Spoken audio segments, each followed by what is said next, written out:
I'm Nicholas Morton, but you know me as Pingu. I'm a two-time Rainbow Six Siege World Champion and former top Rainbow Six Siege player in Pro League. Welcome to my Siege Ranked Bootcamp. We're talking 20 seconds left on the clock, you got the diffuser in hand, what do? Play the way that you're comfortable with, because you have confidence when you're in this position, that is when you're gonna be at your very best. Good luck.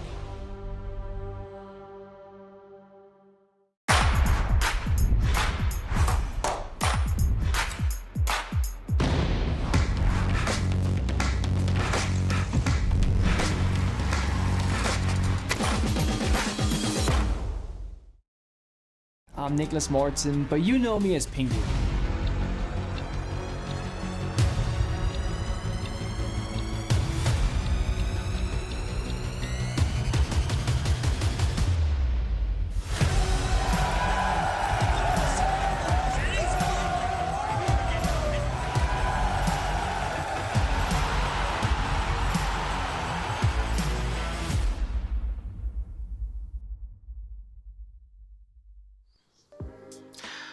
Good morning, everybody, and welcome to Six Invitational. Day 2 of groups begins, and we continue with the action live from actually quite beautiful Montreal. We really miss the city, and we're very happy to be back and really get things started with our matches. Again, it's the beginning of day 2, as I was mentioning. I'm Elsh Domenic, your host, but I'm not alone here on the desk. I'm joined by two fine lads, as they would say. Hello, Demo, Extra Turka. It's been a while. I'm a big fan. Very happy for you to be here. Thank you very much. It's been too long. It's not been that long. It's been too long. Look. It's not been as long as it could have been. Yeah. It's not been as long as it has been previously. I really don't miss working with them. They're so pedantic. Whoa. Back it up the English. Sorry, Irish people. Whoa. Anyways, back it up the Irish. Let's move on. Hello. It's very good to see you in here. And I want to ask you, because you're also, going through things, watching the games, guessing all of that for day 1. Who do you think was really like the biggest winner of day 1 in your mind? I know that Demo's got a very strong opinion on this one. What? Yeah. Demo and strong opinions? Would you imagine? I hate it here, by the way. Just let everyone, I hate these two because it's always me. I'd probably say Soniqs. I think Soniqs were probably the best team that we had yesterday. I know that M&M probably put up bigger score lines against their opponents, but I think overall Soniqs against Liquid as well, of all teams, to go in and beat the runners-up of the last major like that, you have to give credit to them. They just look like a revitalized squad. Obviously, we know, the transfer situation with them, the player that they brought in, which I know Ollie will touch upon that later on, what he's been able to do. But yeah, I've been really impressed with that Sonic side. And I think contenders, I know it's early, I know day 1 you can say that, but I've seen enough for me. I've seen enough. Hold your horses, hold the wagon for a moment there. It's day 1. Ollie, do you agree? I would agree, yeah. I think I could throw Cyclops into that mixture as well. Oh, I would like to throw Kag in there. I know that's gonna ruffle a few feathers, and it isn't. Aren't you a big Cyclops fan? The most Demo was a big Cyclops. No, not right. We'll get into Give it 3 months ago. We'll get into this later. Anyways, that's foreshadowing. If you've never heard of technique, but here we are. We're going to talk about our groups one by one, and for that, we'll show you the graphic for each group and also a bit of the action that happened. And quick recap of the action in the group as I turn to my analysts for this and ask on the command center, the official desk of it all. Group A, what happened? Well, first of all, let's introduce to you the teams that are in Group A: W7M, G2, Koi, Space Station Gaming, and Elevate. And to preface, Space Station Gaming did not play yesterday. There's 5 teams in the group, and it's kind of difficult to fit, enough games to have 5 teams to play because math. So let's just leave it at that. If you want more details on how math works, I think both Mandy and our good friend Gio would be able to help you with that, but that's kind of out of our workload, right? Fair enough. But to talk about details, here it is. W7M is at the top, G2 right under, and Koi with 1 point. You might be thinking, how the hell does W7M have 4 points? Come on, man. Like, we watch online. This is not supposed to work like that. Well, actually, here at the Invitational, if you win 2-0, then you get 4 points, which is exactly what W7M did against Elevate, and that's how they have all 4 points. G2 played Koi, but they beat them 2-1, which means G2 gets 3 points and Koi gets 1 because they were able to score 1 map on the board. That's the scoring system that we have here at SI. But, Demo, what happened and how do we end up with this scoreline in Group A? Oh, well, I think it was, a shock to some. For me, not so much. I think you could honestly pitch G2 would come out swinging. I think that's the way they had to approach. I think G2 going in as the underdogs. G2 a side that a lot of people didn't really have a lot of high hopes for. I know the whole roster move happened for them, but people still hang on to the whole, we've seen this before, the super teams, it's kind of lost its magic. Nobody really backs it anymore, but there's still the potential in that team, the players that they still have. You can't doubt that in that team. So I think G2 came out swinging. I think they needed to get off with that first win. I think for G2 it was a necessity for them to get off this tournament with a win, because I feel as though for that team, if they'd take the loss yesterday, heads would have dipped and there would have been issues. Did you agree? I think so, yeah. Why are you agreeing with him today? Well, no, Nice. but you look at G2 and they're going up against a familiar opponent in Koi, obviously previously Rogue, so it's a team that they play week in, week out. They're going to be very knowledgeable about how they play. And I think it was probably a very good matchup for them to come in and just to play some aggressive siege, which is what we saw them do. Obviously, Doki had a bit of a life day yesterday. And if that continues or not is going to be a big reason as to, are G2 going to continue to keep doing well? Well, we get to see Space Station today for the first time. I'm very excited to have them currently on the board. They make it through the open qualifiers, knock out TSM. When does Bolo play? Well, he doesn't anymore. There you go. On that somber note, let's move on to Group B. See, mixed bag of emotions is what we're bringing here at SI. Group B is, well, as such, M&M and Soniqs just win straight up 2-0, get all 4 points that are possible in that time, and they're at the top. Liquid and Wolves unable to defeat their opponents. Of course, Liquid playing the Soniqs and M&M going through Wolves Esports. Now, Dire Wolves, we haven't seen playing, of course, our team from Taiwan, from the APAC region. We'll get to see them later on today, and I'm very excited for their debut at SI. It's going to be a big moment for the squad. But Ollie, can you explain to me, how did we get here in Group B? Well, Group B is the only group where we saw 2 clean wins yesterday. So it is already a group that is different to the rest, and there's potential for teams to streak a little bit here and really get quite a decent lead. Obviously, the game that we're seeing on the screen right now, Wolves versus M&M, again, familiar opponents. One of the things that we always say about Wolves is they do well domestically. They played against a domestic opponent yesterday, and they didn't do very well. So maybe a bit of an alarm bell there, because there is always a question mark over Wolves at international events and how they do perform at events.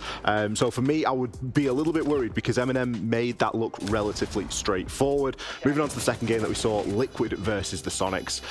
Broke my heart a little bit, obviously being a bit of a Liquid fanboy. But of course, Soniqs, you can't fault them. They played some incredible siege yesterday, and to get two clean wins, 2 clean maps, and 4 points. Very commendable. Very commendable indeed. Do you think we'll see Dire Wolves today in full form? Demo, what do you expect from the squad? I think there's a good opportunity, considering Liquid didn't play to the best that they can. I think Wolves did certainly not play the best that they can as well. So I think there's an opportunity here for Dire Wolves to slip in here, and why not? Why not? What do Dire Wolves have to lose at the end of the day? I think they're one of the teams that in this group most people have put 5th. I know I have, but that doesn't mean it can't change. We say the same about CAG. Look what they did yesterday. Yep. You never know until you're actually at SI, and day one doesn't even really matter when it comes to opening the tournament or how the rest of your tournament is going to go. And just a reminder, you saw the 5 teams. One of them is going to go away to go into the second phase of group stage, so it's actually not as complicated to pull in comebacks, but we will say goodbye to 4 out of the 20 teams here at the Invitational by the end of the first stage of the groups. Moving on to Group C, we'll put that on the board for everybody to see, as always, 5 teams, and here's the scoreline. OXG with 3 points. Played Astralis is a big, I guess, home game. There's a lot on the line between the 2 squads that know each other well, but then Cyclops with a massive upset, 3-1 points, at least 2-1 in the scores against BDS. It's a bit of a surprise, is it not? Surprise. Yes. What can you say? Aren't you a CAG fan, Demo? Look, I don't know how to sum it up what CAG have done. I hate to take the win out of them. I think it was a poor BDS, more so than a CAG excellent performance. I think it was BDS just not living up to where they should be. Disappointed with BDS. I think that's the best way for me to put them. They should be coming in here, topping that group. Because I think in terms of Group C, I think BDS should be running over that group. 16 points in and out, job done. But they haven't done that. I don't know what it is about this side. Is it, again, that whole curse of if you're at the top, you don't stay there for long? Oh, that's true. That's was something we can finally say about BDS after winning their first trophy, real big international league trophy in Jönköping. Exactly, and you know, you do look at the common trend that we see in teams that win majors and then start to fall off a little bit, which is of course something that we don't want to see. We want to see a back-to-back, or do we? Do we like to keep seeing teams swapping and changing who wins? But obviously, looking a bit further deeper into the group, the Australis Oxygen game, big local derby as it were, big NAL battle. But I think this group's been blown wide open because a lot of people had BDS pitted to just take the whole thing. Now that they've already dropped points, you start looking toward the fixture today. You're like, oh, going up against Oxygen. Oxygen played really well yesterday. All of a sudden, things aren't as straightforward as maybe they first seemed. We haven't seen Lost One yet. We haven't. So that'll be their debut today, of course, formerly known as Team One. They kind of merged in with Lost. That's how you get the name, Lost plus one, but you don't actually say the full thing. But another name that I really like to say exists in Group D, MAT. You're coming into the ecosystem from Brazil. I like to call them Matey, because, you know, ahoy and all that. Shout out to all the friends from Hamburg that know exactly how this goes with the ahoy. And Matey, MAT, are at the top of their group, tied 3 points with DarkZero. Now, any surprises that you see in here, at least in your opinion? Probably the heroic for me, Ollie, I think. You can pick your one. You can pick your heroic, or you can pick your FaZe demo. I'm not surprised by FaZe because I still think, you know, the change, I personally wouldn't have removed Cameraman. That's just me. I think he was a You're a purist, though. I agree. I think Cameraman a lot of people was a Cameraman without, like, FaZe without Cameraman is like... It's a big risk they've went for. And again, I think I still need to see another game today from FaZe for me to be really 100% certain. I need to see how they do today, especially against DZ. I think that game's going to be good because I think both teams haven't really played. I know DZ won, but I think DZ should be going in there 2-0. Heroic, they should be considering the standards that Heroic are at. And honestly, I think Heroic were actually unlucky not to win 2-0 yesterday. There is a world where Heroic win.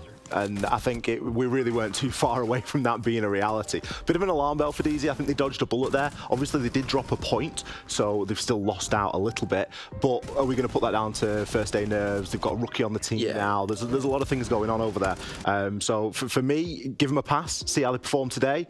But you've got to keep your eye on it. Group D, we need another day. I think 100%. A1 is always this is the pass. Like, give it a shot, and then we'll really be able to talk about it come day 2 and 3, really, is when, okay, now you've had a couple days to warm up. You can't, you know, use that as an excuse. Of course, all of our teams actually made it to Montreal on February 3rd or something like that. So they've had some time to kind of relax in the meantime, kill off any jet lag that they might have, but also be able to practice regularly in their rooms with everybody in here and beyond. So that's a very cool thing to go through. But those are our groups. If you have any questions, well, don't worry about it. You can just, you know, tweet at us or type it in the chat or whatever. Let us know, because we'd love to answer what you have on your mind. However, our schedule for today, what does it look like? We'll be split between our 2 streams, A and B, as we did yesterday, and it will look like so. Wolves or Soniqs will kick off our day, but with a 15-minute offset on stream B will be Dire Wolves versus M&M. So look forward to that. You can put both streams on and kind of watch them in that way if you'd like. W7M go up against G2.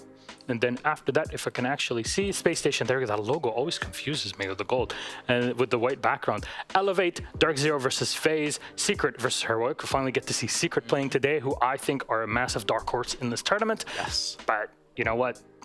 Who coined it? Twister can lead a gold team to He's a miracle worker, Twister. That's all you need to know. 100%. BDS versus OXG, and finally Lost One. They'll be playing for their first time here, and they'll go up against CAG at the end of the day on the B stream. Simple as. Any favorite games for you guys? Like, hey, you know what? I'm really excited for this one, or this one could have a massive impact on the groups. I'm not sure if anything can have a massive impact on the groups at this point. I would love to see W7M and G2. And I really want to see Secret and Heroic. I want to see Secret. That's the thing that I want to see, because I think the way that they played in the quals, and me and you, what we've seen, if they can play like that, I think they've got a good shot. I generally think they could go on a decent run. Not saying win-wise or even top 6, you get main stage, but I think a good couple of rounds, I think, goes their way. They could make a good deep run, 100%. You can see the investment in the team to have them, you know, boot camping and playing during the qualifiers in Warsaw. That was pretty cool, to be honest. But that is it for our pre-show. That just means that we get started with our games in just a couple of minutes. So we'll be back. We'll talk about things on stream A and then kick it off to B. We'll see you in a moment.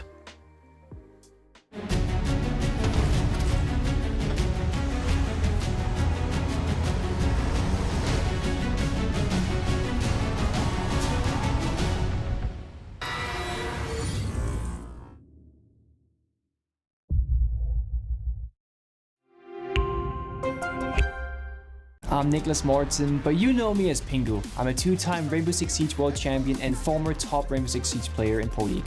Welcome to my Siege Ranked Bootcamp. We're talking 20 seconds left on the clock, you got the diffuser in hand, what do you do? Play the way that you're comfortable with, because you have confidence when you're in this position, that is when you're gonna be at your very best. Good luck.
Welcome back, friends, and we're about to begin our first game of the day. Makes it all giddy here, and welcome back to the Command Center. I'm Mr. Medic, your host. With me are Demo and Exor Troika.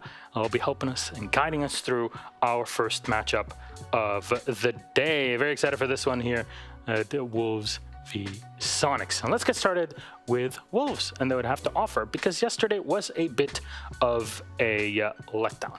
I'll be very honest. Currently, after day one, which usually doesn't really amount for much, it's a bit of a one-sided game. But this is why we're here to break things down. Now, Demo, I turn to you for Wolves, our first team in this introduction. They got top decked and wrecked. No two ways around it. But was that more M&M playing well or them having issues and stress in day one? I would say Wolves. I feel as though me personally, I think other people as well, I think we've seen this would happen to Wolves from a mile off. I think the signs have been there throughout the year. Stage 1, really good in best of ones, get to the best of 3, nope. Again, stage 2, best of 3, nope. Stage 3 again, best of 3, nope. The team just struggles with the map pool, they can't play in best of 3s. For me, if you want to win Invite, you need to have the map pool, you need to have the depth, you need to have the legs. You know, it's like Doki in a swimming pool. He's going to be out of his depth eventually, isn't he? That's when it's going to get to it. Pretty quickly. Quite quickly. Indeed. Would you echo that?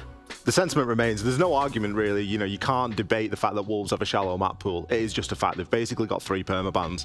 And when you start talking about a 9 map pool and best of 3s, you can't have such a limited sort of option available to yourselves. And of course, then you can throw in the style of Siege that they play. I think the style of Siege that they play is quite an old and outdated style of Siege. Yeah, it's Russian style, and it doesn't work anymore. They like to play quite slowly. They like to go through the motions. They like to do the same thing again and again and have very sort of fixed and set patterns, so it's not a recipe. Well, let's talk about Soniqs on the other side that are ever reinventing themselves. They've had a fantastic 2022 and an amazing day one against Team Liquid. Honestly, that series is really, really good, especially if you're an NA fan.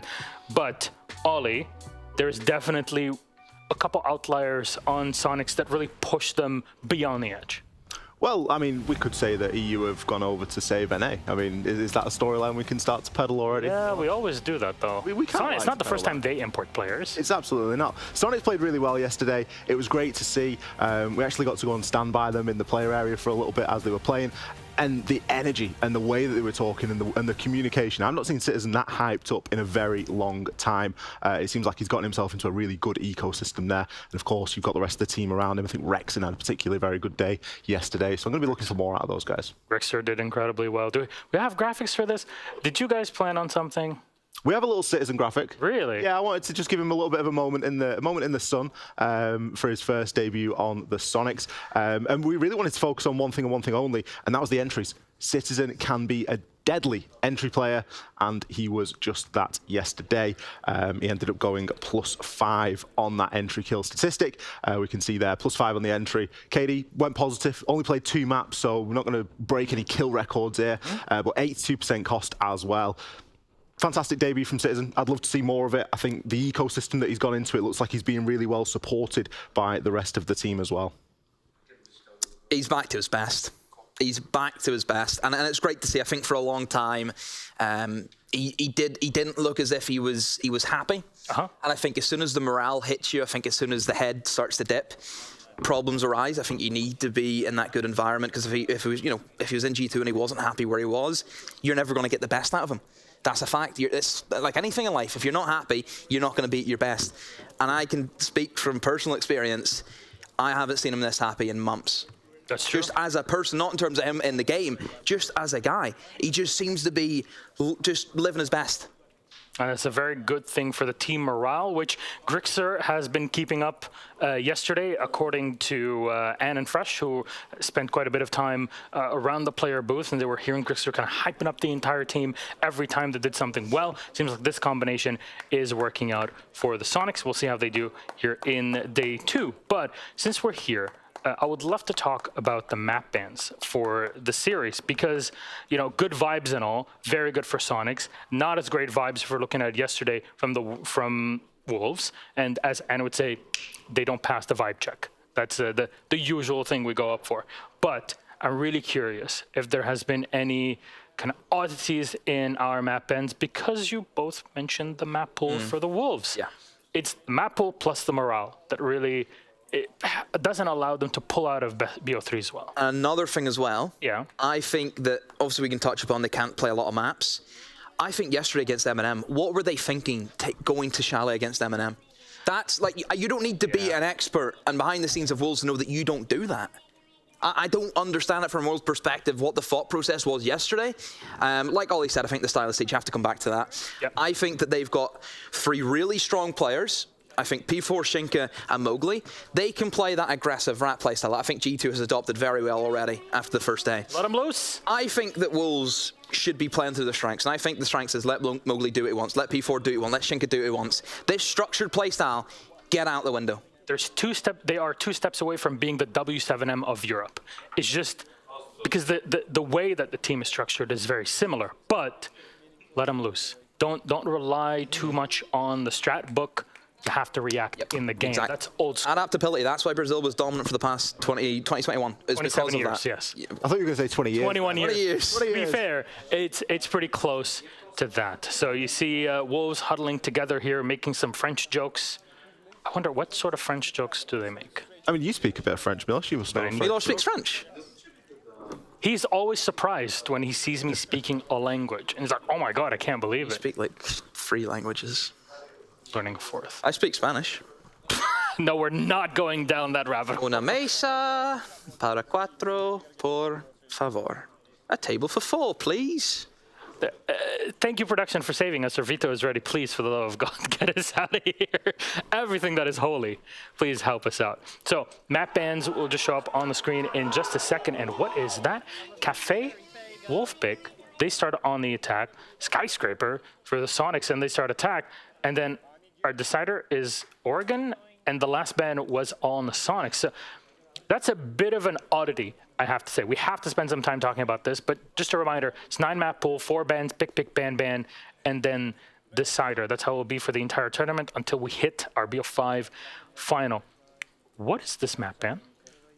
It's a very strange one, Milosh. We aren't really seeing top choice preferences for either of the 2 teams in the first 2 picks. I struggled to find the last time that Soniqs actually played Cafe. But is it because the map ban system at SI this year is 4 bans and then 2 picks? Potentially, but this speaks to me that someone's saving something, because Soniqs haven't played Cafe since 2021. You've got to dig back into the archives on Wikipedia to find any sort of record of that. You throw a Skyscraper in there as a Soniqs pick. It isn't a map that they absolutely love. It's a map that Ben played a lot though in G2. But it's well, that, and it's a map that Wolves really don't play. It's a permaban for Wolves, as are a couple of other of the maps. And then you come on to the good old equalizer of Oregon. So, I mean, the Oregon's, it is what it is. It's just sort of there. But those first 2 maps, for me, they're the ones that we really need to keep a close eye on. Soniqs very rarely play Cafe. Are they hiding it? Difficult one. After watching Wolves yesterday, it seems like they really need to get on the right foot, or else it's disaster. I'm massively shocked that Wolves actually allowed Chalet to be let through in the opening phase as well. I thought that after what I seen from Wolves yesterday in Chalet, you get rid of that. You just want to forget about that map for the rest of the tournament, but they were happy enough to leave it open. So that kind of leads me that maybe Wolves, they're going to try some new stuff today, and I want to see them again loosen up like we mentioned before, Milosh. They need to just get rid of the strat book and go in and just play to your strengths. Let your rat players do what they want, and I bet you any money it'll get them rounds, it'll get them cheese rounds, and it'll get them map wins. After watching Soniqs yesterday, seems like they can get in your head very quickly. And with someone like Grixer on the squad that also will be screaming out in his own way, you gotta account for that in some way here if you're the Wolves. But if we're looking at it from the, I guess, more micro map point of view, Cafe, surprise, yes, but what is kind of the saving grace for Wolves in this? It's a good rat map. If you have it, like I mentioned before, it's Cafe. You can do your jump outs. You can obviously play that ranked play style. That again, I think it's something that Wolves certainly could explore, and I think it's something that will help them a lot. Soniqs going into Cafe, like Ollie said, it's unknown to see how they're really going to cope on this map. But I think just the way the team played yesterday, if they can play the same comms, the coordination, being able to see opportunities and jump at it, they'll have no issues. Well, because we're not coming back in between maps as we were usually doing in the past, Skyscraper is still a big surprise.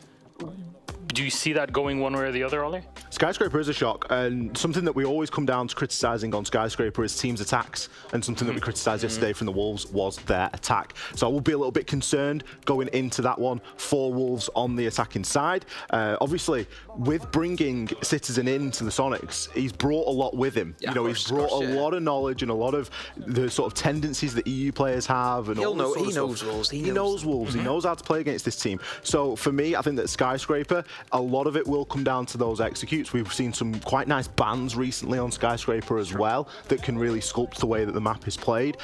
So top black stairs can be a very difficult position and a very difficult place to navigate with a couple of choice bans in there. So for me, that's what I'll be keeping a close eye on when we look at. Who wins it? Give me name and number. Game's ready. Number. I'm going to go Soniqs. I don't think there's too much of a question mark there for me, and I do believe it will be a 2-0. Demo lad. Soniqs. 2-0. Cool. Thank you very much. Anyways, friends, thank you for joining us here on the Command Center. We will head over to our casters. It's Emmy and Demo who's going to run over to the caster desks for that. So very much looking forward to it. Thank you very much. And for those on the other stream, we'll see you in a sec. Thank you very much, Milos. And yes, unfortunately, Hap has a little bit of a stomach bug, a little bit of a sleepy head, so he's going to be resting up today. I will instead be joined by the man, the myth, legend, Demo Lad, who is a bit of a throwback for me, and he's currently running the analyst desk. I wish I had all the money in the world to cut to a camera view of Demo running towards this, but unfortunately I cannot bring that to you. I just do not have that in my power. He'll be here momentarily as he slips his way around. So we will be covering the 2 games I have today. Unfortunately, we're not on camera, so I can't even build this up with a drum roll or anything. You've just got to step in a moment, my friend. Hello. I don't know. Can't hear himself as of this moment. We'll get him. Get me in. Ah, there we go. There you go. Do you want to be seen by the people? I mean, they just seen me. No, I haven't been seen though. Why did you not get the single camera shot? No, they said no. Then see we get the double. Hi, Demo. Hello. This is a bit of a UK throw. We need to stop meeting like this. Yeah, this is like 2 SIs in a row that you've had to jump in because Hep has unfortunately. I do it all. I do it all. You dance. I sing.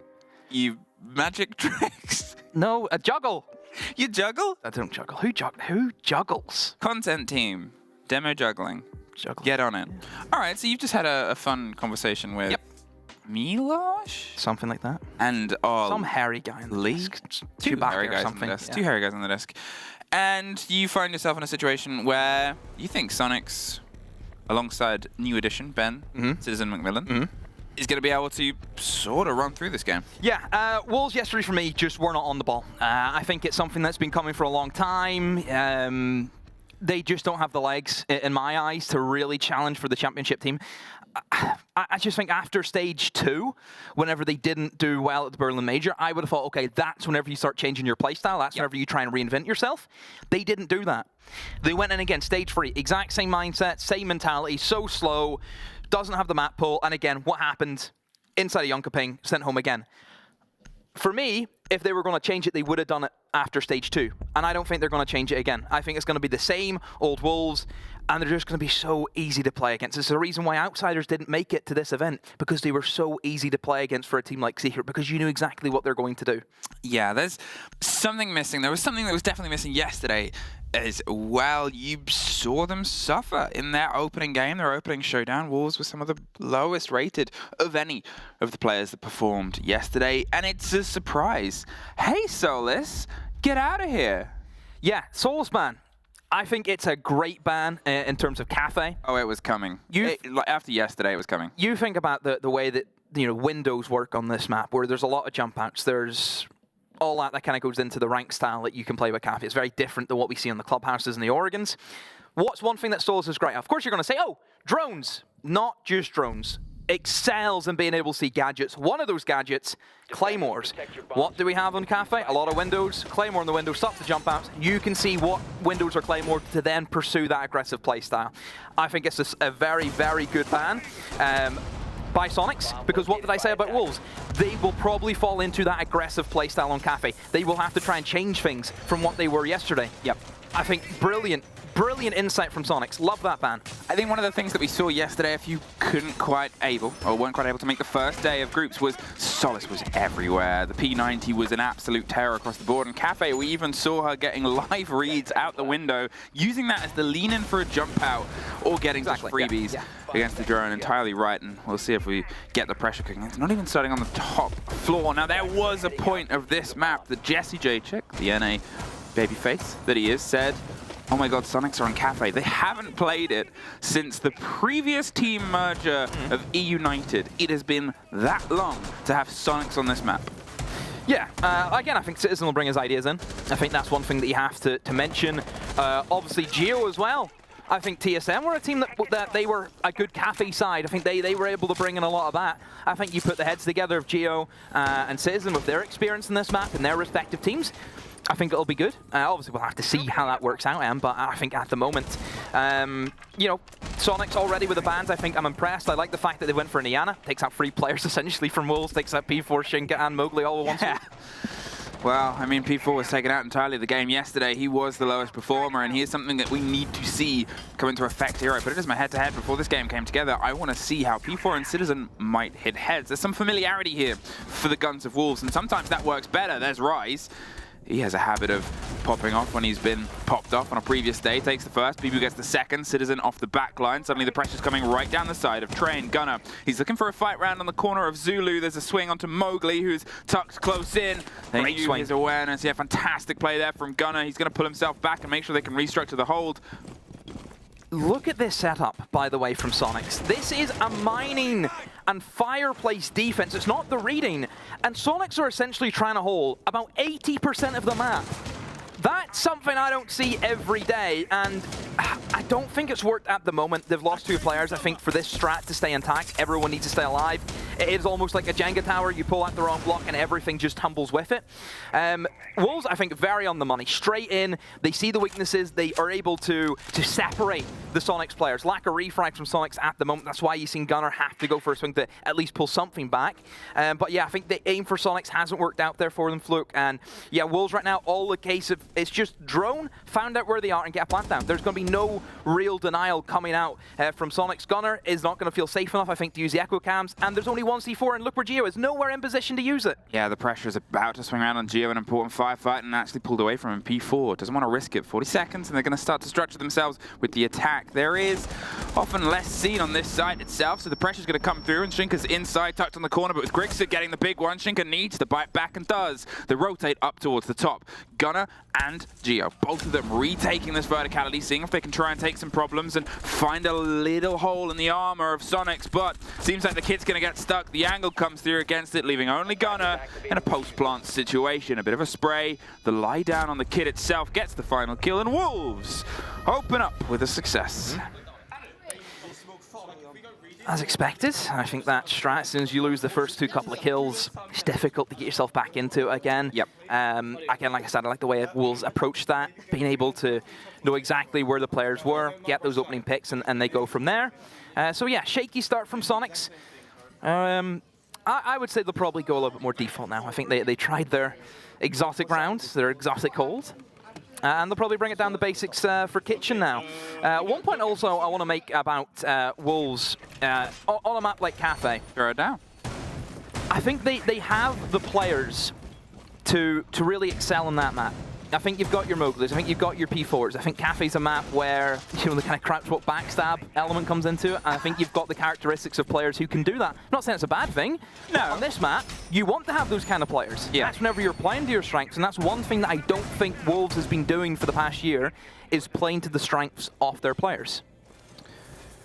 Let's see if Wolves can start to keep the sort of train moving here after they took the first round in the train down. Thank you. Down towards Kitchen. And we're going to see Soniqs on, I'm going to say, a little bit more of a traditional side. I think that from at least most of the other regions, I'm not entirely sure on the exact statistics, but train room, the heavy machinery room itself, usually gets less of a face time with the rest of the board. But Soniqs don't really play this map as well, so I'm super curious to see just what they start to shape together. here it will be, once again, a bit of a quick bit of pressure down onto the coke check, seeing if they can check the player out, but it's a power position that's just going to be held around, tucked on the corner by Citizen. They have the awareness, they have the drones and the eyes around at the back end, so it's this, the famed pitter-patter rainfall take. Start at the top, slowly work your way down and see if you can control the space. Yeah, on Cafe, it's all about time management. Cafe is a map for me that I don't think you can go for minimalistic attacks. I think you're kind of forced in to have to take everything you can. Just because of the way the roam works, you know, 3 sets of staircases, a lot of verticality, you can get blown up from beneath. Mowgli, yeah, pushing down, trying to get the chase. There's a second player that was ready and waiting for the swing round there. Rexon just escapes with their life. Geo still has the structure to offer this as a power position. It was mainly Rexon that almost got caught out there, a bit adventurous. Will they try and find an escape route? It's a bit dangerous. You know the shield is going to be put under a lot of pressure sooner rather than later. Shinka's going for a bit of width. They're doing some of that hard work above the side itself, and Rise is able to find Grixer, knocks them out of the board from above. Yeah, questionable there from Grixer. Losing your life to vertical gameplay on Cafe Kitchen defense doesn't happen, or at least it shouldn't happen. And the reason why is if you think about Kitchen, all that verticality can be opened up from above. Soniqs know that, Wolves have done that. The way now you play Cafe defense is you just get out of Kitchen and you try and hold it from other positions. You can hold it from VIP, you can hold it from Coke, hold it inside a bakery. Yeah, it's just that they're losing picks here from Soniqs and they're not getting the refrags. It happened last round. Yeah, Geo lost the shield. As I said, it's a point of big pressure. Still has some ADSs to buy himself some lifeline, and obviously the pockets that, well, they're now empty, but whilst he has a moment with the coverage and support here of the control they've got a bar, where are they going? Back up top. See if they can maybe get themselves set up, get a surprise take, and try and bite back some of the verticality. It's time management, but time does need to be taken to get the top. I hope the flanks are covered, because if the flanks are not, Geo can smoke 2 of them and then has all of the upstairs to play with. He has that verticality. There's one. Oh, it's actually Gio's dug himself back in, though, but they're inside the site now.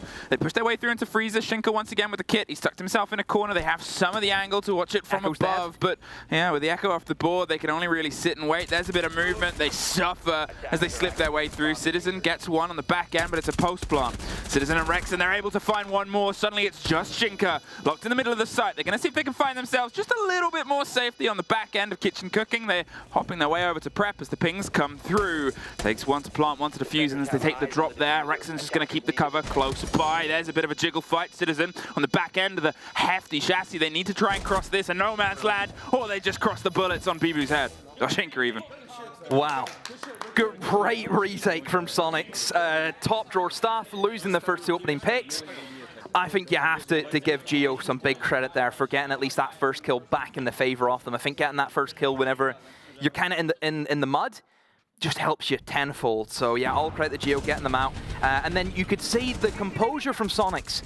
What's one thing that they had the entire time during that? The Valk cams, the information. Well, I guess we'll see how this goes. There has just been a technical timeout. I saw things get paused. Waited for the confirmation. Technical timeout after this. It's on the side of Wolves, so seems like something is wrong with Bibu's side. We'll hopefully get that fixed sooner rather than later. 2 opening rounds, though. One going either way, both of them having a plant in. Wolves definitely feel like there's more structure and bite towards their approaches than there was yesterday. I mean, it couldn't be much worse than it was yesterday. Yeah. But it is feeling like they're a little bit more like they're feeling this fight. Yeah, it's a better approach from them. I like the way that they're not sitting back waiting for things to happen, which is what I think just that's what beat them against M&M. M&M's a side that you have to give respect to. I think the fragging potential on that roster it's unreal. It is. That's sometimes you think Solotov can just kick off any moment, and look what he can do. And I think Wolves felt that yesterday. Yeah. Today, I think for Wolves, getting off the right start is crucial. It's everything for that side to give them a bit of hope after yesterday. Because, hey, it can't be easy after what happened yesterday to come in today and play against Soniqs of all teams as well. It's probably a team that you want to see. Soniqs on the back of a Liquid defeat yesterday as well. Soniqs were able to handily take control of what are a favorite team for a lot of Latin American fans, for a lot of fans around the world. You look at Team Liquid as one of those big contenders, and it's not that Soniqs... Well, contender for second place again. How dare you? It's not that Soniqs aren't a favorite. For me, actually, they're my favorite NA team. If I think any NA team at this event is going to lift the hammer, I would put my horses on Soniqs. Yeah, because... And this is... Yeah, I would say I'm the same, but that's just because I have an investment in that team. Yeah. in terms of one player, and that's really it. You do. You know? You are famously. I enjoy the team. I think there's a really good dynamic. There's great energy behind the team. I think from watching a lot of teams play Siege across the year, especially, they're one of the teams that they kept trying new things. They did. There's never an end towards what I enjoy Soniqs doing. Yeah, and obviously we've seen them this year. They were a good side. They were a good side. Think about the roster move. Could you get a better trade player for player? You getting Super. No offense to Super, right? He'll admit this himself. He ain't Citizen. He's co-streaming now. He ain't Citizen. If he's admitting this himself, he's co-streaming. Yeah, right? he's not Citizen, right? You think about Citizen. No, I'm just what he's been able to do. You know, it is an upgrade. It's an upgrade. It's an upgrade. Sorry, Super. I mean, it wasn't technically that wasn't the swap though. But yeah, but you know what I mean. Like Super's out, and you know. Yeah, but I mean, you know, there's still a face of the team. I still think what the players do in a map with Soniqs, more than a lot of other teams, you can see the hard work that gets done behind the scenes. Oh yeah, yeah. By the team behind, by Goddess, by Super, by Joe Bro, by the team that helps develop alongside the team. It's so apparent in this. It's like you get here's the 5 co-authored by, and it's why they're just so exciting to watch, because it really is that mechanical, that heavy brain side of Siege comes together. But they're up for it. I think the win yesterday, it's just going to help them Yeah. massively. You know, that first win is the most important. Well, let's see how this goes. Now, Solace did get a lot of play yesterday, and someone else who did is in the pockets of Gunner right now, as Army has been a consistent break in what there is a lot of angles. There was some She's the most played operator so Yeah, far. she is the architect of the current sort of gameplay of Siege. If you think about how before Azami there used to be these long extensions with angles and ideas, and Mowgli finding racks in as we started off, and once again Mowgli having a bit more of a bite today. Azami allows those big spaces to be played and changed. Third opening pick for Wolves again. Soniqs not the races in terms of getting those opening entries. But obviously Wolves, you know, we've seen that they struggled closing it out the last round. So let's hope they can do a better job this time around. I think Nomad should be just ran all the time from Wolves. I think it's going to help them out a lot. You know, we've seen Soniqs, they're eyeing up those flanks as best as they can. We see them use the staircases really well. You need to have some form of protection in that department. So I hope we see that trend continue with Wolves. We've got this upstairs hold, of course. You know, this classic mirror window setup. You have to kind of go through that. But once again for Wolves, in straight away. Nobody up here fighting against them. They have free range now, a full minute to do the vertical work and then eye up their plant. Like right now, if you're Wolves, you're feeling good. This is exactly how it should go in your head. This should be the step-by-step process.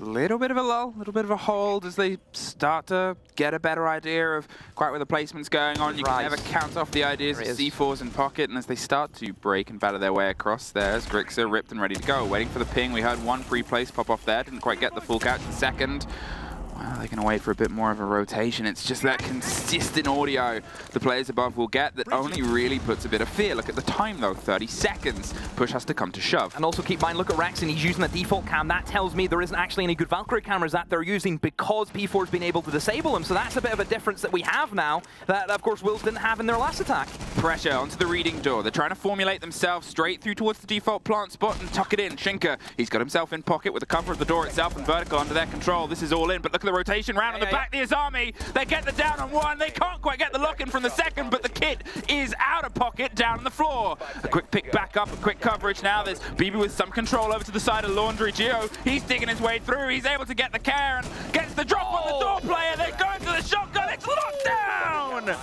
Geo gets the pieces over the line. Wow. Again, Wolves. The flanks, it's happened again to them, Fluke. How is the flanks being allowed to happen at such late times? I'm looking at Goddess's expression, even Lauren's thinking, how have we got away with that one? Because Wolves should not be losing from that position.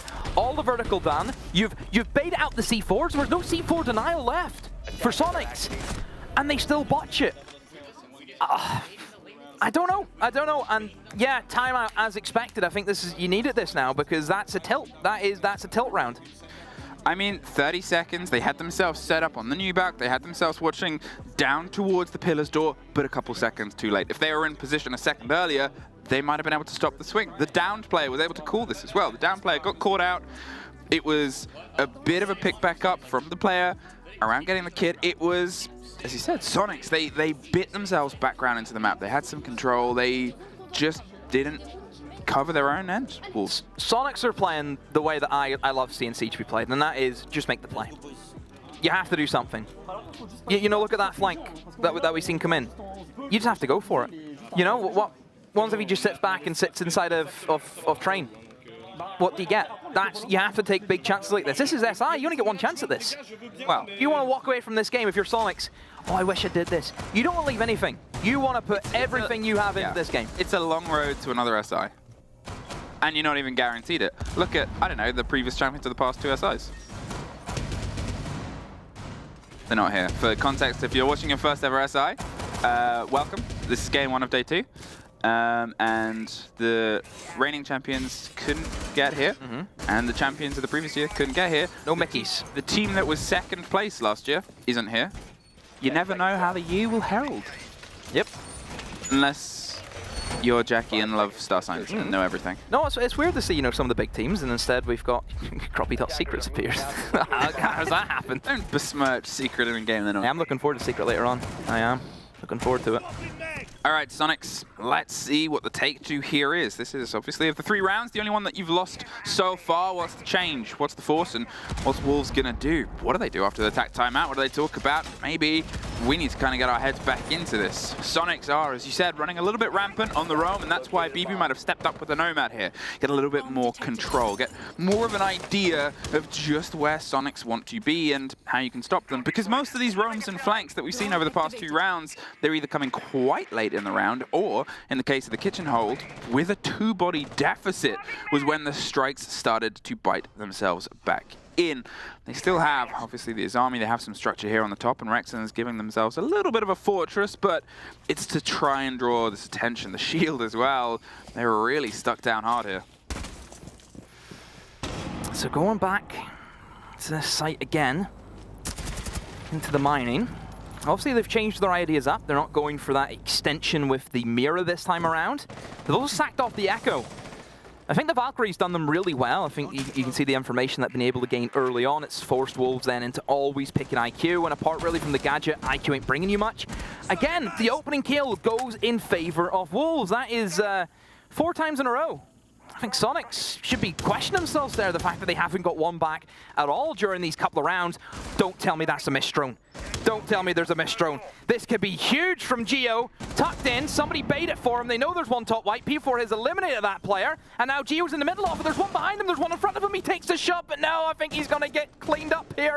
Yeah, Shink around on the back. He's able to pop in and get two. Surely Geo not. should not be allowed to get away with that, Wolves. And suddenly all the intel fell away from him, and he just didn't care. Got the C4 on the first, swung around to the fight on the second, tucked in waiting for the crossing of the guard. There's a rotation towards the top of the skylight as well, but look at the time that is ticking away here. A 3 versus 2. Wolves still have the man advantage, and they're using it to put the pressure onto this. The sole player up here, they don't quite escape the position, but Geo almost once again could have controlled the round. Yeah, shouldn't happen. But it has, and, well, Grixer, 20 seconds to hold out. LMG in hand. All Wolves need to do is literally stick together. Don't give them the 1v1s. Make sure you get the trades and win the round. It should be that simple. They know where he is now. Just a case of getting the kills. There we go. Easy.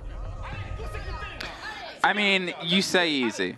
It's not been an easy road. Hey, for a team of this caliber and what they've done this year, it should be easy. It's true.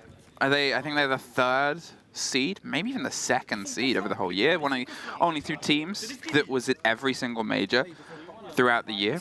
I guess there's, you know, things to be said that often where Wolves fall apart is in a best of 3. Whether that's a reference to map pool or exhaustion, you can never truly know the full read on the data. They're good at best of 1s and getting themselves out of groups, but after that is where things have really come off the wheels. This is their map. This is a map, again, for context. Soniqs technically, now obviously there's been big roster changes since then, technically haven't played this since a merger about a year ago. Maybe even more. I'm trying to remember like how long ago that was done. 2 years ago?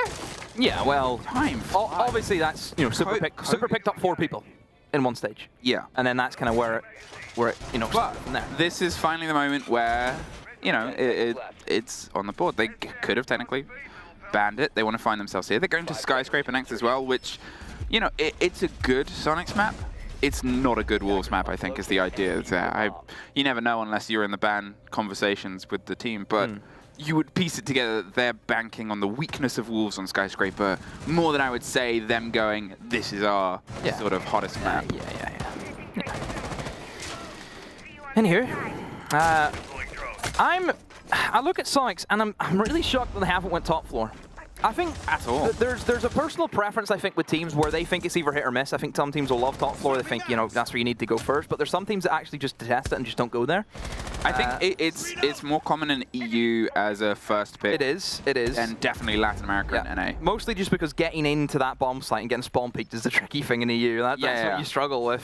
But yeah, hey, it's their rotation, their map. They can go what they want to go with, and they're back down to Kitchen, which was a round that Wolves should have been winning. They should have been winning from the position they were at last time, having 2 kills, 5 versus 3. All the vertical done for them, can easily plant, but just no flank protection. Mowgli almost suffered the wrong end of the stat for the first time of being negative on the entry. It's something actually where, technically based on yesterday.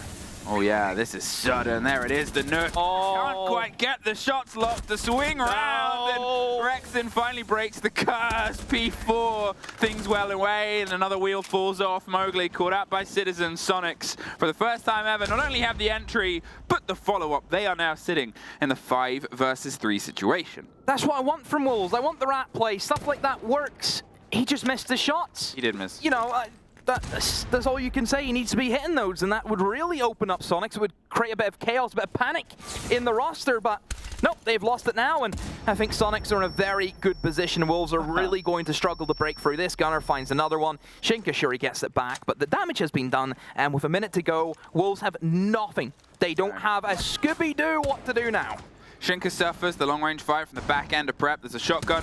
Doesn't quite get the full meat. Rice does find one on the back as well. Citizen's gone out of nowhere. It's a 2 versus 2 with 50 seconds. Wolves, they've been able to bite a bit, but with Geo still on the board, you never can tell. And Geo's going, well, I'm going to see what's upstairs, up the top. There is a lot of soft above where they're positioning themselves. Will he get the call? The plant played for a second there, but pulled back off. They're cautious of the swing that might come around either side. Are they watching on a drone at this point, or any bit of intel? They're sort of just tucked around. No, it's just Rexon.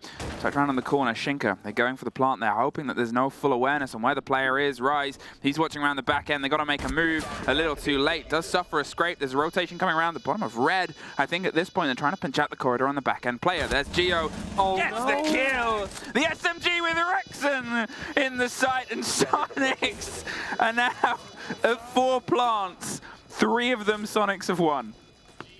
Geo can't get away with this. Geo's walking in the gunfights, and I don't know. Rice should be nailing him every day of the week. Call him Geo Magic. Again, Sonics, the fact that Wolves are even allowed to get back in there is questionable. I think the refrags from Sonics hasn't been too good today. I think they've been allowing Wolves to pull back kills and never really getting any in exchange. I think that's one thing for me. I have to look at Sonics and think opening kills and the refrags. I think there's a modicum of that is the awkwardness around this map.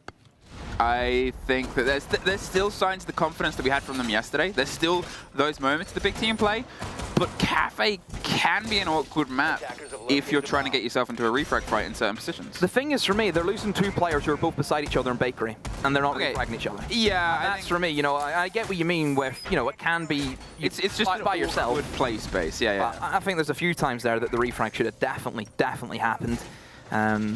So yeah, there's just minor things that I'm picking up on. Now we go to what we were waiting for is the top floor. I'm surprised it didn't come out sooner. You've got Mira open for top floor, which is one of the most toughest things to play against. The Mira windows for top floor are extremely good in just denying access to piano. And Azami. I think Azami. Azami speaks for itself. Yeah, Azami, look at all the tables, look at all the chairs you have in piano. Exactly. It's not a nice place to deal with. You have to invest a lot of Gone 6s, nades. Keep in mind, Wolves are already going to be crippled in the utility department because they're forced to run an IQ because Valkyrie's been there. Like I mentioned before, IQ doesn't bring anything apart from the gadget. it's going to be tricky for Wolves to really break that down. You're telling me you want to use the only explosives you have in the form of nades to really waste, you know, get rid of those Kiba barriers. They can't afford to bring the Sophia, they can't afford to bring the Ashe. I guess I'm just surprised when they see it earlier, because you play to the ops that are open, in my opinion. Yeah, oh, you play the game ahead of you. And that's always the thing. And obviously, we're at a point now with the game, with the meta, and with the amount of operators, that conversations have opened up towards widening the ban and the amount that you can sort of limit and play, because there's a lot of opening. Hey, talking of, Rise does find Geo, almost finds Gunnar as well as the second fight here. The Nomad on the window, an operator that, since they've suffered the back-end rotation, well, that's one way to kill the guy that's really rotated around the back end of you a few times here, Wolves. Grixer, they're holding close just underneath, but look at this, Mowgli on the Nook, being droned ahead, trying to find the steady fight. There is obviously the Valk that's waiting for some awareness. There's a bit of intel, there's a little bit more. They're going to try and take the fight through the soft, no, but in the meantime, Gunnar's taking one, and Mowgli gets the important kill on the back end. Look at this though, the pit in the top left, P4, he's going for the plant. In the meantime, he's just tucking it right behind the mirror window. Rexon pops up, gets the kill, and gets that broken backwards. They can't use it to see him from the window. What am I watching? What's going on? You almost missed it. Like, they've just been able to swing in top heaven. They've tried to stick the defuse that got denied. He's going for the same defuse again. Rexon, just do the same again, you'll get a kill. Oh, no! Diffuser being planted though, That's it, the diffuser's planted. They have Shinka up here on top, watching from the skylight. Rise is on the windows itself. They have the body count to try and throw somebody at this problem, and Rise knows this. So he goes in, but gets knocked right back out. There's the movement, and there's Soniqs! 4 plants, 4 diffusers, only 1 finding success after suffering the entry almost every single round. They can't keep getting away with this. They have. They can't. Like, you can say that, but they have. What was the approach for Wolves? Sneak a plant against a Valkyrie and a Maestro and the mirror windows being up. Was that the idea? I feel as though information has been top draw from Soniqs today. Nothing's really slipped past their nose. Anything that moves, they know about it. Welcome I don't know. I don't know. I don't know what's going on. Welcome back to casting. You get time to have a bit of disbelief here. Just oh, it's rough. There's no sort of two ways about it. Okay, Cafe does lie itself well to defenders. There's a good balance of defensive. Yeah. Can move in on this. Is that me looking for band-aids for a problem? Yes. Wolves, as you said. I wouldn't say that. I wouldn't say you're looking for. I think it's fair enough. No, but I wouldn't say that that's the big reason that this is falling apart, because Wolves got the plant off 5 of 6 rounds. Wolves have, what's the best way to put it? I feel as though they've tried to focus on the plants a lot, rather than the important things like the flanks. That's, you know, there's been a few rounds that's really killed them in that department. It's been rough. It's been rough for Wolves, and obviously it couldn't have been rougher than it was yesterday. They find themselves here trying to piece things together in a problem that, I mean, what is the problem? It's a lack of control over what your opponents are doing. It's a lack of face. They have the defense working for them now. They have a little bit more wiggle room. So what will they build behind it? Lineup from Wolves doesn't scream this is a top floor defense. Again, Azami missing, Mira missing is the 2 big ones for me. No Valkyrie as well. You know, not really opting for that. Citizen realizing that Nook's open straight on it, knows it's going to be great for the cafe. Can just crouch walk yourself in. We've seen that already, what Wolves can do in that department. Bibi needs to be careful because Citizen is right beside him in the next room. There's a likelihood that Citizen could get 2 here. I mean, if you have the first like that through the soft, Citizen pulls themselves back in. You can see some awareness and attention is being paid now towards the location. Bibu, the calls are coming through. They know he's close. He's holding the angle. He's waiting for some wiggle room, but Citizen doesn't really have to do too much right now. He's drawn the attention, the focus on the fire, and he's sort of saying, come find it. P4, they went to creep their way down white to offer some support. They're concerned about the window. Geo has that. a little bit unlocked. But as I said, there's always the danger here with jump outs. It's an east side plant. That's happening because look where the diffuser is in the hands of Geo. He's on the east rappel. They are making sure that Citizen has the stable control of beneath before they go for it. He'll hear that. The Dokkaebi call's going. Don't worry about that, Em. He knows exactly what he's doing. Yep, he knows where he is. He's tucked around on the hard wall. He's drawing attention. They're going to see if they can try and swing for the push. They rotate around Zulu instead of going via pillars. They're inside the back end. Rexon goes for the fight across the board, but it's Citizen that finds Bibu. That's in reading underneath. They've got that now. But Mowgli and Rise have one back a piece of consistency, with Geo being ever consistent as ever. And if this is the game of back and forth right now, the Skylight drop versus 2, they have themselves set up. Rex, and he's still trying to just hold the other side of the Aruni gate and see if he can get a bit of wiggle room and swing. But with 40 seconds, you got to make that kit move, Geo. Still have time. I think good composure now for Soniqs. They've gotten their kills. They have the man advantage. Sure, the initial attack didn't work, but now they realize there's nobody actually stopping him from dropping in towards Cigar Shop. Now it's a 1v3. Geo's going to get the plant down, but Rexon holds his nerve. Brilliant round from Soniqs from start to finish. And it's exactly the way that they played yesterday. It's the way we thought they would play. Look at Citizen below. They're trying to go for the east side take. They know immediately, okay, what's the one thing that's going to stop us from doing that? Any guy with a C4 below. Okay, let's send Citizen downstairs by himself, but not really by himself because they have a Dokkaebi. That's kind of like having a friend, like a ghost companion who, you know, kind of follows you around. You can hear if anyone's near. He's downstairs, and you've seen the way that Soniqs, they all stood and wait until Ben says, I am ready. Nobody moves until everyone is in position, and then they execute like that. Sure, it didn't really work, the initial idea of planting on east side. It doesn't go ahead unless Rexon gets that first kill on the guy inside a cocktail, but they still get the kills to back it up. You know, Citizen downstairs taking on an army. Then really good composure, looking at the clock. Okay, we've got 40 seconds here. Let's figure out what we want to do. If we know they're towards the east, let's go towards the west. Let's go where they're not.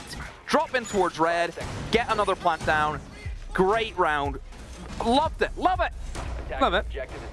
The kill game has been better from Wolves throughout this. It's not entirely as doom and gloom as it might have seemed yesterday, but the longer this goes on, the more Soniqs can keep just driving this home. That second map is going to be they're going to grow into the series, and that's what Wolves do not want, is to give them a better confidence behind themselves. Timeout's already been called by Wolves. Exactly. A while ago, the timeout was called back when we found ourselves just 3 rounds deep, I think it was, and here, since then, they've been able to get one more directly after that, and then it's been a straight run of 3 in the pockets of Soniqs. Will they find themselves knocking on 2 map point after this? The losses that were faced by Wolves yesterday, they were 3-7 and Mowgli, no. Oh, Mowgli shouldn't have really been able to take that. Takes a lot of damage on the back of that. A rare whiff that we've seen from Soniqs throughout the gameplay so far. But to be fair to Mowgli, he has been quite sharp. It's really been where the structure of the map has fallen apart for Wolves. What? Yes? I just shouldn't happen. No, but it does. And I mean, to be fair, a lot of this game, Rexon, he's in. He's got 2. The Ashes decide he wants to go towards the site, loses to Mowgli inside coat room, and then Grixer and Citizen get one apiece back. Suddenly P4. Everything to do here. 3 kills are necessary to see if he can try and keep them off map point and give themselves a bit of a breathing room. But look how much time there is. Soniqs are not stressed at this point, and they're more than happy to stretch that out and try and use the full use. Grixer doesn't need it. There's a drop. There is Soniqs. Still putting that pressure on now. 6-2. 4 rounds, 4 opportunities. But find themselves angling closer and closer to another 4 points. The more I watch this team, the more I fall in love with it.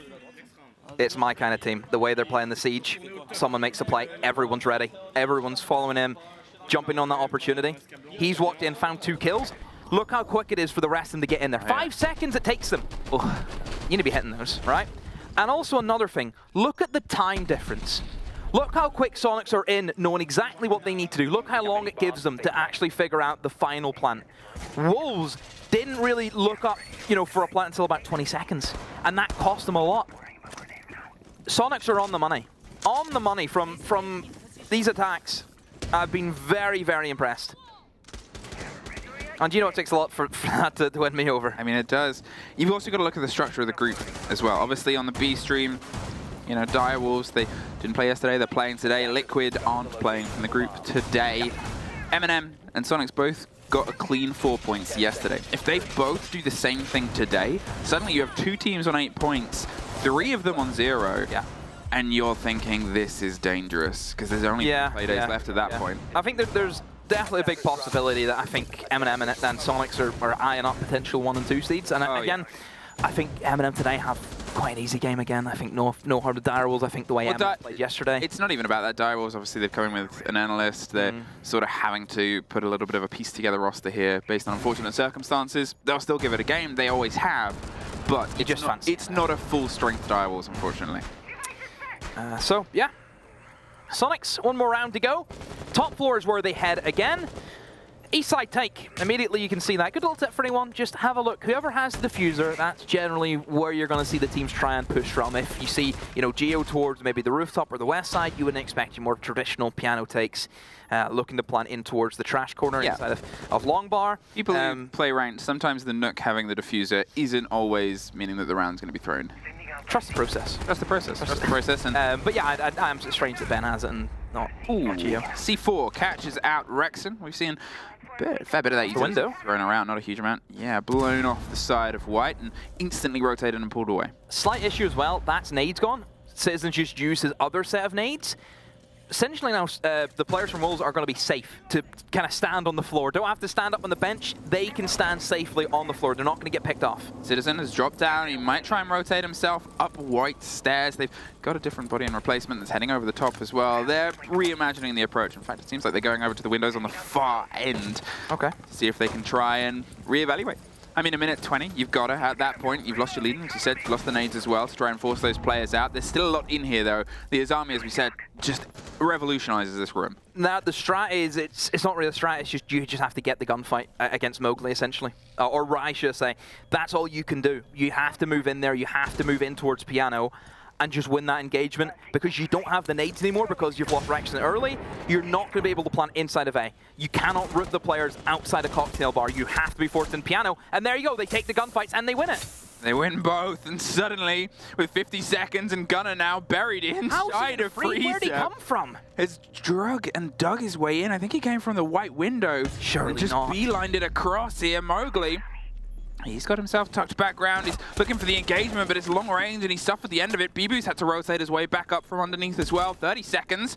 And you can see Soniqs, they're still just trying to fish for some space. An important take. Mowgli bites back, takes that player out that had somehow dug themselves into the core, and now the pressure can come from elsewhere. They have some drones, some intel, and here goes Citizen, the Nook. They're going to see if they can just try and tuck a plant here. Hidden by the cameras, hidden by the coverage. The flashes go out. Citizen suffers a scrape, just gets caught by Mowgli. Grixer gets one back, 10 seconds, with Bibu getting one more and one more. Wolves, they find their 3rd round. Yeah, that C4 kill at the start, you can see the impact that it's had. Wolves being able to eliminate Rex, and you don't have the nade. Soniqs have to kind of go for plan B. It's just winning the gunfights. And I think Wolves were good to realize the position that they were in. You see Mowgli, whenever he was, this swing here especially, he was actually sat kind of at the back for a good 10, 15 seconds, waiting for, I think was it Bibu, coming up the back stairs on White to make sure they can get the refrags, make sure that they can work together, which is good. I don't want to see Wolves jumping the gun. Let them plant if you need to. You've got that next extra 45 seconds to have your retake. I can only assume it was from the white window swinging, because we saw that's where the C4 kill was, and then they moved away. There wasn't anyone that was specifically on Lumber on the top of White to try and swing it. They had the player, I don't think there was anyone on Pixel either. I think they just had the quite aggressive Azami inside Piano around the sort of Christmassy corner. Christmassy corner. The Christmassy corner with the tree. It's very thematic. But that's, I mean, where else would they have come from? They were able to cut across the entire core of the site. A mad one, isn't it? Seeing that opportunity and taking it, though, it takes a lot of sort of team play, it takes a lot of building, and it's risky, but that's what the team's been built on. This lineup from Soniqs, big switch up. Monty comes in. Extended barrels? I'm trying to figure out what's the go-to, because I don't think it's something that they need. Like, it's, you know, I think Monty kind of comes out whenever you are struggling with roamers, for example. I think that's when we generally see teams bring it out to gain themselves a bit of map control. I think Soniqs have really struggled with that. So it is strange. I mean, this is the thing about them is you can have a look at a Soniqs game from one week to the next, and they'll, on the same map, play very different things, and that's to throw back to the comments I made earlier on in the game. That's what I really enjoy about watching them, is they're as malleable as the game and meta allows them to be, and then some. But seeing where the Monty can kind of go, the kit's been passed over the hand, they can either utilize it as a sort of blunt object and have it as the moving wall with the cover either side and just sort of force and shepherd the players. They might even try and position a plant. We saw them try and get the Nook in a little bit off. They were about a second and a half off of it, but there it is. The lockdown, the reveal of the player on the far end. They're looking for an edge. They're hoping they weren't seen there, but Citizen might get a cheeky grenade underneath if they get the call on the right player. He's not looking for an 8 kill, he's just looking for a kill potentially in towards Train. There's someone right beside him. There we go, tossed it free. Impact beside him. Oh, a close one. Mike dumps just to get himself out of range. Mowgli, though, will open up. Once again, Wolves on this opening kill department has been great. Did he get Rexon on the window? I think he did, yeah. He was able to just keep on firing, get the kill on the far end. The attempt at the cover on Citizen, who, as he said, Mac dumped to get himself out of there. Again, Wolves have been very good on this opening kill. It's just when the formula starts to come together for the plant is where the coverage drops off. Talking of Rise, moves away instantly from the Monty. There's some time that can be wasted here. We're about to pass into the final minute of the round itself. There's pings on the player underneath, but it's not a quick movement. Grixer gets Mowgli back to a 4-4. So it's going to be a fireplace plant from Soniqs. I think I can understand why they've brought the Monty. If you think about that single wall downstairs inside a fireplace, the reinforced one, if you can open that up and you can have your Monty just stand in the way, you can get a successful plant down, kind of in like a blind spot where they can't really touch you.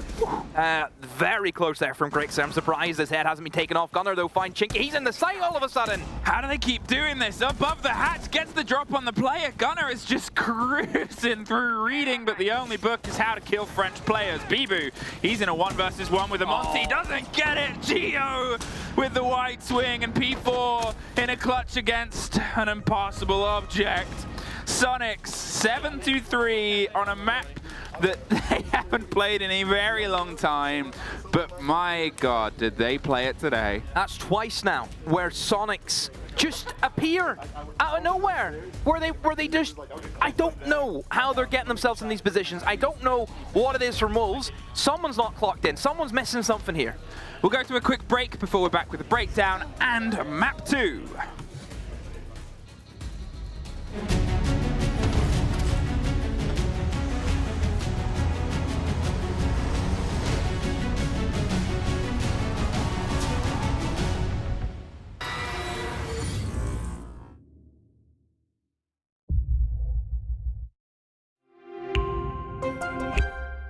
I'm Nicholas Morton, but you know me as Pingu. I'm a 2-time Rainbow Six Siege World Champion and former top Rainbow Six Siege player in Pro League.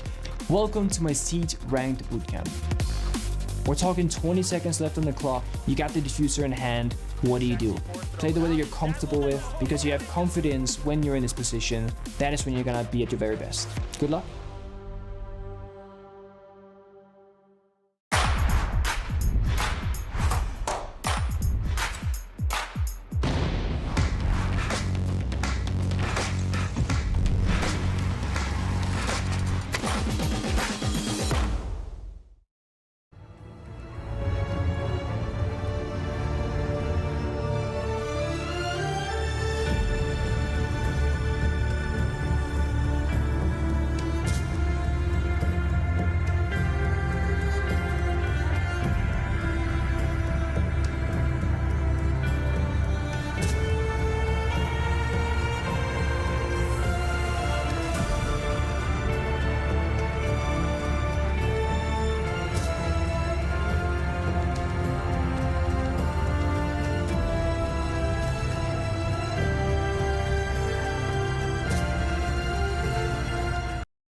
and welcome back here. As you can see, the players having a little bit more of a conversation as they get themselves sort of sorted out and balanced. I'm not entirely sure what is being pieced together, but we'll hopefully be back in with map 2 sooner rather than later. Map 2, it's going to be a big moment here for, obviously, Wolves. Needs to be, because right now, again, for Wolves in a similar position where they could walk again after a full day of playing Siege with 0 points. Happened to them yesterday, and I'll be honest, I think it's going to happen to them again. I think Soniqs have really shown their grit. I think they've improved on a lot of weaknesses that we've kind of mentioned throughout the past year. I think the adaptability from Soniqs has been second to none today, being able to think of, plan B, plan C if needed. The retakes, I think, from Soniqs as well were excellent, controlled. Don't rush things. Wolves, on the other hand, flank protection was all over the show. Not being able to lock out those rounds, of course, from 5v3 positions. And it's strange because for a team that we mentioned is so structured, and if you give them an inch, they'll take a mile. They're taking multiple inches and they're still losing the rounds. There was a thing before the game started that we got from the audio of Soniqs that was apparently a war chant, but it was a very silly one. I'd hope we have another recording of it or something on socials. Apparently it works though, so maybe that's like a hacker. Yeah, but like a little one. We saw war paint on teams' faces yesterday. Yep. On DarkZero. It worked in the end. It almost didn't, but yeah. It came together. Warpaint is still an 100% success rate, and here, 100% success rate, well, it's definitely not Wolves. It's planting. If you missed the first half of that game, Wolves got the diffuser down 5 times of the total 6 rounds, 4 of them. Soniqs then came back and got the diffuser and diffused it. And it's just, that is a huge problem for Wolves. It is, and it's strange because, like I mentioned before, a slow-paced team who's supposed to be controlled and do things, to a T, everything has to be perfect. It's a worry. It is a worry. Skyscraper, obviously the next map that we have to go to. This can, again, be a map which I think is very unforgiving in terms of being able to close out the plants. I don't think we'll see as many plants as what we do see inside a cafe, mostly because Skyscraper, I think, because it is so small, more gunfights. It's very rare you would see the diffusers be planted, especially with how the meta's changed, which hopefully we'll get into. I'll mention kind of the little changes that's happened within the past 3 months on Skyscraper as well, just keep everyone updated. But yeah, you don't see the same Skyscraper you would have seen a while back. I think that's the thing about Skyscraper as well. There is on certain sites similar sort of problems. There's certain angles where if you lose sight of a player, if you lose control of a player, they can do similar things that we've seen Geo just do on the previous site, which is rotate your way back into an unforgiving corner, an unknown location, and cause devastation. Wolves have to have their heads screwed on with this. As I said before, Soniqs coming here, for my money, isn't really because it's, this is one of our strongest maps. It's because it's one of Wolves' weaker. Yeah, I mean, you can pick a few from Wolves in terms of weak maps. Yeah, but this is that sort of, when you get the circles and you cross them over and you look for what's in the middle, Skyscraper. Another Yana ban. Similar trend. I wonder if maybe again... Doesn't matter when... See the Souls ban? Could happen. This, Valkyrie. Another thing that I didn't get to mention as well with the Souls ban on Cafe, and it came out, of course, from Soniqs. What was one operator that Citizen just was excelling on? Nook. People don't know, you can see the Nook gadget if you're using Souls' gadget. Yep. So it's a hard counter. It's a hard counter. So you can see that, again, I think Soniqs they're really trying to just benefit themselves as best as they can. It's just remove counters from operators that they will excel in, Nook, of course, being one of them. Not to put you on a spot. So you're saying all of their bans are built around Bences and Macmillan? You play to your strengths. Your favorite player? You always play to your strengths. And that is what Soniqs are doing. Yeah, okay. I just want That's the way it works. Because I want to get the quote. It's. I want to get the audio. You just have to, I think if you're Soniqs, you have to realize the player that you have in your hands. And he is special. He's special. Yeah, I'm generating the quotes for when you eventually make your documentary about Citizen, the greatest of all. I've known him the longest out of anyone. Biography by Demo. People forget that. I know it was original. Yeah, he wasn't originally called Citizen, by the way. I know the original. Oh. Let's not reveal it, though. No, that'll be for the documentary. That's for the documentary. Tune in. Coming to a screen near you. Hey! Maybe Chambers will bring me on after he's lifted the hammer, and we'll find out then. What screen? Oh, you're calling Soniqs as the winner. Oh, we'll get into that later. What screen are we looking at? We're looking at the one in karaoke. What's the lyrics? Wolves on defense. Will they be able to get a little bit more out of it? We didn't get, obviously, the full taste. Only one round of the 4 we saw on the previous map. So this is where the meta's kind of changed with Skyscraper. One big change that people might see is if you look at karaoke bomb site, if you look at karaoke, you will see that there's 2 reinforced walls towards top black. I'm sure in many people's ranked games you would open the left side up, put a deployable shield and try and hold the staircase. Not anymore. Top black staircase takes are so easy from an attacking perspective. All you have to do is clear the shield and essentially you have lost full bomb site control. So teams now, you reinforce it off, you don't give them access to that. If teams want to take top black, then they're walking down Death Corridor, which has about 20 different angles you can get shot from. So the name of the game is extend the dragon, extend the drum, and hold all your worth. And that is why the takes sort of turn into this. You will start on the opposite end. You'll see it for a lot of teams on the opposite end. If we swap over to this as the site as well, build your way east to west to west to east, depending on where the eventual location is. Get yourself in just to the top, the red square, the stairs there, and try and swing against the shield in Dragon is a lot of teams' first point. And another thing as well with Skyscraper is I feel as though Geisha has just been forced by the defenders that the attackers have to go into Geisha now. I think that is the room that you must take.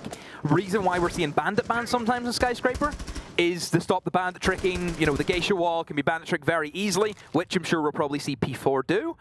So it's actually warranted bans because of that. All right, Mowgli, will you be the first point of call? The entry statistic, and your statistics, to be fair, I believe you were the top-rated player from the previous game based on the old graphic, and you need to see if you can try and keep that up and hope the rest of Wolves can get the pack behind you. Gunner, he's looking for the first fight right against that Azami. He's going to give himself a little bit more wiggle room and width. Citizen is on the line. They can try and pop some control here of the space and see if they can go for a bit of a 3-2-1, but look at this. The support comes back round. They're buying as much time here as possible. Again, another worry. No nades from Soniqs, and those Azami barriers are going to be tricky to deal with. They are essentially 2 big deployable shields that you can hide behind and play around. So I think Soniqs trying to brute force their way through that. I don't think it's going to work. They went for the pickup there. They covered it with the smoke. They're going to hope the player drifts right back in, but Gunner doesn't have a huge amount to work with. Neither does the Azami. They're just buying themselves a second. Mowgli sort of went, I'm out of here. Too much pressure, and fair enough. 2 minutes have ticked away. You've got 1 kill out of it. Look who's gone. Half of the hard breach. Now Geo is going to have to see if he can try and utilize that. The dedication comes towards Geisha. As you said, they're going to try and force it, and the defenders aren't going to try and force anything back. They've pushed into drum as well. Suddenly they've swung themselves here from a single front. There's Citizen getting Mowgli off the back of the board. Pulls away before he suffers on the long-range fight that Geo is going to see if he can try and step back into. There's movement underneath from Gunner as well, who takes care of Shinka, pushing up the core of the stairs as well. They said, well, we can't have drum. We're going to beat you all over the opposite side. But Bibu, oh, he's around on the back stairs, slinks past the barbed wire, gets the drop onto the first, has the cross angle. Citizen, he's going to have to try and fight his way out with the angle towards the stairs. Geo going down, though, with a little bit of a sliver and a slink on the way back. Can they try and find a way into karaoke? P4 has a different idea, locks them out, leaving just Citizen left standing, gets 1, looks for the second, cannot quite find it! Close. Very close. That flank from Bibu really shut them down. I think, again, the time for Soniqs just didn't have enough of it. Soniqs going for that sweep across, which, again, is expected, but they just don't have the utility to go for the Azami. Only had the 1 set of nades. It was used very early on. I didn't even really see... didn't really see the nades be used by Gunner. I'm wondering if it was... because they opened the wall on top red. If it was to get rid of any electrification there, maybe? No, the EMP crates from... the EMP crates from Lion, no? So, I'm just trying to piece things together. That shouldn't be... Yeah, shouldn't be an... I mean, Thatcher's open as well. Shouldn't be an issue. Just didn't have the nades at the disposal. And I think as soon as that happened, I think they did realize, okay, we can't go there. Then they went Geisha. They had to go Geisha. I just think they should have went Geisha from the get-go. That's my opinion. Maybe leave 1 guy, 2 guys towards east, then send everyone to Geisha. Geisha is the key room that you must take if you want to attack Karaoke T. This, not so much. Geisha, you don't need to go for Geisha for this one. 5 seconds left before insertion. We'll see what they opt for, because it's either usually, to be honest, it's Geisha or it's hitting the quad wall and the triple wall, even getting that popped open and sort of forcing the play space of, you know, that corner right buried into the site. You can put some pressure from underneath on it. You can try and force them out. That's why the hatch is open. They have themselves a little bit of wiggle room. Yeah, this bomb site can be tricky. A lot of things can go wrong. Mostly, it is just struggling with getting the walls open. That's where the attackers, I think, do struggle. If you can successfully get walls open, no problem, because I think it gives you a lot of breathing room, gives you plenty of space to use.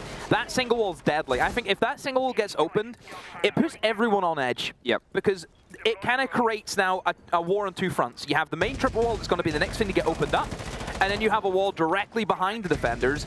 You have to try and hold two different angles at one point. It's very difficult. So that's the pressure that gets applied to defenders. Wall's going to be opened up now. Yeah, I worry for Wolves now. Walls have been opened up from Soniqs. I'm sure they'll go below now. They have the buck who can buck below. They obviously can send Citizen below with the nades. If they can get a couple of picks here, a couple of kills here or there to really lighten up, I suppose, the anchor players for Wolves, Soniqs just walking on plan.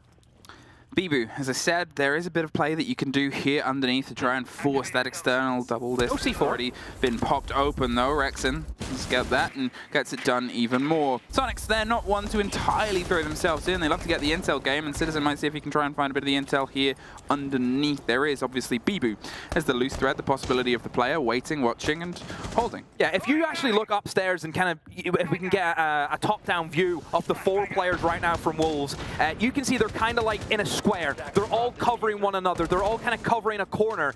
Right now we're seeing one of those corners actually try and go downstairs and help Bibu. This is what I like to see from Wolves, is potential for refrags. So there's pressure coming around on the back end. Gunner's going to look for the fight. There's a bit of movement on the opposite end, and there's P4 with the cover. Hit the hatch drop and drop the player Really too. good.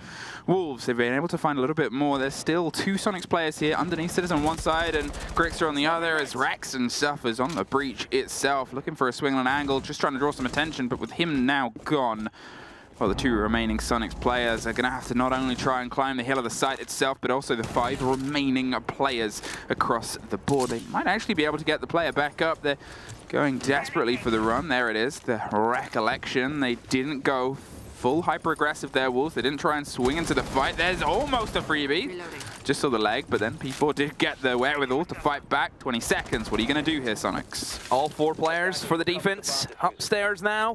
Back to the safety of the bomb site. And yes, Soniqs don't really have a lot of options. That Azami Batter here as well is just going to kill off any potential of walking into office. And Rexon is essentially pushing into a freeway crossfire. And yeah, gets slaughtered immediately. Shinka with another one. Great round from Wolves. Exactly what I wanted to see from them.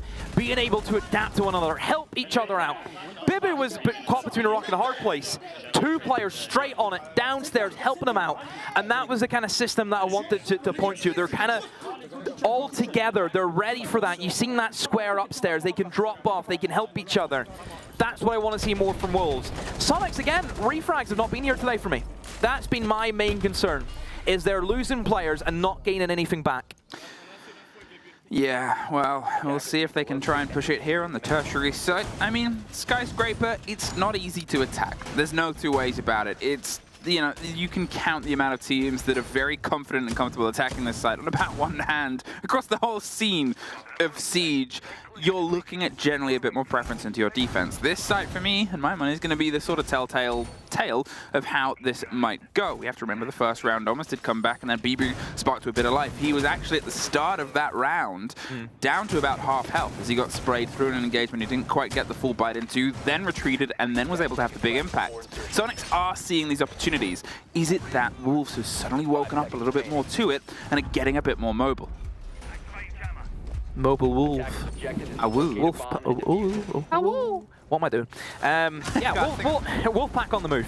Yep. And that's what they need. They need to play flexible. I think for a map like Skyscraper, you need to be on your toes. Yep. At all moments that you can. Obviously, looking at Kitchen Barbecue, not that good of a bomb site. I think if you lose the upstairs control, you lose the hatch. That looks directly onto a bomb site, which we know isn't always the greatest to really defend with. That's the really only concern that you would have if you go on this bomb site, is just defending upstairs as best as you can. I'm a bit shocked that they haven't went for any wall denial, such as the Bandit, to try and Bandit trick inside of Geisha. Again, Geisha, for this attack, is a necessity. It is the room that you want to have from a defender's perspective. Or attacker's perspective. I mean, either way, they both want it. You both want it. The perspective we get is the break that comes through on towards Geisha. Perspective is we've wall hacks. Yeah, the break comes across this verticality. Bibu's going to see if he can sort of sit and wait and bay for as much attention as possible before maybe getting a rotate and pulling himself back out. Verticality is important here. There is solids underneath. There's a bit of a drive, and P4 is Well, instantly trying to put some pressure back onto the window here. I have a feeling it might just be a quick rush in again from Soniqs, which is what they were doing really well on Cafe, seeing an opportunity in it and excelling in it. Yeah. They'll look for a window, they'll look for a route through, and sometimes the direct route is the way to a man's heart, soul, kidney, and liver. P4 knows where gunners are, but Geo does get that back. A quick response. Side player dead. Yeah, he might try and just get a quick break onto this castle and maybe swing around backstab behind it. Hope that he can do a little bit of damage, but nobody's going to try and move in intently. A lot of reinforcements, the swing on the shield and the pull back, actually, just as a player, and to maybe have a drift closer on. They're still sort of sitting, waiting, wiggling, but currently they haven't been forced out entirely of their positions here. Oh, IQ just misses Mowgli. He's crouched, so he doesn't see the angle. Mowgli sees him and picks him apart. It's going to be a down, though, not a finish off onto Grixer. 3 versus 4, unless Mowgli can secure the kill. I think, does he go for the jump out here? Maybe, nope. Thinks against that, probably could have gotten the kill and then runs straight into the crossfire of Geo. 50 seconds to go. 3v2, unless somebody wants to rotate and get Grixer, but I don't really think they need to. I still think they have enough in the tank to see us over the line. They do, but when you have the option of, I guess, you know, the 4 versus 2 versus the 3 versus 2, you kind of want all strength going, especially when you still have 30 seconds. Grixer is picked back up. Citizen was out there. Shinka's going to see if he can maybe get a bit of revenge and find the full stop to the story of that round. But in the meantime, Rise has gone down in the site, so there's not too much that you can do exploratory. Over here, the swing round, the first fight is Shinka's. Oh, no. Grixer kills Geo. What? That was, I think, elsewhere on the map, on the second story down to the top. They've picked it up. He was concerned. They get the kit back. That was a little bit of a moment there, but Rexon, he's going to get that picked up, get the plant, and get that covered. Shinka is above. We talked about the importance of verticality to post-plant. No, that makes this very risky. A second difference there, and that could have been a huge Shinka clutch. But there is still time. There is still the possibility of some intel. These pre-opened angles. There's the first fight. Gets it. Gets rid of Rexon and pushes them into the 1 versus 1. They've gone deep. All the way down the prep line, holding off on the angle and waiting for the call. The intel, and look at that. That's a good angle. Big old opening. Ready for them to see if they can swing it. Shinka could go right here and see if he can force the fight elsewhere. He might try and long arm, but he knows they're watching. And he knows they're listening. 15 seconds, though. And in that time, he's got to get it back to the kit itself. Can he long arm it from that angle? Oh, will that be just enough? You got to make a motion. You got to run. Hold the shift key and hold the trigger. Grixer just clutches it out. Yeah, good work from Grixer. Good angle. Knows how to play that one. What you expect to see from Soniqs, getting that diffuser down. They're not like Wolves, they can actually hold it pretty well. But yeah, that's a plant anyway. That's been the first plant, hasn't it, for the attacks in Skyscraper? It has. So I mentioned it's not really a map that you would see the plant go down all too often.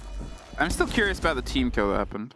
I think it was because it was Grixer and Citizen jumped in the same window, didn't they? From into the kind of little restaurant area, and I think that they might have shot at Shinka, and then a stray bullet has happened. But it was Geo that got the kill. Yeah, that's why it's confusing, I think. Because Geo, we last saw with the kit down on the prep line. Yeah. On the far end of kitchen. Because it was definitely Grixer who jumped in that window with Citizen.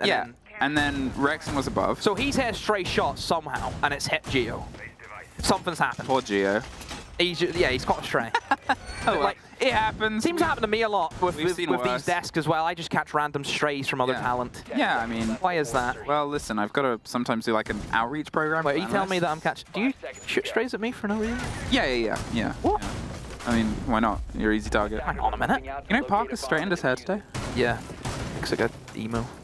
I thought you looked like an English teacher. Yeah. Like the cool English teacher, you know? If you want to see Parker straightened hair, go to his Twitter. And other such... Just, you don't need to see that image, everyone. And other so don't such worry about throwaways. Hey, 2-1 Wolves. They still have an advantage. As I said, it was down to that site, and it was still close. You find yourself in a post-plant 1 versus 1. A second difference, maybe even half that, and they might have had an angle on the diffuser planter anyway from above, and then that would have been all she wrote at 3-0. So they brought in more nades, which means they sacrificed the EMP grenades because Citizen was on the line the last time they attacked this. So they're bringing more nades, which is what we wanted to see, so they can actually deal with the Azami hold that moves in towards drum. So that should be a lot better for them. You would expect that to happen. But you can just see the power of Azami. You can see it adds an extra layer to everything that happens. It just keeps stacking up amongst one another. We see this all the time from Skyscraper. I'm pretty sure the last time that me and you cast the Skyscraper was that G2 BDS game, if I'm not mistaken. Deep cut, but... Remember that one? The horrible game of Skyscraper. Wasn't it when Skyscraper had just come in, though? No, it was the stage 3. Oh. Oh, wow. horrible game of Skyscraper. I mean, they happen. Not everyone is good at sort of attacking Sky. Not everyone can sort of piece things together. And well, Geo gets a perfect start. Mowgli gets a perfect bit of revenge. They lose Geo, but they do get rid of Shinka. However, the cost of the smoke and the thermite is one of those that would probably be argued by a lot of people for a long time. What is worse to lose in this situation? You have the ace, so with one Selma left. It's not too bad. And realistically, in terms of Soniqs, they just need the geisha wall open. That's the only wall that needs to be opened up. 2 quick kills by said ace. Wow. You know, it makes You have the ace. you just don't open up the walls, you open up all the kills, and then Gunnar hits them coming in through black stairs, and that's it. Realistically now for Soniqs, they have full upstairs control. Bibu has to go for a long old flank, but doesn't even get that close. Citizens down there sniffing them out. Soniqs, quick round. 2 apiece. We're back even now, and 2 attack rounds for a lot of teams on Skyscraper. They're pretty confident with that. They're pretty comfortable with that. You move on to defense with that, and you think you should be able to lock it out. Soniqs today feels very blink and you miss it, doesn't it? They just, all of a sudden, they've won the round. Oh, well, the thing about Soniqs, they're one of those teams where you want to sort of get the VODs and look at it afterwards. Like, obviously... Yeah, we've seen a few times today already. How have you got there? During groups, you're sort of, you know, because there's so many games, we only have a couple of observers, you don't get the full taste of all the moving parts. That's the sort of downside to Siege. But there are VODs at some points, often released to the public. They are given to people, and you... Soniqs are always high on that list of like, I really want to watch these. I want to see if I can teach what they do to the people I play ranked with. Good luck. My friends who play... friends? Yeah. I've been getting them into Siege. I've been getting them to Siege. Look at you. They're watching our site, which is good because normally they say, if you're a caster, a play-by-play especially, try and explain it as if you're explaining the game to your grandma. Well, whenever I cast, right, little tip for any casters out there. Please give me a tip. Always cast as though your dad's watching. Yeah. You want to try and explain it. And I works really well for me because Paul's always watching. I always cast as if Paul's I get to cast as if my gold tier friends are watching and sort of try and explain. Are your gold tier friends watching? Yeah, they are, I think. Good. Yeah. I gave them a breakdown on all the quick teams. Tell them. Well, unfortunately, after yesterday, a lot of them have become Cyclops fans, and you have to sort of... No. Explain the heartbreak of being a Cyclops Listen to me very, very carefully, Emmy's friends. Listen very carefully, okay? 10 seconds left. That was just a bad BDS. No, I love Cyclops. telling you. But if you are a Cyclops fan, you will suffer heartbreak a lot. Do not back down. Usually their own doing. Anyway, and this is a good time and a good showdown. And Soniqs are a good sort of explanation team. Wolves are sometimes a good explanation team as well, but they just, you know, they're still sort of suffering. They've obviously just come off the back of a timeout. As I said, 2 attack rounds is sort of par for the course. It's what you want. Wolves, they've lost 2 in a row now, and they don't want things to keep going that way. I do worry about Wolves in the attack. I think they need to get a good, healthy defense to really give them a good fighting chance. Yep. Soniqs, interesting pickup from Citizen, was doing really well for him. He's on the Amari. Amari's an operator that I don't really see on Skyscraper. It's not one that you would think is going to excel. There's really only one window you go in from, and that is karaoke window. Well, which okay, so I think where did he come in from? He's came in, okay, so he came in from the bottom black window. Bottom black.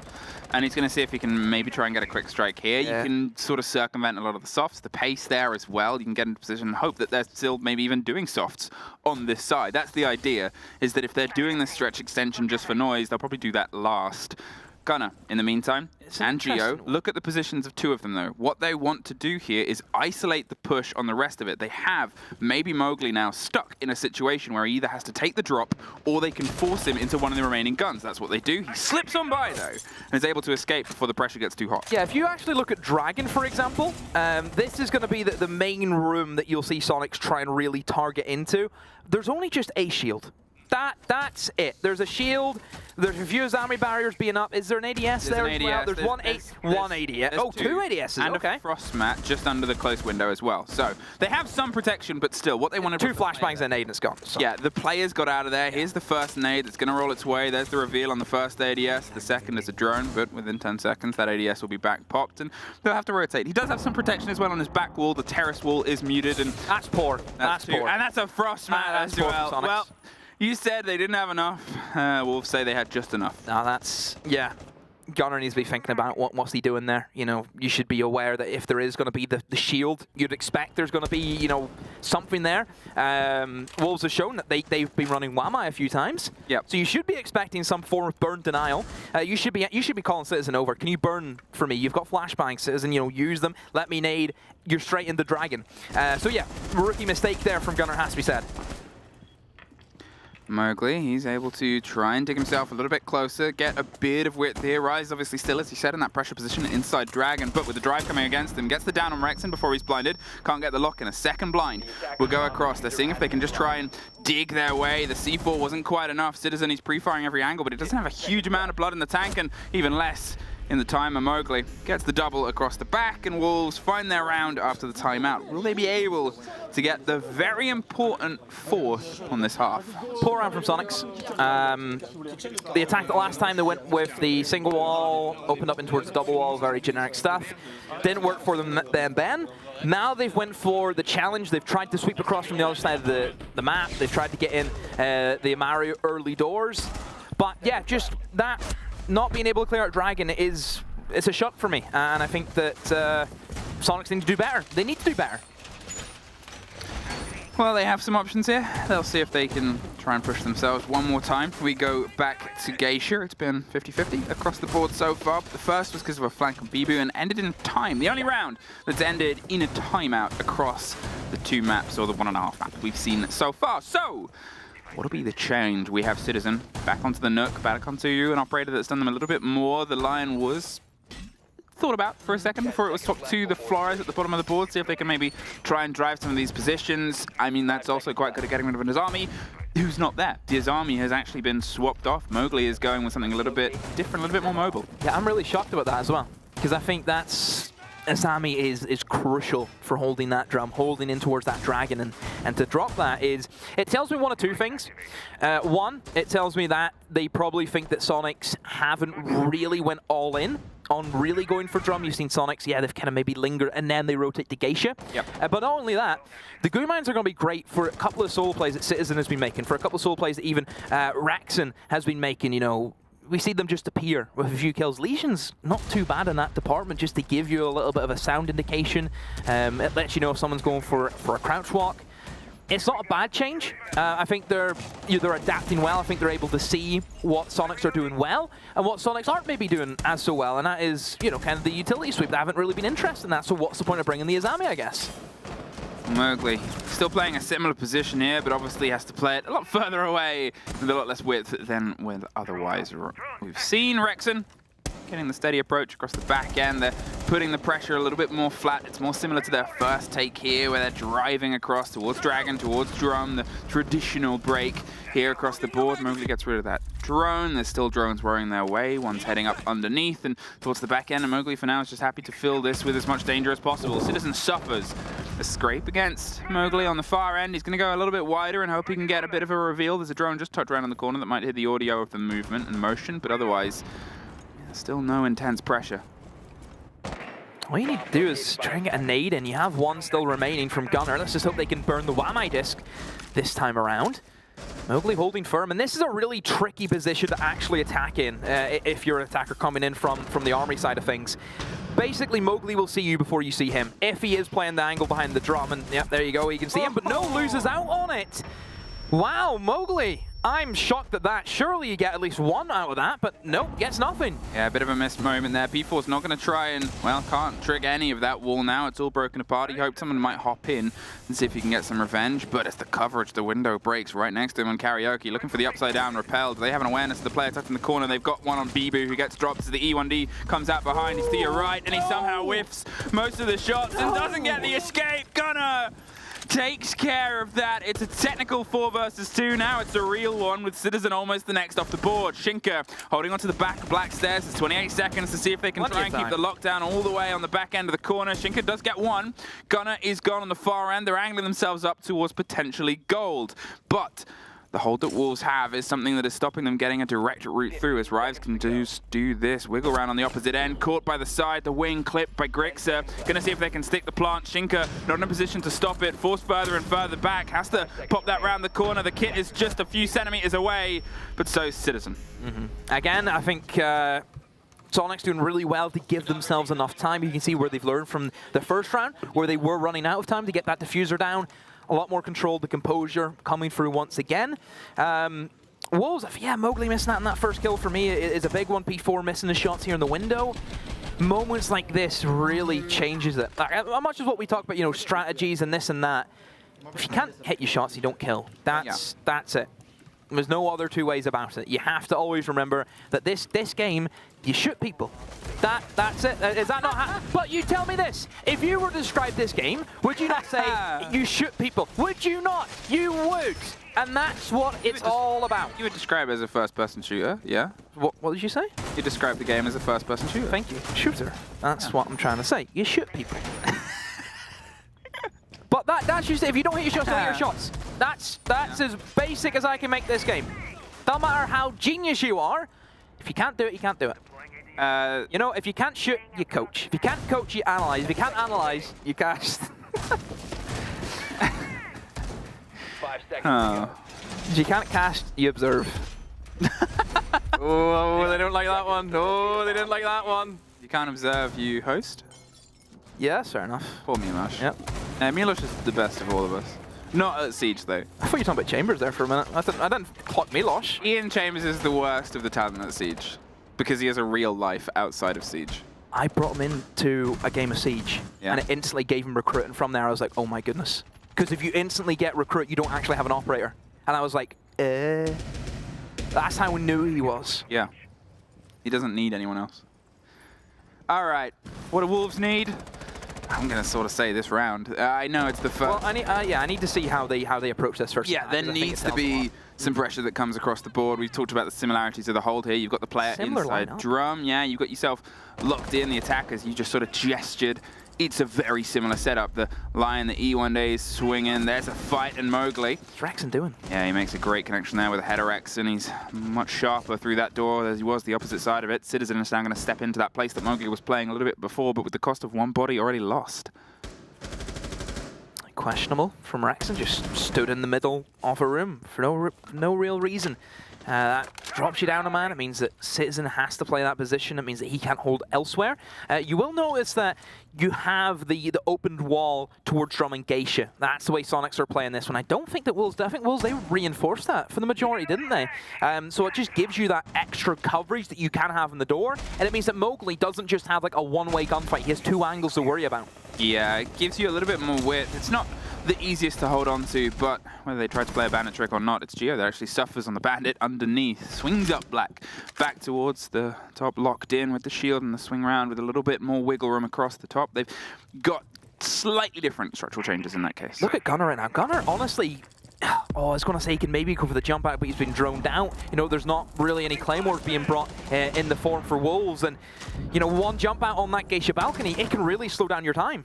Geo, he's looking for a second fight there, but it's Citizen that finds Mowgli up towards the top of drum. They're hunting for the players, the hop-in across the board. Bibu gets Citizen from the push, and suddenly they've got a little bit of ground back. Geo does go down, Rise. He's tucked so close towards the side. He's concerned about the rotate around the back. He takes a little bit of a dangerous sprint there and suffers the damage, gets repositioned, as does Gunnar suddenly. There's a lot of ground, a lot of land being handed back and forth. A bit of a swing round. Gunner's 2 versus 2 with the single player. Gunnar, he's waiting, holding, and they slip on by. Grixer, what can you do here? Gunnar does get caught out. It's Grixer. The 2 versus 1. Technically, Geo is in Narnia. They're not getting him back up. They're trying to get the kit planted. There's the reveal on the player. The red pings are coming across the board. He just needs to find the man that's head down. He hears the audio from the opposite side. The pings are still there. He's going for the swing. The first fight. No! He cannot get it. Rise! Ran out of ammo. In this 416. All the info in the world also. And he can't finish it out just because he forgot to reload. Whew. Close again for Wolves. Very, very close. Big plays from Ryans that has to be said. Killing Gunnar and then also getting that cover. Wow. Great work. Wolves, I think, again, that opening kill department has done wonders for them. Very consistent in that. And this time they will close out with a round win, which we didn't say that in Cafe. Yeah, no, it's that sort of maybe a change of pace. I said for me, it's an important round for them to win. As every round should be, but coming into this half, they need the mental game. Okay, sure, it's the first defense for Soniqs. You're not expected to always win that. That should be technically the Soniqs' strongest side, but still, if there's not a fight, there's not a lot of hope, and there was more than enough came from the guns and the barrels of Rise, biting back. Still some motions by Geo, which gave you a couple of flashbacks towards Cafe, the map before. Did some damage underneath and got caught up on the rotate towards the top Black by Rise, but still, is that a little bit of a red flag? Again, I think Wolves, it wasn't clean. It wasn't like, wow, great round. It was lucky enough kind of situation. They fought through it. They sort of bitterly fought through it. Their last stop on the journey, it's sort of different to how they were before. Their last stop on the journey this time was getting the plant down. Yeah. Whereas before it was much earlier and then they had the retake that kept them going wrong. Here they made a lot of work done first. Potential bandit trick could come in. You can see the bandit, instead of being stationed towards the double wall, towards office, instead he's going to be beside the single wall. Obviously, the only thing he has to worry about is getting naded from below. Yep. But there's only 2 nades being brought by Wolves, which is a little bit under, I think, the average. Generally, it is, 2 sets of nades that you would like to bring in on a map like Skyscraper. There's a bit of movement underneath the site as well. Oh, then there's the fight that happens across the stairs. It's Gunner. There's the nade gone. Wins it out. The Easy nade's bandit trick. gone. There's the bandit Brilliant. trick, the catch, and well, they thought they'd read it, but they were able to get the bandit trick off and get the player that went for the swing on the bandit as well. And I mentioned this whenever Soniqs were attacking. It can be a really easy bomb site to attack if you open the walls. If you cannot open the walls, you will struggle to do anything. Now they've had to rotate another player below. Mowgli's used all of his breaching rounds on getting rid of the bandit charges. Now the thing that they're going to struggle with, how do you deal with the shields? How do you deal with the bulletproof cams? All the other utility now that's going to be up, the Azami barriers.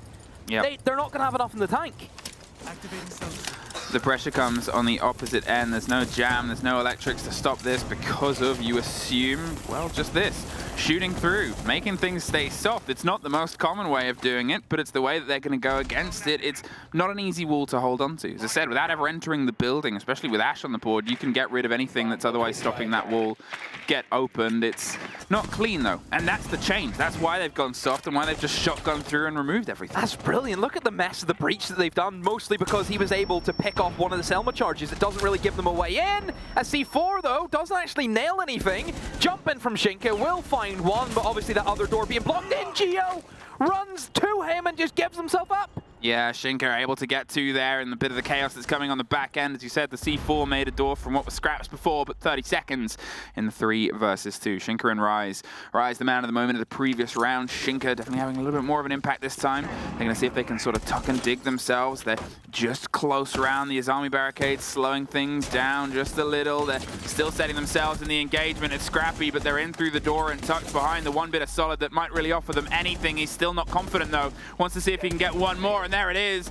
Now the plant is being covered just behind him. Rise, he's tucked in, he's holding the close fight. Dear. Gets one more. Rise, he is ready to keep pushing the team through this engagement. A post-plant with Citizen. The XEU now NA star, seeing if he can try and break some of this back and keep waving a flag that we are better, but they're not this time.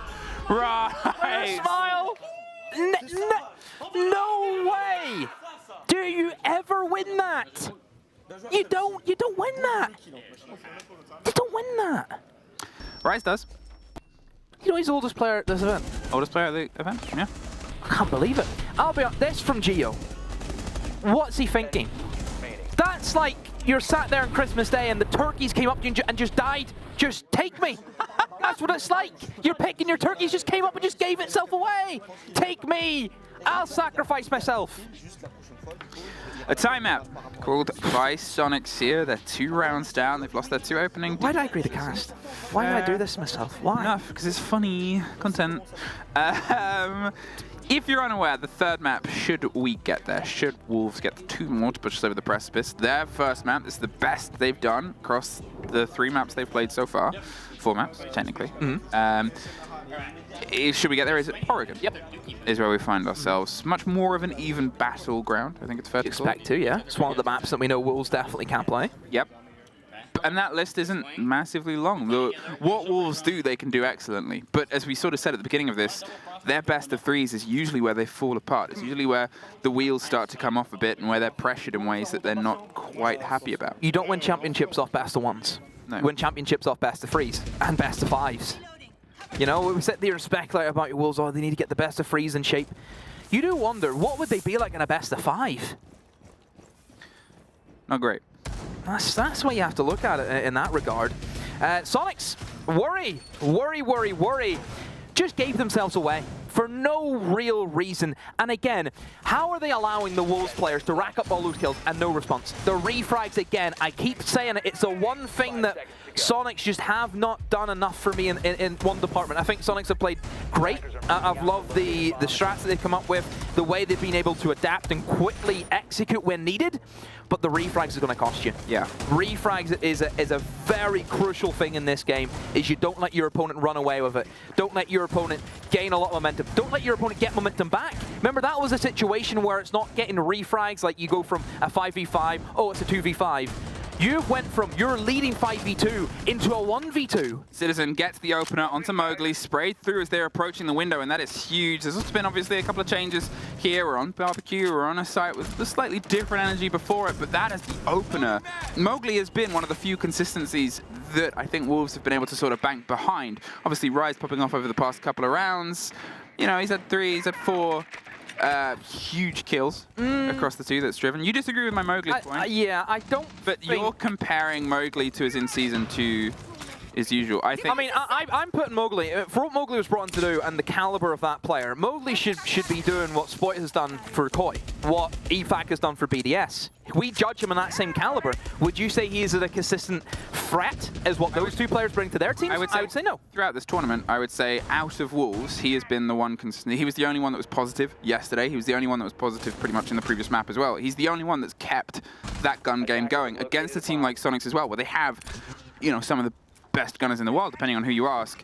You have to still have that functioning, and that is the problem. Has been that the other guns, the older guns like, you know, Bibu and P4, throughout the season they can perform so much better, so much bigger. They haven't quite hit it. Rise starting to spark in, Shinka starting to spark into life. Yeah, he's so much bigger for Wolves right now. Well, the same way you talk about Mowgli, you can't have someone who might be good one day and might not so be good the other day. I think consistency is what makes a great player in my eyes.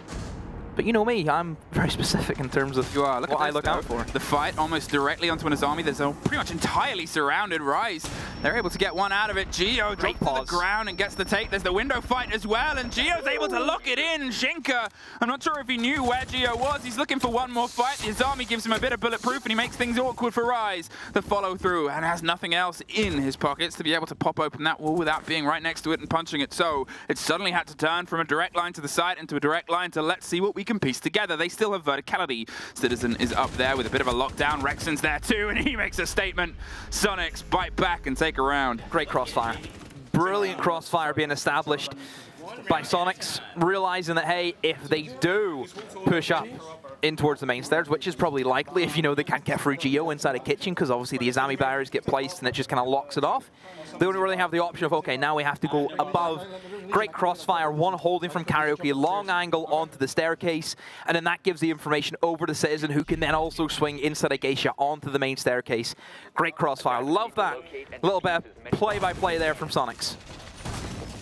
5-4, Soniqs, they bounce back after the tech timeout and take a round. It's always an important thing to make sure that you can keep the momentum. Going to a site that hadn't been played as well, I mean, obviously, we don't quite get the benefit of being able to sit in and listen to teams on the team talks. Unless, you know, unless we're not working and we can kind of just, oh, what was that? Just kind of linger, I suppose, is the best way. The thing is, I know obviously some talent like to sort of sit there and listen to the players. Yep. Do that. I'm always really nervous. I never want to like nervous. Yeah, because you know they're playing for their life. Playing for their lives. Yeah, if they don't win, they don't get to eat tonight. That's what it is. You heard it here first. I guess I'm technically talking for my livelihood, but they're playing for their livelihood. I think it's not a crazy statement for me to say theirs is much more nerve-wracking than mine. I think any and all distractions removed at that point. If I was a pro player, and I'm so far from that, if I was a pro player and I saw talent near me, I would throw things at them. Especially you. Why me? Before you do another, if you can't play, you can't. Yeah. Hey, if players want to hate me, then it just means I'm doing my job. You know, if I criticize somebody, it's for a reason. If I don't criticize anyone, We are dealing with the best siege we've ever seen in our lives, but we'll never get to that point because there's always something. Wow. No one's perfect. That's the way it is. Wolves. Players love me. What are you on? You Wolves. Wolves, you still have a one-round advantage here. But Soniqs, they're a team that grows into the game. We talked about it before. The way they develop into a series, the way they piece things You can together. go on a run just in a matter of minutes. It's always going to turn into a problem the longer a game goes on. And at this point, with both tag times played, it's just down to the fight. Mowgli got a freebie last time. He drifted past this. Isn't offered the same thing, but the mirror window out there, I'm not sure if it's entirely popped open or not, but he does have the range to get it from where he is. That mirror window, by the way, for anyone knowing, it's not there to get kills. It is literally there to mess up like Thermite breaching or Ace breaching, because you can pop the mirror window and then impact trick it. That's a little trick that you can go for. You'll see it a lot maybe on Clubhouse if we get a chance to see it later on this day. In another match, you might see teams with the mirror try and go for an impact trick on like Casual, for example. So just a little minor thing. It's not there to get kills, don't worry. First smoke pops down and stops the approach here of Mowgli, but he's not intent on going too much further in. You can see the kit is making its way up the balcony. Shinka with the Thermite's going to see if they can get that open, and as you said, that might get popped in. The grenade from underneath. They're hoping a player potentially stacks up next to it. They're not there, and in fact, they're not even going to open it themselves. It gets popped out, it gets broken, and now the approach comes from under. See what I mean? Now the Thermite can't open it because he's not going to stand in front of the mirror window knowing that someone's inside a geisha. This is what I'm trying to say. It's not there for kills. It's simply there just to be an annoyance. And Geo is being as annoying as ever against Wolves right now. The drones start to whir in. He's tucked himself with a bit of safety as soon as the window got broken open. And there's Rex, and he's pushing back in. The E1D doesn't really do much against him, and he's able to just keep firing. Mowgli dropped out. There was a C4 just to cement the man, but he was already caught out. Look at underneath, bottom of the stairs. Before he was almost about to throw himself up there, I think, but we heard a single pop, and they pulled himself back round. Geo suffered in the engagement as well as Bibu starts to creep his way, but gets dropped from the back of the chassis. Grixer has him. Gunnar has one more, but it's Shinka that's able to at least get a body back. They have some eyes into the site, but that's still really far away from them. The steps that need to be cracked open here by Wolves are not easy, so instead they go with the hot hop in 15 seconds. You got to pull it out and just try and barrel yourself towards getting this kit face down. There's face down, but it's not in the way that you want. Rise is gone. Shinka, he's looking for one more out the door. He's not going to find it. We are back level. We are. The mirror window inside a geisha just stopped Wolves in their tracks. Really worried about Wolves if that all it takes to stop them is that mirror window trick. That's been around for ages. They should know about that. At that stage, if you deal with that mirror window and you know it's going to be open, obviously you can't put the Thermite charge. You do have the Selmas. Obviously it's tricky with impact tricks, can still be a thing. Yep. It is a tough one. I mean, it is definitely a tough one to go through. I think at that stage, you then just have to try and seek for nades from below and just honestly just try and jump in double window with somebody also pressuring drum so you don't get swung from drum. I think it has to be like a kind of unison call, whereas as the Selma gets placed, the guy pulls the impact grenade, then everyone rushes him as best you can. That's what I think the solution to that is. You could see that they tried to get underneath with a grenade. They were trying to play a little bit against it, but the first grenade hit right next to the mirror window. Hoping they thought it was a bandit trick or something like that. That's what they were worried about. And what you're sort of, I think, trying to work out there is, okay, but didn't Mowgli have eyes? Exactly. That's what I was literally going to say, but it doesn't make sense because Mowgli knows there's nobody home. So it seemed like, as you said, they were a little bit stumped, but... Worried for Wolves. Worried. We talked about tertiary sites and how powerful they can be. We remember the last time we were here, it was on the back of scrappiness. It was a fight that broke the side. The soft that made things awkward. Again, if they're things that slow down Wolves, all the merrier. I think on the side of Soniqs right now, I'm not sure if the wall is soft once again, just on the side of the site. No, this time it's more familiar. Half of it's soft, half of it's currently loud. They have the mirror window just popped on a quick swing round as well to make things a little bit awkward to get themselves stuck in. You have to force that mirror player out of position if you want to try and drive against that. Let's just hope that Soniqs can not just throw it away in a matter of instances. Bear from Wolves, they've got that main wall opened up as quick as they can. That was a lot of Sophia utility though. It is, but realistically, what else are you going to use it on? You're still bringing in the Ash, you have the backup, you have the nade still as backup. They have money to burn. You know, they're millionaires in the utility department. P4, he wants to try and approach from underneath. He's concerned about being caught out by a bit of the verticality that's been open, and I think it's being watched by Azami. If he leaves this door, oh no, a little bit further away than that is Belied, but up the main stairs, right up towards the house. He the knows. Player just over on the other side. There's a grenade that's just gonna bounce right into this. Goodbye. Oh no, survives. Gio with a sliver of health and a swing round. P4 does find the header one. Grixer does get Mowgli before he's got though. Keeps pushing into Dragon. Citizen has the lockdown on the back end of Frostmat. That's 2 for 2 on the same window. And Citizen gets the push. Gio breakdances with a shotgun. Suddenly Rise is all that's left. He pulled a 3K off the last time they were here to clutch it into a round win. Rexon blinked and you missed it. Rise sure didn't. 10 to 6 and he's looking for the next, but Gio is able to make the wiggle dance work. He's not real, this guy here. The stuff that he's gotten away with today is incredible. He's a myth. He's a dead man walking. Feels like a ghost. He's tanking nades that I die to all the time. I've died to less. Geo Magics. My David Copperfield in the flesh. Is that the only magician you know the name of? Houdini, Penn and Teller, Okay. Dynamo. If anyone, to be fair, actually, if anyone knows a lot about musicians, Musicians or magicians? magicians.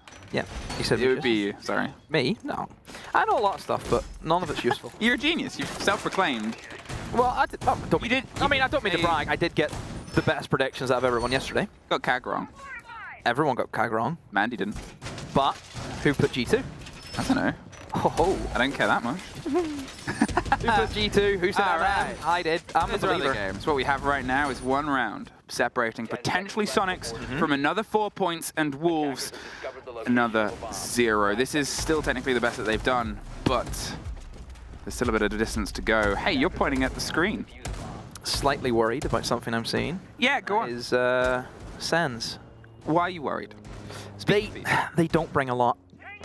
In my opinion, they don't bring a lot in terms of the speed change, which I think was definitely needed, because they were too slow. They were way too slow. I think if you're a one speed in this game, it's death row almost at times, isn't it? You're set up to fail from the get-go. But the gadget is, you can see the idea from it, but all it takes is like one miss throw and it just clusters everything up. I think you need to be really precise in what you're doing with it. So you would like to think that Mowgli has done a good job with, practicing the lineups. I think we're about to go a little bit quicker than we've got on the previous rounds. The Candelas were slightly prepped there with the throw over. The E1D goes, but it's a bit of a crouch movement behind the back of it. They get the wall open. There was a mirror window there before, but this time they don't fall for it. The push and the pressure on the player just tucked around on the back of Karaoke. The only song that they're singing is, "Oh God, I'm Alive." But Grixer is living! Gets the double. Mowgli and P4 caught off on the other side. Suddenly the Sens, as you said, there's an S there. It looks like $1, but the only one that's money right now is Soniqs. Citizen. He's tucked around on the corner, waiting for the approach here from the Thermite. Rise gets caught out on the window. It's just Bibu and Shinka left for Wolves' hopes on anything. A miss flow, a miss flash, and the blinding lights on anything that they want to have a look at right now. Citizen pulls himself back round. He's looking for the engagement, looking for the pressure. He has all the time in the world. They've slipped their way in towards Geisha, and he slipped his way right out of there, not handing them anything. But look, there's C4s in pocket. There's one less. You've still got one on the guns of Grixer, Rexon, and Grixer either side of a deadly corridor. They're trying to push the pressure onto the player. Gio's now on the stairs with Citizen. They are entirely shaping themselves up around this. The remaining two players, nothing they can do right now from the guns of Wolves is going to be quiet. The impact doesn't quite get the trick onto the bit of hard breach. It's popped open, but 2 stories, 2 territories, 2 things they need. What can they take? Still, if they can maybe get a kill back, there's still a minute to go here, but you really need Soniqs to start give themselves up. And again, I still do worry Soniqs and the refrags I've mentioned before. We've already seen them lose this already today. There's one more. Shinka gets the trade, and suddenly it's a 3 versus 1. With just about 30 seconds left, they still have the structure, and they still have a mirror window in pocket as well, just in case. Pocket mirror window. But I don't think we'll see that. What we'll see is another 4 points. Soniqs, they keep screaming through their games here. Wolves, unfortunately, for the second day in a row, will have to leave tails tucked behind their legs and work out just what can be done to break the massive divide that is starting to open up in this group. Yeah, great performance again from Soniqs. They're here to play. They are ready. Still, as always, not perfect. Still a few things for me. Refrags today. I think that's one thing they need to improve on. Definitely the go-to. Other than that, I think you can see the ideology. I think they're very light on their feet. I think quick to adapt. That's what wins you championships. It's why Brazil was so dominant for a long time, was because they had that play style. Joy to watch. Love seeing this team. I mean, a lot of other teams probably disagree right now. I think this is the thing. And it's fair to say Soniqs were always going to be one of the top contenders of this. Everyone expected them to do well. You ask a lot of NA fans, they're the #1 seed. You ask a lot of people that watch NA, they're the #1 seed. And that was even with the question mark of one of the biggest roster moves that came into this. Of course. One of the most sort of notable ones. It's been the biggest roster move we've had in the past 2 years, yeah. In your world, it's Messi going to PSG. It's that sort of level of a change. And it's working. And that's scary. Scary. Final words? I think Wolves really need to dig themselves deep here, and I think they need to... I think you could see... Sometimes I think that they fell back into their old ways, but I think it was better progression. I think they were light on their feet again today. I think they were playing their players the way they should be. Kind of rat plays, working well, get some quick picks here or there. I just need to see more of that. I think it was working for them whenever they did it, but they didn't do it all the time. Well, we'll go to a quick break before we're back with Milos and X and some other guy on the desk to break that down.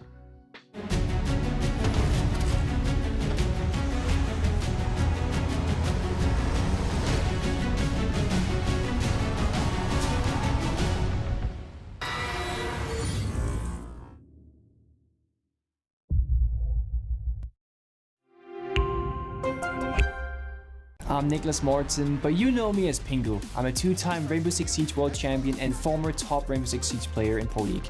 Welcome to my Siege Ranked Bootcamp. We're talking 20 seconds left on the clock, you got the diffuser in hand, what do? Play the way that you're comfortable with, because you have confidence when you're in this position. That is when you're gonna be at your very best.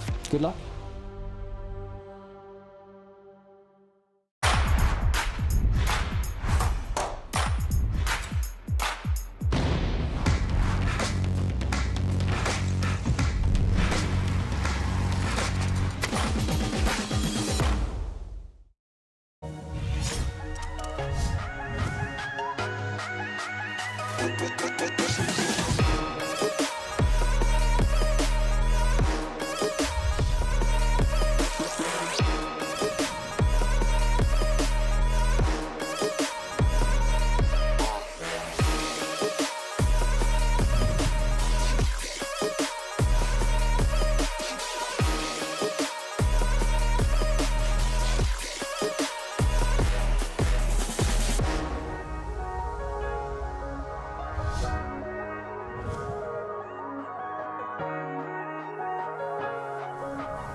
Hello, everybody, and welcome back to the stream. Our first matchup is done for day 2, and would you believe it? It's a 2-0. I'd believe it. I believe it. I mean, you were casting it. How was that, actually? Yeah. Casting with Emmy is a lot of fun, is it not? Yeah, I just like casting. Okay. It's just me. Why are you here? Okay, Soniqs 2-0ing Wolves in this case. Now, Wolves, at least in map 2, had some sort of a comeback, but I want to focus on map 1 first and go through that. So, Demo Lad, help me out. What happened in map 1? Obviously, Cafe was a bit of a weird one that we even said, how's this going to play out? I think Wolves, they adopted the play style of, there's a few moments where they did kind of fall back into, you know, play to your strengths, play to your mobilities, play to your P4s, play the rat, strategies. Main thing for me for Wolves was they just could not hold a retake to save their lives. They could not hold down Diffuser. Getting the plants down, sure, which is what we expect from Wolves. There's a great coordinated team. They can get the plant down, but if you can't hold it, what's the point? Sure. What's the point? You're losing retakes, you're losing flank protection. A lot of times I'm just sitting there scratching my head going, how is this allowed to happen? You're telling me you're the team that has the massive list, the recipe for success, and you've forgotten flank protection. Yeah. You're not going to be able to make a cake without your eggs. It's a piece of cake to bake a pretty cake. He done this the last time I mentioned cakes. This is deja vu. We done this last time. You know the reference? Come on. He doesn't. He's like I don't know 45, but I guess. I'm also like 75. No, you're not 45. No. Was it something town? Lazy. I don't remember. Lazy Town. There you go. Thank you. See? Got him. Anyways, what happened there? Because, look, you talked about Wolves, but for Soniqs, they just kept up the momentum from yesterday, Ollie. They did. We've not seen Soniqs play Cafe in a very long time. 2021 is the last time that we saw Soniqs play Cafe. And because of that, who knows what you're to expect. However, they played Cafe really well. On Cafe, you have to play a lot of retake strategies, hence why we saw a lot of plants going down from Wolves. They were able to get the plant down in all bar 1 of their attacking rounds. So 5 out of the 6 rounds they got the plant down. That doesn't happen by accident. That happens because Soniqs let them get the plant down and then play for the retake. It's one of the key components of defending on Cafe. Something else that Soniqs did really well for on Cafe was fighting from behind. The opening pick went to Wolves in every occasion. It went to them 8 out of the 10 rounds played. Wolves were fighting from a man ahead, and yet they still sometimes lose. 2 men ahead, by the way. I will take you back to SI21 Sandbox. All the way then. Take us back. Take us back. Was it Sandbox or CAG? Pretty sure it was You're taking us back. Pretty sure it was CAG. It was CAG? There you go. It was CAG. And Cyclops Athlete Gaming, same thing. Always opening, always getting a man advantage, and then even in 5v3s, losing it out. And that's unfortunately how things were on map 1. But we went to our second one in this series. That was Skyscraper, which was a surprise to see also. Again, we talked about the map ends, that there's some not iffy, but kind of oddities being thrown in there. In Sky, Wolves looked a bit more comfortable. They looked happy. I saw smiles on their face. But Soniqs are always quick to respond, Demo. Yeah, for me, I think Soniqs come into the mindset of Skyscraper is, let's just do it very generic. I wouldn't say there was anything flashy from the get-go. They went for their sweeps. I think they struggled in terms of actually figuring out, okay, utility management was an issue. I think, honestly, for both teams, I think the utility management wasn't the greatest. Soniqs, probably the first round, really, really slow, but that never happened again. Once they got that first round of their system, they realized the pace that they need to pick up to against Wolves, and from there, they didn't really have a struggle whenever it comes to those attacks again. It was a very similar story on the opening picks as well. We saw that Wolves did really well on their defensive rounds, getting that opening pick. It didn't translate, however, into their attacks. And if you remember at the start of this desk, right when we were doing the pre-game for this game, I said I am worried about Wolves on the attack on this map of Skyscraper. It is a very low preference map for them. They did all right on the defense. They picked up 3 rounds. They got an even split of the spoils. However, when we got onto that second half, they were only successful twice in picking up those attacking rounds. Lead. It was a good lead that they were having as well. You looked at it and we were thinking, we could be going to all 3 here. It comes back to the point of Soniqs and just going to run. You give them just 1 round, and that's enough for the snowball to start. Yep. When Mowgli and P4 are supposed to be more of your spearheads on the team, are not really able to get kills, it's a problem. Plus, let's keep in mind, and we talked about this demo, you mentioned this especially when we started the show today, it's all about flexibility, playing the rat game, as you put it in honestly very real terms. When you have to play like Koi were doing yesterday, for example, where there's 3 drones ahead of a player, that's an issue because you used to do that 3 or 4 years ago. That's Revolut. People don't do that anymore because it's too slow. It's not adaptive enough. It's not, and that's where Wolves got stuck in the mud, and they really got caught out there today. And I think it's a little bit of a shame looking at it because on the balance of things, you could have sat there and you could have gone, well, I'd like to see these two play Oregon because it's very familiar territory for both of them. In the maps that we've seen them play, we've seen some players looking a little bit uncomfortable, but Soniqs for me, I think they did a much better job of dealing with the Azami being available. That was a big one, yeah. One of the bans that was brought on both maps from Soniqs was the Solace ban. Solace, yeah. And obviously Solace being a new operator, it's already seen a lot of play in Play Day 1. There's so many I love it personally. Yes. But it's such a fun operator to use and there are so many things that you can do with it. To see that now banned, whereas before you would maybe look at something like an Azami ban and think, Skyscraper Azami ban, probably not a bad choice. That then being open, it slowed Wolves down to a crawl. It works really well if you think about the way Wolves play, which is they play a lot of Solace, they're happy enough to play that operator. But look at what Soniqs were doing. Look at Citizen on the Nuke. Solace is a great operator for seeing where, kind of Nukes, Jackals, IQs are, because you can see the gadget.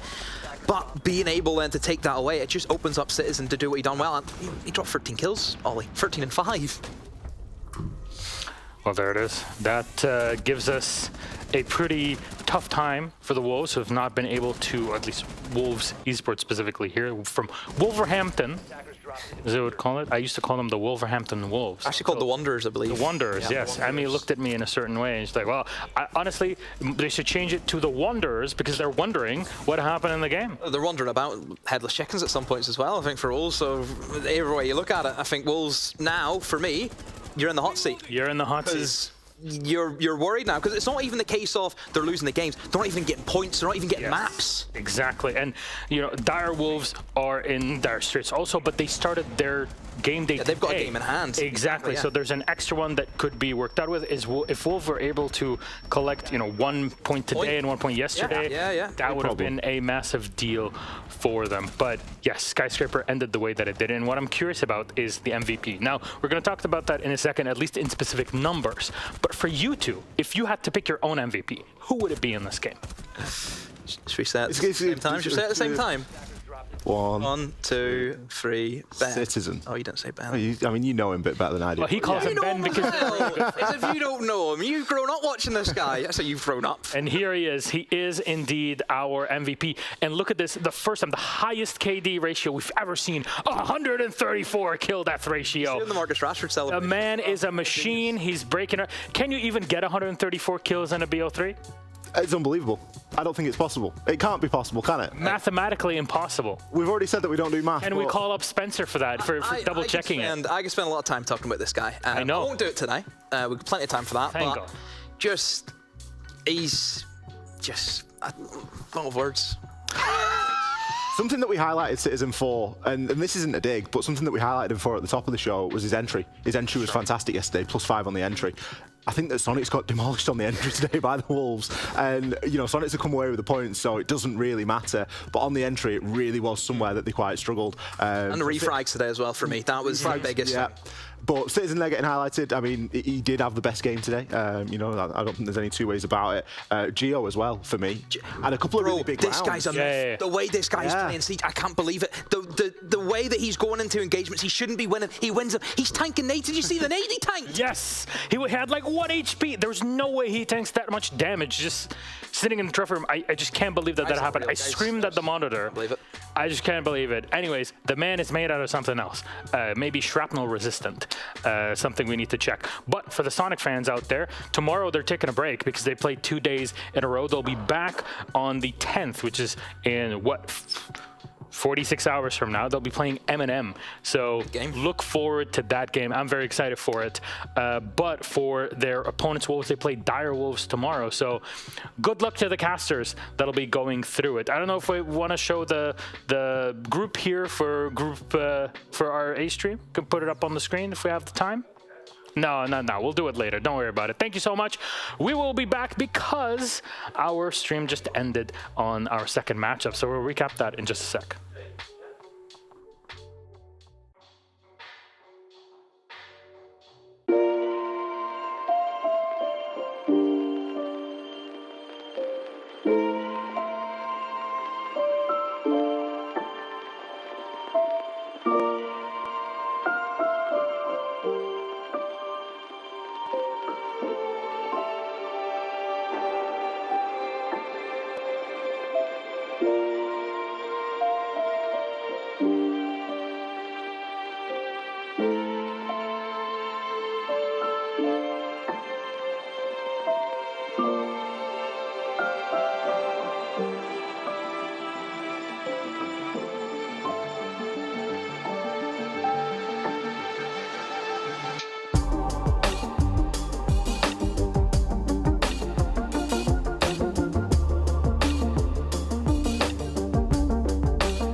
Welcome back, friends, to Six Invitational 2023. It's crazy to believe that all of this started in 2017, and we are at yet another edition of the World Championship of Rainbow Six. So we have our winners for our second game of today. M&M versus Dire Wolves.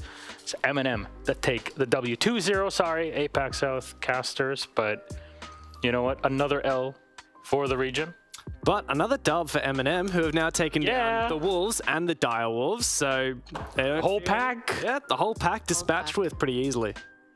That was pretty cool, though. I'm really impressed by M&M. They look like a very refined team coming into this SI. I was pretty worried for them at the beginning because they sort of don't really change their ways. M&M have their way of doing things, and I was really excited to see what they could bring to SI, and they've put a lot. It's exciting. Did you just say refined and M&M in the same sentence? Yes. If you told me Really? that in the past year, I would say, no way, being really cuckoo. impressed. But as someone who sat down and watched the games, like, yes, that's 100% true.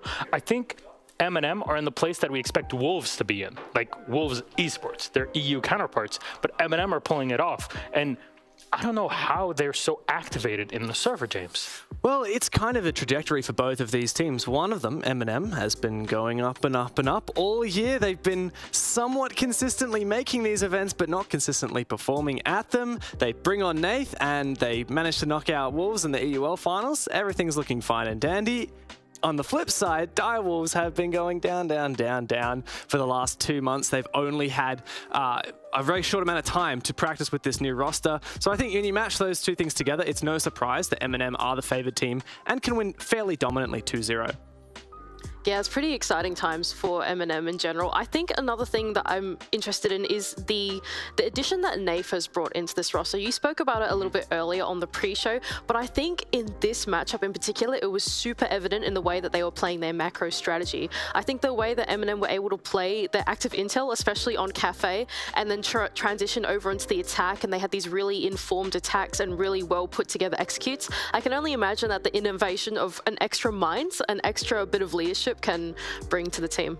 Yeah, and let's focus on those maps. Take it one at a time. You mentioned Kafetosevsky is still a 7-4 for M&M. There was a time, especially in the beginning, where we're thinking, 4 rounds on defense for Dire Wolves.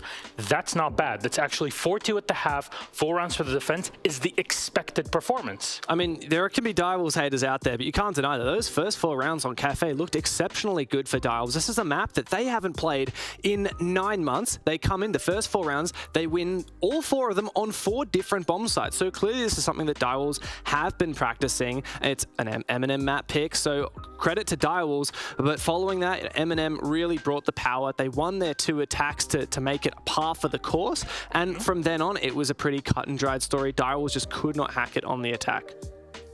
Yeah, I think once again, to reiterate, both of these teams actually played very similar defense strategies. Both of them really leaned into that combo of like the Pulse, Mirror, and like Valkyrie to try and inform C4s, try and inform what kind of runouts and gunfights they wanted to take. But then when it came to the attack, M&M was super good in the late game. Both the executes that they were able to pull off were really, really clean, whereas Direwolves, when they went onto their attack, it looked a lot more messy.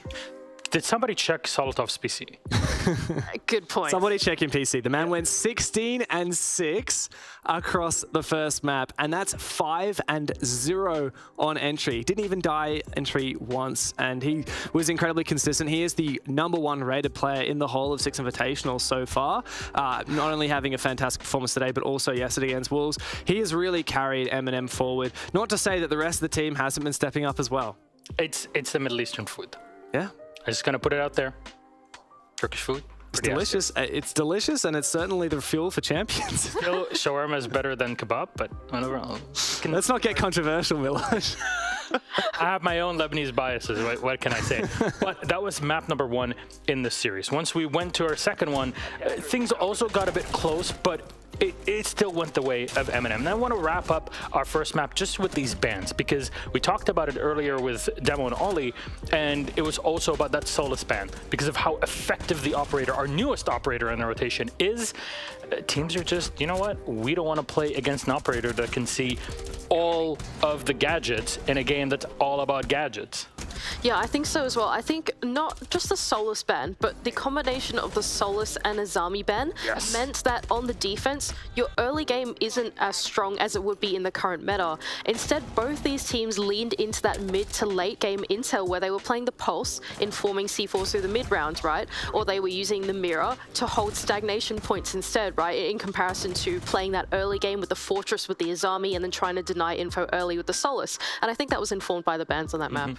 big impact operator this game was definitely that Pulse. Not only did Harambe have 2 great rounds where Harambe, not a star player typically, but he had a fantastic 1v3 clutch at the start of the game. He also had a great impact with Pulse, and I believe it ended up in a 1v1 clutch later. But also from MNM, can't remember who was playing it, but a nice little Pulse cardiac sensor from inside of Dining. Valkyrie throwing an impact on the garage wall. The Pulse jumps out, and it's just perfect distraction to try and get an early pick onto a player repelling. Just a lot of ways that in the micro, MNM and Direwolves as well use these little niggles to their advantage. Pulse and Valkyrie on Cafe playing Nitro Souls. Are we back in 2018? Maybe we are. As Kix would say, the more things change, the more they say the same. And he would always use the specific word, God rest his soul, cyclical. It's a cyclical meta, Milosh, or Kasan, as they would say. What a wonderful way of putting it. But on map 2, went to border, a 7-4 again for MNM. We saw Jackie really popping off. Yeah, I think so as well. For the Direwolves attack, I was really impressed by the way they were able to play that trio entry. It was Jackie, Souffle, and Pika. That was the OG Direwolves trio, and all of them were playing the entry ops. They were on Ashe, Iana, Sledge, all your like self-sufficient enabling entries, and they were really making waves through the building. But the downfall of that was that they were super susceptible to flanks. We saw Solotov 2 or 3 rounds in a row on that Oryx, able to jump through hatches, and I suppose that's just the nature of those attacks, right? Because it's not a sweep, because it's not like super methodical 1, 2, 3. Your drones are a bit more forward in the map. You can't really afford to have those flank drones. And I think as soon as the Direwolves got sort of caught up in that attack, once they swapped over to their defense, I think the MNM were just a little bit more put together on their attacks. They were a little bit more careful. I gotta say, I'm really impressed by how MNM played this map. This is their second most banned map. They don't play border. We've talked about how Nath comes from a very border-heavy team, and he's likely brought a little bit of more fruit into their border play. I think that's definitely what was at play here. But also, keep in mind the context. Going into border, you MNM, you just won 7 rounds in a row on Cafe. You're feeling good about yourself. Solotov isn't afraid to jump up hatches with Oryx and go for these flanks. Pika, who is the 8th best player in 2022 at this event, he was completely shut down at the start of this game. I mean, he shut himself down that one. Well, yeah, I was going to mention that, Nade. Pretty embarrassing moment. He did find his feet a little bit, as you said, but it was really the Solotov and Tyrant game here. I'm going to harp on a little bit about Solotov as well, because it wasn't just Solotov on the Oryx. It was really informed. When you listen to the comms over there in the production room, it's really exciting. You've got Nello, who's playing that Pulse, and is saying, Solotov, there's one there. There's one in the hallway. Jump up the hatch right now. And he goes up through 90 hatch and is able to find these flanks over and over again. And it's just so great to see how these star players on MNM are being enabled both on the attack and the defense. Pretty impressive from the squad of MNM. And of course, for those that are watching out there, MNM are ahead. I mean, they have 2-0 wins, 8 points. They're tied with the Soniqs. So for me, next time we see Soniqs, they'll be playing MNM. That's around, what, 46 hours from now. I cannot wait to see the top 2 teams in that group, at least at this point, play up against one another, because that'll be an exciting one. MNM versus Liquid will be coming tomorrow. So we're still yet to see, you know, how Liquid actually really shapes up, because today is their day off. Direwolves will be coming in. 5 teams in one group is a bit difficult to schedule. Who would have thought? But making it happen. Yeah, and look, MNM, I think that they've got what it takes to take on some of these big teams. They are absolutely informed. This roster change was a huge benefactor for them. And you just look, I've just double-checked, Solotov has the most kills in the tournament right now. He's about to break 50 kills, and we're only at day 2. Really impressive stuff. He's been well-renowned from within EU for quite some time, but he's always been on what is effectively a middle-pack team. Sure. I think this is going to be, if they can keep up this form, the event where MNM breaks through and finally makes it to their first playoffs. I think the big thing about this MNM reform is that with Nath coming in, he's been able to fill the holes, in my opinion, in the MNM attacks and defenses as well. I think he brings just a lot of, I can see that this team needs these small things done in the server, and I will do them. The rest of you, go off and keep doing your thing. And I think it's really enabling talent like Tyrant and like Solotov to go off and just absolutely send it in the server. They deserve that, honestly. They're so good. Speaking of Nathan, I just checked. He actually has the second highest KOST rating of every player at the event so far. What's KOST? What's cost? KOST is Kill, Objective, Survival, Trade. And for every round that you achieve one of those things, you get a point. And for every round you don't, well, no, wait, there's wait, complicated. it just added it. Can I just give up on explaining it, please? Look, it just means percentage of rounds you achieve one of those things. Exactly. The more you do in every round, whether it be kill someone, assist in it, play the objective like plant or defuse, yada yada, or trade a kill or survive, you get extra points. And good boy points on it. Good boy points. Sure. And get this, right? You got Nathan in 2nd place in the tournament, Uzus in 3rd, Solotov in 8th, and Solotov, of course, is a record breaker in all the other categories as well. So M&M, they're so consistent. So who do you think our MVP is? Production, hold it. Don't show it yet. We're asking. Is there a cap here? Is that like Solotov. A question? Like Solotov? Like, bring it up. Hello? Guess who it is? Oh, okay. There you go. Okay. See the surprise? We love giving attention to the support players. Yeah, I love it. We respect that. Support players, they love the attention, don't they? It's always like that. Well, I'm happy that Nath, who's N-A-T-H, changed his name to Nath after our EUL interview. Triggers me. Yeah, but here he is, 145 rating, pretty darn good. The average expected rating is set at 100, so anything above is pretty impressive. 145 is pretty good. And man, if you're doing that on Castle and Gridlock, you are doing a lot of things right. It's true. This guy is a very impactful player, even finding himself in a couple of entry engagements, which is not what you'd expect for a support, for even a support flex player. So he's pretty versatile, and no doubt his vocalness is something that is highly valuable to the team as well. Mandy, you mentioned that you're sitting by the production side, so you can really hear the teams as they're going. Is there anybody else that you feel is participating in ways that we can't really, I guess, explore as an extra dimension from watching it at home? Nello. Nello is a big one for me, in my opinion. Not only is he the IGL, but he's also the captain of the team. And I think that M&M have a really great work culture. Like, listening to the way they like interact with their org and just the way they're so friendly with each other, I think it's really important to have a player like Nello on that roster to pull everyone together. Not just that, but I think with Nath being on the roster, sort of filling in the holes strategically, it's allowed Nello to get more on the tactics side of things and work individually with some players. He's able to feed info with Pulse, for example. He's able to enable people with drones or something like that. I think it's just given him a lot more room to be more comfortable working as like a duo or trio with some of the players in the server. Well, what does our group look like? Let's put it up on the screen for you to see. We are still in our Group B. You see M&M at the top with 8 points, Soniqs at 8. The round differential is not super important right now, but if you are tied in points, you'll have to go to, go to head-to-head and round differential. That might be the division. Team Liquid at, well, no points currently, because guess what? Everybody who's stolen a point from the others, M&M and Soniqs. So Wolves, Liquid, and Wolves, the other ones.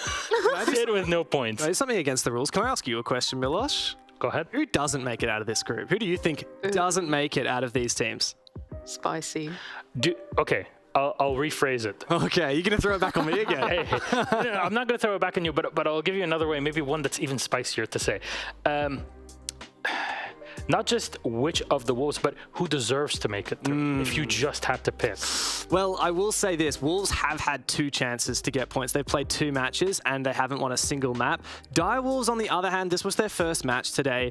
And of course, Direwolves, everyone would rate them below the actual Wolves, right? But are Wolves, the real Wolves, the European Wolves, facing like an existential crisis right now that they won't be able to recover from? I'll make it even simpler. Can we bend the rules and just make it where the top 3, or you know what, M&M and Soniqs make it out of the group? Now, I know there's only one that's supposed to be eliminated, but I'll bend the rules. Okay. A bit here and there. What about Team Liquid? It's all right. You know what? Just for you, Mandy, we'll make it 3. Oh, lovely. Because it's your birthday. Oh, fantastic. It is It's your birthday yesterday. Come on. Get over it. Gosh, wait, she was standing there the whole day saying, do you guys want cake? Yeah, you guys want cake? And you're like, what do you mean, do you guys want cake? No, thank you very much for asking, but not really. And apparently that was supposed to be like the dog whistle of... It's a classic. I'm asking you if you want cake because I want you to get me cake because it's my birthday, but I'm not going to tell you. No, I got myself cake. Cool. Andy, what's your favorite cake? For you. Cheesecake. I love cheesecake. Any sort of very specific one? New York cheesecake. Oh, classic. What about, do you like a side of Molotovs and marshmallows with your cheesecake? No, what is this? You turned a New York cheesecake into like... I'm just trying to link it. An Ohio cheesecake. What is this? I'm just trying to talk about Rainbow Six. Are you Midwesting trying to do like a cheesecake? culinary school or something? I'm not going to say that. I'm not going to make that joke because you will turn this into a cooking stream if you're allowed to. That is absolutely true. I am terrible with desserts, though. Anyways, speaking of desserts, you may have one at the moment, just as a thank you for watching the stream. Thank you very much, James and Mandy. We will take a break, and when we come back, which will be in around 20 or so minutes, we'll get things ready for stream A and B so we can launch both games, the second games of our Playdate. See you in a moment.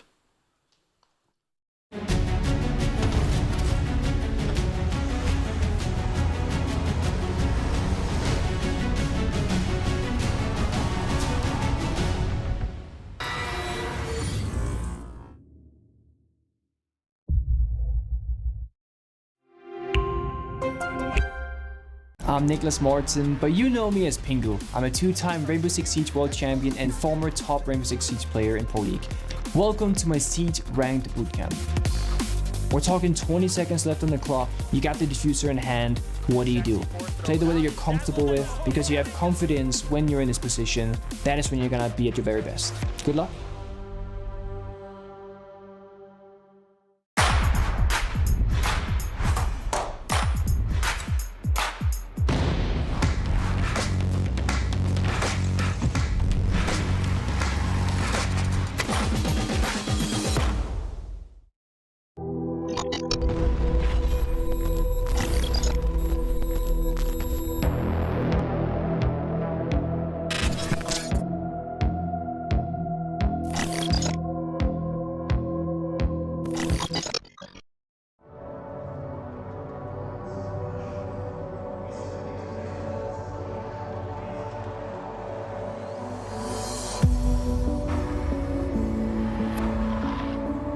The Six Invitational has always been about the holy trinity of what makes Siege a unique game. It's about three pillars, right? It's always been about a celebration of the community, a celebration of the development team, and a celebration of competition because, well, we receive the best teams in the world and we crown the world champion.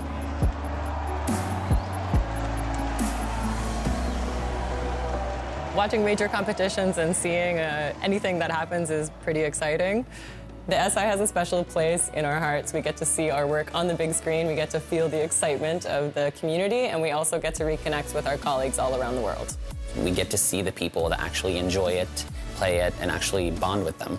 The 6i is always like just an amazing gathering of people. Je crois que pour nous, en fait, c'est un événement qui donne de l'énergie à tout le monde, aux gens chez Ubisoft, à l'équipe de développement. On partage un moment en commun, ensemble. Et c'est vraiment, je pense, cette espèce de réunion de famille où il y a les devs, les pros et la communauté. The Six Invitational for us is always the highlight of the year. It is the biggest celebration of the game and also the pinnacle of competition for our players. As the event progresses, you get a bigger and bigger sense of communion. Like everybody really comes together. So in the dev corner and for a lot of devs, when I had a chance to kind of sit down and talk to them, people were just really excited in that moment. It's like you get to live the best version of the game you work on. You get to see community and fans be super excited for the things you're working on. For us, it's like the end time of the year. Like we're always running, so it's the one time that we have to stop and enjoy and celebrate. So it's pretty cool. This is a really humbling moment for us as developers too. We get to see some of the most talented players come together and do things we never thought possible in the game. We always build it in a way, but you always see it played differently. So this is a great opportunity for all of us. To see how far it can go and how far we can push the limits of Siege. And so to have that at the Six Invitational is huge and what makes everybody want to watch it. It's like the culmination of all we've worked for. So seeing the best players in our maps, it's just such an enjoyable moment. It's very exciting to see. For us being there, it's pretty insane, and the vibe that we get from this event every year makes us want to do more and better the following year. The Invitationals has always been a time where we work really hard to put together our game plan, where we can share the roadmap for the next coming year, but also internally, we're talking about the next couple of years. It's our moment where we can actually have a conversation with the community And it's also a promise to ourselves what we want to do in the coming year and how that's going to look. For us, making sure that the 6th Invitational can deliver these things to all of our players, but also for us as well, is extremely important. And in these trying times, it's just as much important to celebrate our victories and realize how far we've come after these 7 years of development.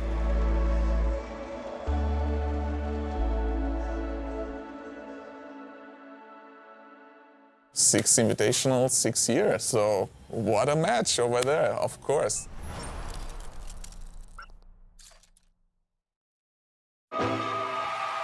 Last man alive is Necrox as MVK is on the floor. It's looking. Oh my God! They did it! They've done it! A double APAC semis. I remember I looked like this to Kanto and Book. I'm like, what is going on? And it's just one of those like, this should not be happening, especially not against such a strong team as EG, and it did.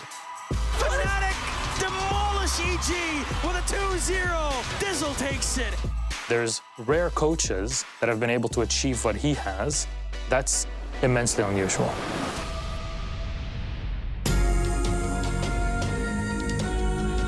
It is Evil Geniuses against Fnatic, a match that any esport would want to have. Yeah, two big organizations with a ton of history in esports behind them, but one has a bit of a Himalayan mountain, a Herculean task ahead of them. The night before we were supposed to fly out to Brazil, I get a bit of a stomachache. I try and, take pain medication or something. Nothing works. They run a couple tests on me, and I finally get the news that I have appendicitis and I need to get surgery right away. He was not able to fly to Rio de Janeiro for the Pro League Finals at the time. This is your in-game leader. It's your captain. It's a big, big problem. The unofficial ruling was to be that we could find a substitute as long as they weren't contracted to an organization and hadn't competed in any of the Pro League circuits around the globe. Yeah, basically we had to make the call, and it's like, look, there's nobody else. I guess I'm just going to have to play.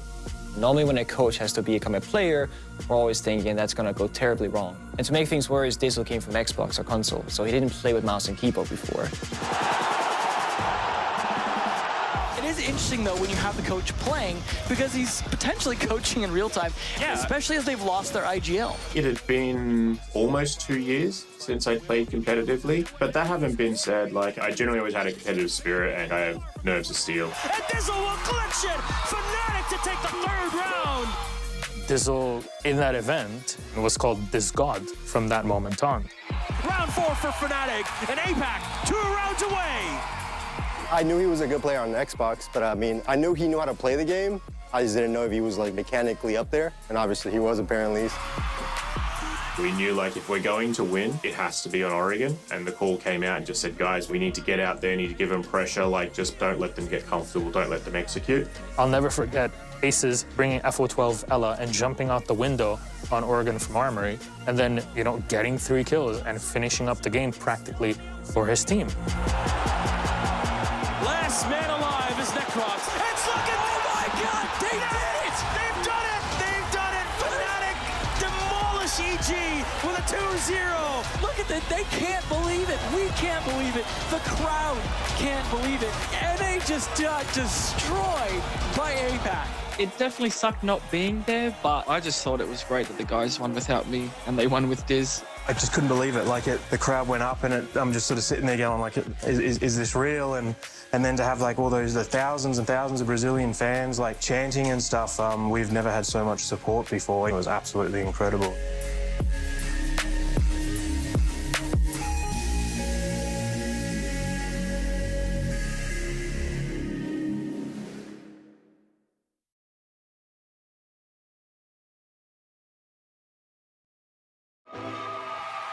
Last minute.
Welcome back, everybody, to the Command Center. And we're here to fill you in on game number 2. There's 2 of them. They'll be happening back-to-back here on Stream A and Stream B, which is Rainbow Six Bravo here on Twitch. Hello, I'm Soniqs, your host for the show, at least for this half of the day. And on the second game, I'm joined again by Demo and Extratrica. Ollie, friends, we're well rested now, ready for our second matchup? Raring to go. 2-2-0s to start the morning as well, giving us a little bit of a breather coming into things. I'm not sure the whole day is going to plan out like that, though. Well, as long as it's not my shift, it's all good.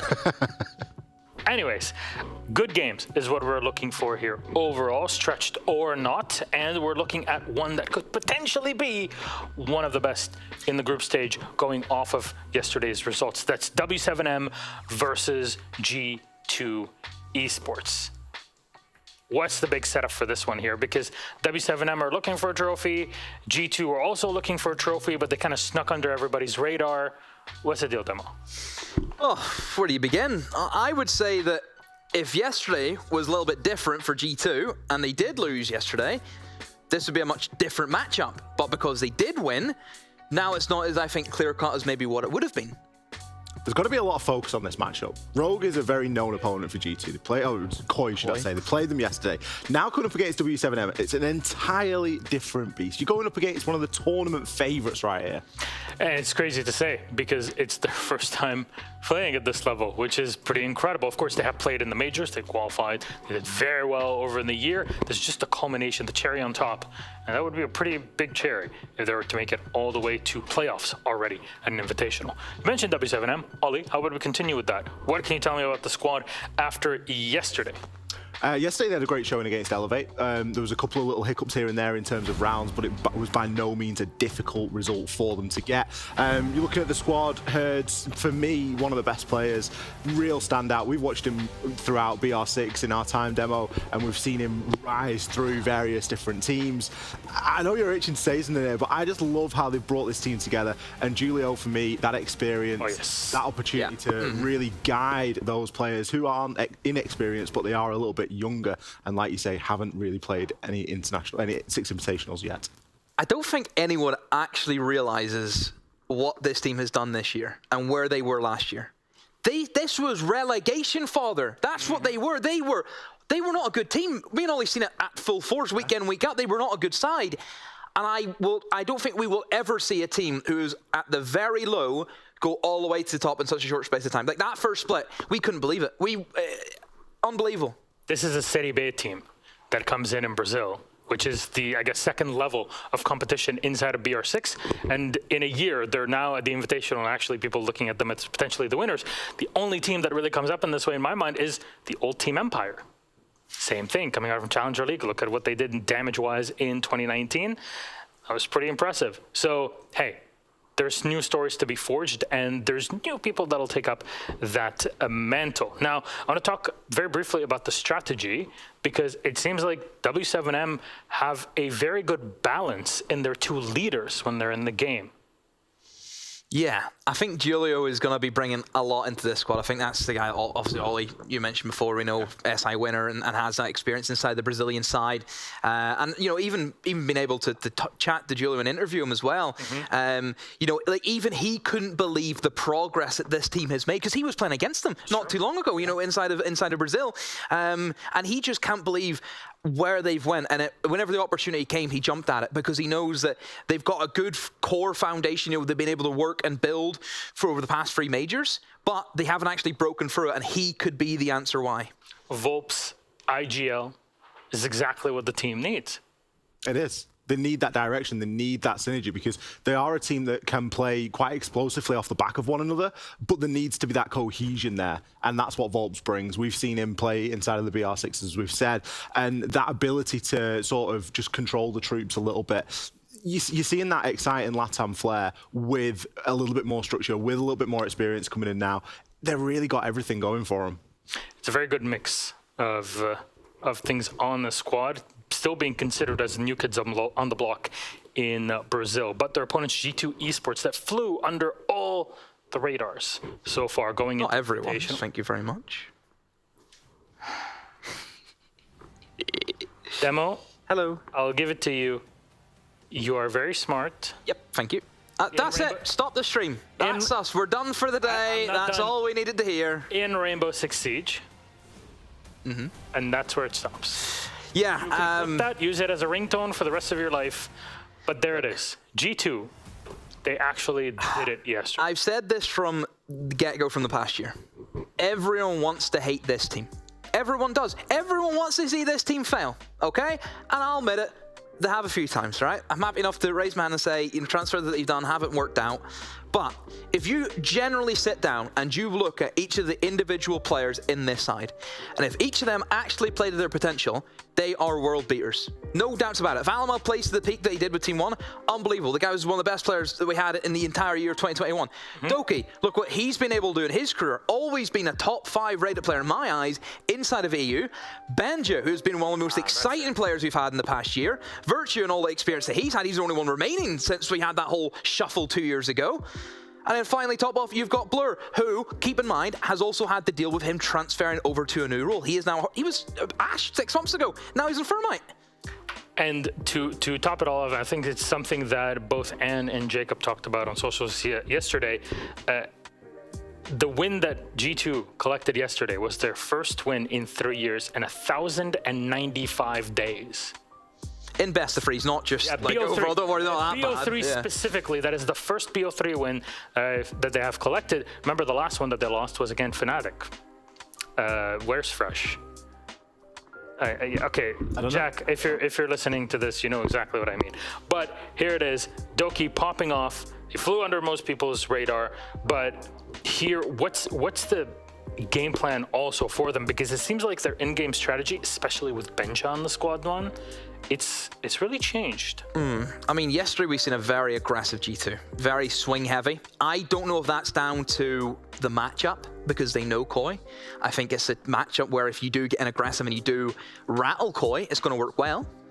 I don't know how it's going to work against W7M. I feel as though if you try those stunts against this team, especially you got someone that match, see the back of his jersey there, KZ, I'm telling you, Ollie, I'm telling you now, he's something else. We have a graphic that our analysts had asked to be prepared. So let's put it up on the screen and try to make sense, at least for me, make sense of it. Here is Alamau. Best of ones versus best of threes on the G2 side. It looks like a vibe check, doesn't it? It's like, stop, let me check your vibe. Like the outstretched hand. I think it's a great photo. Vibe check for G2. They really made it happen yesterday. No fraud Lamau in that server. Well, I mean, this was something that Demo brought up. You've got a bit of a theory cooking here, haven't you, Demo? Yeah, I think Alamau is your big game player. Really? I think he's, yes, because I've witnessed a lot of best of threes with him in it. I think that whenever it comes down to playing against the big teams and the big matches, he shows up. Sure, it's all well and good he loses, drops like 2 kills against T29 in EUL, but whenever you actually look across his best of threes, he always performs. You look at him during the past 2 majors. You look at him during whenever they played against Rogue, he was phenomenal. Still lost, but he was incredible. You look back at last invite, whenever he was a team 1, he was always at the top of that team. Whenever it comes to LAN, whenever it comes to best of 3s, he thrives on it. And he played well yesterday. He played really well yesterday. The best position for Alamau to be in my opinion, isn't top fragger. It isn't top of the leaderboard. As long as he's 2nd or 3rd, he's doing his job. Because there are star players on the side of G2. We know that Doki's got it in him. We're looking for it out of Benja, and we're expecting a big shift from Benja. Where's the butt? To go in and get all of those kills. And as long as Alamau is in that 2nd, 3rd spot and holding his own, going neutral or just about positive, G2 have got a good chance here. Let's then see where they're going to be playing on. It's so good to see Fabian happy and smiling behind his teammates. Usually, I mean, we're used to Fabian being the Grinch. He's in good spirits. He is in very, very good spirits, and I think it's good to have him. I think obviously we have to mention Titan. He's taken a massive workload off Fabian in its own, doing a lot of the statistics. Fabian's just focused on the players, focused on making sure they're in the right. Do statistics for. Anyways, you don't work with him anymore. You don't need to criticize him all the time. I've slept in the same bed as this man. Right. Well, we don't need to get too personal.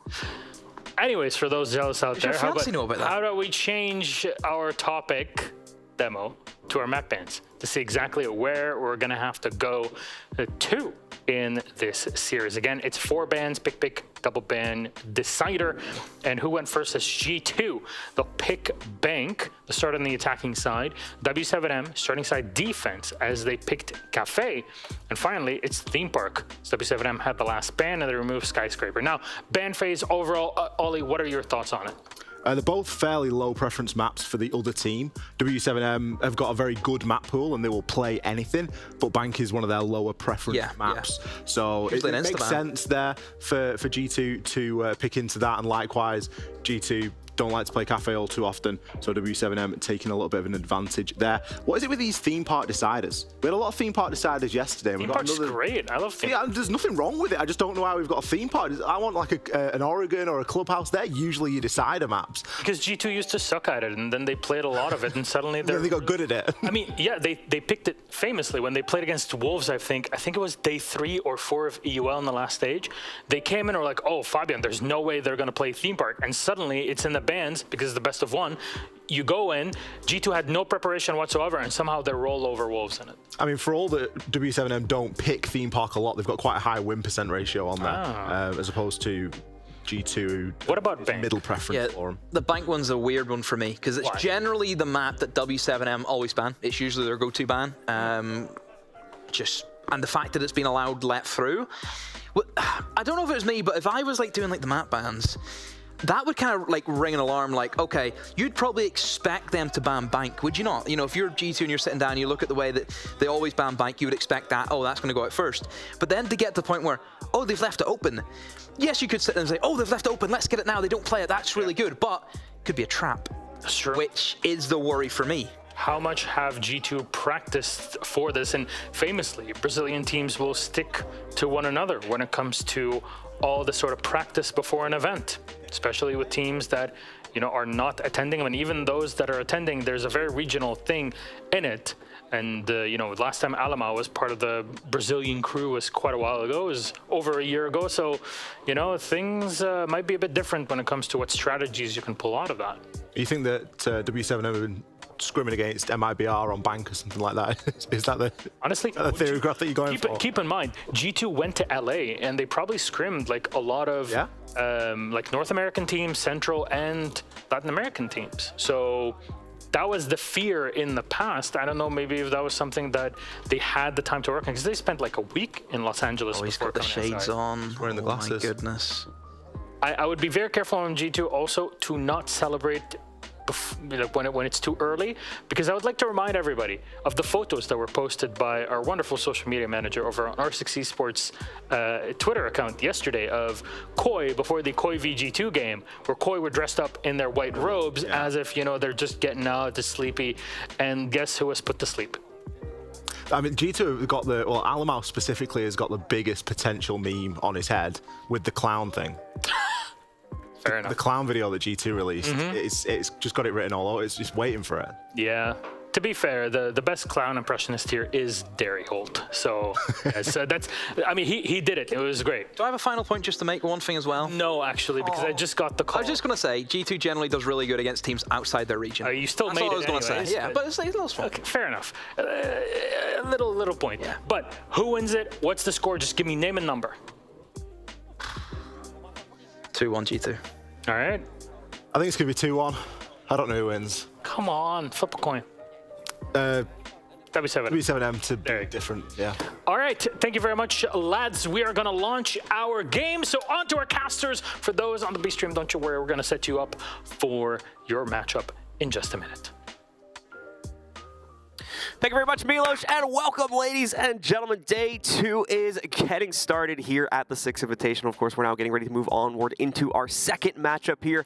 Bound to be a good one, of course. G2 setting their foot down yesterday by being able to best out Koi in 2-1 fashion. W7M as well looking to take a step forward here today by seeing if they can best G2. Stokes, get your opening thoughts on this matchup, as I believe we're going to get started with map number 1 in just a second here. I think this is going to be one of our more fun games here today. W7M up against a newfound G2. You know, we've worked Benja in here. We got a couple new toys to mess around with. Also, Doki playing out of his mind right now. Back to like Navi Doki days. So very excited to see what G2 can do up against W7M. Now, speaking of this Brazilian squad, they just had a pretty big bout when it came to Jönköping, able to go pretty deep in the playoffs. Not able to get it done, though, as they did end up dropping their match to BDS.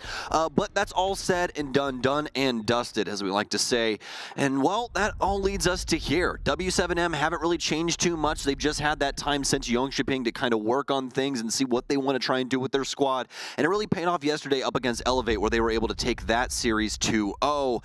And probably looking to do the same here up against G2 as we're getting started here on Bank. Nook and Montaigne are going to be our two attacker bands being knocked out of lines. Pretty well what we've seen, especially for inter-regional matchups here between EU as well as Latin America. Sola still the first to be knocked out. If she's not knocked out, she's picked pretty much every single round. So makes perfect sense there. Just far too universally useful at the moment here, so she's often first in the pecking order to be eliminated for that side. And then finally, Valkyrie, very much for the same reasons. It's just obviously to a lesser extent, so we don't see her banned out as much.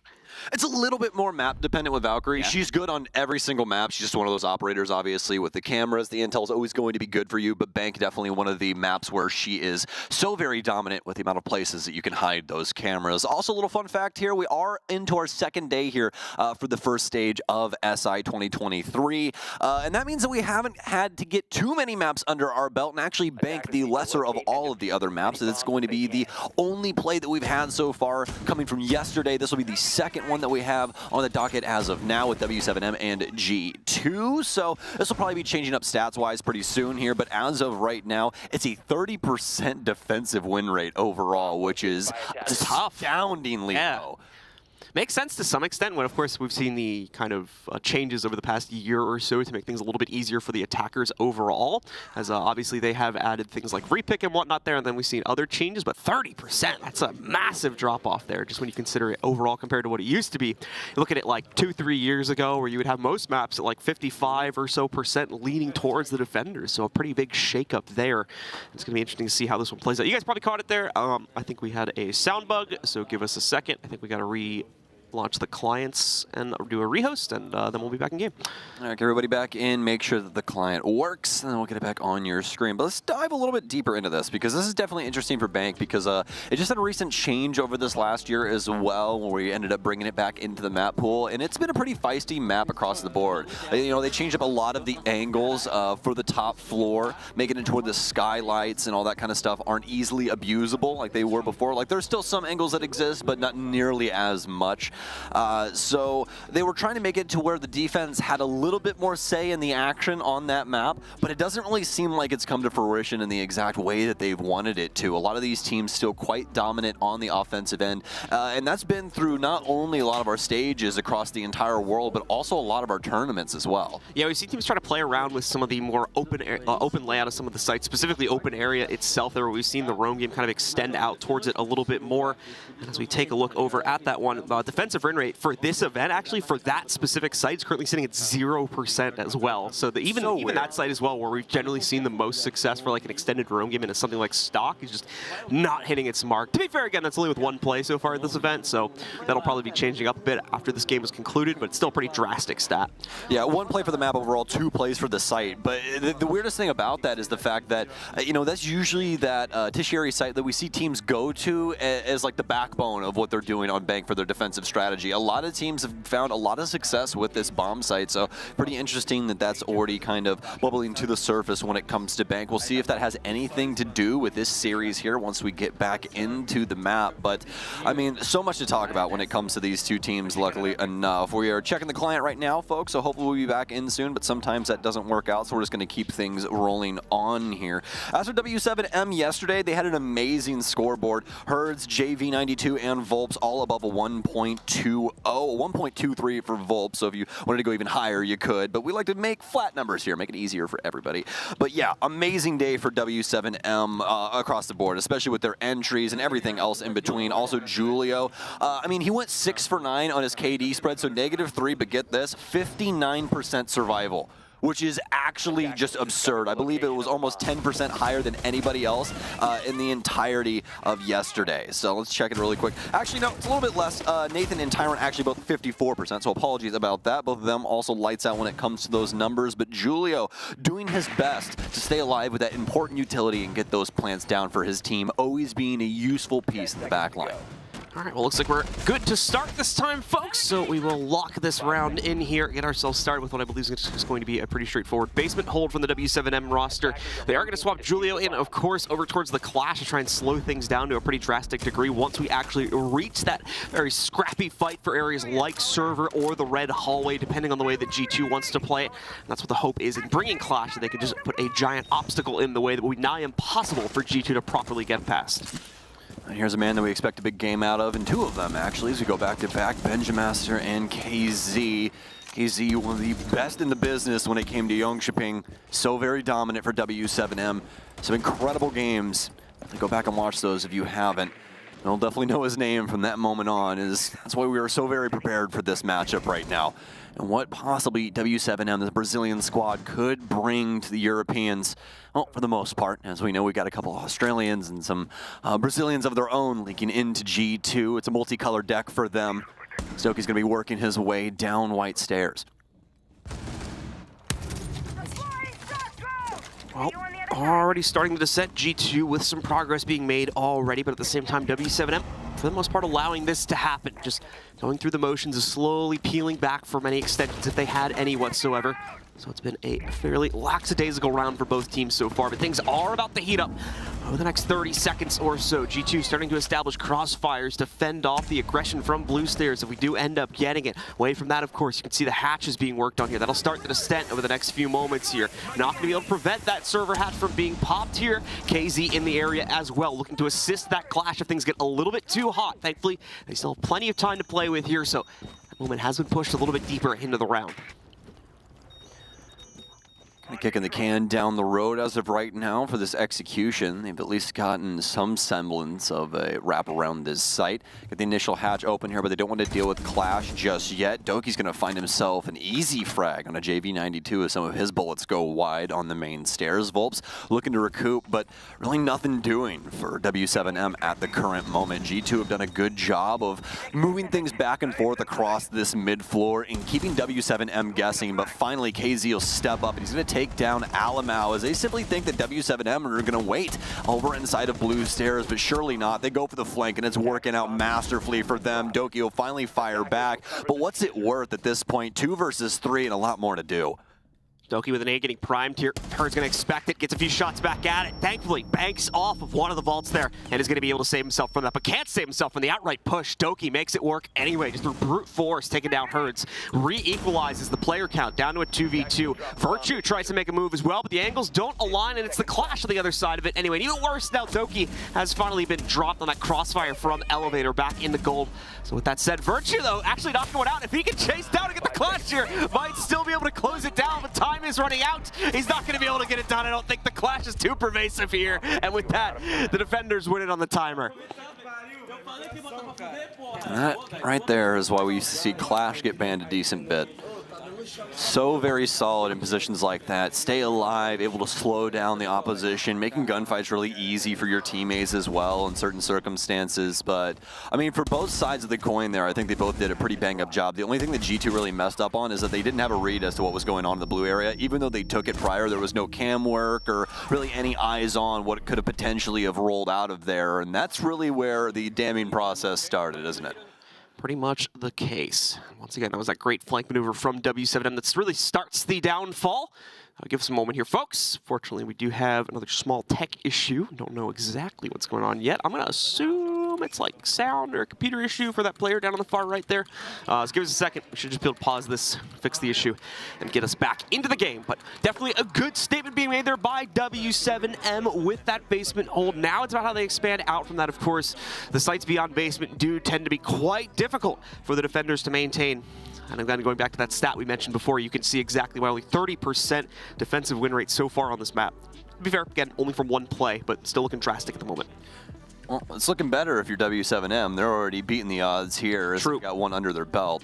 I think the key thing there for them was that flank, obviously. Like, we're going to keep harping on it because it's the only way they win the round. The basement setup is just way too difficult to try and fight from a downward position there. Once they get the hatch control and start trying to play with a plant going down, there's really no way that you're going to roll out of there and do anything that's going to, you know, have any merit to it. You're not going to get open area control or anything if you're playing against a team that's worth their snuff. So, you know, I think that was really their only chance to try and get one over on G2, and it just happened to work out in spades for them, especially that really, really easy shot that he had from Archive onto Alamo. Alamo had no idea that that was coming and just completely opened up the gates on him. Made it really, really difficult for G2 to try and work out the situation because now they're on multiple levels, right? You're in the basement, you're also on the mid floor, and you're trying to, you know, coordinate everything that's going on from that mid floor downstairs while taking all of those fights. It's just so many things to worry about all at one time. Very much the case. So moving into our second round in just a moment, it does look like W7M have the open area soft lock. So once again, going to be really testing their capability to extend out here and properly keep their team formulated to shut down what is going to be a bit of a tricky push from G2 if they approach it in the normal fashion.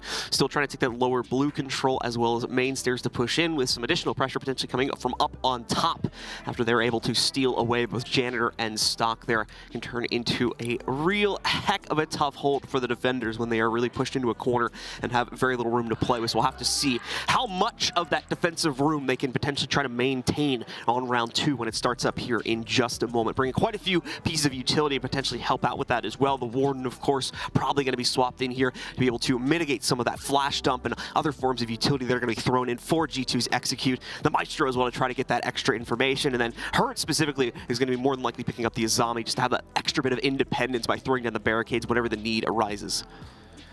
This would be our first successful staff room open area defense if W7M was able to muster it. G2 bringing a lot of utility that'll be quite useful for this, especially with Benja working his way onto the sledge here. Already had that prior, but definitely pretty prolific when it comes to this site. Able to break up the flooring instead of Stock as well as Janitor and make it a little difficult for some of the defenders to try and sit around in the cubicles that they so more than likely will choose. So for G2, it's looking like a pretty routine lineup across the board. Really like Virtue keeping this Dokkaebi up and about as well. Always fantastic for maps where you're going to have to deal with a potential roam game or a flank coming through. Can toss those logic bombs down and really assist your teammates just with their spatial awareness due to that vibration. Once again, folks, if you are just joining us, currently working on solving a technical issue with one of our PCs or one of our computers there on the right for W7M's side. We should be rejoining the actual game in just a second. We do appreciate your patience while we look to quickly resolve those issues and resume the game. If you, once again, have just tuned in, little spoiler alert, we're only one round deep, thankfully, but it is in the favor of W7M as they just took that initial control on the defensive side of basement here on Bank and are going to be looking to expand out from that over to staff and open area for the second round here. G2, of course, looking to get revenge upon that. Actually came very close to winning round number 1. Unfortunately, there was a clash standing in their way as the last player standing. There was only one other member of G2, so it was a little bit of a Looney Tunes episode there trying to take him down in time, just couldn't make it happen. Now, I will say Julio is not a Clash main as of this tournament. He's playing Thermite and Smoke for the majority of the time, but when you can work that Clash in, especially in circumstances like that where it's pretty close quarters, she's fantastic at what she does. And we get to see it on full display right there. The delay, the ability to just elongate the round to an annoying degree. Clash brings all of that to the table, and it makes it super difficult to try and deal with from an offensive perspective if you don't bring any of the tools to actually deal with her. And it's gotten a little bit more difficult to bring those tools as well, because back in the day when Clash was a hot commodity, right? Zofia was also a hot commodity, so people would just bring Zofia all the time because she was a 2-2 with concussions. We don't see Zofia nearly as much as we used to because it isn't as easy to work her into a lineup. She's still fantastic, but she's the 3 armor, and it's just not nearly as fun to play around with that. Repick gonna show up here at the last second for G2, moving away from the Twitch on Alamau, instead bringing the Ying into the fold here, which for this site, probably a little bit more appropriate. You're not gonna have a huge amount of quintessential utility that needs to be taken out by a Twitch drone. For this specific site, the Ying dump is probably gonna be a bit more effective, especially considering the, ironically enough, openness of the open area site there. Have a pretty good chance of actually hitting people with those candles in the process. Bit of a cheeky angle there below the copier window. Some players from W7M trying to see if they can get lucky with the early movement from G2, but not going to see it align this early on here. Won't find anything from that, so things will go pretty quiet for the next 30 to 40 seconds here. Yes, indeed. G2, hot to trot when it comes to the top of square, but that's really about it. Fortunately enough for them, nobody really home around this top floor. Doki's going to be over on Banana, and this is going to allow them to start breaking up a lot of this flooring. Usually some teams like to play the janitor area up top, reinforce the entirety of that, but W7M have completely went against the grain. They've just reinforced the hatches and left the top floor completely dead, silent for the defense, allowing G2 to just take it at their own means, and it's exactly what they're going to do. Full control for them. They'll have to worry about this verticality for the remainder of the round. Doki going to start working his way down. We've seen this time and time again, not only during this tournament, during this match. So he had just done this a little bit earlier on, sneaking down main stairs to get a pick onto one of our defenders down low. Doki still patiently waiting for anything that may present itself from the main stairs position, but W7M not playing too heavily into that. They're continuing to wait very, very patiently inside of their own setup. It's allowed for a bit of success to show up in the late round, back on round number 1, but you can see a little bit more activity as that's what threw them into a winning position ultimately as we got to the deeper moments of round 1 here. We just haven't seen that yet. The site's a little bit different though. Seems like for now they can afford to play this back. There we go. Patience works out. As Volps is able to find a lineup against Doki, but he's finally ready to move forward, taking him down and bringing it to a 5v4. Cadella's in hand, but Alamau misses. Good news, though, he's got glasses, so it won't affect him, just his teammates. Frag grenade out there as another Candela will go in. This is looking like a fantastic G2 execution as the KD and, most importantly, the kill feed goes all orange. Volps will go down as well. It's up to JV to try and clutch this out, but all of a sudden, W7M with a chance here. Blurred down, Virtue, the last one remaining, and it only takes a single shot out of that cannon in order to take down the last remaining W7M member. And staff room open area will remain winless for now. Nasty final shot coming in from Virtue there. Beautifully done to seal the deal. But once more, you can see the problems with this site and to some extent with this map overall here. Just so many access points for G2 to utilize to get into this site. By the time they had popped everything open there, the members of W7M did not have much of a choice but to sit back and just try to win it out via a gunfight. They got close on trades, especially at the tail end of it, but nowhere near enough when you consider how much G2 had swarmed around them. I don't speak Portuguese, so I'm gonna leave that one up to the to the Brazilians because I have no idea what Alamau just said. But either way, it's a 1-1 now as G2 gets something going for themselves. We're gonna keep the Dokkaebi in the lineup and start throwing a couple of different things around here, including the Zofia. Looks like they want to work that in here for Alamau, and they're also going to pick up the Ying. It was previously on Alamau, but now it's over on Doki instead. And we've seen how lethal he's been so far on the ARX, but now a gun with a lot more bullets, the T95 coming in. And we'll see what he can do with these Candelas. More than likely going to be an explosive entry onto this top floor. G2 once again on the field. Time to see how they will look to get the opening clear done here. W7M still with a little bit of activity on and across the map here after the setup phase has concluded. So Possibility for some early action if G2 is fast enough to catch that. More likely not going to occur. The possibility for some of that at the beginning of the last round as well. Didn't really end up leading too much, so there's that small chance of potentially seeing it here. Doki, though, wasting no time with his first Candela, just chucking it immediately into stock. Not going to get eaten up, but at the same time, not really going to affect anyone on W7M. They clear the room without too much of an issue there. Still have the double reinforcement as well on both of those stock walls, so certainly playable by W7M, even though they gave up the actual stock room. Fairly plain Jane here from G2 is it's a fairly straightforward opening that we usually see here for this top floor. Very well done here with the X-Kairos. Place them low, let them go. As they're going to open up that wall, usually ends up avoiding the impacts if you do that. And that's exactly the case here. But you can see the other problem that G2 is going to have, and it's going to be KZ here, is he's going to constantly be able to rebuff that position with those Kiba barriers, constantly applying those kunai knives and making it to where the angle through E3 is no longer existent. It means that G2 can more than likely get a little flustered with those angles that could end up perpetuating from that position. Doki's going to work his way in here. I don't know if this is on our side. From the looks of his face, I think it might be on our side. Don't exactly know just yet. Yeah, I think it is going to be a host glitch, and yes, indeed, we are going to get out here. So a little unfortunate for that. We'll get the official admin call and what we will be doing here, but I do believe it'll just be a full-on round reset. Yeah, normally 9 times out of 10 in those situations, that does lead to a reset, unless the round itself was pretty much done and dusted at that point. We still had quite a bit to be played out there, so more likely just going to call it as an unfortunate series of events and quickly rehost that one and get us back in game. Folks, super sorry for all the rehosts here. We've had quite a few of them so far in this game. Unfortunately, we've been a bit plagued with them, but we're going to once again try to get ourselves back into the game as quickly as we possibly can, so your patience in that area is appreciated.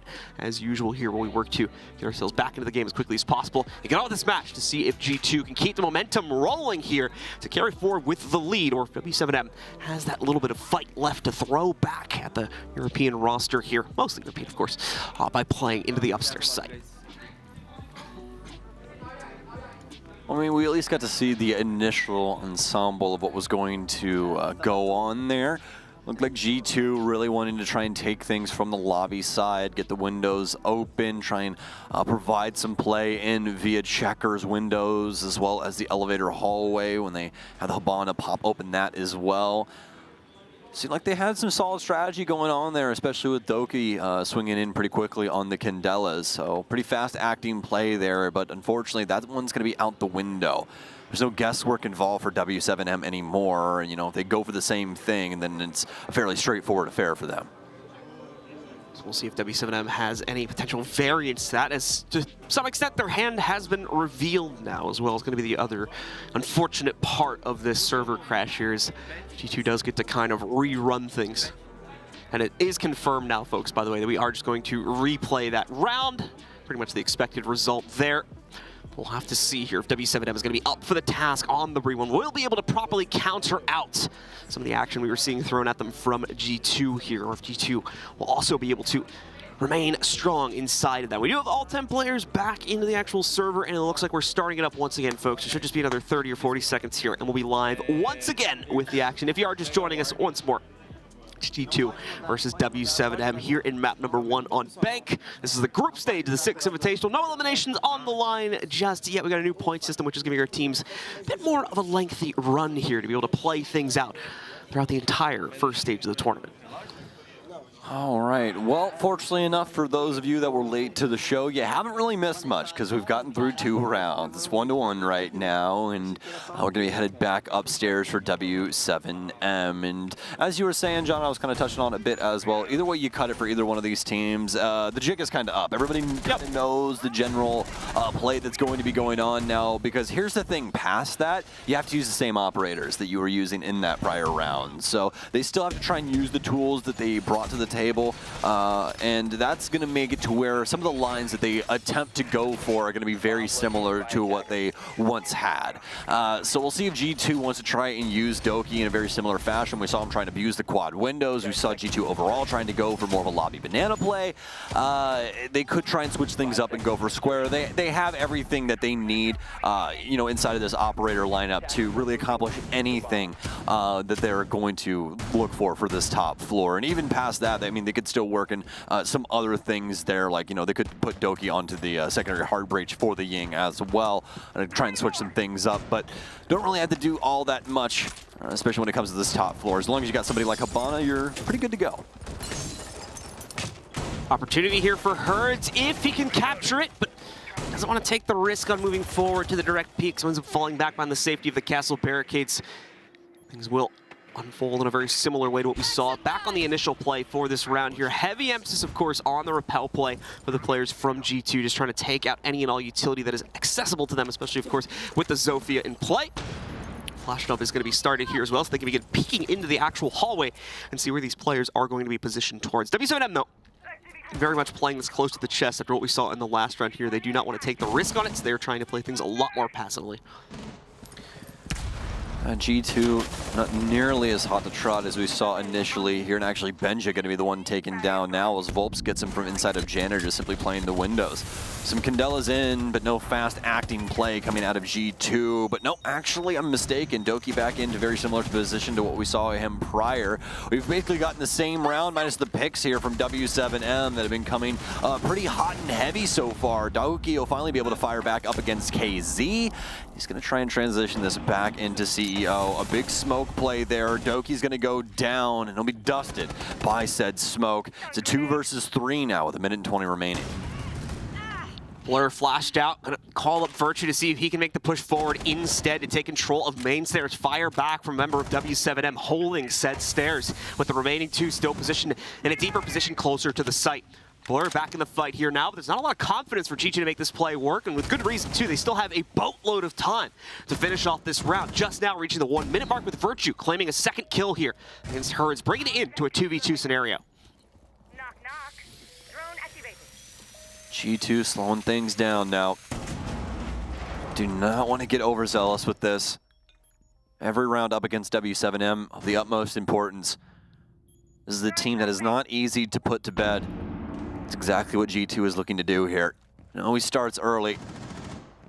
Bird gets the worm, and that's what G2 is attempting to do. They want to get ahead early, close this map out as quickly as they can, try and get onto these other maps, see if they can get something done. Apply the pressure to W7M, and that's exactly what Virtue does. They'll take down Julio. It's up to Volps now. Try and clutch this out. He's been droned, though. You know he's inside of the quad window, so he'll work his way out towards Banana. The plant's going to start going down for Blur. Volps has to try and challenge the window, but the bullets, they're going to hit more towards the ankle side instead of the head. It's going to end up being a G2 round off of that play, slowing things down in that crucial moment. Really sent W7M for a spin. They kind of got lost in translation there, making it a lot easier for G2, especially after they started things off. Look at this, Benja and Alamo both down, but needing Doki and the rest of the gang to step up here, make some big plays. Well, a little bit of potential hope coming in here for W7M on round 4. We have officially made it around the rotation, of course, and we are back where they started and where they, so far, have been able to claim their only round. Back down in the basement. Interesting, though. Obviously, we didn't catch this on the operator pick phase, but we are immediately going to see it as we go in game. KZ bringing the Caveira into the fold for this round. So I'm very curious to see how this is going to play out. Obviously, it looks like it's going to be positioned for a roam game at the moment inside of Banana to see what kind of sneaky play he could potentially rotate out towards later on in the round, but we will just have to really wait and see what exactly KZ can deploy towards here, because this is just a roll of the dice as far as I'm concerned. Well, the hilarious thing as well, if I'm not mistaken, I'm pretty sure Benjamaster used Cab in the very first round of Villa for our very first game, and he got the very first kill downstairs in said Villa map. So, I mean, might just be coming back to haunt them here soon enough if we get an interrogation or something along those lines. I mean, W7M are most definitely doubling down on this. You can see Herds kind of applying ghost pressure in a certain sense. What he's going to do is he's going to stick around here, let them do some drone work, maybe show some face, and then he's just going to drop off and go somewhere else to make his life a heck of a lot easier. Unless he gets into some trouble with this, because now Alamo has gotten into a pretty solid position here inside of Printer. So he could just choose to stick up top as well. Really just up to him and really about how G2 plays around this. Either way, it's really just about staying alive and trying to waste some time. Oh, Doki, that might be the moment of this round right there, watching that drone slip by. Virtue with an angle, but doesn't realize there's a challenger waiting on the other end of it, and KZ 3. Doki's hand is forced, pushed directly into KZ's lair, and unfortunately, KZ is the one that's not ready for the fight. Herd's now going to try to make up the difference, but these are off on an island at this point, and now with no support to be distributed from KZ or anyone else on his team, this is a big issue for W7M. This extended play has not worked out to even the slightest extent that they would have liked it to. And Doki's a small guy with a heavy hand, constantly smoking everybody. This time around, though, it'll be Herds with the pack smoke as he'll take down Alum out, equalizing this man count, making things a little bit more palatable. Unless Blur has something to say about it, looks like we're going to continue this carousel. JV92 will take down Doki. It's Benja and Blur this time around in the 2v2. We love these hotly contested rounds so far here on Bank. The dip and dash as well from W7M, just constantly seeing players run up a staircase, grab a kill, and then immediately run back downstairs as well. It's worked out for W7M to at least hold their position so far in this round. Keep it locked to a 2v2. Still at a health deficit when you look at JV92, of course, having to take that previous fight, but things will at least have calmed down now as those final two players no longer want to risk anything beyond the boundaries of the actual site. So we can see server get popped open relatively quickly here. That Toxic Babe's not going to really slow anything down that much. They're still using these few extra seconds to be able to pop open the secondary wall here for server anyway. So now we can start to see them walk towards it, and here's where that delay is going to be a little bit more effective. Still a second one in Julio's pocket as well after that one has been thrown down. But Blur, I believe he's found a safe pocket for himself. He's going to use it to go for the plant. No Nitro is on the defense. No way to stop this beyond a direct push. He'll get away with it. The plant goes down.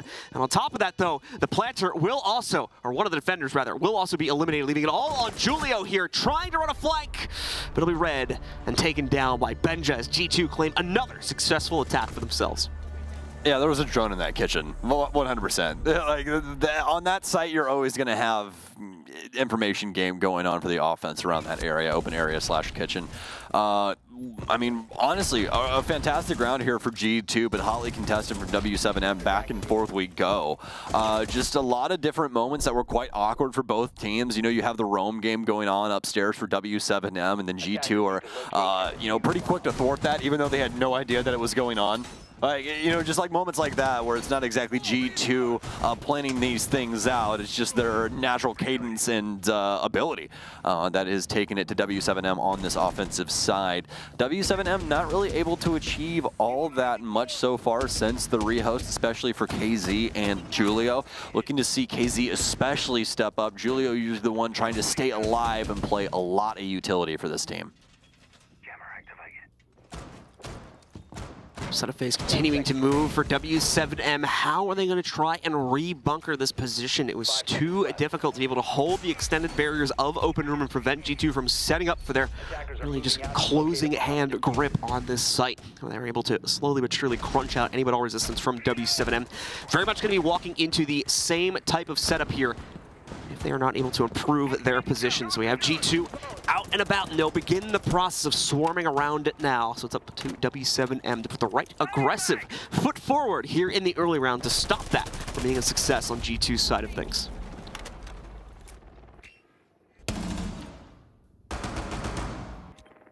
Solid position in here for W7M on the top floor. And just going to begin his journey here on Square. No to be occupying the marble skylight. So, fortunately for KZ, he will live to see another day, at least for the moment. I have E2 reinforced here, as that is indeed a good addition to the staff room open area defense. Shot he might want back there as he just missed Alamal's head. He's going to send some back as well. But this delivery service not really working out too well. Nobody receiving their packages. As Benja going to get back onto the drone game. G2's still trying to figure out the outline positioning of the W7M members. You can't exactly blame them. Really need to try and get things walked back towards site, and that's what this position from Blur is going to be, trying to adopt some more angles onto the hallway while Benja's working his way forward in Archive. This is going to be a fat angle for him as well if he's able to work up into it, but they've actually made just a little crack over here that they're able to work their way through. So a little interesting setup there. Blur's also going to go down. That was the hallway position, and Doki's going to trade it out on the top floor. Doki keeping things even at least, and that's a best case scenario here for G2. As long as they can re-equalize the situation, we're likely going to be able to control it, thin out the numbers for W7M, prevent their own capability to spread out and prevent map control from being taken. The less of them alive, the closer to the chest and the closer to the site they're going to have to play. And you can already see them having swarmed back for the most part into the depths of open area. Herd's now trying to set up the Kiva barricades to make the actual late round play a little bit more palatable when G2 goes for that crunch, which they're starting to set up for now here. You can see the open area control, rather the square control here, which is going to be building up to just a moment here.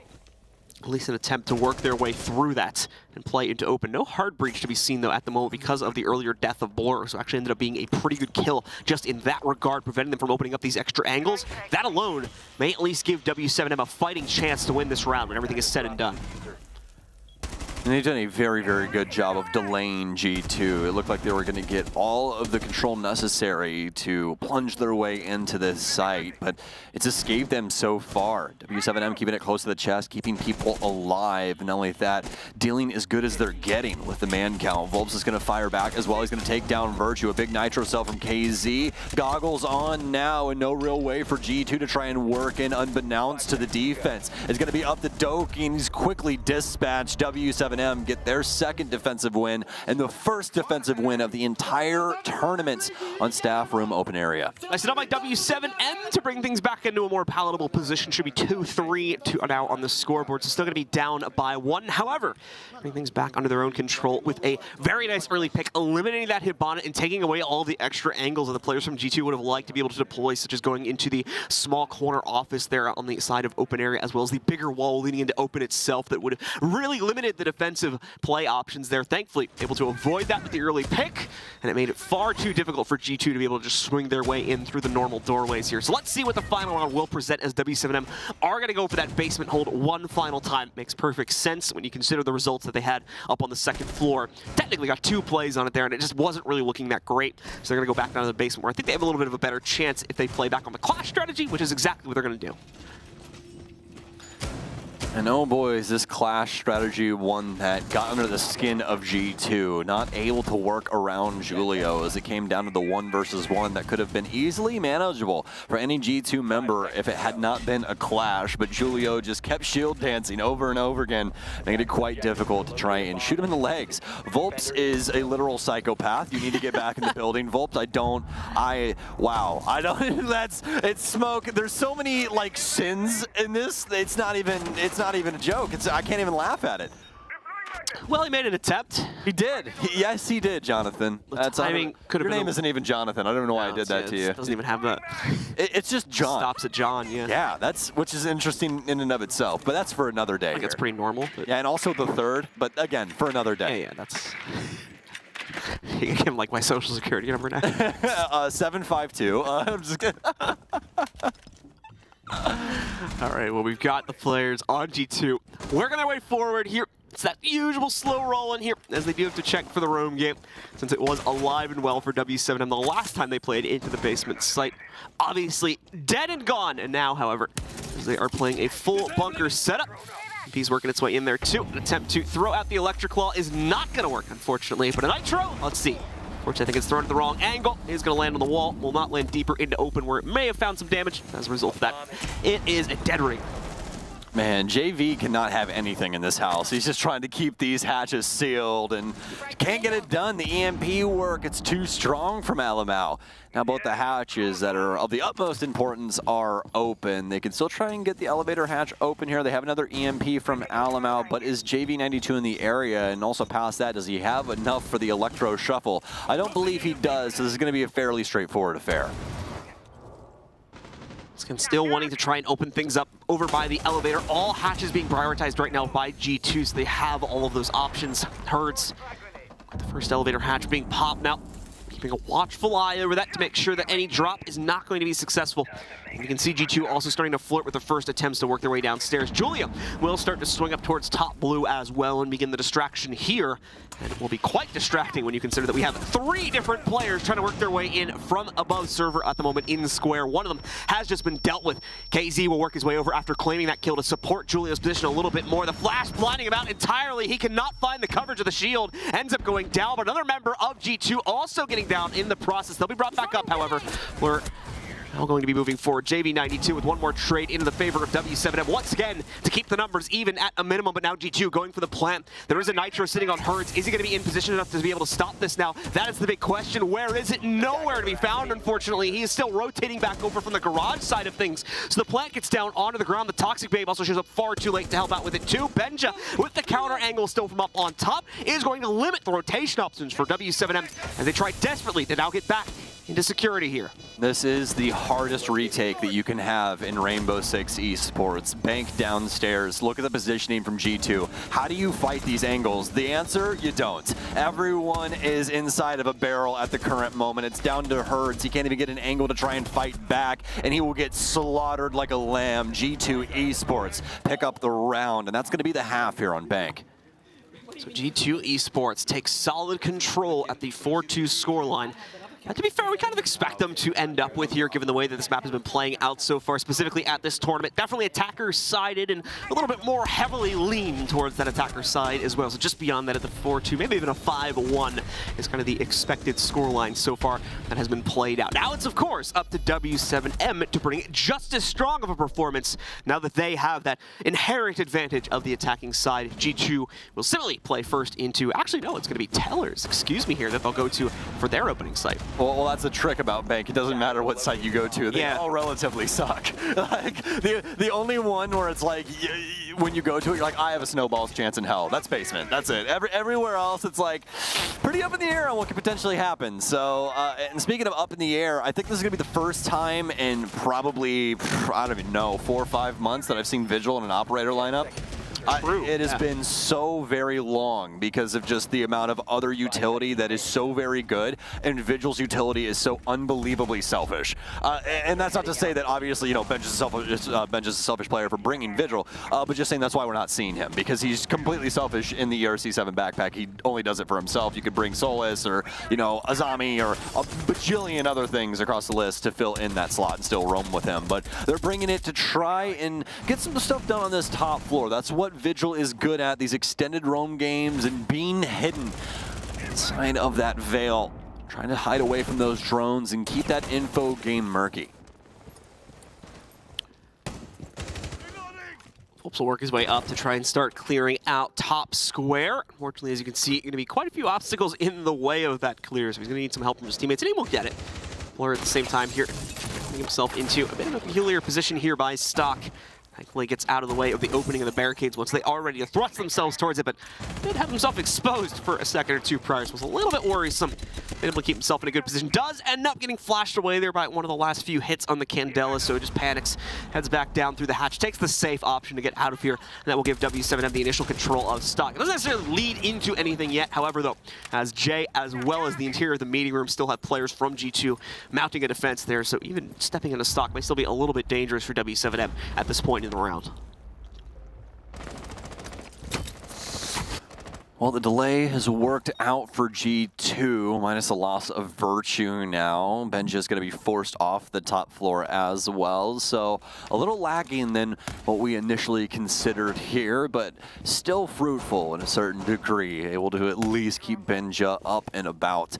It'll definitely assist them going into the later portion of this round, which is about to be upon us. You can see the positioning from G2 pretty spread across this base floor. More than likely meaning that W7M doesn't have a lot of drone work done here, or the real ability to try and capitalize on that. Volts instead is just going to send it right in. He's going to get a heck of a lot of kills for doing so, actually. They didn't know about Alamal's positions and the ones off site, but sending it into sight, you'll usually find yourself some bodies, and it seemed that the proper angle was accounted for from W7M. So going to take quite a few members. Alamal's going to deal with the top position already. So he'll take down KZ. A big player requires big plays, and this would be one for him. Alamal with one already behind him. Going to be looking to pick up the remaining two, of course, if he can get back in for the counter defuse. Very, very tepid movement here.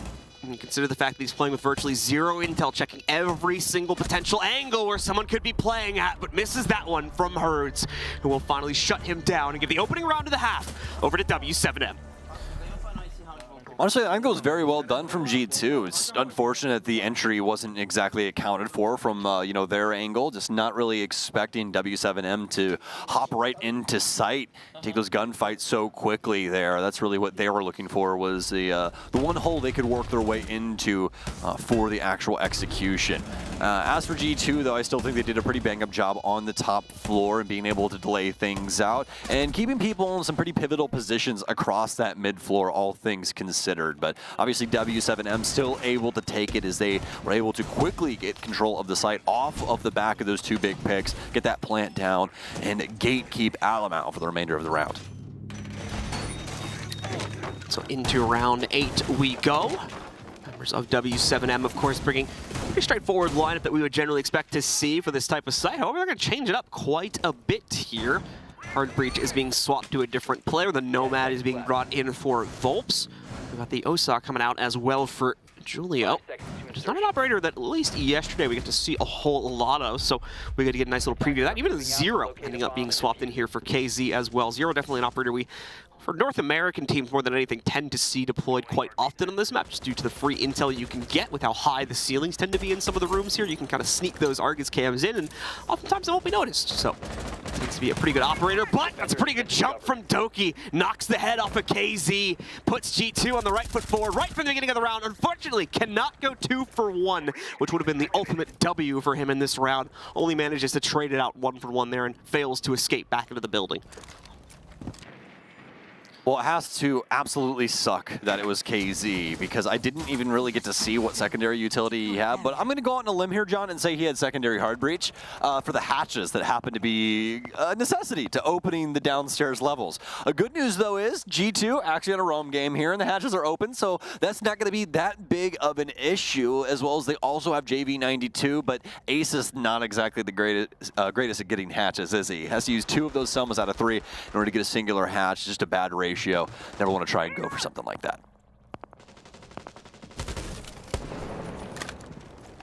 It's going to go pretty quiet here, as we've been generally seeing inside of the mid-round.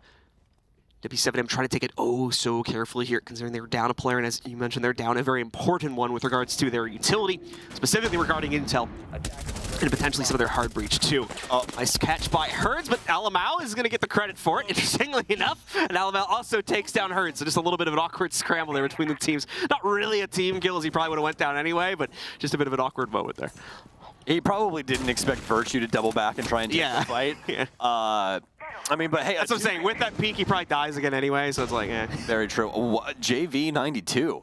He has snuck in the back door. I believe he got in via the hatch over here inside of the vault. And yes, he did. Just slipped in through the cracks. Volps is going to be able to pick up one. Blur will take down one as well. But with this position from JV92, this could be the round right here. If they are not aware, this is all going to be onto the game sense of the G2 players. There's no way that they know this is going on. Blur will go down, but Benji gets one. And that's why you pick up a player like Benjamaster. Oh my God. G2, wow, what a play from Benja. So quick to the trigger and the transition to the player inside of the office. Smoothly played by Benja, with certainly some worries for G2's capability to actually win that round. When you consider the free positioning that JV92 was able to get for himself, there was some question as to how exactly G2 did not manage to catch that. But thankfully, again, as you mentioned, Benja up to the task of shutting that one down and preventing disaster for the players on G2 for that round here. Now in front yet again, G2 just 2 rounds to go, and map number 1 of this series will be theirs. For the players on W7M, it's do or die time now here for the attack. They need to make these next few site plays work out. And now G2, of course, is going to be pushed to the more difficult sites to try and claim on the defensive end of this one, starting out with open area for this round, of course. All right, W7M, this is the time. G2 is starting to get away with way too much on this defensive side. Remember, folks, especially for those that are just joining us, Bank does not have a great defensive win rate right now. In fact, it is absolutely abysmal. Before this map, it was at 30%. Now, granted, it did have one play, but that still basically stands because G2 ended up on a 4-2 split from the offensive side, obviously. Now switching over to defense with that last round and able to pick up that round. So if they can continue on this reign of terror, they could seriously shake up this stat line. We'll see now. The W7M roster is going to be up to the task here of bringing some more attacking prowess to the table. They are trying to force the issue early on here. As you can see, JV92, at least one of the member of the squad, trying to go for early basement control. Control allowing them to swing up quite quickly into the hot zone right next to the open area site. This is looking like a quick one from W7M here, as they're also going to be trying to line up electrical control as well. This could be a big boom directly into the site for them here, especially when you consider Volps' operator choice coming in from below and immediately trying to go for a plant. Has to cancel it as Herds has found some resistance deeper into it, but just look at how smooth it is from W7M. 3 kills, no responses from G2 as of yet, and still the case as it's down to only Benjameister in the 1v5 clutch. It's a flawless round in under a minute from W7M as they make mincemeat of the defensive setup from G2. Well, I can't wait to see all the Beast Coast players tweeting about this one. Oh my. Oh, they used our strat! You see that? They did it! This open area. We did that one time. Yes, you did, guys. You did do that one time. And it actually worked pretty successfully that time too, didn't it? I think it did, yeah. Yeah, that's one of those plays where, you know, you just keep that in the back catalog for a rainy day, and that still happens to be a round up against G2 Esports. Indeed. So for G2, not at the end game position just yet here. W7M still has a few tricks up their sleeve, and that will immediately scare G2 away from another attempt on that site too. Completely agree with that rationale, as they'll instead head back over to Tellers. If I remember correctly, we're actually able to close that one down. But I may be wrong about that too. I think W7M did have a little bit more fight inside of that round to keep themselves in it. KZ is actually relocking the Amaru right now. So it could be in for some more fun on this one. The rest of the lineup is a bit more traditional though, so I think that the overall composition is probably going to be a bit slower and a bit more traditional in the sense of how they're going to be pushing the site as well. But KZ, personally, maybe trying to get up to some shenanigans, specifically against the upstairs roam with access to that operator. Let's find out, as they are now on the board.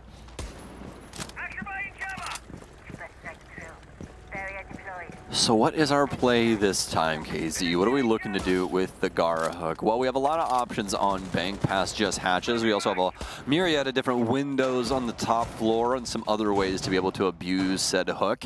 And I'm interested to see what they want to try and accomplish with it. For G2, it's a full-on mid-floor extension with a top-floor roam here. You can see Virtue's applied some of those kunai to Banana to make it a more structured position to play around, but this seems to be where KZ wants to quickly try and get into a fight. Virtue's going to get rid of JV92 down low, but that's going to make it to where KZ can't exactly go for that swing anymore. There's no supporting angle, no supporting cast member to try and get into this play.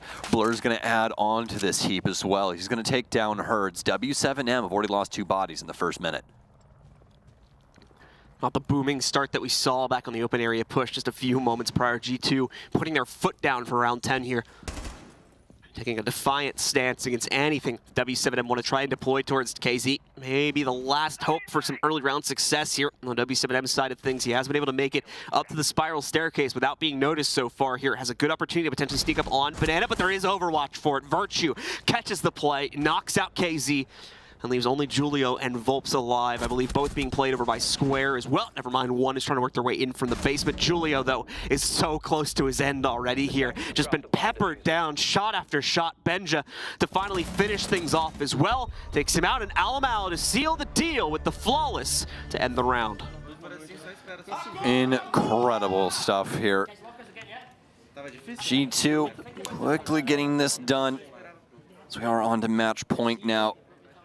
W7M able to get a lot going for themselves, at least initially, inside of some of these rounds, but that one definitely not the case. G2 dispatching way too many members for W7M to try and make any semblance of a play unless they got something quite considerable going in their direction, which never came back on the pendulum swing. It was G2 all the way, full force and on the gas, and it doesn't really look like they're going to be slowing down anytime soon because there's nightmare fuel being added to this fire, John. It's a fact that, well, G2 now has access to the basement again.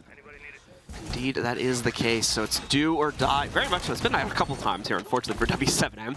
They've been forced into it one more time to try and save themselves. Only 2 rounds is needed for the run back to take us to overtime, so it is not impossible in any sense of the word, especially when you consider that they are on the, when they are on the attacking side currently. But for G2, As Stokes had mentioned, going back to that basement site where the defense generally does have the best track record here, especially when you consider the amount of utility G2 is bringing to the table just to try and delay the players from W7M. This is going to be a rough one to try and work through. You've got the pulse on Alamau giving a constant info drip over to the players on G2 about where the execute is going to come from, which was a little bit of an issue the last time they tried to play it. When you consider the sneak from JV92, you've got the Echo for an emergency stoppage of the plant if they should need that. Benja for the additional delay as well, and of course the smokes to build on top of that. This is a very annoying combo for W7M to try and work past. Oh, it absolutely is. One that you never want to see when you start droning things out, and also a little bit of a mismanagement from W7M on the top floor. No one really aware of what's going on in stock just yet, as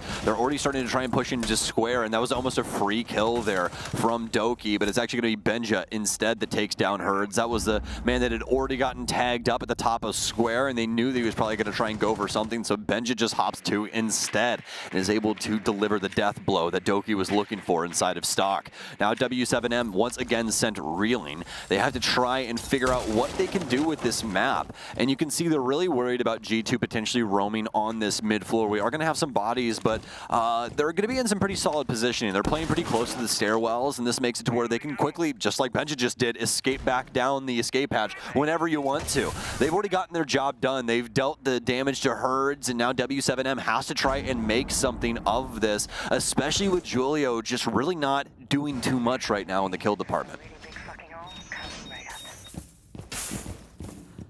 Well, halfway through the round now, and aside from the downing of Herds, it has been relatively quiet so far here. Benja able to at least escape from his previous scenario. Keep the presence alive for G2 here as they try to close down the map on this very round. Nitro going up. This one could sing as well, but it's too telegraphed. W7M read into it and thankfully back away from it as well. Doki still able to strike true as he knocks out another member of the W7M roster, this time JV92. The Heartbreak's probably not going to be this too heavily since we're so deep into the round. Volts claims the first attacker-sided kill, but Doki still holding the line. That's until KZ gets a hold of him, however, but it won't matter as still far too many G2 kills happening back-to-back, and as a result of that, they'll be able to claim map number 1. Fantastic bank there from G2, especially from the defensive side. Again, that's not something we normally see.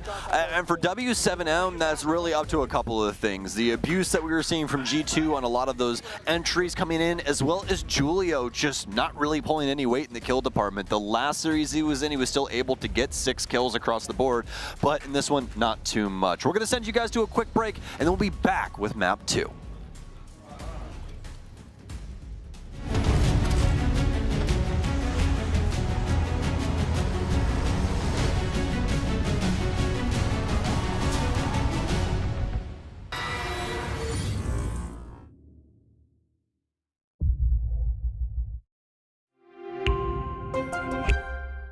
I'm Nicholas Morton, but you know me as Pingu. I'm a 2-time Rainbow Six Siege World Champion and former top Rainbow Six Siege player in Pro League.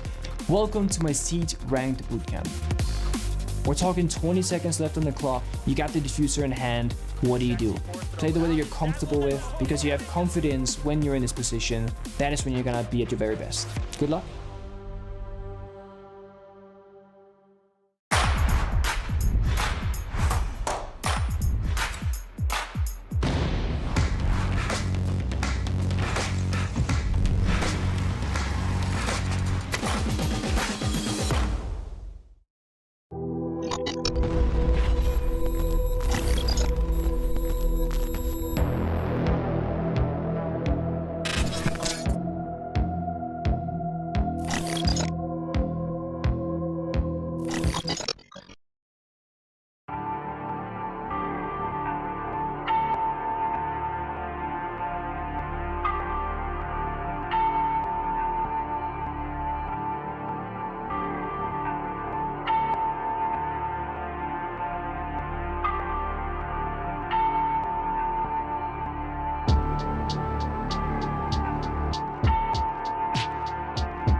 Welcome back once again, ladies and gentlemen, to the Six Invitational. Just got finished with map number 1 between G2 Esports and W7M. G2 able to take solid control of Bank for themselves, especially looking at the defensive side of things. Here's the stats in front of us here. Quite a few of the members of G2 having quite the ball game there. Benja with the big clutch, of course, and then Virtue as well. Stepping up with a consistent basis on a round-to-round basis there with a 12-5 scoreline across the map. Yeah, well, as when you look more towards the bottom of the scoreboard, not really working out for a couple of our players here, most notably Julio, 1-8 there on Bank, and that does not bode well for him across the board here, because looking at his stats as of right now, he was 6-9 to start, so make that 7 kills and, well, 17 deaths. That is not looking too hot for him, especially given the fact that, well, he had a really, really solid survival rating in his last series, but this one, definitely not as much. G2 quickly finding him and dispatching him, and the same could be said about W7M there on Bank. So now we're going to be moving, I believe, to Cafe for map number 2 here, coming up in just a moment. So we're going to be expecting, obviously, some big changes in that regard. Mainly the fact that we've got a bit of a bigger map to be played into here for our teams as well that will demand more with regards to the coordination of things. Thankfully, defense is going to have, I think, a little bit more room to breathe here. The attackers will have a little bit more work to do as well to be able to breach through, get some access to these sites. It's not going to be as much of a problem for G2, of course, with the way we saw them playing there, but it'll be a bit of a sigh of relief for W7M, and hopefully will allow them to come into this game a bit more strongly on that defensive side. Yeah, I really think that W7M still has a really solid basis to work off of here, and I really hate to just put it on the shoulders of somebody, but I really want to see Julio kind of step up when it comes to the frag game, because if he's not there, then we're going to continue to see score lines like this, where it's going to be like 7-4, 7-5, 7-3, just because Julio can't get much done at the current moment. He has the lowest KPR as of right now in the tournament, which is ridiculously low. Great. Yeah, at the start of this, it was a 0.27. At this moment in time, I would dare to say it might be around a 0.2 or less, which would be just not what you want at all from a top-tier team, especially a team that finished top 4 in Yeongchiping. We did see the stats a few moments ago. There are some players here at W7 that are still performing up to par. Volps being one of those most notably, of course, especially when you look at the entry stats there. That's one area where we've been seeing some pretty good results for W7M on the first map there. Their capability to actually get that first kill or so and establish, you know, sort of a staging position to get themselves into a site is pretty good at the moment here, but beyond that, getting into the depths of the site, that's where we saw a few other issues. Regardless though, folks, we are moving into map number 2 now, so let's see if G2 can go for the double map back-to-back here, the 2-0 shutdown against one of their Latin American opponents, or if W7M has that fight to bring us back and send us over to Theme Park for map number 3. Well, we have to get to the ban phase first before we get into the map, so let's do our due diligence here. It's going to be Ying out first, G2 sitting on their offensive ban, but they finally decided what they want to go with. Going to get rid of some execute utility and a little bit more utility, as we have some utility destruction coming in from Flores and more or less getting rid of, actually. So won't be seeing any of those Rotero drones. We'll have to try and deal with that around shields or anything of the sort. Solus also going to follow suit, as she'll be our first defensive ban, as we have seen time and time again, and we'll continue to see throughout the remainder of this tournament. She's just a nuisance. Very, very difficult to deal with, especially for the drone game. And then Smoke is going to be the one wrapping up our defensive bans here from W7M. And actually, funny enough, Smoke, a pretty common ban that people used to love back in the day in Brazil to try and really mix things up. It's still thrown in every once in a while from teams around the world. It's not like I'm going to be doing it here. It's not really like the earth-shattering ban that it used to be, in my opinion, though, just because of the fact that we have a lot more operators that can do like kind of the same thing that he does. Obviously, that's done in a bit of a different way. You look at operators like Tachanka, and to some extent as well, those Goyo canisters can fulfill a similar role. But obviously, in terms of how specifically it's used, it does work a bit differently, but it still fulfills that same role of delay tactic here. So it's not going to be any huge loss for either team to not have access for the Smoke, in my opinion. No, I completely agree with you. You know, Smoke is still the best in the business when it comes to delay. He's got the best utility setup, especially with like deployable shield and all that. Especially when you consider we're on Cafe too, and like Tachanka works really well on this map, specifically for this site. Actually looking at it now too, they didn't bring it for this one obviously, but just for future reference there, this is probably one of his better maps in my opinion. Absolutely, you can play him right there at the back of bunker and just launch, you know, fire grenades over the top of the soft walls and prevent a lot of different plants from going down. down. So always a very solid option. He can also play over inside of coat check as well, which is a nice counter position. The defensive side loves to play, and the offense loves to try and thwart just because of how pivotal it can be. G2 going to start working their way onto the map here of Cafe. W7M going to keep things rolling with some initial tidbits of aggression, but nothing really to call home about. Just more or less looking at things and seeing if they could potentially accomplish something.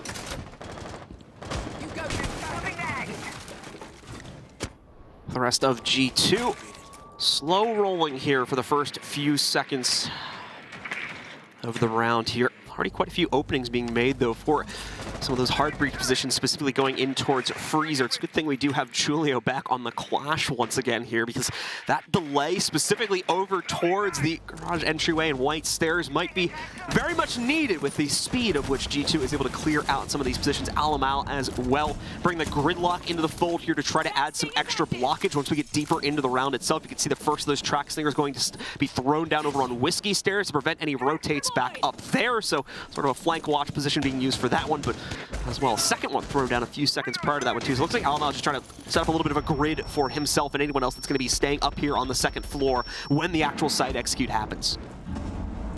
Virtue almost getting blown sky high there as he's on the sledge work for mining as of right now. Going to attempt to spam into bunker, but not going to find too much. That's on to Doki and the rest of the gang as they're going to dispatch W7M in a pretty convincing fashion. Volps now trying to get it back in blood, and he will. Blur will end up picking up Julio, but Volps, my God, man, slowed down as he's already gotten 3, and he could actually win this round, John. Virtue and Blur both extremely low on HP, and also he's Echo. He can reposition these cameras.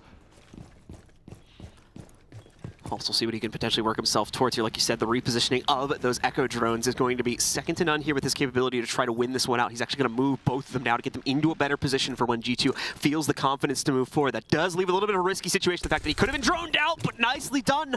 Plays it off the audio cue from upstairs, catches Virtue lurking into his corner, and now he's got a health advantage for the final 1v1. Blur is at negative 20 HP here, sub 20 HP, trying to win this one out inside of the 1v1. The crossfire comes dangerously close to making the connection onto Volps. He's also out in the open here, taking the risk on exposing himself to Blur without the full intel, but keep in mind there, you can see it, his teammates on those Echo drones giving out the hard pings, constantly feeding Blur's location over to Volp, so he is not panicking in any sense right now. That all is instead happening over on Blur's side of things.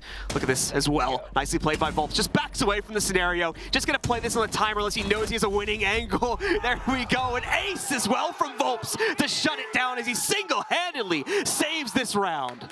And that right there is the danger of a Brazilian squad. You give them an inch, they'll take a mile. And that's what Volps does. Dispatches the entirety of G2 single-handedly. Just had to reposition some drones to assist with the info game. That's just how dastardly of a character Echo is as well. I mean, for a long time in his existence, he needed that nerf. He was just so very good because look at what he's capable of. All simply by playing things out properly around his utility is some solid gun work with that MP5 SD. Great round there from Volps, and one we'll definitely call back on in his career. Excellently played by Volps. He's been one of the few shining stars for W7M inside of this series here. Obviously, we just looked at his stats from map number 1 before he actually dove into this game too. He was on the forefront of all these successful plays from W7M, and once again is the singular forefront of the play for the first round here on this play here. So nicely done from Volps. Excellently worked out here for W7M to keep their composure, keep themselves centered, and more importantly, keep them in front of the charge here with a 1-0 lead over G2 to start at the map. We're going to be moving beyond this, of course, with the site now locked down. It's going to be a reading room fireplace defense. We did that short tech pause, but I believe we're already past it, folks. So getting ourselves back into the game now to see if W7M can give us some more miracles like that. Do you believe in the Church of Volps, Brazil? We'll have to see. Prayers up. W7M is looking to elongate this series, and it all starts with these little measures, one round at a time. Don't take huge swaths of things. Don't overthink it. One step, more than likely end up finding your exit. Exactly where you want to go. So for G2, going to be changing some things up here for their offensive perspective. Bench is going to be onto the Nook. Virtue will be providing the air jabs for some flank control. Blur also going to be providing a little bit of dislodgement utility with the firebolts, as well as some smokes to break up some lines of sight. So got everything that they necessarily need to be able to have some fun inside of this round. Volps impacting and looking for drones really there. Didn't really find too much. Could have obviously ran out, but pretty interesting little opening there from him. KZ also going for this spawn peek, so looks like it could have just been some feint pressure over there towards Hell just to try and get them to look the other way, while KZ quickly thwarted their initial game plan. Attacker's bomb diffuser has been dropped. First kill of the round is going to field itself over to the W7M roster, as Herds instead is able to execute onto Blur there. Pretty big pick too when you consider all the utility, of course, that's going to be sitting in the pocket of Capital this early in the round. So all that now completely lost. Benja trying to get another one going here, trying to get at least the first kill for his team this round. Chucking in the nades, trying to scare Volps out of the position. It works to get him out of the position, just can't follow through with the spray, unfortunately. He makes it out just barely with about 20 or so HP to fight later on in the round. Benja will get hit with a bullet or so as well, but he's still in fighting shape there at around 80.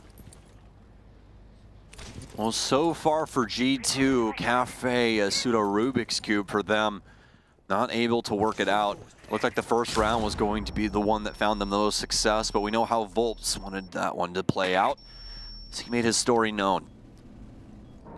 W7M still waiting things out for G2. They're feeling as though this round not really well within their grasp just yet. Want to try and drone some things out and find some extra info on their own game that's going on around this top floor, and they will successfully do so. Herds right on the other end of this, and he's quickly going to get taken down by Doki. The spatial awareness not there for the audio apparently in that position. Very unfortunate for the W7M member, but they've still somehow been able to manage. He'll take down some G2 players, but KZ now down for the count over inside of Pixel.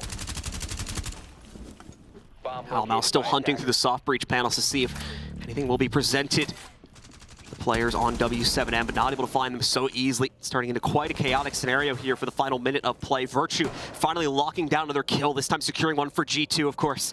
Bringing it down to Volps, who has still survived all this chaos after what he went through at the beginning of the round here. Just barely now, however, at about 20 or so HP.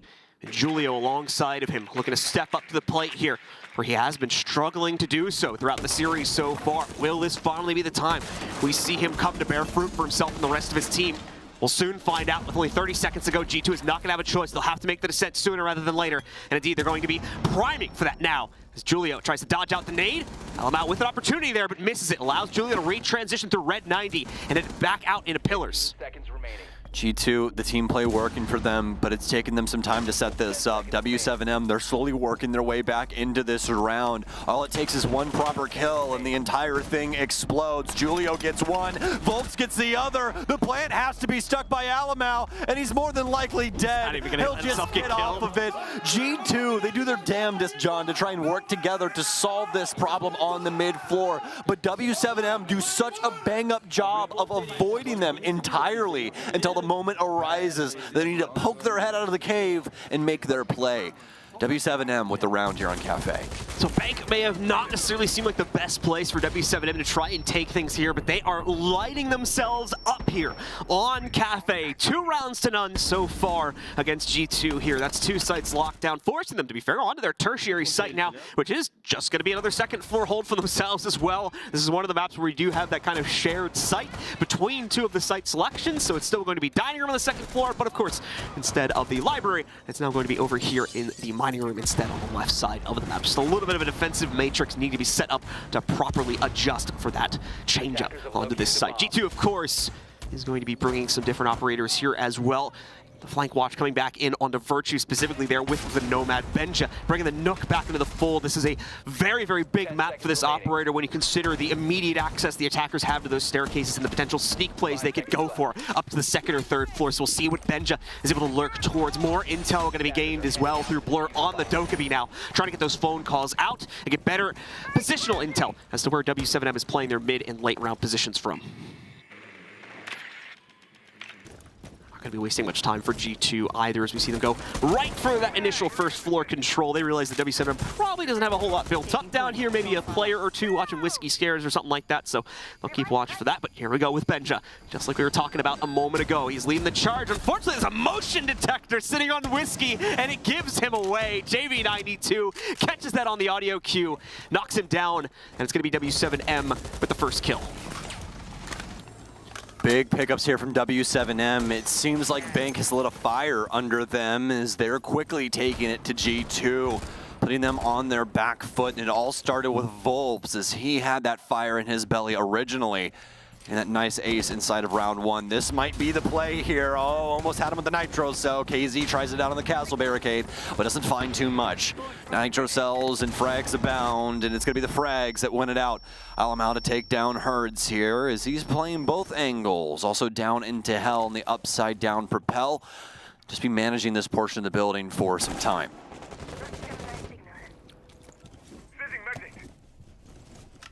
We're going to go very quiet once again inside of the mid round here. Has been an often occurrence inside of this series here, as both teams inside of that early round oftentimes are just trading blows against each other and then giving themselves the respect to gain intel, whether it's on the defensive or attacker side for the next minute or so after that. Volps losing a lot of HP yet again, but this is a familiar situation for him, and he's still been able to thrive inside of it, so I doubt that's going to affect him too much. G2 in the meanwhile starting to take some control down at the bottom of White to make their own ascent here as we reach the final minute of play. The nade goes in. JV92 too deep, too close to the door, however, so won't be affected by it. Another kill is found by another member of G2 as Alamau trades one out and keeps the numbers even at a 3v3. Into the last minute now. G2 still looking for their first offensive round. Maybe the last Logic bomb out here from Blur, and Logic probably out the window as this timer continues to dwindle. They're going to have to try and throw it at the site and hope that it sticks. Virtue looking to see if there's anybody straggling around Brown Stairs that he could quickly dispatch of. Opening up the gates for G2, but he's found Volps on the other end. It was a late rotation down Red Stairs to try and come up behind G2, but the shoe was on the other foot. Blur also coming in late as well. All of this could have been potentially fatal to a W7M member, but you can see the remaining units playing close to site over inside of Train as well as Library. Alamau, the downward position, has some semblance of control over the site. This will allow them to find some area to plant, but after Virtue's gone down, they're going to need some serious cover, and the case is actually well within the right of W7M to take, and they will. After that case goes down into their control, the round is theirs as well, all in their ownership, all in their control here on Cafe. W7M going for a tear on this map here, forcing an early timeout from G2 at arguably the earliest point they realistically could have gone for one here. A 3-0 start for W7M means that it's 3-0 or 0-3 on rounds rather for the G2 roster. They've just not been able to make anything work, especially when it comes to the mid and late round play here. Always someone from W7M able to evade them, get out of their line of sight, and be able to properly rotate around them to shut them down via a clutch or another method here. So it is creating a very tough situation for G2 to properly work themselves around, and as a result of that has led to this very definitive scoreline for W7M, currently leading 3-0. Probably a lot to be said from Fabian here. G2 getting a lot done with their openings. There's definitely a chance for them to win these rounds, but W7M are a lot more lethal, a lot more willing to go the extra mile in a few of these situations, whether it be through aggression or just some awkward situations they're throwing at G2. It's working, and that's really what they need to try and game plan around right now. They got to kind of try and work the monkey back into the cage and see if they can try and put a containment around W7M, make it to where they can't be as wily coyote as they want to be. We're going to see the Frostbats come back out here for the W7M roster as well. This has been a very chaotic late round, oftentimes coming down to just 2 to 3 players, or maybe even less than that. So the Frostbats actually probably have a pretty good chance of finding some effective kills if our evidence from yesterday's games has any credence to that. Away from that, however, G2, a few repicks going to be showing up. For the most part, it is just repositioning a few operators and some very slight change-ups to the roster, so nothing earth-shattering here.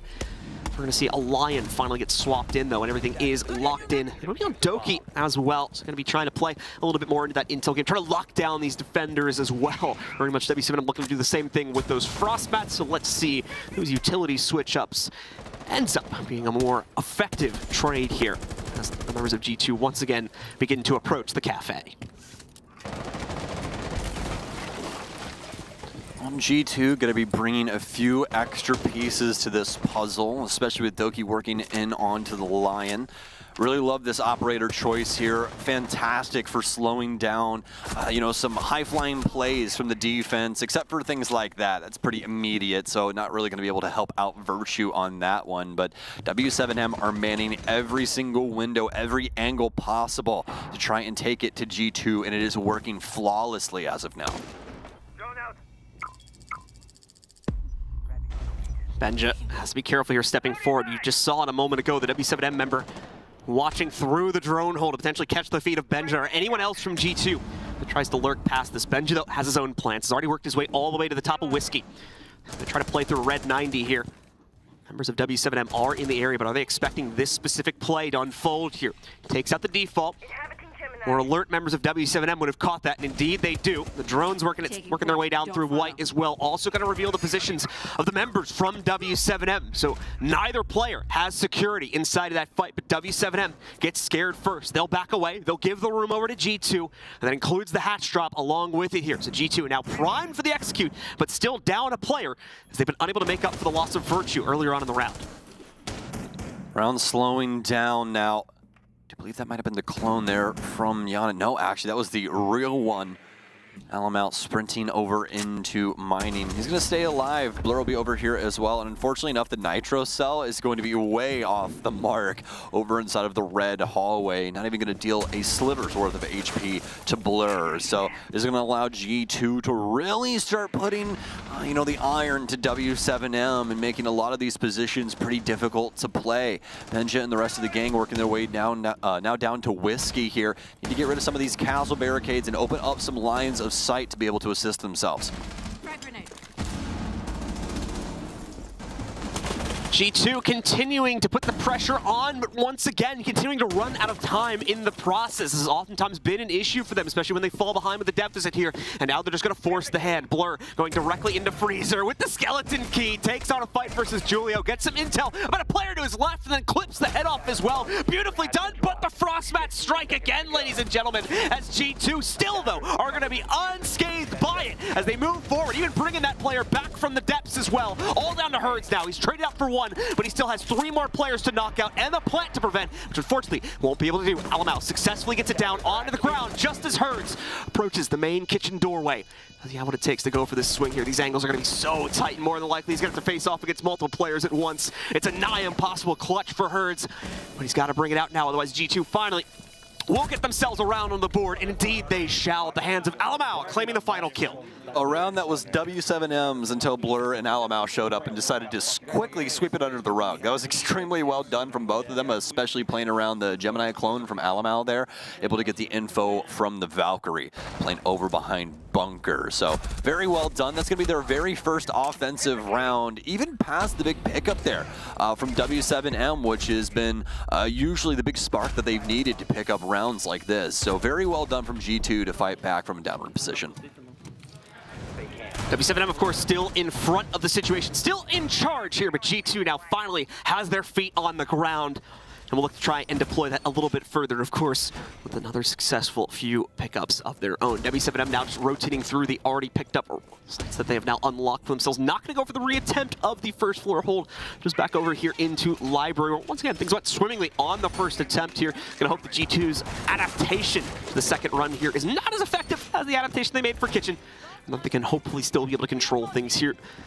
Some interesting operator picks from W7M as well. The Legion specifically coming out for Julio there just to add that extra bit of intel and trap play to maybe either slow down G2 or, of course, give the sound intel over to W7M when G2 are finally ready to make the push. Aside from that, though, no real surprises here when it comes to at least our defensive operator picks. And for the most part, you can say the same thing for G2s as well. Doki, though, picking the IQ operator that we don't tend to see all that often anymore, but may find itself useful in this situation here.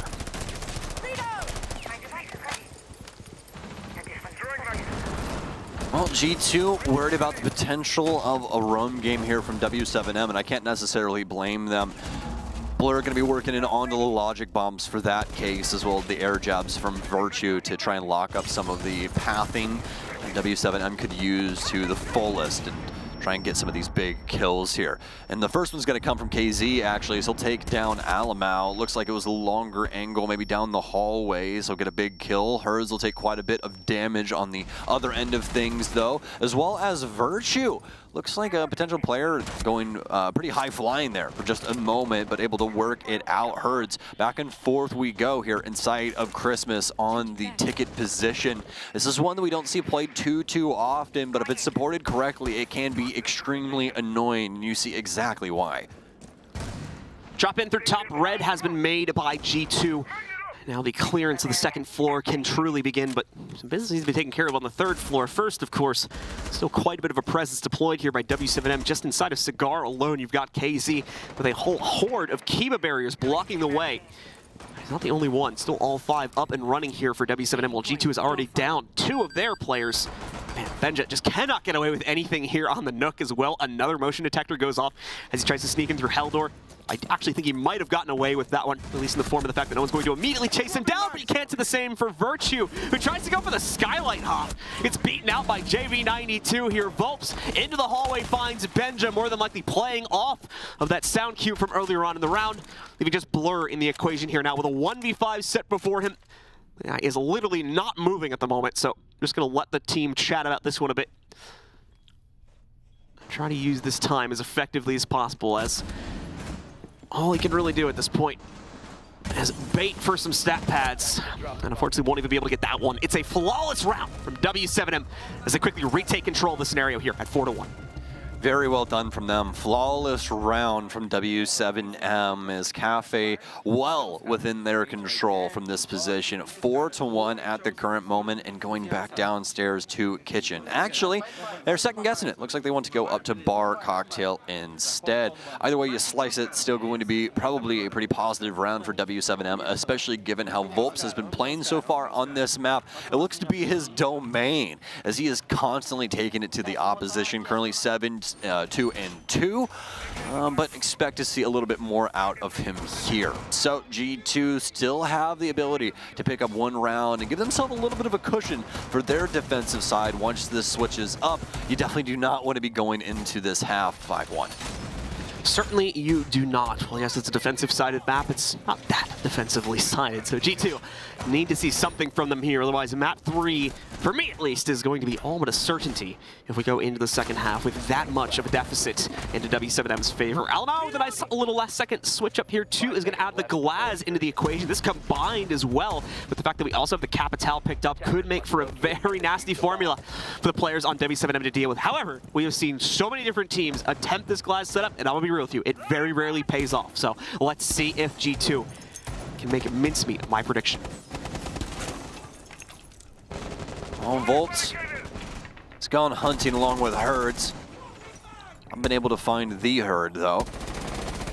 G2, they've worked their way up the black top side instead. Nobody really home for what they were initially considering. Alamau, don't get too trigger happy now. We've already seen you kill a couple of people on your team, but don't need that going down with Glass this time around. That would be potentially the worst thing to do with that op. Not only are you killing one of your teammates, but you're also giving up the goods in regards to what op you're using.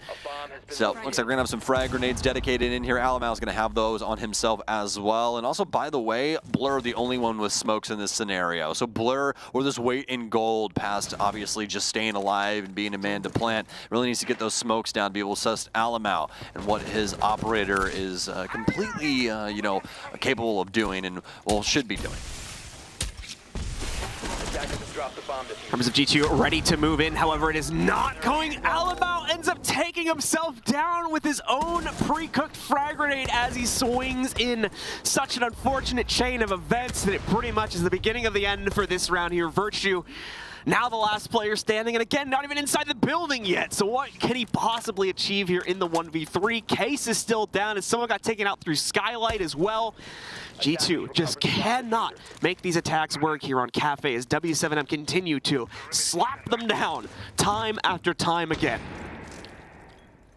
Nobody burnt the heaven window. That was the biggest issue. Nobody threw any utility through there. He threw one grenade and then tried to swing on in, and just so happened to be that there was a my disc at the bottom of that window. And the timing worked out perfectly for him to blow himself up as the my disc detonated the frag grenade. G2 losing off the back of that, as obviously that was the crux of their execution. That smoke play there to kill out the players inside of Cocktail, but none of it really boding too well for them. So now Virtue, more than likely just going to try and play this out, delay some time here. They're more than likely already considering what's going on defense. Yep, once again, same as the last round here. Nothing that realistically can be achieved from the 1v3 perspective. Just for the player still alive, just have some fun. Basically play a DM for 30 seconds and let your teammates talk it out while you try to waste as much time as possible here. So not the best half, of course, for G2, given what we had seen occur just back on the last map. Now we'll have to see a massive rebound here. Basically a perfect scoreline for W7M. There we go, Virtue finally going to get picked off here as W7M is able to lock him down over on attacker side balcony. And that will seal the deal for what could very well be the beginning of the end for this map as well. At 5-1 here. W7M, just 2 successful attacks are all that is going to be needed.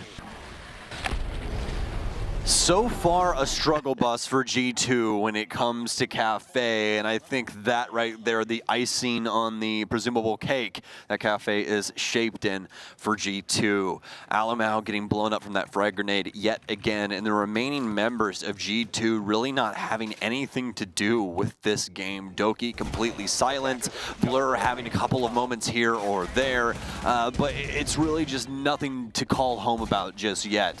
From the first map into now, you can clearly see that W7M have a different caliber of play, at least on defense, in comparison to G2's offense on this map. It's going to be that kitchen start for G2. Once again, the very same foundation that we saw deployed by W7M at the beginning of the first half. Also, a bit of a different flair, though, in terms of the operators that are going to be used here by G2 compared to W7M. W7M wanting to play the bunker quite heavily with things like Goyo canisters and Echo in the first round, whereas G2 seems a little bit more free-flowing with their capability, wanting to extend their presence a bit more, whether that's going to be horizontally or vertically. More so often ending up to be a horizontal extension on this site, but we do see teams try to play up every once in a while as well here. When you look at operators, of course, like the Lesion and the Aruni that have been added into the equation for the first go on their defense. W7M quite concerned rather, with what is going on around the window play from G2. We know W7M occupying a lot of these different angles in the early round for their defenses, but it doesn't seem to be the same for G2. They want to keep this one a little bit closer to sight, especially since it is on the base level. Makes it a little bit easier if you want to play some areas like Bakery or Coat Check, and that seems to be G2's game plan for now. Nothing really going on the mid or top floor, so that should be easy pickings for W7M if they so choose to go that avenue. This is a very late reinforcement coming in here now as well to try and pepper back up the wall. Will end up working out. W7M actually not able to grab the Azami before she slams the wall back up there right into the face of these attackers here. But at the same time, that wall is going to be dealt with just as quickly as it was put up. Selma already on top of it. Impact to go through to attempt to stop the second one from breaching. I believe it was a success there, but at the same time, the Kiva barricade is going to be quickly dealt with. Doki's in a bit of an awkward position here now, having prone under that barbecue there. The second he goes up, he is immediately clipped off by Herds. And once more, W7M have put the right foot forward here to claim the opening kill of the round. G2 is attempting to work towards a flank, but you can see they're not entirely sure of that position here as they try to swing out towards it, over towards Coat Check, and don't really find any presence from W7M that they can action upon just yet. That's the biggest issue. This might be the hardest part of the entire map to flank because there's no real way to get in behind them. You just have to take the gunfight. You're taking a gunfight via the kitchen wall or the hallway, but either way, it is working out for G2 when it comes to the competition. Finally, an equalizer will come through for Herds. And into the last minute, it's going to be a 3 versus 3. G2 still have a pulse, still have a sign of life. Alamau using that mid floor to the fullest advantage. Julio actually going to die, or rather Virtue dying to Julio via that Claymore. It's going to make things a little bit more complex for them now. W7M pulling ahead. All with that patient play. Benjo will also get one back onto his shoulders though as well. A little pre-fire here, but this timer is starting to eat at their sides. Alamau has one impact grenade, one hope, one shot, one chance to try and stop this plant from going down. They have the cross dedicated, What happens to this player in Freezer? What say he in his defense? Volps will go down in a flick! Benja does it again! Oh my! On a dime inside of Freezer, quickly taking down both W7M members. And what a round there from Benja Master. Benja Master on absolute fire today with his spray control, that time on the SMG-11, I believe, as well. They're one of the more difficult ones to try and get a multi-kill inside of that single clip, but he gets the job done anyway. Very well played out by the G2 Esports roster here to put their foot down yet again as the second half gets started. More importantly, put some fear into W7M as they seem to be on a rampage prior to this previous round here. Now, we'll have to see if they'll slow things down, try to play things a bit more composed, giving that greater respect over to G2, which in turn could lead to more success for them and a potential comeback to reignite this map a bit more and maybe still keep the hopes of a 2-0 alive. Now, Volps got his, and now Benji has gotten his comeuppance as W7M revenge tour on for G2, now up against him. They're trying to get back some of these rounds they lost on their offensive side. Going to send it up top into Bar and Cocktail in a fairly straightforward affair from the defensive perspective, especially given the operator lineup, just trying to slow down W7M, give them some hard looks, whether it be via laser gates or some of those Kiba barriers. But yeah, that's mostly it, just trying to make it a little bit difficult for W7M to process that top floor and give some advantage over to G2 in these gunfights as well as the time. KZ and the rest of G2 back out, ready to play yet again here. So we see W7M start to move forward, start to establish those positions upstairs here. We're going to see G2 skip one of the steps W7M decided to take here earlier on in their half, of course, and potential lineup early on. You see that window pop open, and a member of G2 forced to scurry away. Does not want to involve themselves in this position for an extended battle, however. So that's going to be Blur that initially got spotted out, or potentially could have been spotted out from behind that window. Now ends up rotating over towards White to avoid the situation entirely. Benja as well, ready to potentially fend off some of this repel pressure working itself into Cigar.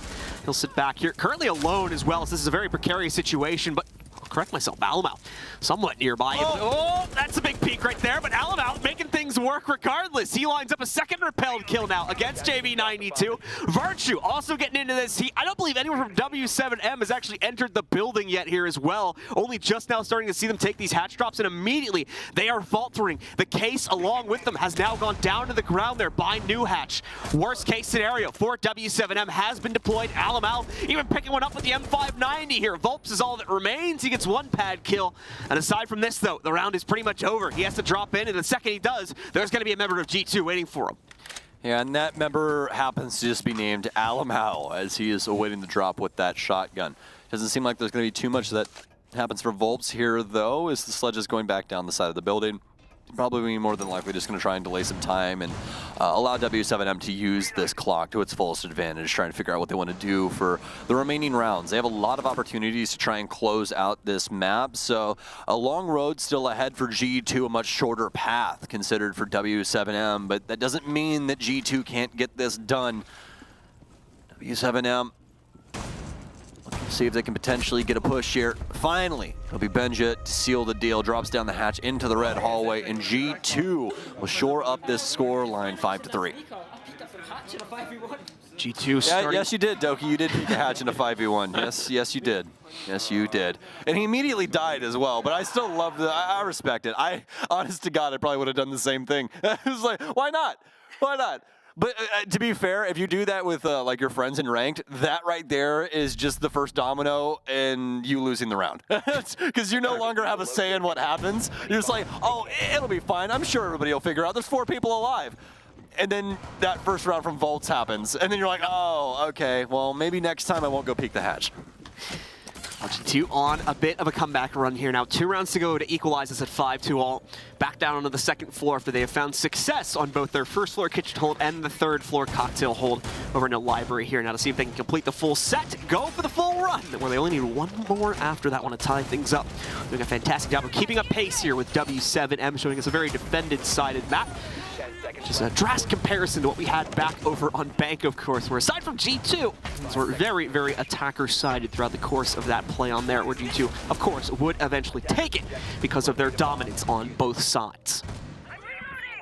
going to be a mirror strategy here for G2 inside of the bathroom, alongside some castle barricades and a few traps, as well as some mute jammers. Locking up that top floor, making it a little complex for W7M to try and work their way through. Don't have the best hard breach options here. In fact, the only hard breach that they do have happens to be on Julio and Capital. So more than likely not going to be able to deal with the mirror windows all that well, minus using the tactical bolts out of him. There's no real hard breach advantage that they have coming into this, like a Habana or maybe an Ace. KZ, of course, just doing the usual hatch work upstairs. Nothing too fantastic to write home about here. Both teams locked in position, waiting for the execute to follow through right now. Things will remain quiet as long as that is the case, as long as W7M does not have the full confidence to swing themselves into it here. KZ getting that slight peek at Benja. His like elbow popping out there. He's able to get a few shots off onto it. Is given the opportunity to do so again, but it's caught in the midst of a nade toss, so can't follow it through this time. Benja escapes into a different part of the map here, and still no kills have been found. Nades go in though, and there we go. Great bank from Herds to pick one up. But look at Alamau hiding below the windowsill. Nearly gets the revenge against Herds. Thankfully, he quickly repels away from that one and saves his own life for now. So very close. All of these players trying to abuse every angle in the books. You can see two players trying to use the drone hole on white top side and get this kill. Herds might actually end up getting this with the frag grenade if he backs up, but he will not. Fortunate for Virtue there, as he more than likely had no idea that was quickly going to be an unplayable position. Speaking of unplayable, has to be unplayable or feel unplayable up against Alamau right now, as he's surely hit his stride, John. 12 and 4. The second kill for him, rather first kill rather, inside of this, as he just dealt that considerable damage to Herds earlier in the round. Herds still waiting on the outskirts of Helldoor to see if anything will present itself from G2. G2 has gone all but silent here now.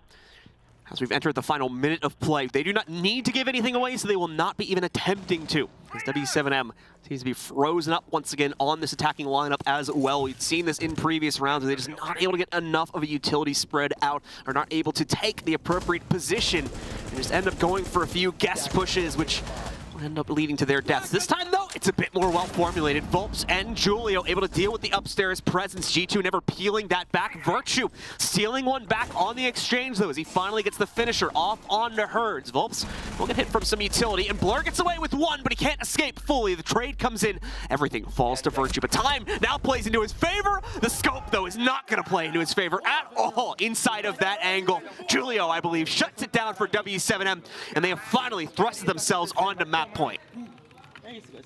Looking much better that time around.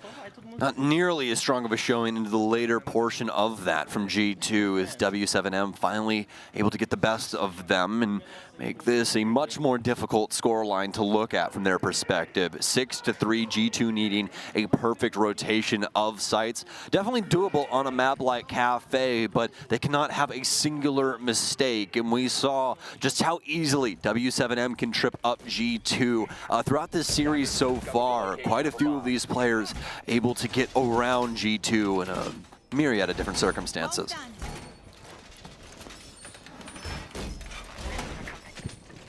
So, do or die time here for G2 now, as it has to be all perfect from this point forward. W7M thankfully able to rely on their earlier successes in the game, have not fallen victim to the early half play from G2 just yet here. Still could end up in that position though, as G2 gave us some very convincing rounds earlier on. Their defensive half, they can now rotate back into those very same sites, starting out here with Kitchen, of course. It's time to see if they are ready to test their mettle and work their way back up to that 6th round here in terms of operator selections. Nothing hugely surprising going to be coming up from either team here. Very much an expected fare for this map. Blur immediately going to work for G2 though, shutting down JV92 and all the flank watch that would have come from the Nomad with it. Hard look there for W7M initially, but doesn't mean that they can't do something with this round. We saw a very similar start the last time, and they were still able to win it out. But G2 definitely not wanting this one to slip through the cracks. It really looks like they want to try and solve this problem and get it done here on Cafe. Do not want to head off to Theme Park for that 3rd map. But since that pickup of JV92 as well as KZ, it is dead stopped W7M. They're all just looking for these rotations now to see if they can potentially pick up an easy kill, initially looking in towards Doki there in Bakery.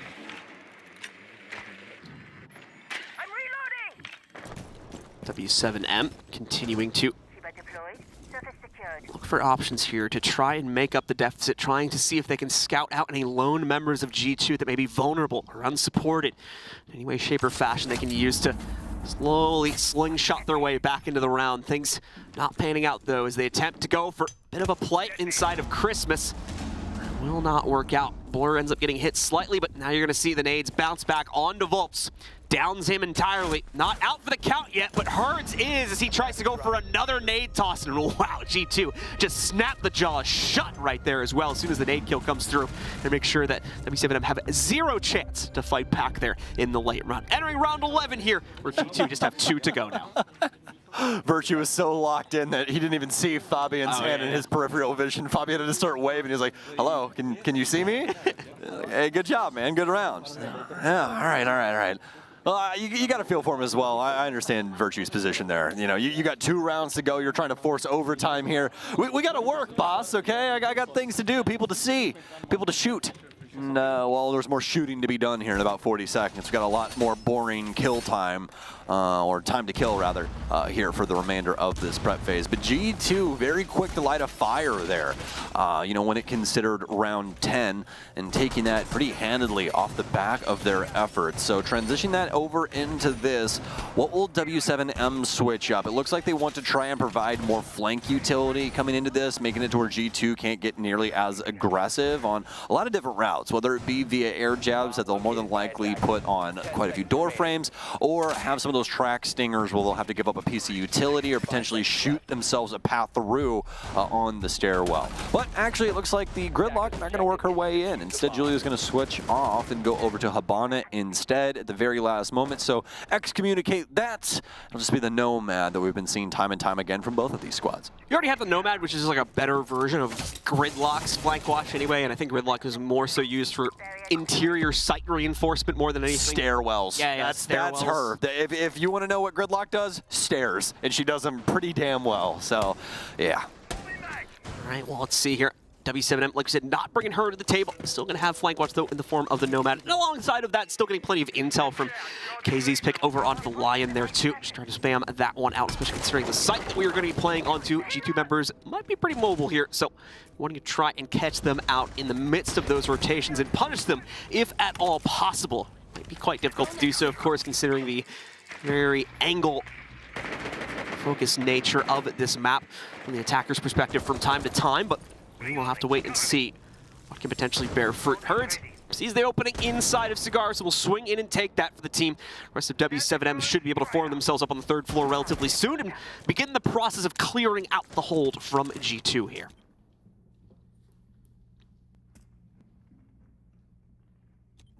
All things considered, pretty interesting that neither one of these teams has actually dealt any damage to each other, and we're halfway through this round. It has been hotly contested in the first minute and a half from both of these squads, but now W7M is crunch time. They know it's only 1 round away, and as long as they play their game, they stick to the strategy, they'll more than likely end up on the winning end of this map. And then they can more than likely win out this best of 3 as well on Theme Park. Herds looking to see if bathroom will be clear, and it will. G2 a little farther back inside of the hidey hole of the top floor, more towards the freezer space. Benja also going to have a Nitro Cell primed here, but the wrap now coming from W7M, trying to apply some pressure on the white stairs. And they're actually going to end up working this one out. KZ will go down, nice Nitro Cell, take out another, and it's also going to kill Blur. Virtue, anybody on G2 just really willing to put their teammates down as martyrs and just try and win out the round via that. Blur a little bit too close to the explosion, and apparently not wearing his PPE, so he will definitely get blown sky high, although G2 still well within their right to take the round. Something falls down now to the final 3 members of W7M to attempt to swing their way into it, as Benja is forced back into the depths of libraries. He's immediately flashed out. W7M trying to take that hell control for themselves. 20 seconds to make this work for W7M as well. So they are quickly running out of both room and timing to make this one work. Alamau begins the crunch. Julio tries to open it back up a little bit here with the push into library. Second angle going to work its way into this, but it's not enough. G2 still shutting it down, and they'll take us to the final round of regulation. Very well done from G2. The cadence out of them. Respecting W7M's pacing, not trying to push it to its fullest, not jacking the accelerator through the floor and just trying to pull around out of their hat. Instead, laying back on the strategy, using these lineups and their teamwork to their fullest advantage to be able to take down W7M. It's looking pretty good for them at the current moment, but the same can't be said for W7M. That's 2 rounds in a row now have looked a little troublesome, and this could be the moment that G2 is able to finally break them. If they force this to overtime, we are going to need to see a new level of resilience out of W7M. Absolutely the case. That's been the problem here for W7M is, once more, they just have not had that capability to hold on outside of the defensive half that we saw them play out at the beginning of this map, where the map advantage played heavily into their favor. They had momentum rolling, but it seems that momentum has all but entirely collapsed against them here. So we will have to wait and see if they can bring it back, if they can muster something. This is their last chance to end it. Keep in mind, folks, they started this half at 5-1 in their favor. And G2, very impressively, has brought it all the way back now, adding 4 more rounds themselves and about to add the 5th if they can win out this last defense upstairs on the 3rd floor. All right, well, G2 1 round away from overtime, and as you said, John, it's all going down on this top floor. We either have OT or we're going to a break, and we're headed to Theme Park. That's all that is in the cards for us, and that makes things pretty exciting, especially with some of the different op choices that we're getting here on W7M. We have the Twitch in for Julio. Going to be interesting to see if he is running the F2. I haven't seen it yet this tournament. Herds is going to be on the, I almost said Amaru there. Oh my gosh. Why am I blanking on this one's name? Is it a Rooney? It's not a Rooney. Wait, what are you talking about? I'm talking about what Herd's playing. Oh, Yana. Yeah, I was blanking there for a split second. I had to find Herds. I was like, what are you talking about? That's not a Rooney. No. Well, there is a Rooney. I thought you were talking about it. Yes. That's the one I get confused on usually, is a Rooney and a Mario. The AR names in rank. Yeah, there's a couple of them now. Yeah, absolutely. But yes, indeed, Yana working its way in here for Herds. Also has that info game as well. And KZ was having a little bit of a more interesting choice there for a split second, but he'll work his way back over to the Sledge, which even though Sledge did end up getting a little nerf inside of the 3 armor change that he has gotten, he's still as important as ever. He's really the one that can accomplish his job the best when it comes to working angles from a downward position through soft breach. Well, W7M, it has all come down to this final push into the 3rd floor. Can you seal the deal? Can you overwhelm the Matrix from G2? At the moment, things are remaining quite quiet, and they often have been for that first minute or two. Just a lot of walls being shot at more than anything going on across the map right now. We do confirm the Rooney's position from Virtue there, a little bit deeper into Cocktail, so we'll have confirmation of that. And they are ready to make the push forward and may even be able to try and throw some bolts over in Virtue's way. That is the current intention. Virtue just blind as a bat, unfortunately, as that nade rolls in. The flash, I think, still fully affecting him. And nowhere to really go, even if he wanted to try and move from that position. So Virtue just had to sit there and unfortunately take the L on this round as W7M decided to commit a good half their utility to it. Now the hop has come forward from Volps, however. He'll take the leap on his own. Trying to go for a plant behind it as well. KZ so far supporting it well, but Benja trades out that repelled position. Volps, though, still able to successfully sneak off the plant and now back out the window where we're going to see these repelled positions supported. Alamau is the only one left from G2, and W7M are sending us to a map 3. What a round there from W7M. Quickly able to deal with the cocktail positions of G2. Breaking down everything on that top floor. And luckily enough, folks, speaking of breaking things, we're going to send you guys to a quick break so that we can get into this last map as quickly as possible. We'll see you in a minute.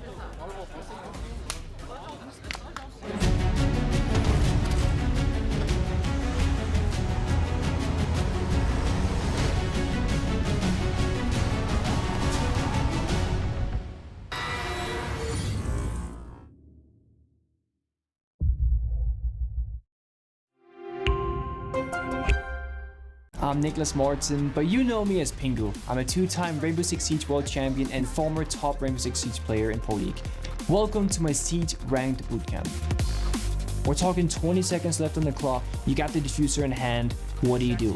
Play the way that you're comfortable with, because you have confidence when you're in this position, that is when you're gonna be at your very best. Good luck. What a round there from W7M.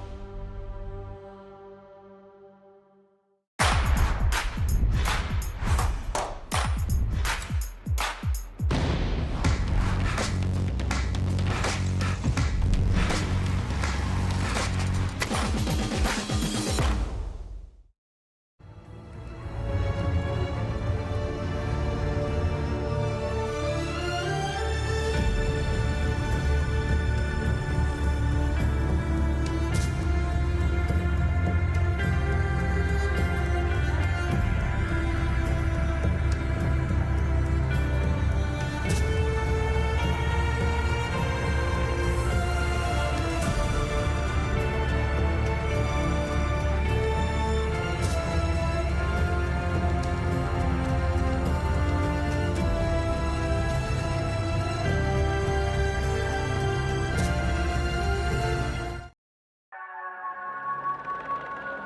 Once again, ladies and gentlemen, we are live once more, getting ready to head into map number 3 of this series between W7M and G2 Esports. G2, of course, nearly able to bring themselves back on map number 2 to win it 2-0 outright, but W7M held strong after a 5-1 start here on Cafe and was able to just barely close things out on the very final round of regulation, 7-5 being the final score. You can see the stats, everyone on W7M able to step up to the plate a little bit more this time. Julio specifically, of course, major improvement from like the 1-7 or 1-8 he had back on map number 1. There we see him contributing much more heavily this time. KZ did fall off a little bit though, but still didn't matter too much when the rest of the team was there to support him. For G2 though, it was really the Alamau story, I think, throughout most of the game for them. Yeah, absolutely. I think that it was mostly Alamau against the world in this one. We had a couple of tidbits of, G2 stepping up in some highlight moments, but past that, W7M was definitely getting the better of them in a lot of different ways. I mean, we saw it a lot from their defensive end where they were really able to put their foot on the gas and take it to G2. This actually being one of the rounds that was pretty hard fought there, but time and time again, it just seemed that W7M had the cutting edge strat or cutting edge play available to them to be able to get one over on G2. Now, it was hotly contested, as you can tell from the scoreline, but still, W7M able to take that one step further and push us on to map 3. 3 going to be quite the interesting affair too as we go over towards Theme Park now. The early round has oftentimes dictated a lot of the success or failure for these teams as we evolve later on into it, and it's really going to double down on that point for me into Theme Park specifically just because of the accentuation of the roam game that we get on this map. So much open area for those defenders to abuse against the attackers in that first minute or two, and pretty much every single site you play into as well. Throne, to some extent, being the really only exception to that one, and even Throne, you need to extend out to really play it appropriately too, so it is very pervasive across the entire map, and this means these teams need to double down on those strategies for the early round and make sure that they are locked in and successful.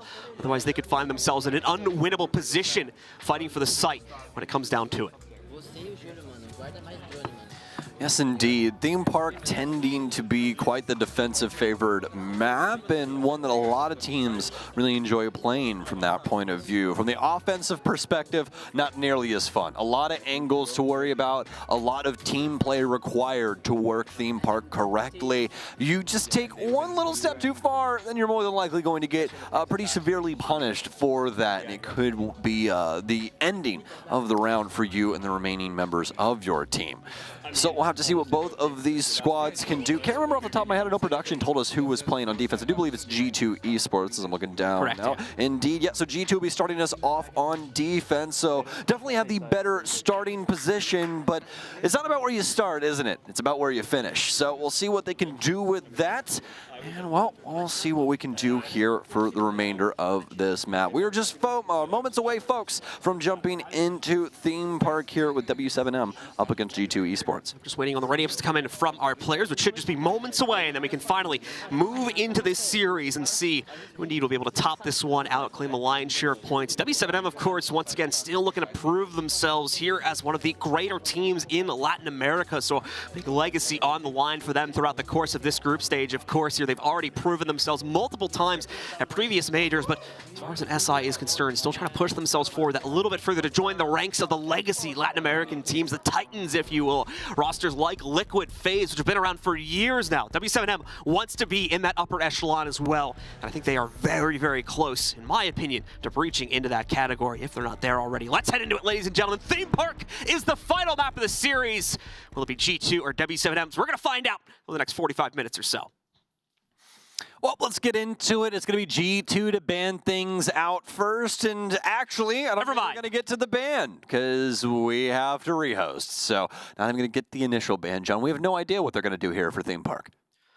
So just give us a moment, folks, and we'll quickly reroute ourselves over into another rehost and get ourselves back into the game. Should just take a minute or two. Like I said, we didn't actually really start the game. We didn't do bans or anything, so it's just create a new lobby, re-invite everybody to the lobby, and start the game. Pretty much is all we really have to do here. So hopefully it's going to take a second or two. I think we just had like an audio bug or something like that. So Just a quick fix for us, folks. Sorry once again. Yeah, we didn't let anybody run to the kitchen. Nobody ran downstairs to get a drink or anything, so we're fine. Emergency bathroom break. Yeah, exactly. That's At least we hope. Yeah. We technically haven't started the game yet, so. That's what always happens. One of the players could pull that out on us here in like 10 seconds. Then it perpetuates itself, right? That's how it always goes with the stack. One of your friends leaves, and then he comes back, and then somebody else is gone. And then someone's gonna go for like a smoke break. Exactly. This is like, oh my gosh, man. Like, please. We were trying to start this lobby 25 minutes ago. I'm falling asleep in my chair. Like. It's like trying to get a raid together in a MMO. Oh my nowadays, gosh! It was really easy to get 25 people back in like 2005. Nowadays, good luck.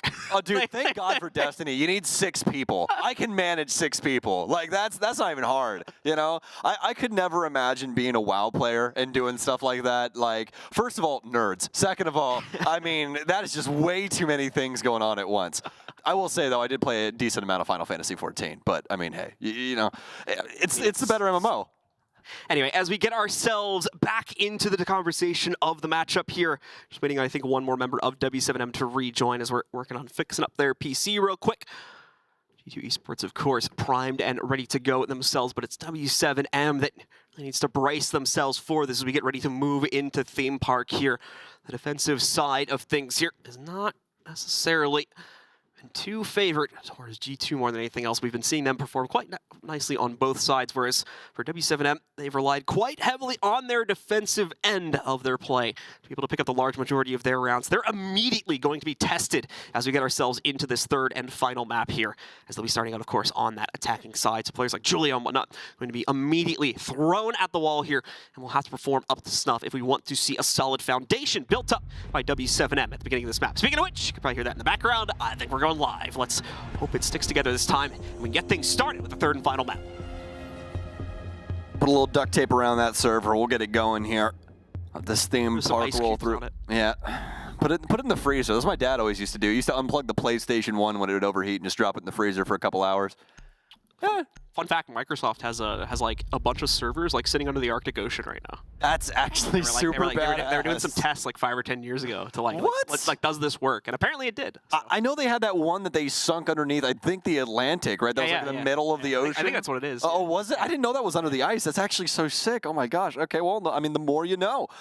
And, well, the more we know about these bands, we'll know about Theme Park. And it looks like we're going to have the Monty band coming through. A lot of Monty getting banned out from the offensive side throughout this tournament so far. A lot of people respecting what Monty brings to the table, which is just that pure, unadulterated pressure. It's so hard to try and play around him, especially when he can prevent you from, you know, exactly getting to the planter or maybe using a door that you so wanted to, you know, try and abuse prior. Monty just so good in positions like that, especially on maps like this or maps like Skyscraper, you know, things along those lines. Ying and Valkyrie also going to be banned out, and also Capitao, which is an Kaid, which is an interesting one as well, because we didn't have a Thatcher ban on the offensive side, so just worried about potentially being able to use those Electro Claws from, you know, distance inside of Armory, which we see time and time again as people try to Electro Claw shuffle those things from a pretty considerable distance nowadays, trying to, you know, play off a cover.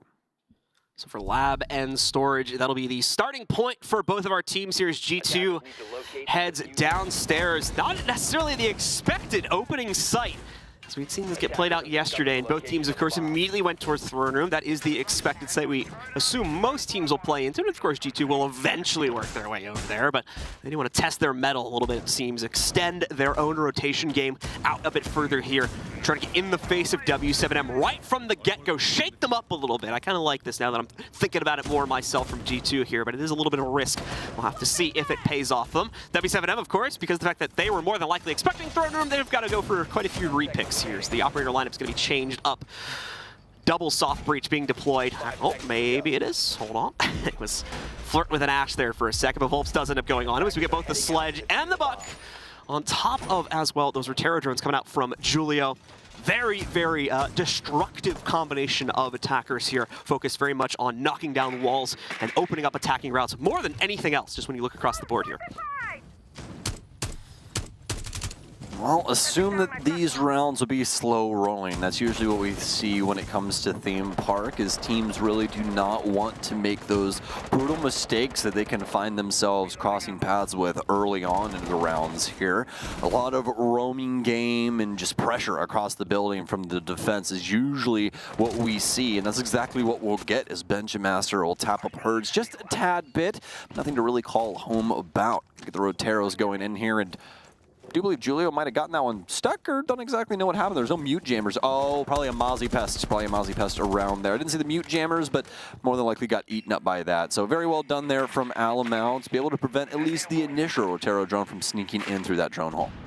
I'm trying to send another one through here as he eats up a quarter of his utility. Deployable shield will still be dealt with pretty quickly. W7M has struck first, though, finding Doki roaming around up on the second floor and eliminating him. Virtue in a bit of a hot spot here now because of that one. He has to rotate back out towards Arcade, and that is definitely not going to be a secure position to try and work towards here, so we'll have to follow that up for the next few seconds, see if they can successfully work their way down. It does look like that is the case, thankfully, since W7M did not really have a whole lot of pressure on that Arcade side.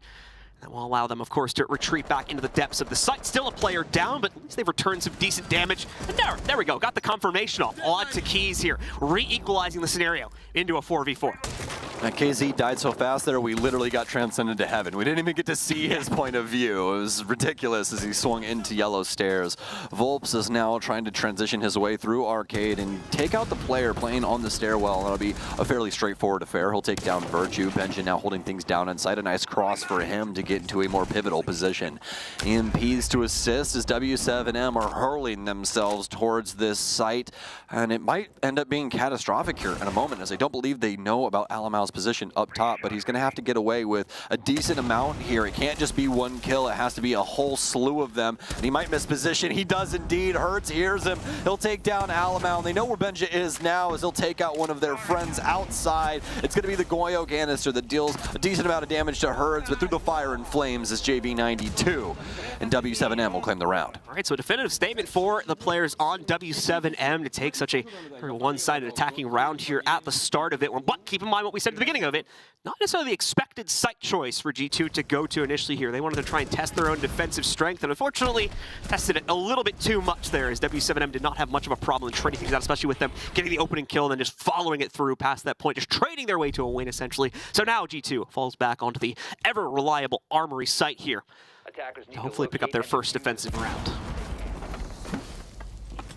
I don't think it was exactly a terrible strategy to go over to drug and storage first, but definitely didn't bode too well for them. W7M getting a lot of control on the top floor that ended up making just things overly complicated for G2. They really didn't have a way to try and fight back against it, all except for Alamau kind of on an island upstairs trying to combat all of that himself. And I mean, all it takes is just a little misstep like what we saw, and all of that ends up going to the wayside anyways, and W7M have a pretty considerable round. So we're gonna have to see what G2 can potentially do. Back to the drawing board for them, is you said they're gonna be going back to Throne for the very first time here on their defensive set, to see if they can potentially get some things going on. This is usually the defensive site that we see teams adapt first, which is honestly why I expected it to be first, but obviously not the case. It'll be the second round this time around for G2.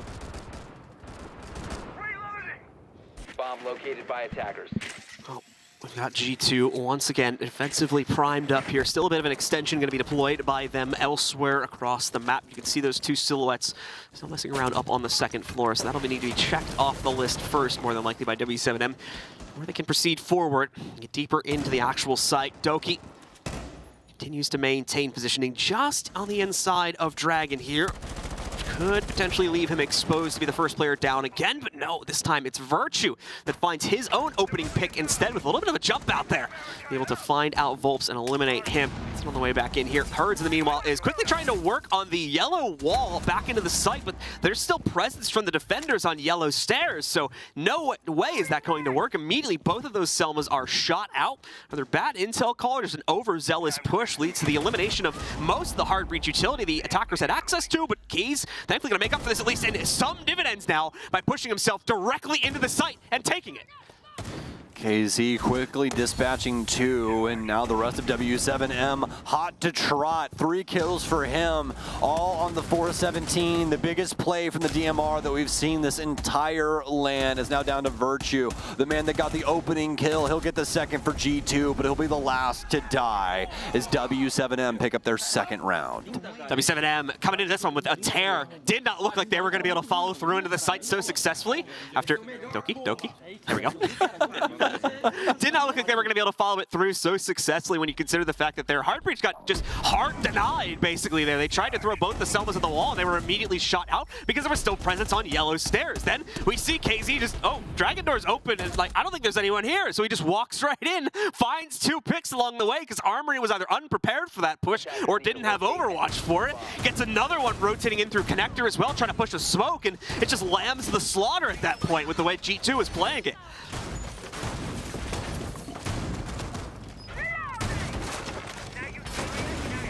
Well, these defenses obviously not boding too well for G2 at the current moment. Have to look to try and change some things up. They're going to send it over to Daycare. See what they can potentially get done here. Bunker, usually a pretty solid spot to sit around, as well as the arcade balcony. Looks like they're going to try and extend things out over into initiation. We see this quite often with some teams, as they will have some mirrors to be able to support this as well. The other one more than likely over on the yellow stairs. Yes, indeed. It'll be up top there. And they'll be holding this from the west towards the east, trying to prevent W7M from coming in on this side. But we've also seen how adept W7M have been so far at changing up how they want to try and go about this. And, well, it seems like they just want to go about it quickly. I don't even know if Volps knew that he had the shotgun as a primary there. Benjit apparently didn't know that anything was broken either. Volps is going to gun him down. It's going to be a quick trade, but is any W7M member even relatively close to try and build anything off of this? No. I think it's going to be an even trade, and we're going to go back to basics. Very strange from Volps there, is we've seen very well-coordinated pushes like that in the past and built off of the Gara hook plays as well, but as you mentioned, just no one even nearby ready to support that. It seems Herds maybe was in the area looking at his current position, but a bit of a weird one there, as at least it gets them a 1-for-1, but it just seems like it happened a minute or so too early into the round. That may have been part of it, in all honesty. That may have just been part of the plan from Volps. It's like, all right, let me immediately hop in here where they may not be expecting me in those first few seconds of the round, and maybe I'm able to establish a hard point that my teammates can join about 10 to 20 seconds later, but just did not end up panning out there. So we go down to a 4v4 as there's basically just a one-and-done 1v1 gunfight that starts us off there. Past that, not too much action going on. Some solid positioning here from W7M as they're able to use Buck to his fullest advantage. That Skeleton Key working its way up through the floor and forcing a move from G2. Alamau looks to try and abuse some of those angles that had just opened up, but he just got too overzealous. Herds playing the counter angle not only gets him, but as well as Virtue here from security. JV92 will make the situation even worse, and now it's all down to Doki. Has the MX4 Storm, but he doesn't have air to breathe as he's suffocated out by W7M. W7M are not only winning these rounds, they are winning them quick as heck, man. At least 2 out of 3 of these, I think I've been won inside of the first 2 minutes. Very, very well done by W7M. As soon as they see blood in the water, they are not wasting any time. They are swarming that krill and eating it up as quickly as possible here. It's going to trigger an immediate timeout from G2, seeing the way these first 3 rounds have played out. Maybe he needs to get into this one and give his input, as it is a rough time at the moment for G2, seeing just how quickly they are falling apart on a round-to-round basis. It's a very interesting moment here. I was just waiting. I think it was just like, I honestly don't even think he was expecting it to fight that early. I think he just wanted to establish positioning and just see how long he could hold it, and maybe his teammates would have been able to group up with him. Like, it was just like a gamble strat, I think, essentially. I'm more completely blown away. It all worked out at the end of the day. So yeah, true. I mean, yeah. We can't fault it that much. That is the most damnedest things when that happens, I swear. You'll be trying to help one of your friends with something, you'll be like, hey, like, this is the way that you want to do this, and they do the most confound thing you've ever seen in your life, and then it works. And they're like, well, why can't I do this? I don't know how much it contributed to the overall round win, but like, right? Yeah. It's like, it got G2 down a player, so I guess. I mean, technically it was an opening kill. So yeah. Positive in the entry stat. Stat padding. Yeah, My favorite activity. Maybe I need to start playing some more Amaru now that I'm thinking about it, huh? It's the ultimate way to just go in chat and say, well, I got my ones. I got my frag. I don't know what you guys are doing. I got my frag. I'm even. I don't know about you, but I just don't even understand how they didn't hear him fly through the window. I think that was the key thing for me.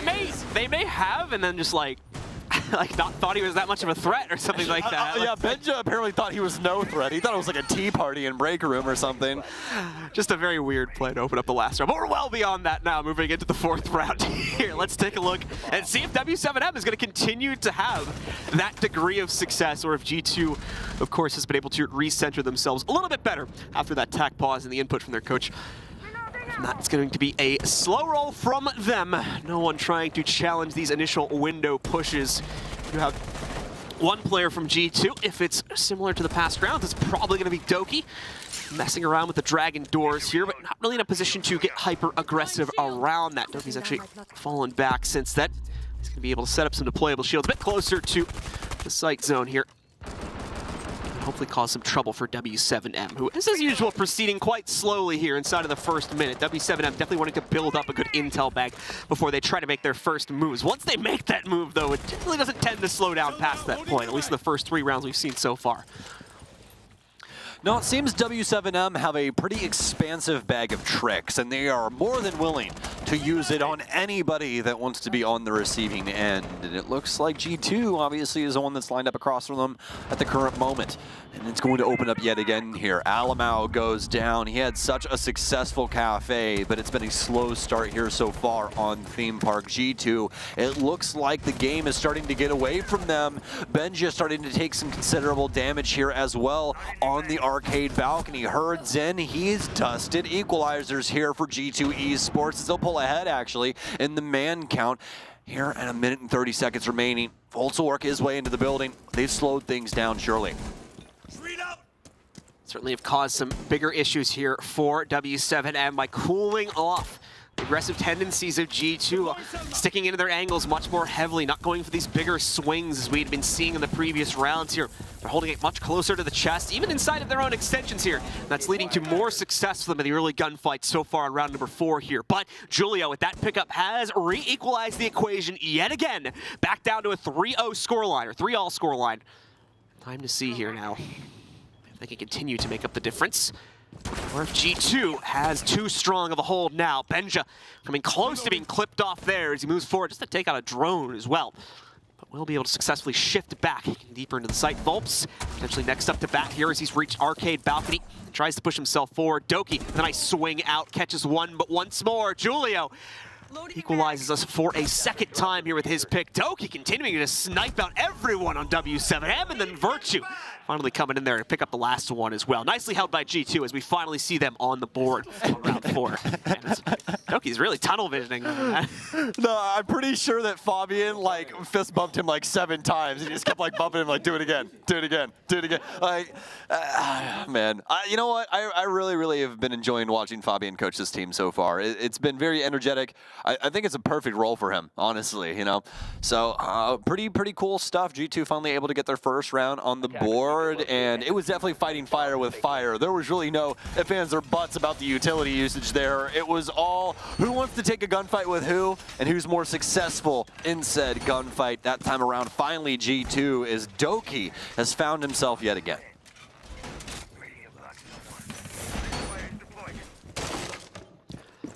We have W7M, still with a few repicks to be flushed out here. KZ, for instance, going to be going over to the Sense, which should be interesting to see. Obviously, still a pretty rare pick in terms of competitive Siege here. We do not see them being brought out all that often, just because of the fact that they are quite difficult to make work appropriately. The utility can be somewhat difficult to use in the way that you want to, unless you're just trying to draw a straight line. So as a result of that one, it's few and far between that we actually see the Sense get brought in, but it seems like W7M has found some use for it on this round, so they will find their way into the game. The aggressive angles here from G2 as Doki will be out on the cash balcony. Seen so many players using this for the opening portions of Theme Park. Trying to see if they can get an easy kill here on the cash balcony. Nothing doing this time around. Doki will get the hatch open as well as a drone for his troubles. He'll skipper back off into the actual building. Doesn't want to take too early of a gunfight here with W7M, especially when it's the entire onslaught on this portion of the building. Approaching the 2-minute mark here now, which means we should start to see some opening action. Some opening bids for map control being laid out by the W7M roster. Bird specifically has the lineup in a Dragon. No way G2 is going to make the same mistake that was made on this site the last time here, so they do have a much bigger overwatch in the actual site this time to prevent a straight walk-in from someone on W7M, which was how they were able to take it the last time this site was played out here. G2, aside from that, though, still a bit of an extension, deployed out over toward the arcade side of the map, holding on to the dorms, for instance, as well as the break room next to it. Need to eventually peel that back. Probably will want to do so relatively soon. W7M is not too tripped up by the roam game right now. They are focusing very heavily on the site. Now having access to one of the electrical breaches, they can begin to move forward, but Doki still doing a fantastic job of finding these roaming picks as he gets another one to start this round off here. JV going down first. KZ to keep the numbers even, though. Back and forth we go in between these two. 1 minute and 5 seconds remaining for W7M to burst into this site. Doki, I do think, considering a little damage towards his teammate there just for a split second, but not enough to call home about. Blur trying to prevent this plant from going down on the Osa shield, and she's playing back into this now as well. Virtue, oh my, has he actually made the play here? He has indeed. Pre-fire's coming through. He's got the angle on the Osa, and he's got the stoppage, but there's so much time for W7M to try and work out this puzzle. W7M, once again, always fighting towards the bitter end of it, and oftentimes in these sorts of scenarios here, where they're working a 2vx. So Julio and Herd's going to try to group things up. Yellow Wall has been taken down first here to potentially allow them in. Not immediately going to use it, though. It's more of a distraction than anything to try and get some of the eyes from G2 hyper-focused on that angle. And it has indeed worked. One player from W7M is eventually going to push in from this one, but the other trying to work the connector angle here. They're going to try to play it together. Those Legion mines, though, tripping them up. No time to peel them out. Blur more than ready for the challenge. Him and Virtue have no problem fending off the last two pushes from W7M. And as such, another round is found for G2. All the way to 3. Easily done there for G2 in the dying moments of round 5. As well, looks like they might finally be able to find some semblance of success here and get the equalizing round that could make this a pretty interesting affair when it comes to the second half. You know, W7M has looked pretty dominant, especially when it came to their defenses on Cafe. Theme Park, some similar circumstances when it comes to the defensive play. I'd say it's even more expansive in the ways that you hold things, just given the size of the map per floor. So W7M could definitely be using that to their advantage in the near future. Round 6, our very last round of this half. Now on the board is G2 will be defending Initiation and Office. They're going to be bringing the mirrors back into play here. Everything else making quite a bit of sense in what we usually see teams tend to lean on in a position like this.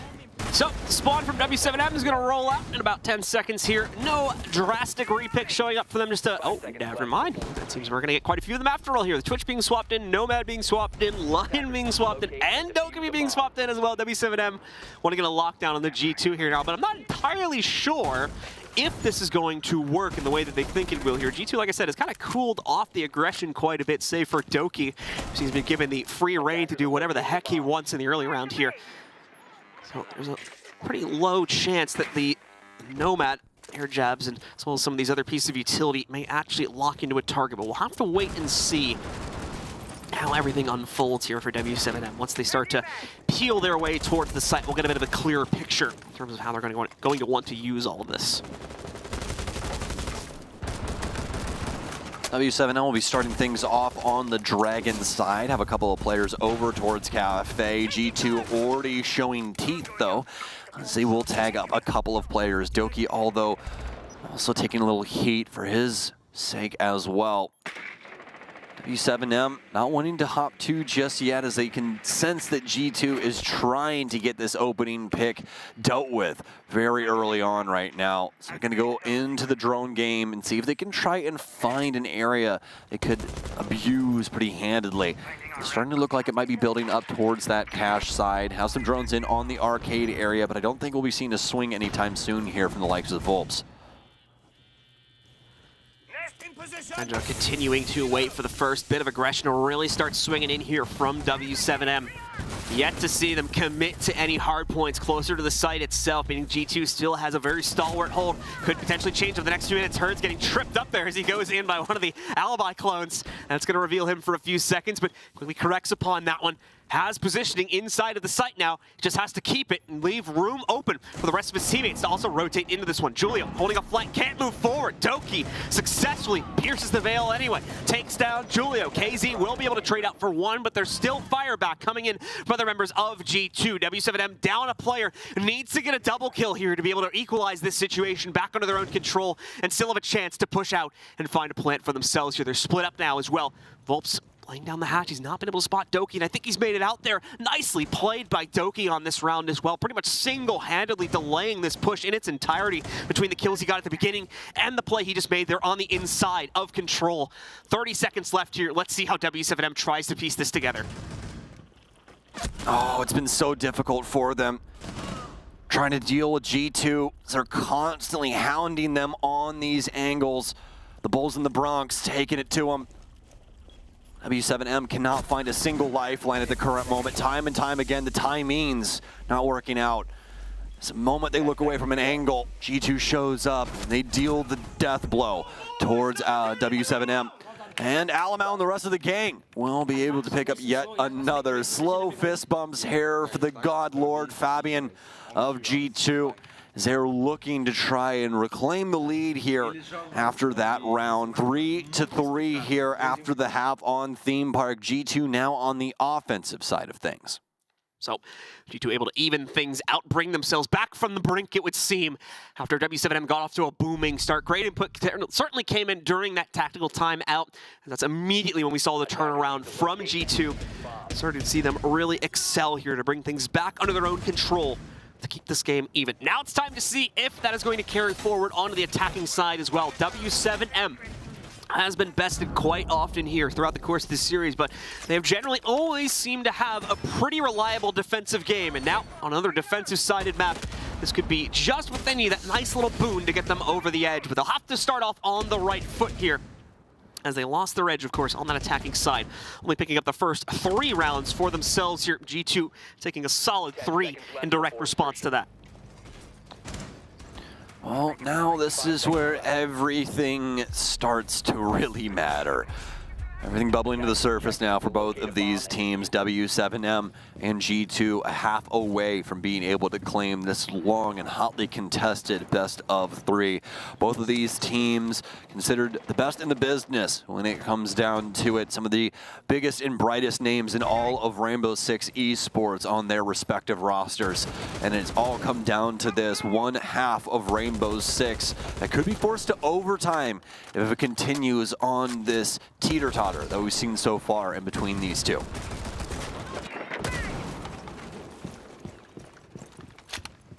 So, G2 yet again up on the outskirts of Cafe. Ready to move themselves forward. A couple nades going to be chunked in here. We'll deal with some of the Kiva barricades that KZ put up a few moments prior, but still will leave the position relatively safe. KZ, though, roaming out and about over here by the arcade window. Really caught out for just a second there. At least one bullet connecting onto him. Forces him back a little bit further into the depths of those staircases there. And in the meanwhile, because of the lack of an Overwatch on Office, well, Benja's been able to walk right up here, take full control of the rest of the second floor. Thankfully, this is all by design of W7M. He has not been able to align himself with any of the actual players from the W7M roster as of yet here, but will potentially come close to it. He tries to go for the swing into the bathroom, where we still have at least one member of this defensive setup trying to play for a hold onto Lab. So very close are these two teams. Only a few meters separating them from the very opening kill of this round. Could be a big one as well. It's going to be on to Blur. The ace now down. Volps looking to make this even worse for G2. Some stuns in and some crucial shots missed as Alamau will take him down with the SMG-12. Out of all things, don't get to see that weapon all that much anymore, but he makes good with it inside of this scenario. Hurts, not expecting to top that angle there. Will take quite a bit of damage from it. Thankfully, on the Oryx, has access to the dash and can use that to get himself into another safe position here, but that doesn't mean it's going to remain that way. They still know he's on the inside of barrels. can be taken down at a moment's notice here, but still causing a bit of a slowdown for G2 overall, as they have yet to really synchronize any good positions they can use to get into the actual throne room here.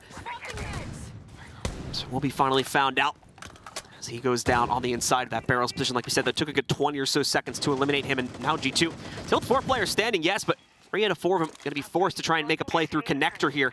Nitro going to be chucked in as well to attempt to fend off the breach attempt being made here, but unfortunately it lands just a bit too low. G2 still making their mark though. Alamau starts us off strong, and Toki and Benja follow it through as G2 are able to steal the first round defense when didn't even really look like they were going to be able to make it work, to be honest with you. Had access to very minimal map control, had to push their way through the connector, but still got the job done. That was a hell of a shot call right there.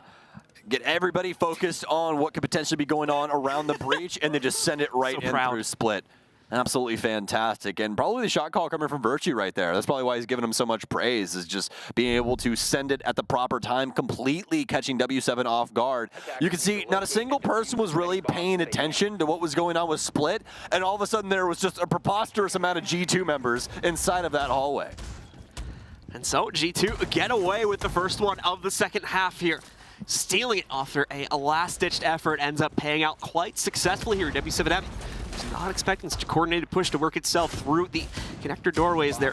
Had to bow down to the entry prowess that G2 presented on that previous round. G2 also going to be swapping in towards the Amaru here. So we have potentially some interesting action going on. JV really struggling with this hop-up for some reason.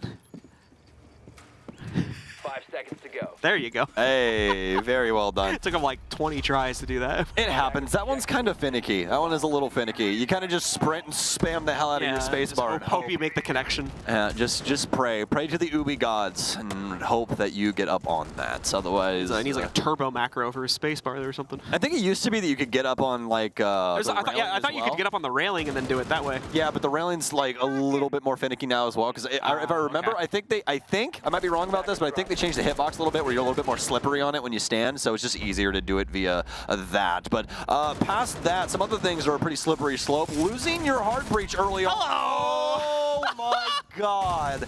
JV92 hip fired down by Alamau with the G8. He's going to continue on this reign of terror as he is tearing things up on the arcade side. JV92 is a little bit upset right now. I'm just going to make that call for him, as that was so nice from G2 to have that lineup. The stars really aligning for Alamau, though, to have that single hip fire shot end up being a headshot. It looked like someone out of Apex. It just like he just pulled up on him and immediately eviscerated him, all with hip fire. And it's gotten G2 down to this point. Alamau still alive. W7M attempting to thrive, but definitely not in the man count. 2 versus 3 as G2 is in full control here. KZ still looking to try and capitalize on the positioning of G2 at the current moment, as they haven't fully sent it towards site just yet, and he'll be able to at least pick up one. But my god, Doki-san, what a shot. Just milliseconds after his teammate's down, instantaneously turns on a dime and removes KZ from play. It's up to Julio. We'd love to see a big round from him here inside of this one. Hasn't had something massively considerable just yet, but it could be the time. Has to get a mag back in this gun. Oh, and it's so very close, but Doki will close it out. He thought he was going to be swinging from the right, but it was to the left, and just those little amount of pixels are the difference between a win and a loss. G2 able to win it out in that situation. Great attempt there, but you got to give credit to Doki here. He has been consistent as a rock on the inside of this game right now, leading the charge for his team by a pretty heavy score marker as well. 11-4 right now. The next highest teammate is Benja, down at 7-6, with the rest of the team following pretty close behind. Some lights out gameplay from him, especially when it came to the roam presence we had been seeing out of him on the defensive side. He's carrying that forward here onto the attacker's end of it now here with that nice closeout to stop the clutch from coming through. W7M getting a little worried about their situation now, so their timeout will come through. Absolutely. This is the time to use it. I mean, G2 are making massive strides on the offensive side right now, and especially Doki shutting down a lot of what W7M was initially trying to pull off. Past, obviously, Alamau having that initial little interaction, we'll call it, with W7M inside of break. It's all really been the G2 show so far. W7M hasn't really gotten too much much going on this defensive side. Constantly fighting from a man down, perspective. It just makes things really difficult because you can't do some of the high-flying things that you really want to do because it's so risky.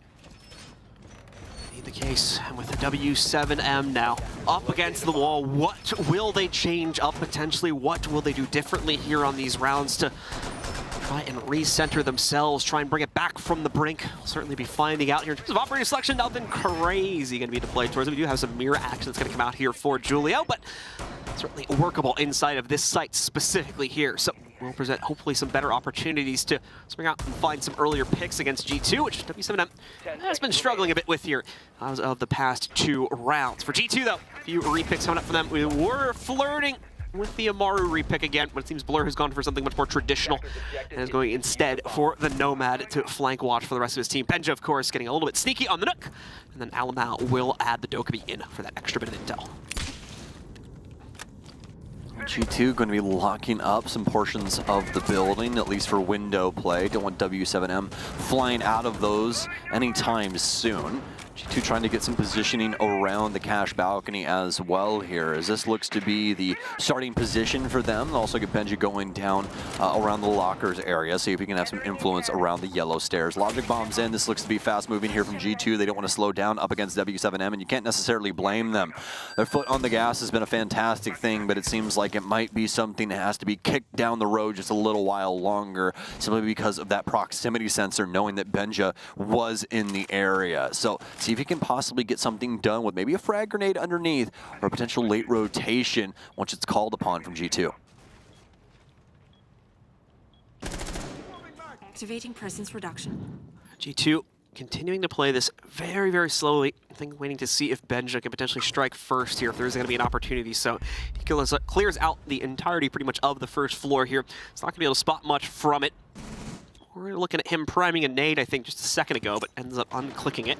Here we go. Now he's got the yellow ping for it. No movement either. This should be a winner. And there we go. Herds down for the count as G2 strikes first yet again. In sync moment there. Baby, bye, bye, bye.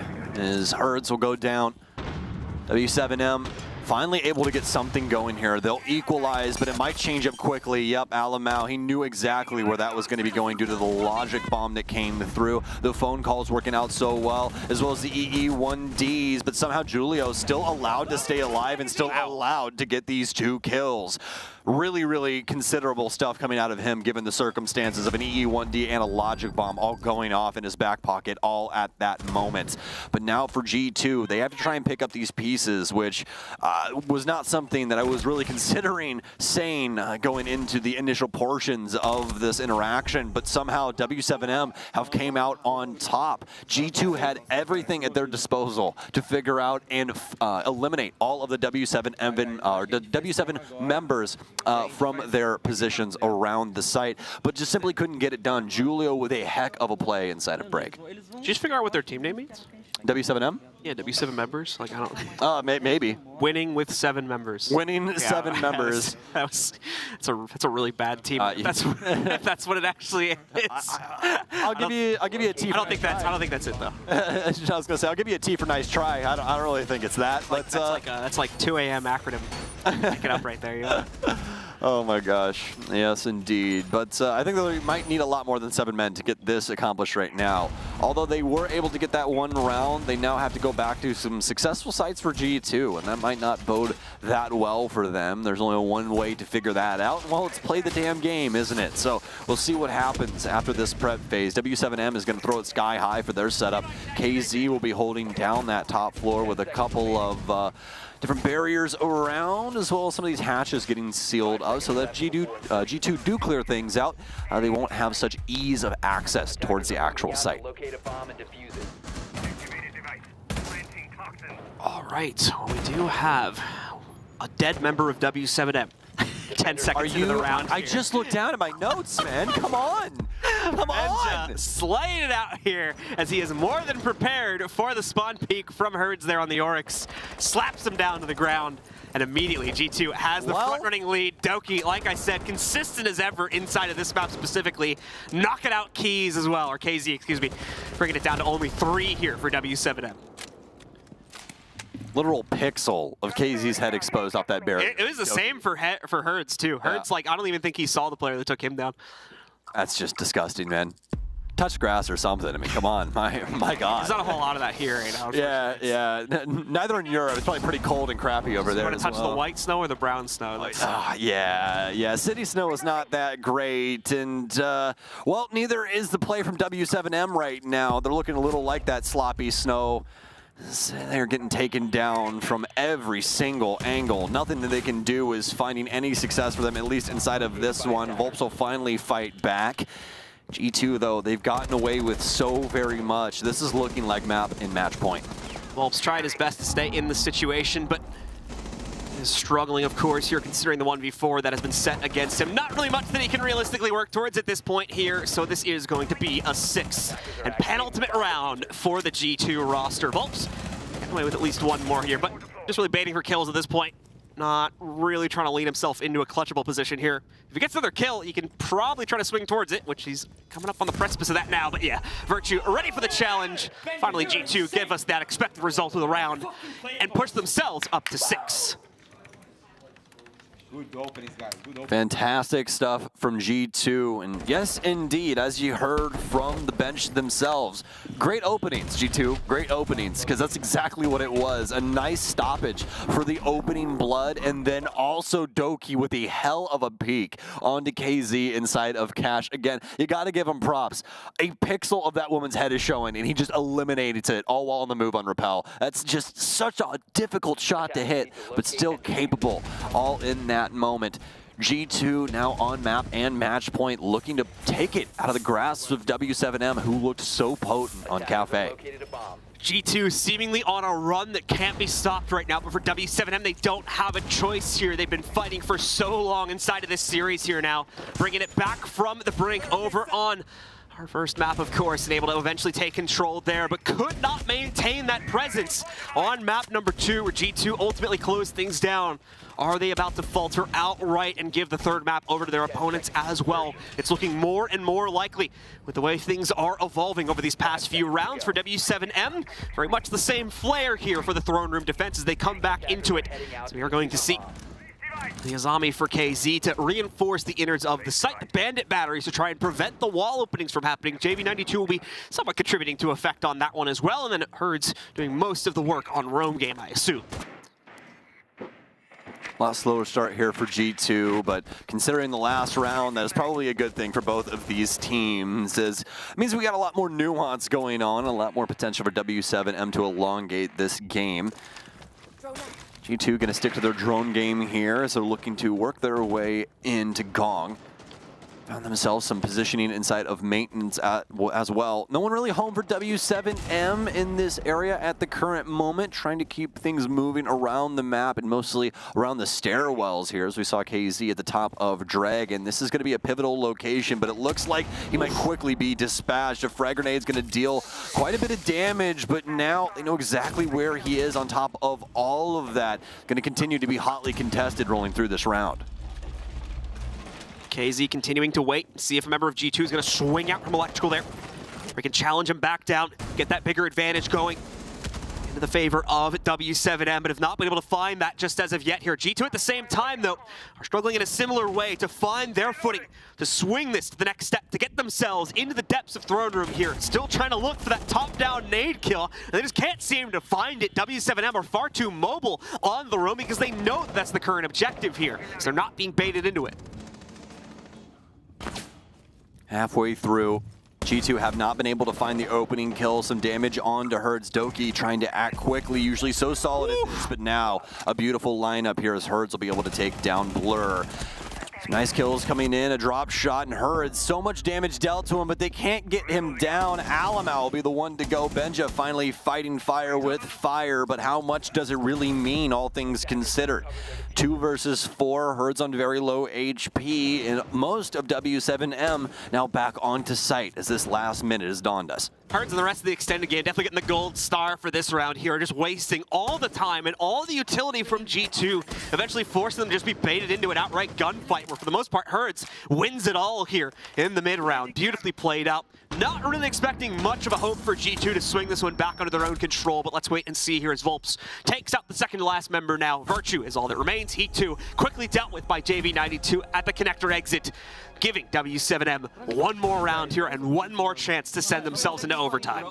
Yeah, once again, we have a chance for overtime. W7M can push us there, and Theme Park could get pretty weird, as it'll be a back and forth inside of OOT on a round-to-round basis for both of these teams, and so constantly be switching sides. So this will be the last time that G2 can close this one out inside of regulation. It all comes down to this, and a bunk daycare defense for W7M. They're going to be bringing the Mira along for the ride.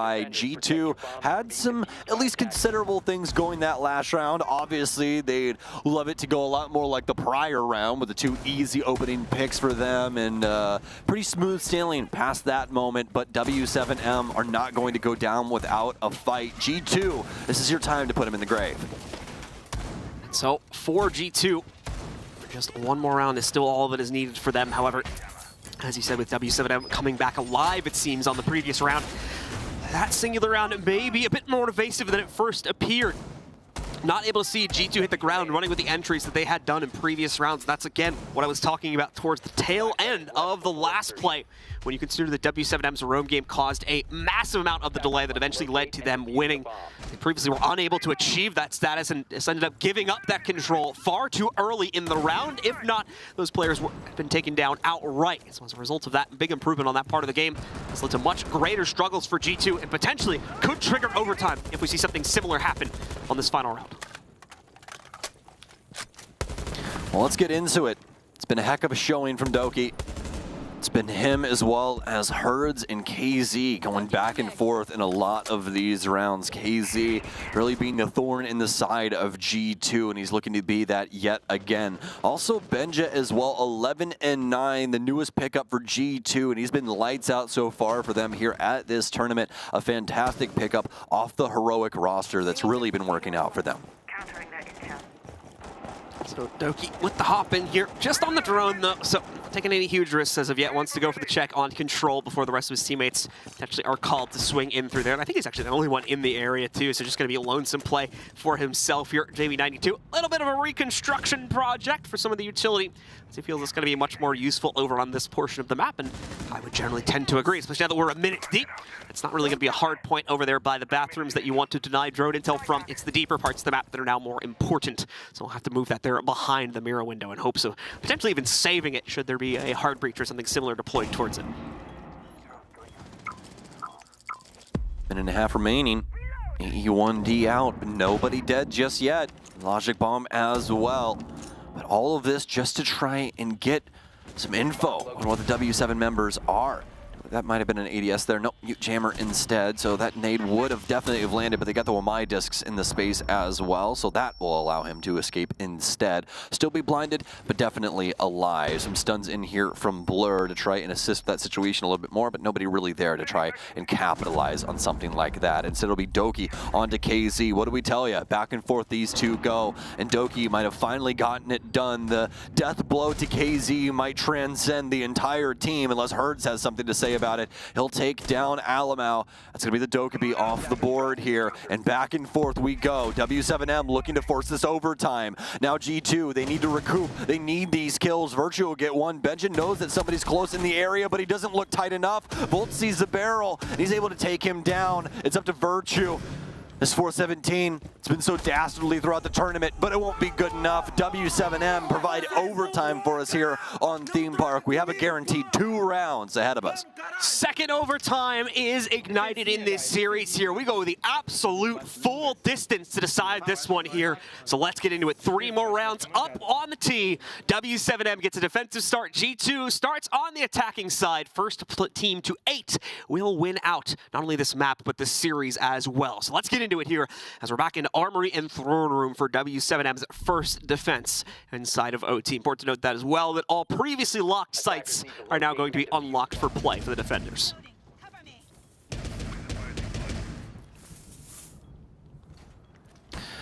Well, looking into overtime now in between these two, G2 has been decently solid on offense, but all things considered, it's really been some of those knee-jerk plays where they've kind of had that hive mind mentality that has been getting things over on W7M. W7M, since those moments, though, has been able to compartmentalize G2 and take down a lot of the members that have been giving them just a lot of grief. So we'll see if they can continue to do that with this defensive round. This round right here means so very much to what is going to happen for the remainder of this OT, because they were both just on this side. It's just an extension of what was just happening. So both of these teams, knowing exactly what has happened recently, feeling themselves out. There's going to be a big round, a lot of guesswork going in from both of these squads to try and consider what the game plan will be for the other. KZ first up to bat here in terms of trying to make impact against that roam game from G2, but may not be able to find any direct contestant to it here, as G2 is trying to go directly for Gong control, bypassing the Dragon take, at least for these first few seconds. They want to focus on the downstairs play first and set themselves up for a bit more success over here. Away from that, we're going to see them try to swing in, but Julio is waiting for this push to come forward. Alamau with the intel is at least able to trade it, but this is the problem. He was the only one in the site. Everyone else has to suddenly rotate back in. They're not confident in their ability to retake this through connector with the two players they have there. Alamau's already on top of that. Now we can see it. Benja, or whoever is the current case carrier, Doki in this case, moves forward. We'll get the plant down onto the ground behind Throne, as there's nothing W7M can do about that one. Blur has the overwatch from Gong now as well, so they can't rotate through yellow. This is perfect from G2 here. I don't know how W7M is going to stop this. Well, they've gotten the plant down, but it looks like that might at least be a start. Alamau will be able to get one more, making this a 2 versus 2. Volp's pretty low on HP, but the same could be said about Alamau. Definitely going to consider that coming into these fights. KZ will go down. Volp's the last one that remains. Alamau will clean that one up as well. The Brazilian dealing it to his own brethren from across the pond. The European squad getting it done. The talk is coming in now as well from Alamau as he gets a little bit of that yelling back. We saw W7M giving it out earlier on in the series. Now he's getting his revenge here as G2 that much closer to victory. Just one more round and they will have another barn burner of a series in their pocket. Keep in mind as well, they just went to a full 3-mapper yesterday versus Koi, beat them 2-1 as well. So this is a Herculean effort already in the group stage for G2 just across these 2 days, having played both their series to a full 3 maps so far. I can already hear all the songs being made by the Brits about Alamau for all of his fantastic play. Not only inside of that round, but for the rest of the day, he's had some amazing highlight moments. That round right there, all Alamau. Completely. Logic bombs, everything else in between. Everybody gets bodied on the entry, and then just a couple of moments later, he slips through the cracks, gets that kill, and then plays that entire situation out perfectly. Maintains control of split to allow his teammates to get in. Maintains control over the planting space. Assists with the Dragon Door once they switch around. Like, there's just so many positive things there for Alamau inside of that round, and that might be it. You know, he might have gotten all the heavy lifting done here for G2 to take this series. Let's find out if it is indeed going to be enough now, as the potential final round of the series begins with G2 still leading the charge here. W7M, of course, now on the attacking side. Some interesting choices on their lineup, specifically to bring, once again, the Zero in for JV92. They tried this once on map number 1 here, but the player got immediately picked. So you never really got to see the style they were trying to use this operator with. Get a better picture of it this time around here. Nades going in quite quickly as well here. Thankfully, that rotation path back onto the inside of the kids' room does save the defensive player's life under these circumstances. That explosion probably otherwise dealing some pretty serious damage. Oh, the timing for Virtue, though, just does not pan out. Scopes in, unfortunately, to his death as Herds is waiting for it and shuts him down. First kill of this round goes to W7M. Scary look here for G2, but it's not something that they haven't dealt with before. Blur might be 2-10. Doesn't mean that he can't win the round for him. Still has a gun, it's still got bullets, and he's still one of the most skilled players in his age group. That's exactly why he's sitting on this G2 roster right now. Nothing but confidence for this squad. Same can be said for W7M. Gotten that opening kill onto Virtue, and now they're taking their sweet time. They do not want to mess this up. They've gotten the advantage up against the squad, but it can be easily taken away as well, especially as Alamau has been feeling himself, same as Doki. Very quick to take those fights, very quick and decisive fights as well. You really don't get a lot of say in those moments, do you, John? No, you do not. Halfway through the round now. JV92, a dangerous cross here on the rappel. As you do still have Doki waiting just behind that window, and you know he wants to potentially try and play this out if any realistic chance to win it presents itself. He's already committed himself to far less dangerous fights. So we'll have to wait and see if he decides to ever go for this one, or if he's just going to maintain a general amount of respect between himself and JV92 on the outside of his window. He goes in from her. It's a little off the mark, though. No one really in that area from G2, and it's suddenly just gone dead quiet. Just as I say that, though. Blur snipes out Volps, eliminates the first member of the W7M roster. And goes very quiet after that, but a nice snipe from Herds eliminates Salamal as he tries to play behind the bomb chassis. Benja ready for the challenge in through arcade window and now takes up the very mantle of that position. Herds, though, single-handedly bringing his team back from the brink as he knocks out Doki and one more. Everything now on Blur's hands here as it's come down to the 1v3. The case is going to be on Julio. So many guns still have to try and take advantage of these angles. It's an ace. An ace for Hertz. Oh my, what a round for him as he is constantly at the forefront of battle for W7M inside of this situation. G2 had somehow worked it out to where they still had the ability to win that round. They had a certain man advantage. They had the ability to hold down the site. But when you look over at a player like Hertz, you let things like that happen, and more than likely not going to come to fruition. Constantly making the aggressive proper play and taking it to G2 inside of their own site. Now we're at the maximum round capacity, John. We've made it to the promised land. No matter what happens, this game is over after this. Somebody has to go home with this best of 3. That's the second ace of the series from W7M as well. If I recall correctly, Volps or KZ managed to pick one up during map 1 also. So some massive individual performances coming out over the course of this series so far between the W7M members, but is the team cohesion enough? That's now the final question, of course, as we move into that last round. As you said, full 15 has been achieved for the second time now, and it is time to see who will win the test of it. G2 closed it out last time. But now we have to wait and see if W7M, after that amazing ace that came in there on the last round from Herds, is potentially going to slingshot themselves into the pole position for this series. All right, let's get into it, shall we? Very last round here. Operator lineup looking very solid for G2. They have so much annoying utility, especially for the info game. You got the Lion, you got the Dokkaebi. W7M not going to be allowed to move around in a very aggressive way as long as those are up and abound. But they do have some options themselves. You know, they do have the Warden to get around the smokes, the Frost Mats to prevent some more aggressive play if somebody doesn't look where their feet are going, as well as KZ to try and thwart some of these drones that can work their way towards site a little bit later on here. You can already see that getting some work done, as well as G2's drone count already down to 4 active and 2 in the pocket, so something that they'll have to consider later on now. KZ getting that info drip, of course, has the intel world the drones are being played out from. E1D charge is in from G2. Expect some follow-up action onto that one, but it seems like things are going to remain pretty calm when everything is said and done. Just an nade chuck in from Blur to hopefully catch the players while they were immobilized, but nothing to be unleashed upon that, unfortunately. Away from that situation, though.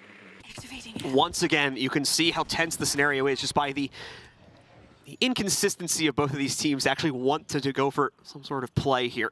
So they continue to maintain a very quiet presence throughout this map here. Benja, of course, being one of the few exceptions to this one for members of G2 specifically, as he tries to lurk through on the Nook. The rest of the team just primed for a play. Doki, his life flashing before his eyes there as the Nitro is sent directly into his face. Thankfully, able to dodge it, though. Get out of the situation and still keep himself at full HP in the process. Benja dodging death there also as another Nitro comes dangerously close to him. Thankfully, plenty of time to react to it, though, and get out of the way. Down into the last minute. This is usually when things get very, very wrong. And yes, indeed, it'll happen. G2, they try to spring into the map in these dying moments, and we usually call it the hell minute when it comes into a situation like this, don't we? 5 versus 5, quickly 5 versus 3. After G2 walk into a frost mat and lose their best entry, everybody else is going to have to try and get something going here. It all starts with Virtue as he's working his way in from Cafe. Herds will dispatch him. Goes swinging. He'll find himself a Blur. Benj has gotten picked back up by Alamau. They're coming up the arcade stairwell. Back and forth they go, but Benj is going to quickly get gunned down. Alamau can't get it done either, and W7M get it done up against G2 here in this best of 3. Theme Park taking some time, but their play, their consideration, the strategy going into this working so very well for them. G2 is able to avoid heartbreak in their opening match yesterday for an interregional play against Koi, but here going up against one of the rising teams in Latin America, W7M is able to best them with one final round, changing up their fate here. They take the series 2-1 and the lion's share of group stage points that would go along with it. Big congratulations to W7M. Had to follow through on this one, had a great start to the series, but fell off a little bit towards the second map. Able to bring things back though and finally take that control in overtime here. They're looking strong to move forward further into this group. Yeah, fantastic day from them, and I think honestly you can say the same about G2. Really, it was just a great series. Yeah, it was a great series. Just really that last map, Blur not really getting things done the way that he would want to. 3-12, I do believe, was his final stat line there, and that's not what you want when you go max OT. So a little unfortunate circumstance there for G2, but I mean the team is still looking fantastic, all things considered. They've changed up quite a bit about this roster, you know, with given recent history, especially with Fabian coming in as a coach and everything else in between. But definitely a fun series nevertheless. And still 2 more games to go, of course, for both of these teams, I do believe, so plenty of opportunities for G2 to still rebound, keep themselves into it. But that'll do it for the 2 of us right now, ladies and gentlemen. We'll be back a little bit later on for the final game of the day. But for now, we're going to send you guys to a break. We'll be back soon with the analysis desk to break this one down.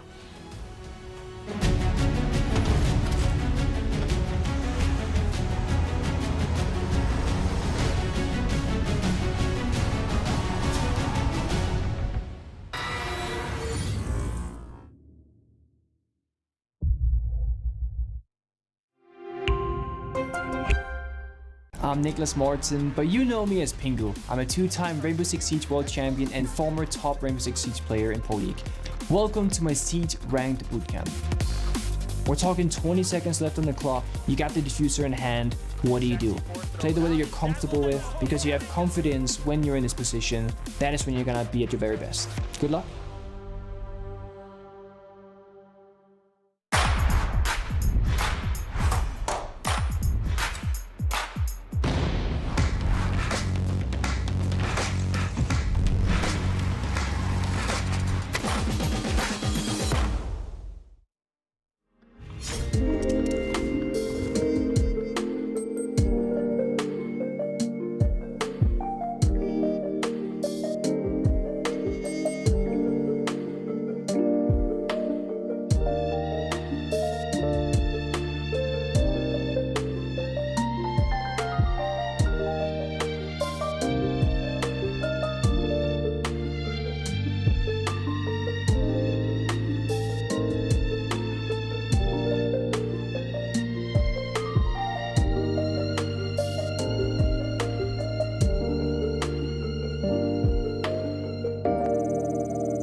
Welcome back, friendos, to the Command Center. Back on the analyst desk, I'm Medic, your host. With me are Demo and XR Troika, and our winners are set in stone after probably what is the best series we've had so far at the group stage here at SI23. W7M inch out the victory as G2 bottle it on the last round. W7M run away with 2-1. I have to say, would you agree that this was the best game we've had so far at SI? Let us know, because I'm very fervent, I would say, in my defense of this statement. I have a question. Yes, Demo? What does that word mean? Fervent? Yeah. Adamant. There you go for everyone who's like me out there. You know what adamant is? There's a lot of us. I know there's a lot of us like That's me. okay. I don't, I'm not a language elitist or vocab elitist. He said he's not a languageist. Are you? Well, I am a cunning linguist, but that's something else. Anyways, let's move on with our map-to-map breakdown. Map number 1 was up first in our best of 3 that went the way. We got it all, and it was on a bank. G2 7-4. Demolad. Yes. Bank, probably the surprise pick. I think we kind of looked at it and we thought just generally been W7M's map that they usually ban first if they can.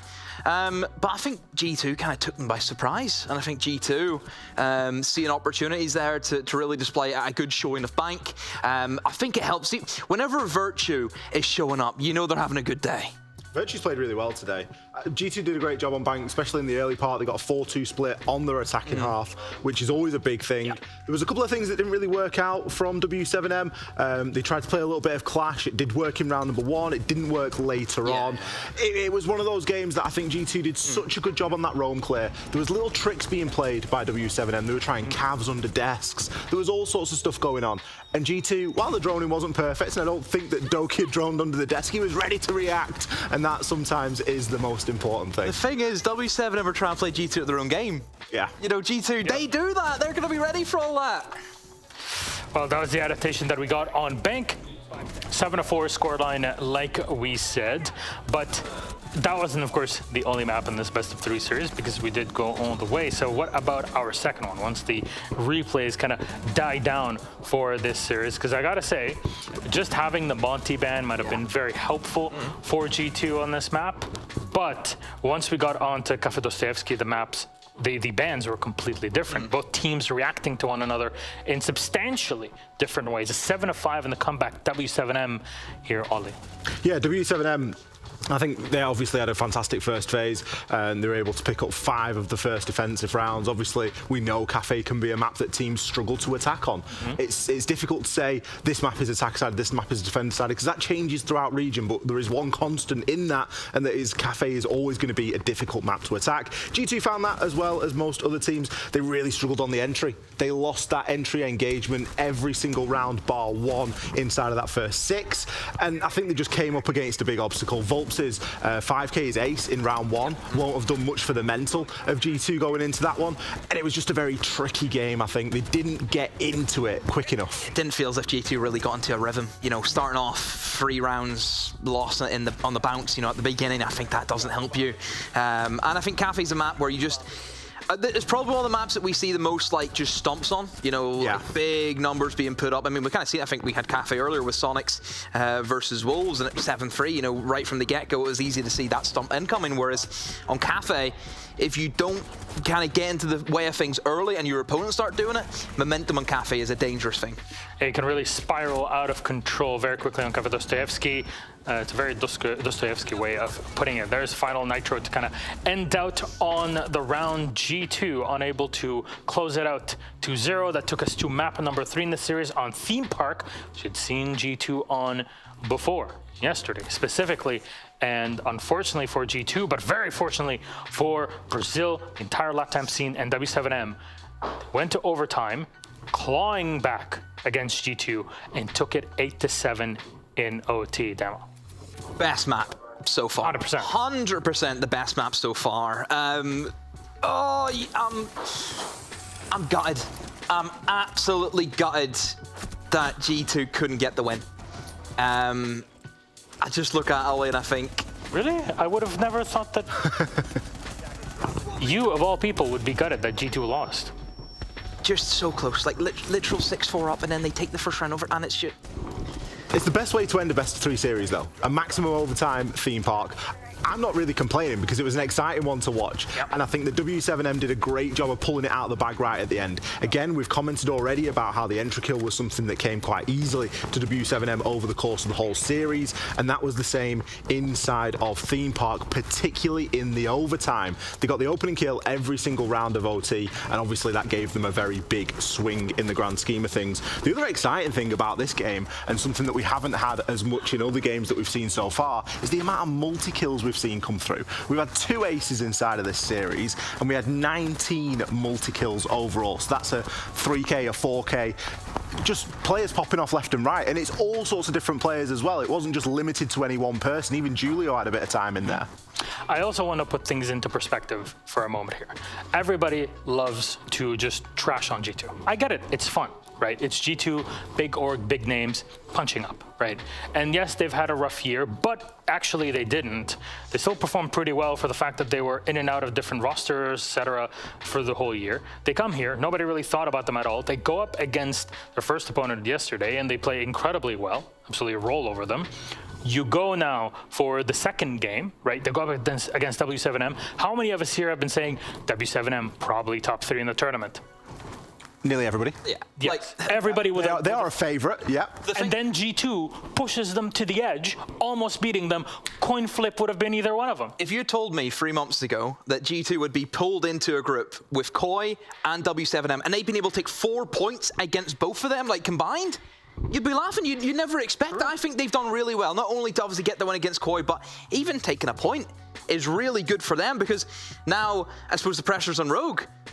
They still have to go up against W7M, though. Oh, Rogue. Koi. Done it again. We're used to it. Of course it is. And they have to now go through W7M, so the pressure's on them to almost get a map in. So now our Group A matches. Let's recap that for you and how the scoreboard looks in Group A before at least our part is done for the day, and signing off on it. W7M with 7 points on the board. Space Station and G2 tied. That's because, for those that might be asking, if you win 2-0, you get 4 points, and that was what W7M was able to do yesterday. And G2, unfortunately for them, they only won 2-1, which gave them the 3 points that they did. However, since today they pushed W7M and got 1 map out of it, they still add another point to their system. So Koi still with 1 point. That was the G2 versus Koi from yesterday. That is where we stand in Group A of 6th Invitational 2023. Any final thing you'd like to say, Ollie, before we wrap our part up? I mean, the one game that I'm looking forward to that's coming up is going to be the Secret and Heroic one. Well, I want to see Secret. That's the one that I want to watch. We watched Secret through the last chance qualifiers, and for me, I just want to see if they continue that form through into the playoffs. All right. Demola, thank you very much. You'll be casting later on today with Emmy, right? So Hap, we hope you're doing well. Thank you very much, Ollie, for being with us here on the desk. Thank you all for watching. We're not done. Of course, we're going to swap out the desk here and give a warm welcome to Jackie. She'll be here in just a few minutes. Thanks so much. Hey, see you in a bit.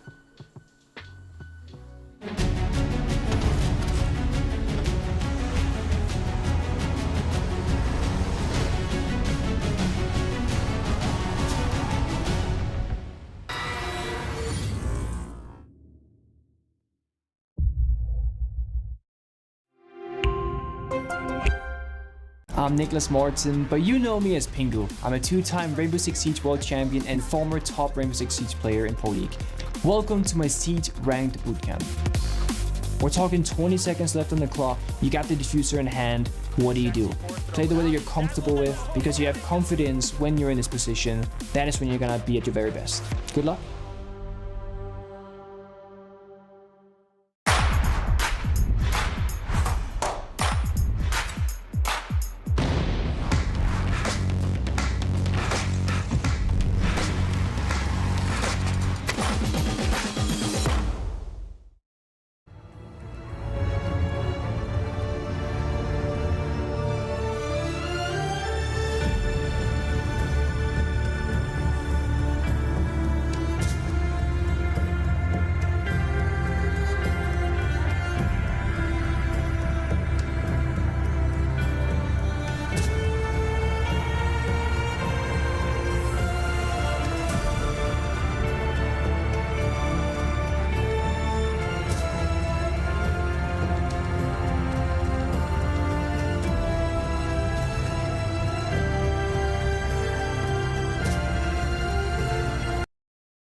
Welcome to day 2 of the 6th Invitational, and we are diving right into Group D. Very excited about this EU showdown. But you know what? I'm more excited about being on the desk with Anne and Fresh. I missed y'all. How are y'all? Good. Having a good day 2 already? Yeah. I'm very excited for this EU matchup. Yeah. Okay, Fresh, I need some enthusiasm. It's been a year, Jackie. It's been a year. I see you for the first time in a year yesterday, and it's like, are we live? Are we live? Oh, no. We weren't going to talk I'm about sorry. that. I know. That was funny. I think I did okay today, though, for day 2. We nailed it right? today. Thanks. Okay, but we do have an interesting face-off to talk about. Secret versus Heroic. And like Anne was saying, we are super excited about this. Fresh, how are you feeling about this? I can't wait. I think it's 2 teams that realistically we didn't necessarily expect to be facing off in Group D of the Invitational so far, in terms of especially Secret, a team that was, what, 9th across all 3 stages of EUL, and that we just didn't expect to see. They had a terrific performance in qualifiers, and then Heroic is a much changed team from the one that we was expecting to see here when they qualified. Well, let's take a closer look at this matchup in a second, but first we want to begin with Secret. So take a look, roll the video.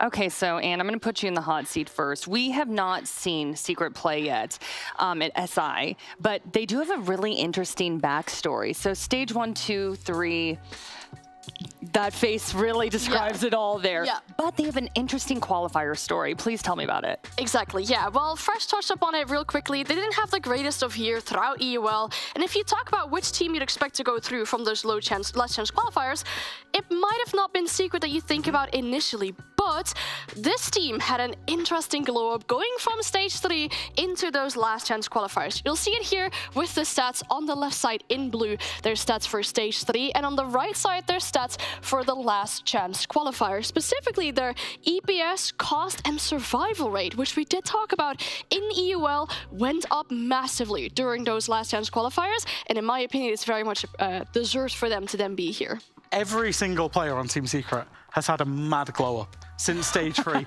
into, since stage 3 into those qualifiers. They were night and day a completely different team. I love it, glow up. Well, we were just looking at Kendrew, Slebin, both veterans, but this is actually the first international tournament for the rest of the team. So I know they have a pretty close relationship with Twister Fresh. What is he saying to you? What is he planning here? Well, Twister's 3 years old? This is his 6th Invitational as a coach. So he's been around the block. He brings that experience. Kendrew, obviously, as you say, Slebin brings that experience. But he has revolutionized this team. He's got them playing, previously they played quite old, slow siege, trying to play for plant. They still play for the plant on the objective, but it's much more pacier. It's much faster. It's much more meta. They're bringing operators that make sense for the executes that they're going for. It's just so much better all around. And a big part of that that's been accredited by a lot of people is to Twister. Yeah, how do you feel about Twister's coaching style? Do you think that he's bringing a lot to the team as well? Well, I mean, if you can go for a team and bring them up this high within such a short period of time, then I think that should be credited for sure. I mean, he's been a coach on different teams before as well. We've seen globes with that team, those teams too. So yeah, I'm definitely a fan. Okay, well, let's take a look inside the mind of this team and roll this quick interview. Take a listen. My name is Kendrew. I play for Team Secret, and I'm a hard support IGL.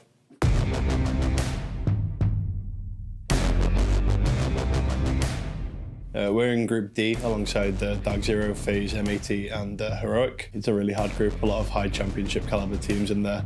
We're just going to do our best for obviously the underdog, so I don't know, just keep it a game at a time, like I said. Who I'm most looking forward to playing against is DarkZero, because I'm a big fan of Canadian. Obviously his energy's really good. The past year for Team Secret has been pretty rough, very turbulent, a lot of roster changes, not the best of results, but it doesn't really matter because at the end of the day we're here and that's all that matters.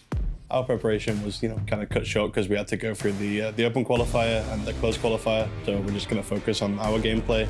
Our expectation is that we're happy that we're here in the first place after a turbulent year. So anything above that is fine with us. I want to wish every team the best of luck at this competition, especially Heroic, because you'll need it.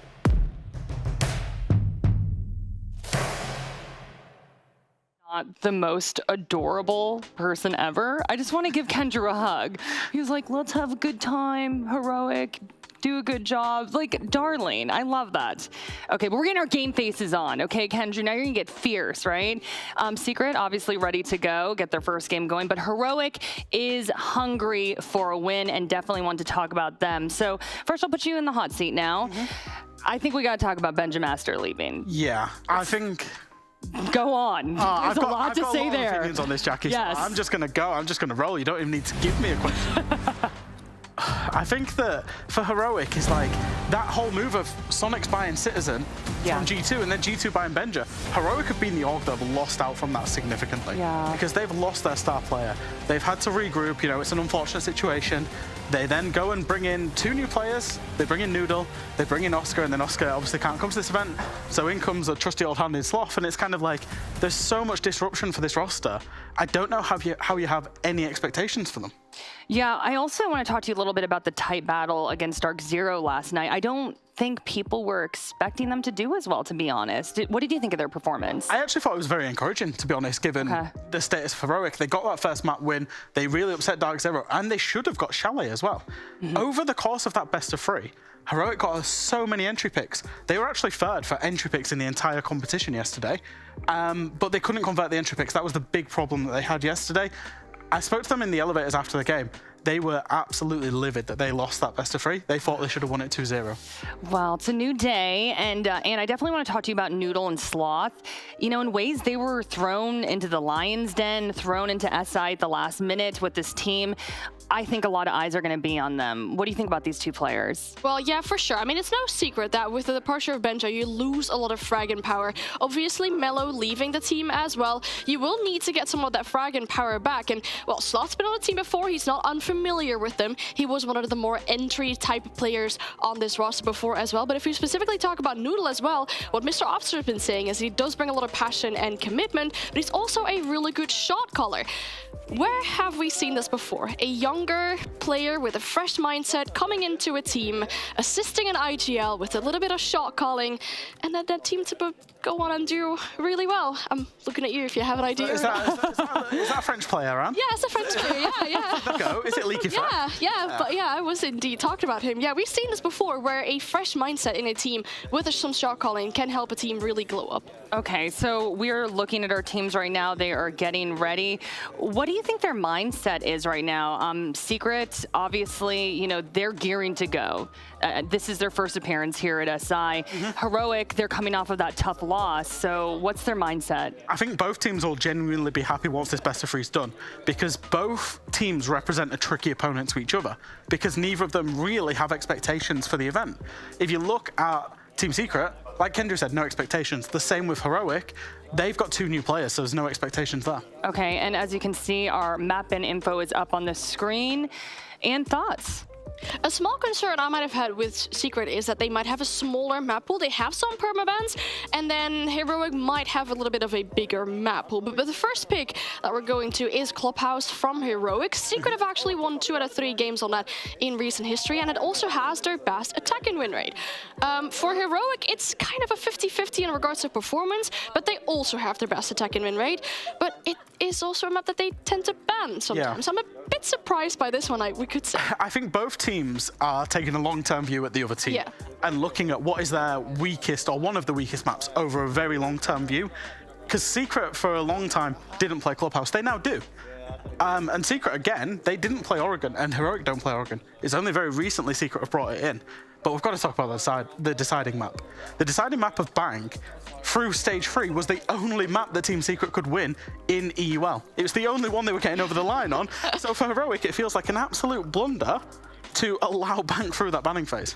Yeah, I mean, if we do talk about those victories, they were all 8-7s, and they did also take a loss against TT9 on Bank later into Stage 3.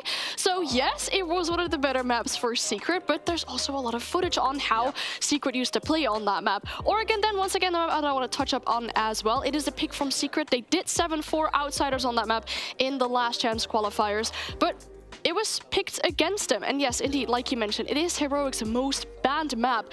They don't really like this map, and they haven't really had any games on it in recent history. Okay, so we've talked at length about the maps. Predictions time. Fresh? Oh, no, Fresh is like, Take me out the hot seat, but I okay. need it first. I'd like to see Heroic take this. You know, obviously coming off the mindset that they did lose that game yesterday, and they felt like they should have won it.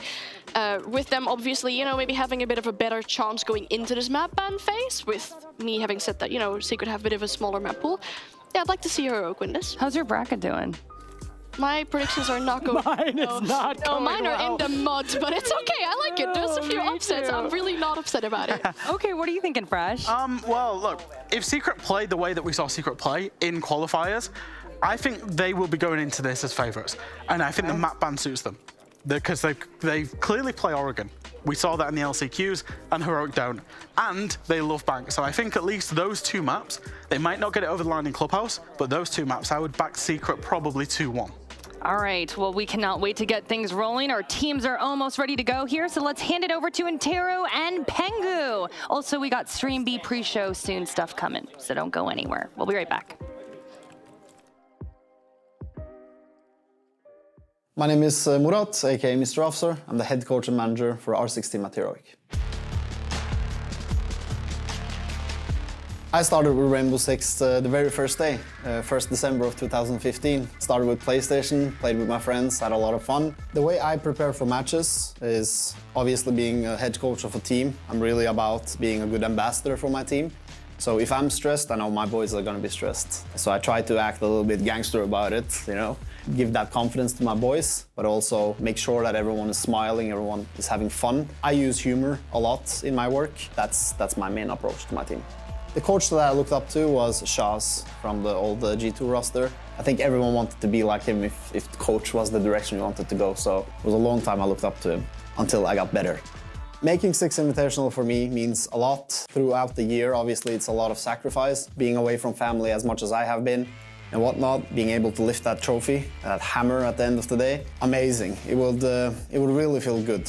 But at the end of the day, I'm really proud just being here with my boys. That is what really means more than lifting the hammer for me.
Welcome back, and it is day 2, and we are gearing up for some Group D action, and I'm very excited. I'm on the desk with Jesse and Jacob. We just did a little fist bump at the beginning.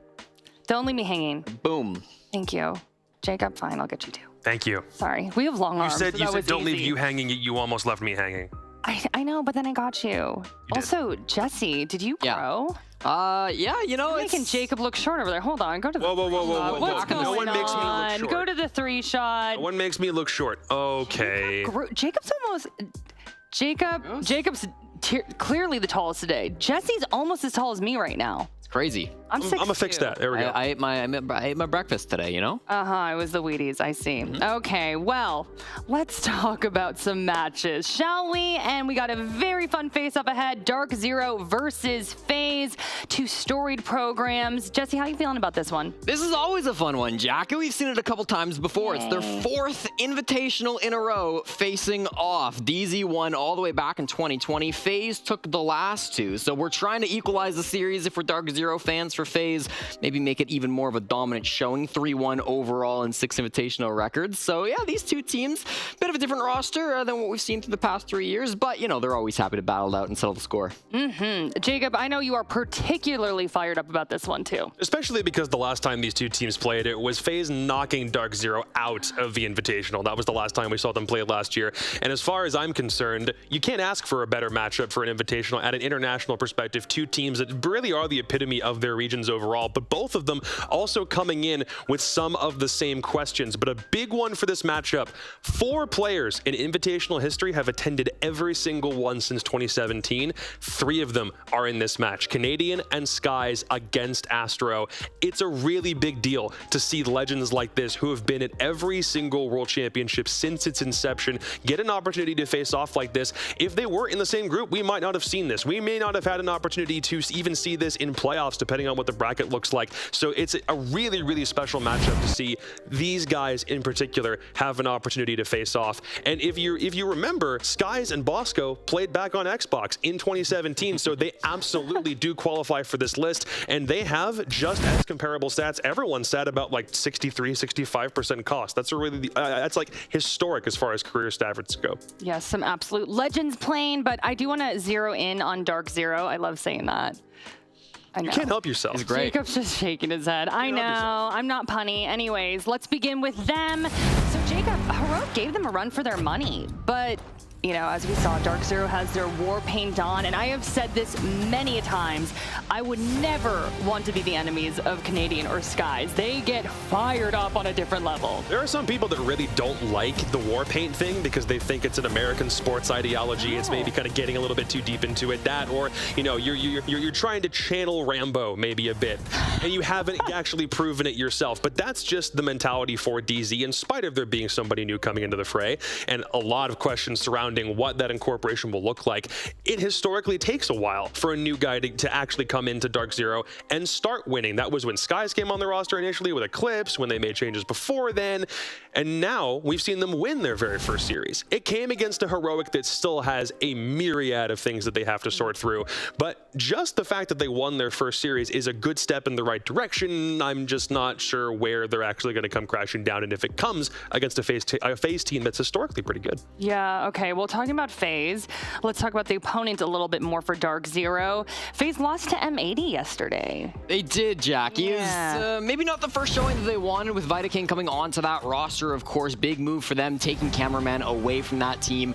He's been on the squad for so long, but they're bringing Vitaking, and it feels like a very similar FaZe clan that we saw before. Unfortunately, that means their struggles were still there as well. They didn't have the greatest young shipping majors. They were trying to make a statement on their first day, say, hey, here's our new roster move. Look how good it is. They're going to need a second chance here, right? This is going to be them once again taking a stab at it, making sure that the rest of the players can be popping off. Cyber is one of those guys who didn't really have the greatest of games yesterday, but he does that, right? He's never been the most consistent player in the world. He's always been somebody who has his up games and his down games, so I'm not worried for him yet. We still got a long group stage to go, but certainly not the beginning that FaZe Clan wanted. Yeah, and Jesse touching on this a little bit, but Jacob, a lot of eyes on the rookies today, for sure. There's a lot of them that are playing just within Group C and D specifically, and 2 of them, again, facing off against one another. We can start with Gav, because everyone was wondering how somebody is going to come into a team with Skies and Canadian on it and find success. And he honestly did fantastic. 28 kills, playing mostly Dokkaebi Mute, so you can assume you're looking for roam clear to roam hunt. You're looking for somebody flexible, someone communicative, somebody young who has the gun skill and who's able to move around the map very fluidly. That's what he did, and he played great in his debut over the course of 3 maps. Vidaking didn't necessarily have the greatest debut, and that's where we will probably mostly be harboring some doubt. Obviously not coming into B, nearly the same level of player as Gav is expected to be, but when you come down to decision making and attempting to IGL a team that has a really storied history and a lot of personalities, and then to see in their very first game that it's not working as advertised, now a lot more things begin circulating and a lot more problems start bubbling to the surface. Dare I ask, who's the rookie frontrunner for y'all right now?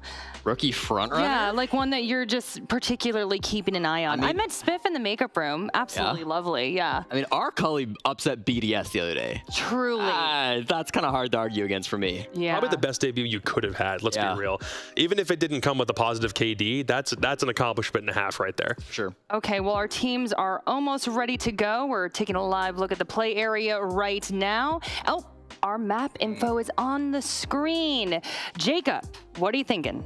I'm a little worried for Border being the pick of DarkZero, because they played it against Heroic yesterday. Again, a Heroic that still has a lot of things to sort through with Noodle and Sloth, and lost it yesterday. But I think a big reason for them picking it is because it's one of FaZe's most played maps over the course of last year. 5 wins, 2 losses. So DarkZero are banking on the aspect of all of that VOD footage existing and then using it against them when they themselves only have a 50% win rate with that map against Heroic included. And then we also take Bank, and I love the fact that we're trying this one out because it's the same but in reverse for FaZe Clan taking it against DZ with all of that footage existing. And it's also a map that FaZe Clan themselves have loved, not just historically, but in the context of 2022. So for those first 2, it's just a little bit weird to see Border come back after how it was played yesterday, but otherwise it should be a lot of fun.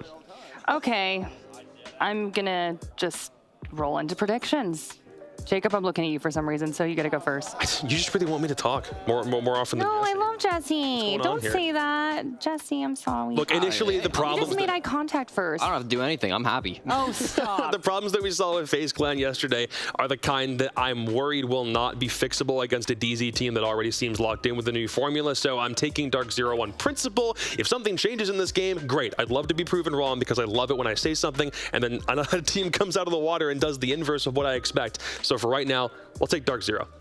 I know they had a rough game yesterday, but I'm gonna go FaZe. That map 3 on Oregon is an interesting decision going there over Sky, but I really do believe in this roster move. I've got to go for the guys on FaZe, even though it's a tough opponent. That's no disrespect to DarkZero, but I really believe in this team. I know they can have a good run at SI, so I'm gonna go FaZe Clan. Jacob, I think you're gonna eat. The L today. What? How? What? Why? You had an incorrect prediction yesterday. You said FaZe were going to beat M80, and you're still going back to the well? What's going on here? Well, Jacob, What is that? Huh? What did you just pull out? Oh, this? Can we come back on camera here really quick? I'm just a little confused. Can we come back on camera? I think everyone at home needs to see this. What are you doing? Strange. What is happening right now? Strange. Jacob, you keep talking about your prediction record, and I can't because see them. my prediction record. I just can't see them. You can't see who? Can't see who asked, Jacob. New day, FaZe Clan. No, you did not. We're coming back. I can see it. I can see it. Come to camera for that joke. Okay, I think our teams are ready to go here. And Fluke and Demo, take it away. I have to deal with these 2 right now. No words. Have fun. Thank you, Americans. You're doing your best. Plus a Canadian. Hi, I'm Fluke. This has happened. Let's see if some Americans and a Canadian can do slightly better than, well, What'd you call me? Yesterday. Not you. Oh, I called you Hap. You did call me Hap. Hap's sick. And I know you generally did not mean to do that. That wasn't like a thing, right? She generally... This is a rehearsed bit as well. We don't have any props. We don't do rehearsals. We're naturally funny. Yeah. Swing with me and you. Okay, as I was sort of alluding to, DarkZero did win yesterday. Yeah. but it was against a heroic team that wasn't great. I want to see more. I want to see them live up to the war paint that they've got on their face. I would say both teams I want to see more from, because obviously FaZe, I've been a long-standing, I think a loyal servant of FaZe for quite a while. I think I can, happily say that for the past 2 years or so. I've been, heavily involved in this side, being one of my favorite teams to see. And yeah, a massive roster change that comes in. You can see it's different. I don't think you have that same bite that we usually see with FaZe. I think things have definitely changed a little bit. Wow. But I need to see more. I need to see more. I need to see another game for FaZe to really settle in. But yeah, DZ, again, I think they were very fortunate to walk away with that win, because I think, honestly, it could have been a 2-0 to Heroic yesterday. And the thing is, we're saying this, they know this just as well. Yeah, they are 100% looking at that game the same way. You know that Canadians on that roster. He's a man that's not really going to sort of sit back on the laurels. It's a roster that's had success throughout this year, or parts of it. They want to make sure that this win against FaZe, against a team that obviously was dispatched by M80 yesterday, and an NA/Latin America built team, is one that's handy. It's one that's a statement. It's one that's, yeah, we are DarkZero, the winners of a major this year. Yeah, you want to go in and get the 2-0, get the 4 points and leave. Because I'm telling, the amount of times we'll probably sit here on Saturday thinking, imagine if they actually done a 2-0 here. Imagine if they didn't drop a point here. It's crucial. It is so crucial to get just a 2-0, 4 points in and out job done. Because you look at Soniqs and M&M, for example, in Group B, they're pretty much already through because they got 4 points in each day. We're on Border. When we saw Border, you were very excited about Border. You said in your words, Border. I love to analyze Border.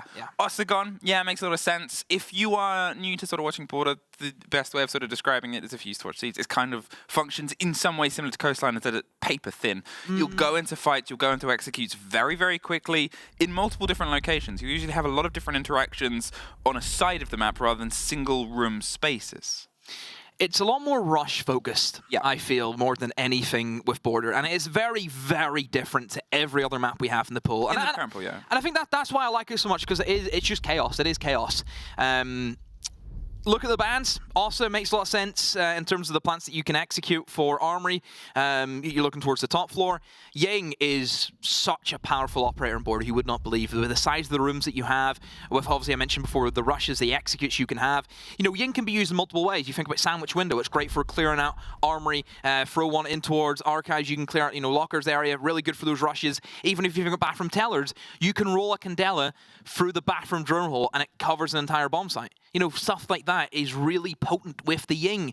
And being able to ban that out, I think it's a very wise decision coming out from FaZe.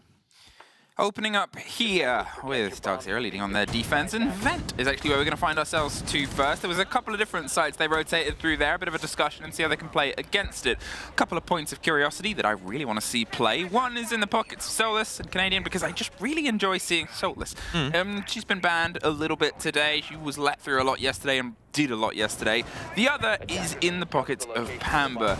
This map, the synergy of hatches, the location that you can get in the 3 opposite corners and the one big sort of bottom southeast place, you can really cause havoc on a team's drone gain, on a team's intel, because they're really spread out. It's far and apart.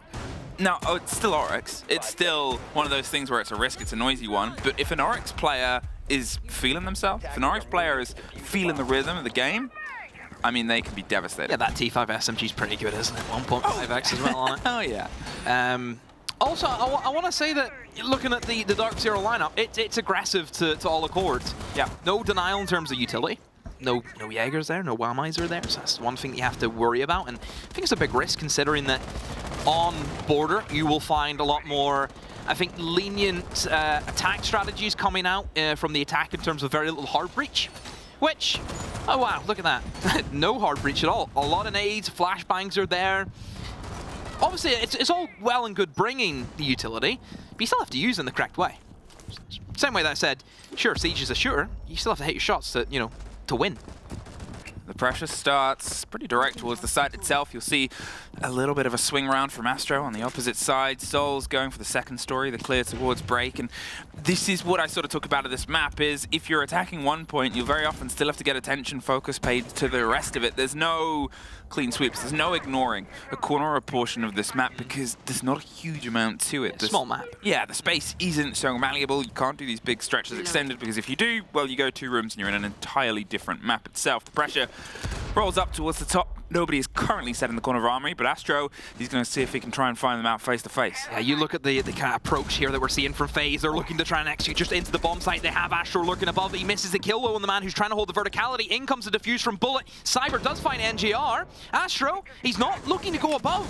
He's looking to try and play blow and try and assist his teammate, which is a good play considering the diffusers now went down. All the attention was focused on that. The run up to the top, the play on the plant inside. They sort of realized, well, nobody's in Armory and nobody's up there, so let's just put this down. Vidaking, he's able to get one on the back end of Kiveni. The new pickups finding each other pretty quickly either side. Canadian, he's going around with the swing, sees the first engagement, just gets the lock-in, takes a huge amount of damage there with the P90, and the rest of them are going to see if they can try and swing their way in. But with Sky's also pretty injured and Pamba trying to get a rotation, and FaZe kind of comfortable, happy, still with a grenade in pocket and 3 flashes if they really want to be problematic. Well, they don't need it.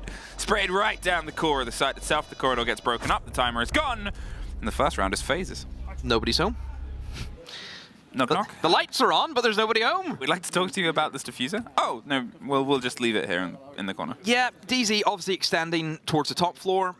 To allow a plant to go down whenever your whole idea is let's just hold above, that means they can't plant. And then for them to plant, something's went wrong. I would probably say that just the lack of information from DZ more than anything. Not as though it would have helped considering there's a Nook who's planting and you can't see her anyway. If there was a Valkyrie, if there was a Maestro, if there was an Echo, that doesn't matter. But still, no, there was no Armory presence. There was what Astro came in top metal. That was it. Whoever is holding above cannot be killed from someone coming top metal. The only way they're dying is if someone goes to sandwich window or someone goes in towards Armory, which nobody was. Weird, very sloppy from DZ to let something as simple as that slip. But then again, this is what I mean with FaZe. For the longest time, look, I have seen this team, whenever they see an opening, they take it. It's my kind of seeds. That's why I've been, so attached to them. Because they see an opportunity and they strike with everything that they have, and usually it works. Yesterday it didn't, and that's the sort of problem that they're going to shoot down the analogy. No, because it's good to notice. Obviously, we want to talk about these long-form players, the fantastic graphic that was provided before, and they talked about it on the desk, Jacob, as well, was highlighting the fact that we have some of those players in this game that have been around forever, that have been on the boards more than anyone else. But we also have new players, and there's going to be a huge amount of pressure on Vidaking, on Kiveni to sort of perform. With FaZe sort of losing yesterday, you look at who's blowing, and it's Cyber, it's Bullet, it's Astro, it's these guns that you need, as you said, to pop off confidently. And look at this, Cyber, once again, instantly trying to find himself close towards this engagement, looking over from the top of the rafters. You can see quick swaps on intel, and Pamba has a little bit of motion in the ocean, but Canadian's the first to suffer a scrape and decides to rotate around underneath. The E1D will pop off. Nobody has been caught on the other side of it, and for now, FaZe, they're just sort of shepherding, forcing the players further back on the Armory site, the more traditional first hold. Again, FaZe, this is just the part of the map where they're probing, they're looking for the weaknesses. Once they find it, DZ, they're going to have to move really quick to try and fill those holes and try and realize that, hey, we're a little bit weak in this side. That's a good pickback. That's the line. That's kind of the drive, the sixth gear in FaZe's gearbox, where they can just pop it and they can just blitz into the site. Pamba able to get the rotation back up the center metal stairs as well and find himself towards the site. It's a big bit of motion there that FaZe weren't quite able to sort of cut off at the pass. Kiveni still tucked, holding himself in just in the corner of Fountain. There's the rotation, there's a little bit of safety, but otherwise he's kind of cornered here. You assume once that's through FaZe's guns, the second isn't going to find the same success. The pressure comes round. They obviously do have the flashes, they have one more grenade, they might try and get the bounce. The C4 leads as the drone leads the player. There's a bit of a watch coming through, and Pamba, he's able to find his second holding the angle, and this is what we talk about with those hatches. They can be so mobile in the hands of a confident player. He's jumped up the hatch as well. Hit back into Armory now, so he's always on the move, always making FaZe think twice. A nice long angle shot from Bullet. Gav, is there a need for a peek? Almost loses, and then he will lose himself out. No need to peek, gives himself up, gives the game away, and FaZe are happy enough to get the man advantage back in their favor. 3 versus 2, essentially, because there ain't no way Gav's getting picked up today. NJR now holding onto the metal stairs. A missed drone. He slips on past, but he doesn't see the head of Astro. And Bullet and Astro get that final sweep up. FaZe, a little bit more resistance and resilience there, especially from, as I said, the Oryx that I really want to see come into their own throughout this map. But 2 rounds in FaZe's favor now. You have to come back to Gav. Is there a need for the swing? Does he need to go for that? It looks as if FaZe didn't really have an idea that he was in Fountain. You know, they were more focused on the player inside of Archives. If you're going for the swing, at least know it's going to be a guaranteed kill. You know, you're just swinging, oh, let's see if anyone's there. It's an annoyance, and I think it kind of highlights that you cannot give FaZe anything. You make one mistake, FaZe will punish you. That is the caliber of this team. People forget, a year ago, these guys were major champs. Yep. You have to give the respect to that team. They're, you know, they've been so consistent for so many years playing at the top level for a reason. It's always this sort of structural change as well. One of the things, and I know I'm highlighting the graphics that we had at the beginning of the broadcast, I always double check those, was the sort of rookie lineup, the cool rookie lineup. You have a look at the roles that most of those rookies are playing, pretty much all of them are the young gunners. Pretty much all of them are setting this up, apart from FaZe. Yeah. Getting in a sort of new IGL, this close to a tournament, this close to the biggest tournament, after being so close at knocking the door a couple of times throughout the year, a third and a sort of second place. It's that argument of, okay, well, how do we change this game? And how much of FaZe's game does get changed by Vitaking? Yeah, I mean, at the end of the day, FaZe never had an issue in the killing department. No. That was never where they... I mean, Cyber has kill record hold in a best of 5. It was never an issue. It was more... It was more just them lacking enough in the tank. And it takes confidence. It takes confidence to make a change like that when you're so close to success, something that BDS struggled with for a very long time, Cyclops as well. They didn't have a change for 3 years, and FaZe sort of having the rough start and going, well, we need to see what else we can do here. Well, what else can they do? The pressure comes close towards the players tucked on the windows. They've been able to get themselves a little bit more safety, and well, the fight is scrappy, and Gav's going to pull away this time, catch the drone on the way back round, but Break Door has a player flashing over the top. The quick pressure, he leans into the engagement. Pamba's there for some shoulder support, takes the fight out the door, cannot find the second. Cyber just does enough to pick them back up, turns it into a 1-for-1 trade. Pick though, flashbangs off the board from the Habana. Obviously Habana in its own is gone, so any hard breach, that's going to be neutralized.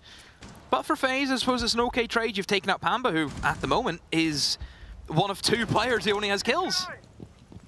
Well, Cyber is going to keep that pressure going at this point. Puts us into the 4 versus 3. They have the man advantage, and now they have one more. Cyber takes Canadian, the slow creep and the push and the pressure across the top here. Instead of focusing on the site directly as they did the previous time round, they're going for the top floor. Control, grab the players, assume they're going to be watching this more fervently, and take the fight to them. The drone catches the side of Skies. He's just going to get himself back with a little bit more solid around him before he finds himself on the wrong end of a swinging FaZe barrel. But with all the time that they have, FaZe are comfortable. They're more than happy to sort of drone it out, see if they can piece things together. They've got a couple of them stacked up on the side of Armory itself. They can try and swing that if they want, or they could do this, rotate their way underneath and try and force the player.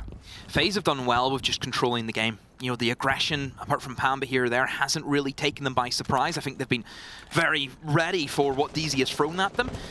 I think DZ might just need to rein it back in a little bit more. I'd like to see them probably hunker down with a little bit more, you know, survivability. I'd like to see Castle in the mix for Border. I think it's, if Zami's banned, Border's your kind of go-to, or Castle's your go-to and Border next after that. There's a rotate coming around above the site itself. We've got Cyber holding onto it. If he wins out this engagement, and he does, suddenly they've lost their top-down support with 30 seconds, and NJR has everything to do here, holding off. Gets the first engagement, they pick up the kit and stop going for the plant itself. The C4 doesn't quite make its passage towards the promised land, and so not much of a surprise, a timeout has been requested by DarkZero. It's too easy for FaZe at the moment. There's no real weight behind the punches of DZ. I look at it. They're not shooting back, really, are they? It's a tough start, and it's one of the sort of things. Obviously, as we said, Pamba, he's come in guns blazing, but so has Cyber, so has Bullet, so are these names that weren't quite there yesterday. The fact that the 2 of them ended the series -13, -12 yesterday, and now you have those 2 going, yeah, that's not happening again. It's almost the mental reset that this time out and this series needs to happen to DarkZero. Yeah. Well, I always think the measure of a great team is, after a loss, how you bounce back. Yep. You know, being able to get yourself back on track again. I think BDS is going to be a good example later on to see how that works out for them against Auction. But again, for FaZe, they probably didn't expect to have such a tough game against MA. I think FaZe were massive favourites going into that game. And, you know, for FaZe, for a team who wants to be challenging for the Hammer, 3rd place last year. Don't forget about that. This still the core roster was able to get 3rd. They're the highest rated team from Last Aside that's here. Obviously, the 2 finalists couldn't quite make it. FaZe are it's almost like they've got the like superfluous hammer. They've got the little invisible hammer that they're like, yeah, we'll look after this for now, but there's never been a true doubt of FaZe ability. If they're on the board for a major, they've been high in people's regards. They've been high in people's esteem. DarkZero, the way they came into the year at Charlotte was fantastic. Yeah. It's been a bit of a rough year for DarkZero, but it's been a bit of a rough year for any team that had success on a major stage. Yeah, I just don't think... It's been a bit of a curse. You know, I think for DZ, it's very difficult to shake the feeling off one-hit wonder. Because that is kind of what they are. Let's be honest. They won a major back in May. What have they done since then? I really want to stoke the fire and be like, you're calling Canadian a one-hit wonder? No, not Canadian. I really want the timeline to be Maddie. Wake up. Wake up. I know that's not what you're saying, but it is the sort of thing. I opened this series saying I want to see more from DarkZero because we know that there's more. Yesterday they... Heroic ain't a test, realistically. No offense to Heroic, but they are severely weakened with everything that's happened with them over the past week. Like bringing in obviously Sloth very last minute. They only really found out a handful of days before that they couldn't really get stuff sorted. You hit the ground running, and against a team like DarkZero that has such gun capability and has unquestionably one of the best IGLs in the world, you really want them to get that solidity, get themselves tied together and put some pressure on. FaZe are going to be a big test. They were always one of the favorites of the group. FaZe bouncing back after a loss. DarkZero have to, in the same way, sort of bounce back from a rough win. We're good here. For me, DZ, I think they're probably playing a little bit more safer now. You know, you look at the way they've positioned themselves. They're not looking to swing. You know, Pamba's probably dead by now. If you go over the last 3 rounds, he's usually dead around this time, but he's still alive now. For FaZe, you just don't want to give them anything. You don't want to give them any kills. You want to put as much pressure on FaZe as you can. And right now, I think they're doing that. I like the fact that they're being able to stay a little bit more reactive. You can see that they're kind of floating around in different areas. They're kind of everywhere at the same time, so they can react to any rush if it happens, and also then have kind of like a 2-pronged attack, which is good to see. I mean, this is it. You've sort of got Astro knocking on the door down underneath whilst they have a player above in the hatch and CC. They're not too far away from each other. Canadian isn't too far away from that push as well. You just see him round touch on the corner, but there's Canadian winning out the first fight. He's going to swing into the second here with Pamba at the same time. He's behind you! Astro got 1! Canadian was very quick to react, and they keep the body advantage into their favor. Almost a comedy of errors, but NJR make sure they keep the pace. After the team talk, this is definitely a better way of handling it. DarkZero, they've got themselves spread out more this round. There's not just the sort of solo play and flex on the far side, and because of that, as you said, they're able to swing themselves into these engagements. They're moving against FaZe, a confidence, and that is key. Cyber. Tricky one now for him. Look at the HP. 1v3. There's people getting stemmed up beside him. And oh, was I right saying it's a tricky one? Huh?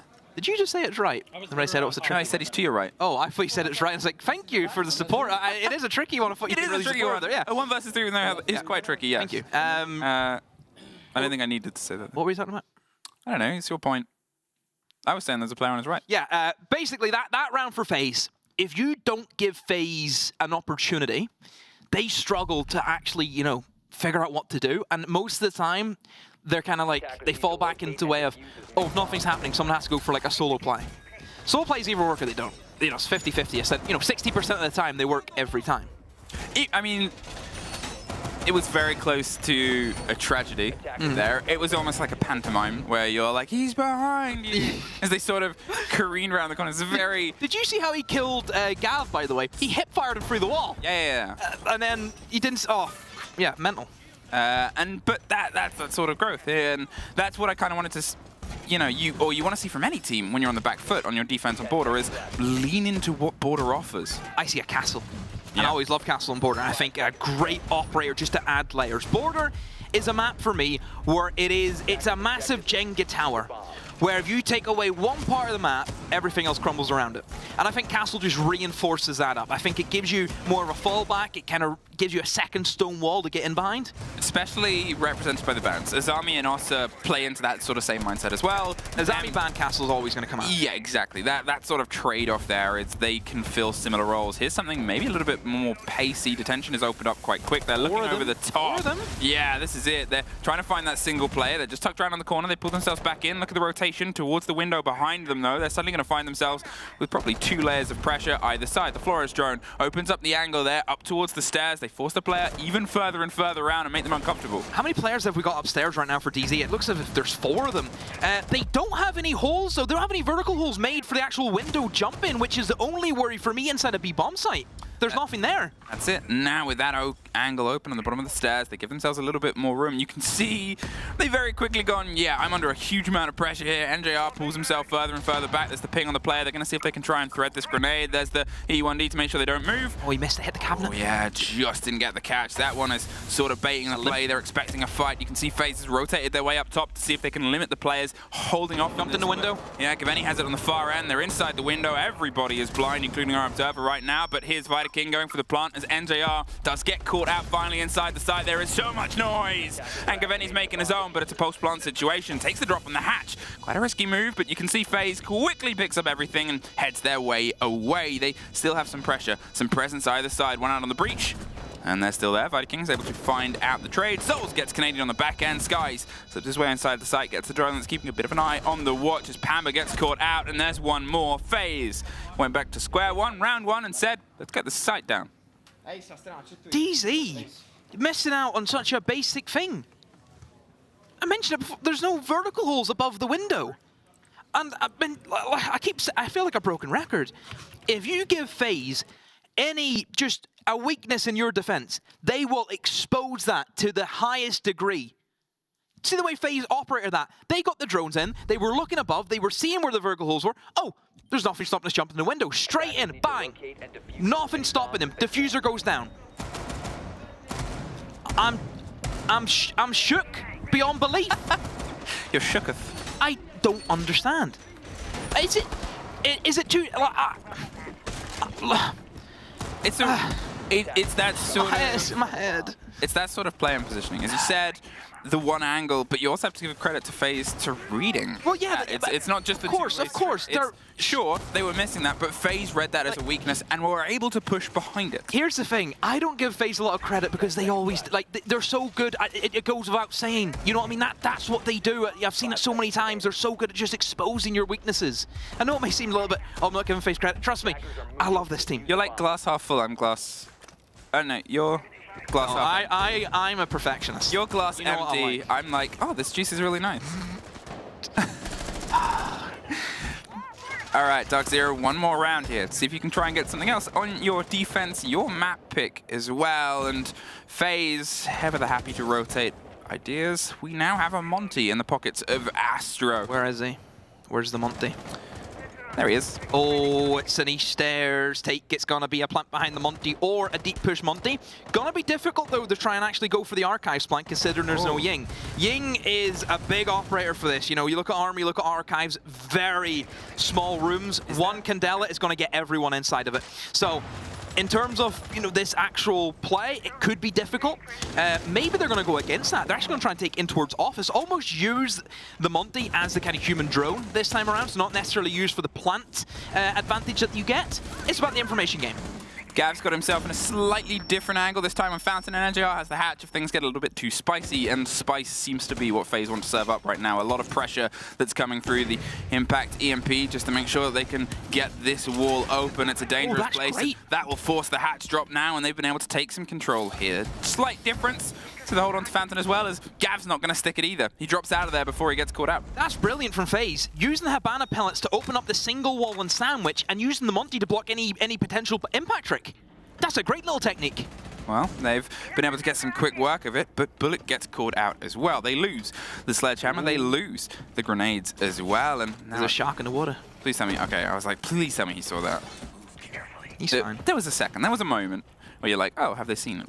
They've at least been able to catch one here. Canadian had the eyes and had the idea to take it. NJR has rotated himself back into sight. Important, because at the very beginning of this, there was really only one player there on Skies in the back end. And now, as the breach comes through, they just keep offering themselves as a buffer. They sort of keep saying, we're here now, you got to get us. Okay, he's rotated underneath. They can still cause some damage. You got to get us from underneath. They have the impact. They have a C4. They can do some work from there. That's it. It's not going to happen as long as there's a Solus below. I mean, that's it. They're not planting. Exactly when the kit is going down. Obviously, they can plant concrete, which you cannot not shoot through, which is the only thing you would have to worry about if you're DZ.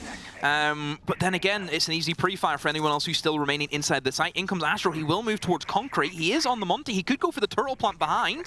Just depends if there's going to be cover. This is a lot of pressure on DZ. I think FaZe are set up to go for what we expect to see. Look at that long rotate from Cyber. He's going all the way around the other side of the map, and now in comes the plant. Here's the plant, 15 seconds. They're going to try and swing and put the pressure on Canadian. He's open an angle. The C4 is a second too late. Cyber gets one, goes down underneath. NJR gets the trade, but suddenly it's a post-plant situation. The C4 was a split second too late, and Vidaking is just on time. Takes care of Gav from the long range on the back of the ballast here, as Pamba's going to see if he can try and rotate and pull the players out of position. They are watching. Oh, they're making the statement they're watching as well. NJR in the meantime goes down. Pamba gets 1.5, forces them into a tricky situation. The fight goes Skies' way. His first and second body when he needed it the most. And what a breath of fresh air DarkZero can breathe. The second round based on the back of a clutch, and some players starting to sharpen. Look at the reaction from DZ. Do they have an idea what they've just done? And it's just, yeah. Because they want to do it better. I mean, at the end of the day, Plant should not be getting down. Yep. That's what they're thinking. Should never be getting down in that scenario. There needs to be a lot quicker reaction time there. I don't know what he's doing on shielding.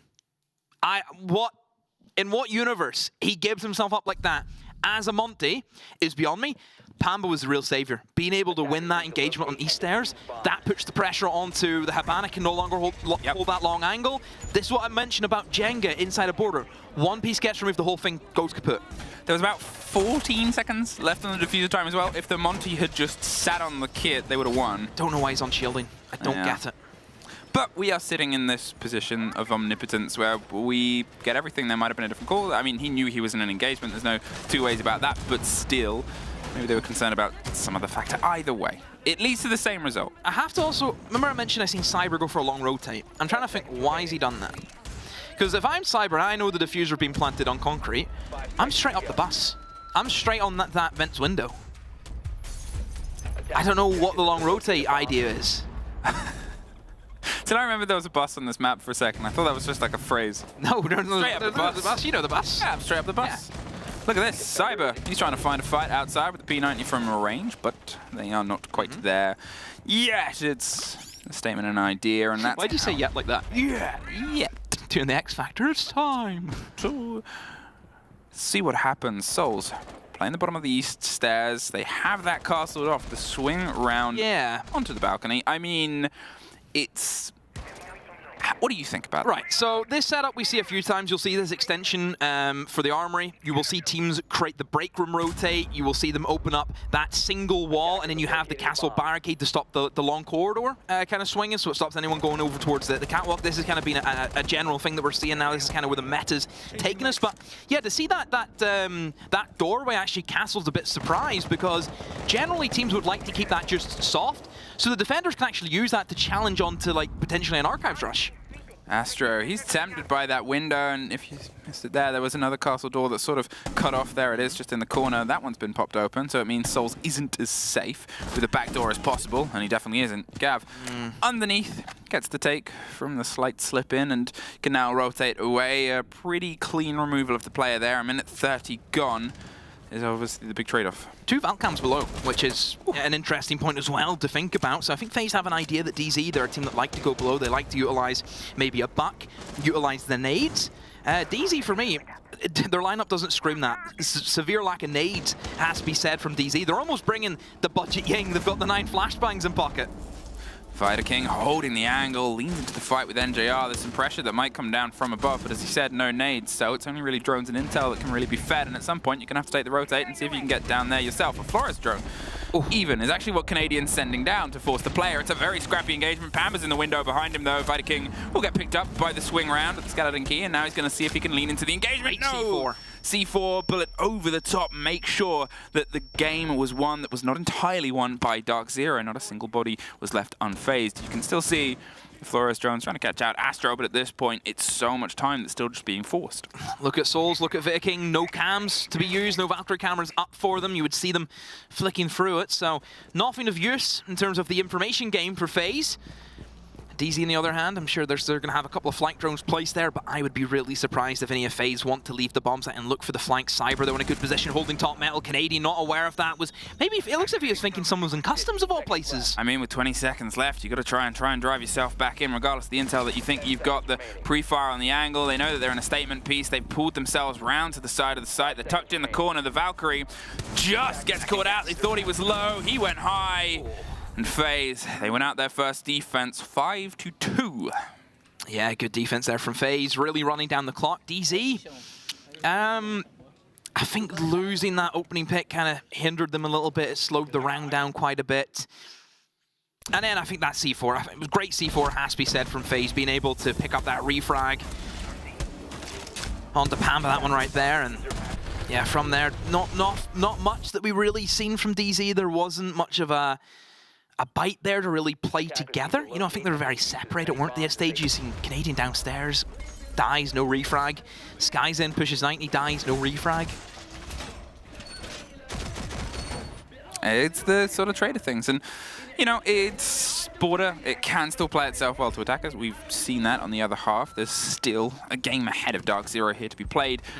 There was good takes, good coordination. They were able to piece together some of these removals of players, but as you said, FaZe, they just had that little bit extra on the trade. And will DZ try and implement something maybe a little bit stricter and sharper? Question for you. Probably a bit of an impromptu time to, I suppose, start a podcast. You know, what did you think of DZ coming in this competition? Like, realistically?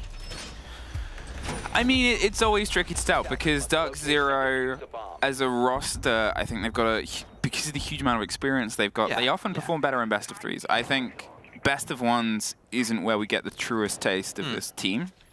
They like to, or likes to at least, grow into series. As far as I'm concerned, as far as second map? Bank? He goes, yes, it is FaZe's pick of Bank, and then we end on Oregon. Slight worry for me. Yeah, go on. Because that's a really good map for FaZe. You know, that is... I mean, it's their pick. That's a map where you adapt, and they are Mr. Adaptables. You know, that's what FaZe are, so... It'd be weird if they didn't want to. Oh, dire straits for DZ. I mean, it's even strange DZ going to Border considering that they lost to Heroic on this map. Yeah, I think that's sort of the question mark there, is they think they can sort of learn from their mistakes. Learn it and improve it. And that's always the game of it. If you double down on a map, it's, okay, prove us. But then at that point then, do you actually think Heroic and FaZe are similar teams? Because I don't. I think it's impossible to gauge a team with stand-ins this late as to any other team. And apart from other teams with stand-ins, maybe. Okay. Podcast over. Back to the round, a minute 45. Love a good podcast, me. Lower engagement pace this time round. DarkZero, they're weighing things up. We can see some destruction done on the opposite end over the top of Office Wall. I think that might have been on Fountain Wall. Even the pressure's coming its way via break. They want to see if they can try and wrest control of the second story first. But fair enough, that's very often how this leans through there. Utilizing the IQ very well. Obviously the Commando with an extended barrel is one of those guns that can two-hit a 3-speed body shot at the minute. So it's in a very good spot and potentially good hands here.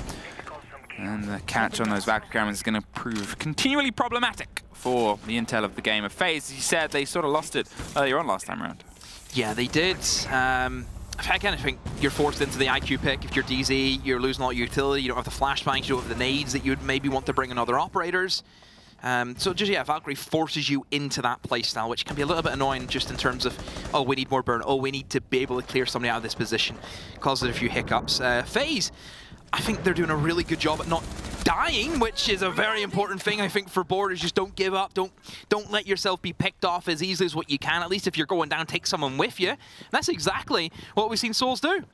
30 seconds, and they've finally been able to wrest control of the second story, with Astro and Vidaking offering irons down towards the site itself. Skies is slowly creeping the kit just close in and buries it right behind the chassis. A great move, and suddenly you need the other players to start moving their way back in. Canadians offering the cover. They get rid of Astro. Vidaking is just around the corner, but goes for the fight with Canadian on the window. Wins it out. Skies, though, crouching down on the site itself. They're able to just eke the kill with NJR getting one on the back. It's NJR that doubles them down and gets the round. Brilliant work from Skies. And good information, has to be said, from DZ, being able to probably realize, hey, if we just jump in sight, they are not really in a good position to stop us from doing so. They had hatch control, they had someone outside the window. NGR, massive, being able to hit a kind of backstab area, being able to take the attention away from Skies as he goes for that jump in. FaZe, somebody put a shot on him, but it wasn't enough. And once that diffuser goes down, it's panic station from FaZe. Yep. You could see, I mean, they still had themselves quite far away from the side and the kit itself. It was well read by DarkZero. As you said, they saw an opportunity and they made sure they could take it. Sky's just beelining straight for the one place of safety. But that's what I love to see from supports. Yeah, you know, I love to see that, being able just to say, I have to do this. If I die, I die. But if it works, I win my team the round. An important cover coming through from Canadian. Yeah. Well, so FaZe. Good round. Find ourselves rotating around to Vent instead. They're not going to double down with Bathroom. They'll see instead if they can try and get something maybe a little bit more close to home this time round. I think, as I said before in the first round, they were spread out and DarkZero sort of hit every single hurdle. They went, we can clear this hurdle, we can clear this hurdle. By the time you get to the end, you're exhausted. Out time, yeah. You've only got a bronze medal. Here, if you just, you know, ignore the hurdles, sprint down to the end, get the kit down, hey, you find some results, and hopefully if you're a FaZe fan, you're sort of going, okay, well, maybe the boys will realize this and pull themselves back closer and put all the hurdles around them and peer out with guns. I miss your casting. Right, anywho, we'll look at the vents and workshop. Generally, what you'll see from teams is just an entire upstairs hold. You will try and hold armory as best as you can.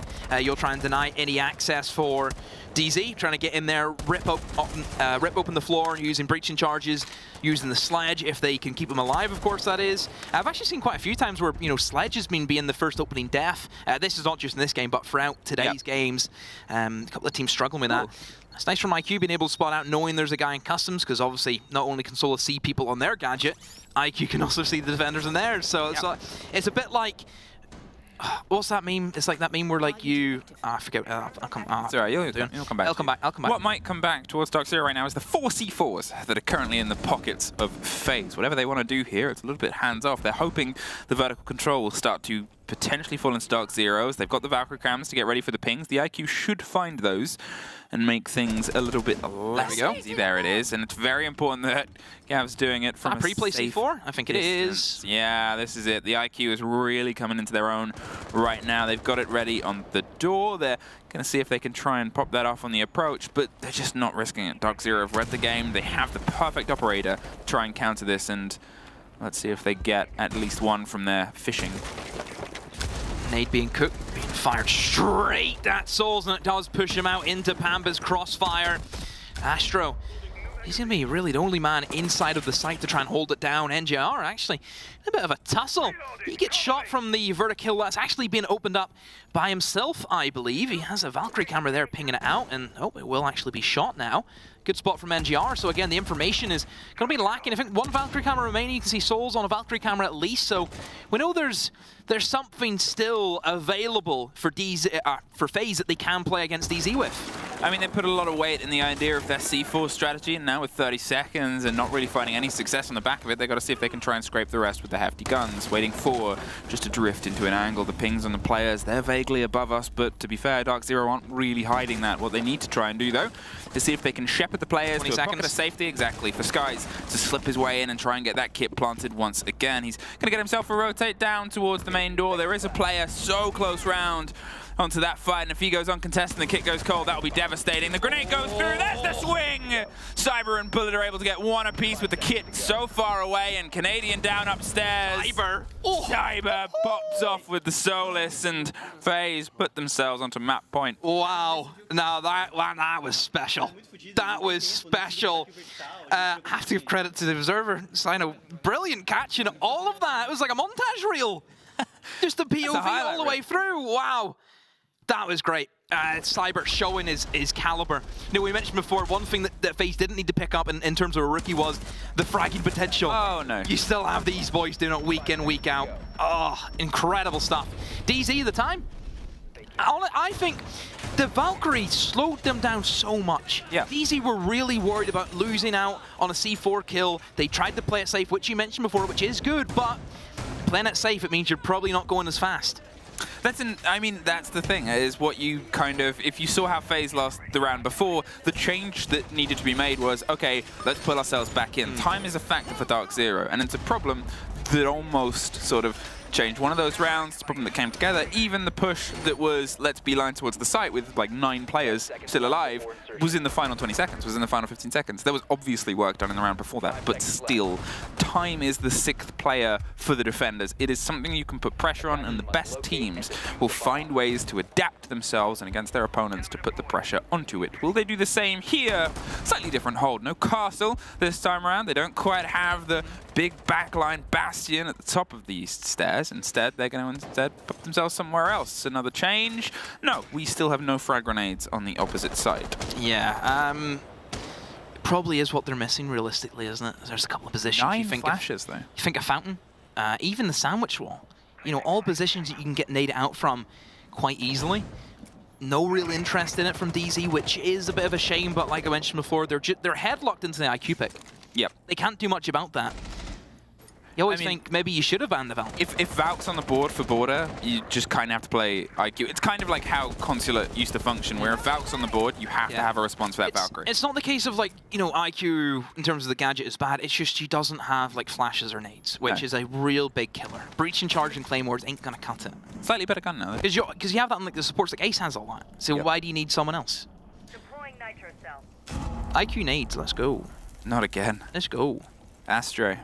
Dancing around, and CC as the eyes are kept across. DarkZero are able to get themselves in, putting pressure on the east stairs and the southern balcony about 20 seconds quicker than they did when there was castles and otherwise, but there is now this player playing similar position just above the hatch. They have the Warmidas to buy them some time, but Souls, they suffer the scrapes. In fact, the hatch isn't even open, so at this point they're playing their life, and can they drift away? Surely they don't get out of this. Surely they don't get one out of this as well. They tuck themselves in closer and closer to the fight. The last time they took this player, it was some pressure from the opposite side. Souls is really baiting the engagement. He's able to rotate his way all the way around to the other side of the triple wall, and there's the catch. Pamba. He won that. And leads in, gets a very important take, and now they've got to see if they can try and push that 20 seconds back. FaZe. Again, just that player in sandwich is it's not a nice position to play. Let me tell you that much. You're sentenced there. You are sentenced. Yeah. But again, DZ were in the same position last time. They were able to clear out sandwich, but it was the follow-up. It was the follow-through. Being able to get the diffuser down was where they struggled. Oh, Bullet took a risk. Got the wing and the clip of a player. Sees the drone touching onto the corner and pulls themselves back, removes some of the intel against them. There's a bit of the burn. With how many flashes they have, it's kind of a shame that Warmidas did just catch the last Selma there from the pocket of NGR, but at least they still have some hard breach swing with Skies. Oh no! And Gav as the head of Fighter King. That shield's so important as well, because DZ can't really play against that. They don't have any nades, they don't have anything to destroy the shield. And then we've just seen them give themselves up. Well, now they're inside the site. Cyber's able to find Canadian there on the AC window. Astro going for the rotate. Bullets trying to watch over the top. They're going to see if they can stick the plant. And look at this super aggressive swing, but the first is Bullets. Skies, he's holding down, hoping the cover comes from NGR. There's the first. Astro's going to double itself as well, but it's a post-plant situation. They're stacked. There's a player stuck in the corner. There's no really where to go, and now a 2 versus 2. But look at the damage done already to Pamba and NGR. They are playing with wisps, and the first goes against them. Astro, he's looking for the second scrape on the final player. Bullet, he's over the top. Pamba gets a huge kill. The flashes come through, buys themselves a second, 20 seconds, and exactly that. The man has the glass if he wants to pop them on, but he's got to play this perfectly. Bullet, he's pretty broken up as well. He's just pre-firing, but Pamba, he's tucked himself in as a player at DarkZero has really driven this round through. There's the throw in, there's another flash, there's the play in the glasses. He's flashed himself. He's going to see if he can hold it at this point. He has no other option. Pamba takes the round. Woo! Massive!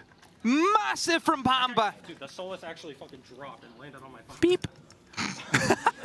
Oh, what do you say? What a round. That is Border in a nutshell. That is it. Just I don't even have words. I know, bro. Me too. Oh. 1 HP and a dream. FaZe, the shield, why is he, like, they don't have anything to get rid of that shield that they set up inside of Archives looking into Office. They have nothing for that. Why is he swinging? Why is he giving himself up? But all credit DZ, as soon as that kill comes in, they're straight on the ball. Yep. They know it's clear. Get in there, get the diffuser down. And it's similar to what we've seen from DZ whenever they attack this customs, or not the customs, the bathroom tellers the last time. They see no weakness, and they're straight in with the diffuse. Immediately in. 64 FaZe, and with DarkZero proving that they're not quite out yet, as you said, the reactivity to the information and the intel that they can put the pressure onto site. It came in the dying throws once again, but maybe we should just expect that with this showdown across the entire board, regardless of where we are at.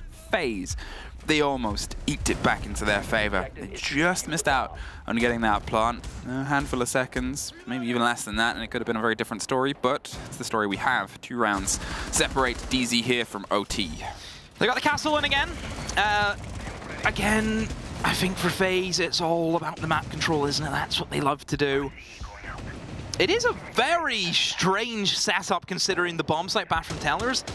I can't remember last time I seen teams try and hold like armory and like, you know, security for a custom, for a bat from Tellers hold. You know, generally it's you kind of extend in towards vents, you extend in towards customs. You generally leave the top floor alone unless you're looking for like a suicide hold in towards office. But this full extension towards security and armory is a big shock for me. They're trying to hold pretty much the entire map. Let's see if FaZe can try and, I guess, do a slight difference here to how things went before when they were going for the full map hold, and DarkZero saw an opportunity and took it pretty wholeheartedly. Is anybody in the site right now? The answer's no. This is where I worry again, because similar to what FaZe were doing to DZ, if they see an opportunity, they'll also take it. You know, I like the DZ that we've seen in that regard of switching on, knowing exactly what they can and cannot do. Cyber will find Gav. The first pick comes from the Echo. Astro finds another. What's happened for DZ? Looks to be very separated in their approaches, and there's no refrags, there's no follow back, or follow through, should I say, for DZ. Oh, Pamba takes the opportunity, Invited King is caught sleeping. They now not only have nobody on the site, but, well, they're steadily removing the players around it as well. The fight over the top. FaZe, how are you going to get yourself back into a position where all of the control has kind of already been wrested away from you? The Echo's on the board, sure, but it takes more than just an Echo drone to be able to stop a plant. They fully quad reinforced the entirety of bathroom wall. I can't remember the last time I've seen a team do this. The reason why it's so strange to see that is essentially once that, you know, kind of workshop control and that wall's being opened up, you have like full site access. You have full site control. So to see that be done here is really confusing, but they need this vertical back. The reason why I think it's actually going to work, because it is so outlandish and you don't see it. Are DZ going to be expecting it? Capcan, Astro, they've crept their way out via break, and Pam was able to find Cyber in the meantime, so it's down to Bullet and Astro to see if they can push this game over the edge and take us into our second map. Their positions are being pinged out. There's a catch on Astro. They pre-fire the fight, but look, 27 seconds, drops their way down, looks deathly for the engagement. They're trying to find it and lead in, but also find their way back into the site. It is just one player left, and on the verticality, an important gunfight, it goes their way. They now know where they are. They can probably get themselves planted on the opposite end. Sky's going for the same place. It's the right time, the right place, and the right location. The drop C4 comes through. The C4 over the top, blinded, doesn't quite get the catch. And we find ourselves in a post-plant 2 versus 1. Bullet. Everything to do here, more flashes, more time wasting, more push and pressure on it. They've got themselves stacked either side, just holding the rotate. Sky's looking towards the door, Canadian's looking towards the little bathroom rotate. He's got to take an engagement either way, and it's awkward. He tried to just shoulder peek and get some angry, but the only one angry right now is probably FaZe, letting that site just slip away from them for the second time. It's a 5v3 for FaZe, and all of a sudden, 3v2. Kills come back in favor. Obviously, of DZ, I think it was 3 versus 1, wasn't it? At a stage. A question kind of DarkZero about the refrag potential. And FaZe done very similar. No real opportunity to get themselves back into the round. And I think I've been very hard, I think, in terms of teams refragging today. I think that's one thing I picked up on quite a bit. Yeah. Mostly because I think it's for me, it makes it the difference between, you know, a good team and a great team. Are either of these two great teams? I think they're good teams. Okay. I'm just putting you on the spot. In terms of great, I'm giving you spicy sound bites. In terms of great, not yet. Not yet.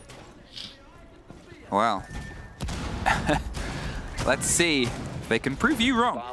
Something quite easy to do.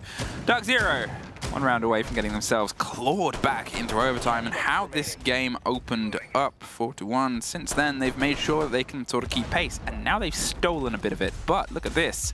We saw a Monty the last time that FaZe attacked, and it wasn't successful. We'll see a Monty in the pocket of Skies here, putting their pressure onto a site that they just eked the plant out. Are we going to see a similar concrete plant, do you think?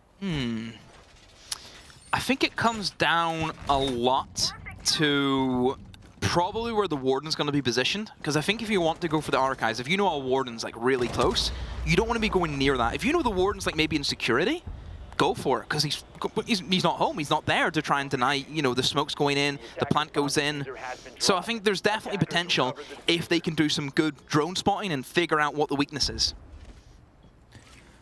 They are getting themselves right up to the site instantly here, and this is going to be a 3-2-1 go. The pressure, the break onto the site, they've seen it's open. NJR, he's on sandwich, seeing if he can just hold off the rotate. They're throwing the smokes out, and they're just planting just behind the Monty on the opposite end. You got to do something here. The C4 doesn't quite get the full shake. Canadians underneath with the buck, and there's a post-plant situation. The spray is gone. Pam is out of there. Canadian, as the buck gets one from underneath as well, just sees the tip, and Vidaking gets an important fight back.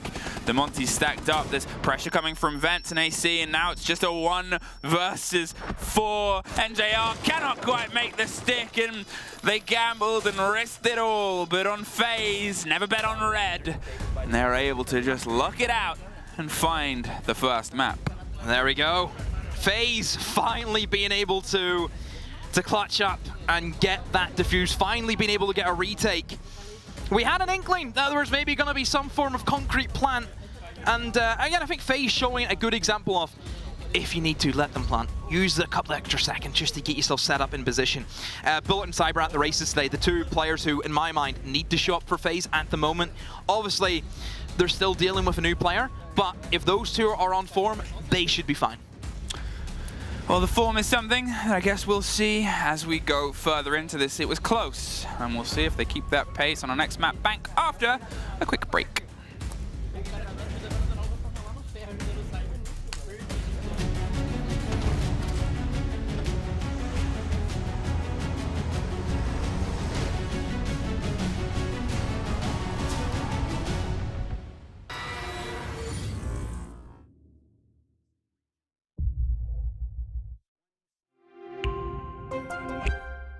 I'm Nicholas Morton, but you know me as Pingu. I'm a 2-time Rainbow Six Siege World Champion and former top Rainbow Six Siege player in Pro League. Welcome to my Siege Ranked Bootcamp. We're talking 20 seconds left on the clock, you got the diffuser in hand, what do? Play the way that you're comfortable with, because you have confidence when you're in this position. That is when you're gonna be at your very best. Good luck.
Welcome back here as we are about to enter map 2, and you can see DarkZero, after losing theirs so close to the wire, still unfortunately haven't been able to get out of the slightly rocky rhythm that they had yesterday versus Heroic. New team, new day, similar problems. Can they try and start to fix those a little bit sharper on Bang?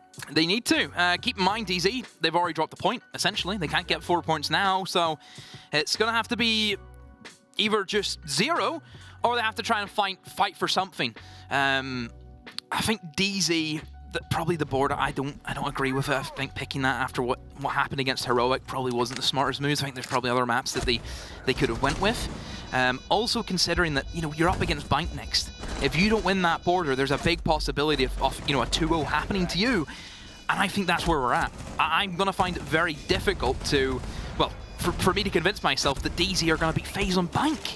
Great map for FaZe. It's always the thing about a lot of Siege, but for my money, this game, more than a lot of other games, is if these two teams, double replay, but to be honest, this clutch was kind of worth it. I love that one. If these two teams play to their full capability, it could be one of the best series of the whole tournament. Yeah. There's no two ways about it. Moments on border, some really good moments. Exactly. You see those little flickers of this is two world-class teams, this is two major winning teams. You see moments of brilliance, I've been impressed. Exactly. And you just want them to hit it more continually. For both teams, you sort of see their, FaZe wasn't flawless. FaZe was better than they were yesterday, obviously. They took a map. Cyber and Bullet showing up is huge for the team, plus 14 between the pair of them. It's just an entirely different FaZe there. But you know, with Pamba, with the digging in, Skies coming into a little bit of action, especially when getting the kit down and the commanding nature of Canadian getting himself propped up. Those are the ones you're like, yes, this is the game that CJ won. Yeah, it is tricky though for DZ considering who's showing up for FaZe. You know, Cyber plus Bullet. That's a lot for any team to go up against. We know what those two can do. We've just seen what those two can do. Bullets went 14 and 5. You know, like that's it's crazy. 2 players getting sort of 14 kills. That's always the thing about this roster is there's not many rosters in the world where you're terrified of 2 fraggers. 28 kills between them. Yeah, exactly. And there's not, you know, a huge amount. You've got obviously BDS recently with Efak and Shaiko. You've always had Nesk and Palu. You've got these sort of pairings around the world. Cyber and Bullet is one of those. And Cyber and Bullet is one of those ones where you go, you don't want to meet them on a map on their day. There's Pamba, and of course, speaking of Cyber, I thought Pamba had a good map there, but I think other people just need to try and step up. I think Gav was very quiet, very, very quiet. Similar to what he was yesterday. Yeah, but that's the thing. The first map Gav yesterday was quiet. The third map he got an ace in like the second round. Yeah. There's a bit of growth always to be had, and it's the first major tournament. The first tier 1 tournament. I get that, but and it's the biggest. I know, but him playing slow, it's costed his team a map here. It's costed his team a point. That's the way I have to look at it. I understand that it's new. I understand that it's rookie, but this is the big leagues. I'm a realist. You know I'm a realist. Yeah, you can say that. If you've been thrown into this pond and you've been thrown into SI, you need to step up. I don't care if you're a rookie. You're here for a reason. Show me why you're here. Sure, but it's never the fault of one that things fall apart. No, of course not. Of course not. But I want to see more. I want to see more from the guy. I hope. People forget. I want nothing but the best for these people. Yeah. That's all. I want to be able to come in and see just brilliance every single time. You love players. Yeah. It's just players don't like you. Don't say that. I mean, That's weird that that's like the second time that's came up today already. Oh, really? Milos said something like that as well today. Milos did? And he's the nicest of all of us. No, Milos isn't the nicest. Wow. No. Well, we can talk about it People later. don't know what the behind the scenes is. How dare you? Get well soon up along the bottom. Maybe that's written by the players. Mm-hmm. I'll just let that. That was a cool fade. We find ourselves, and you can see the players sitting up. It's gaming time. Let's get gaming into Bank. And you said there probably won't be a multi-ban, but there will be a lot of multiplay. Yeah, correct. When we see a removal against the Intel game, the Valken IQ was consistent. I think Valk needs to go. Yeah. 100% Valk needs to go. There's the Nook. Bank. Makes a lot of sense. Big map. A lot of cameras. Default cameras especially. Nook can be deadly. You think about Garage, for example. You know how many times we see Nook X-Garage flanks happening. It's a dangerous one. Oh, Jackal. We playing ranked?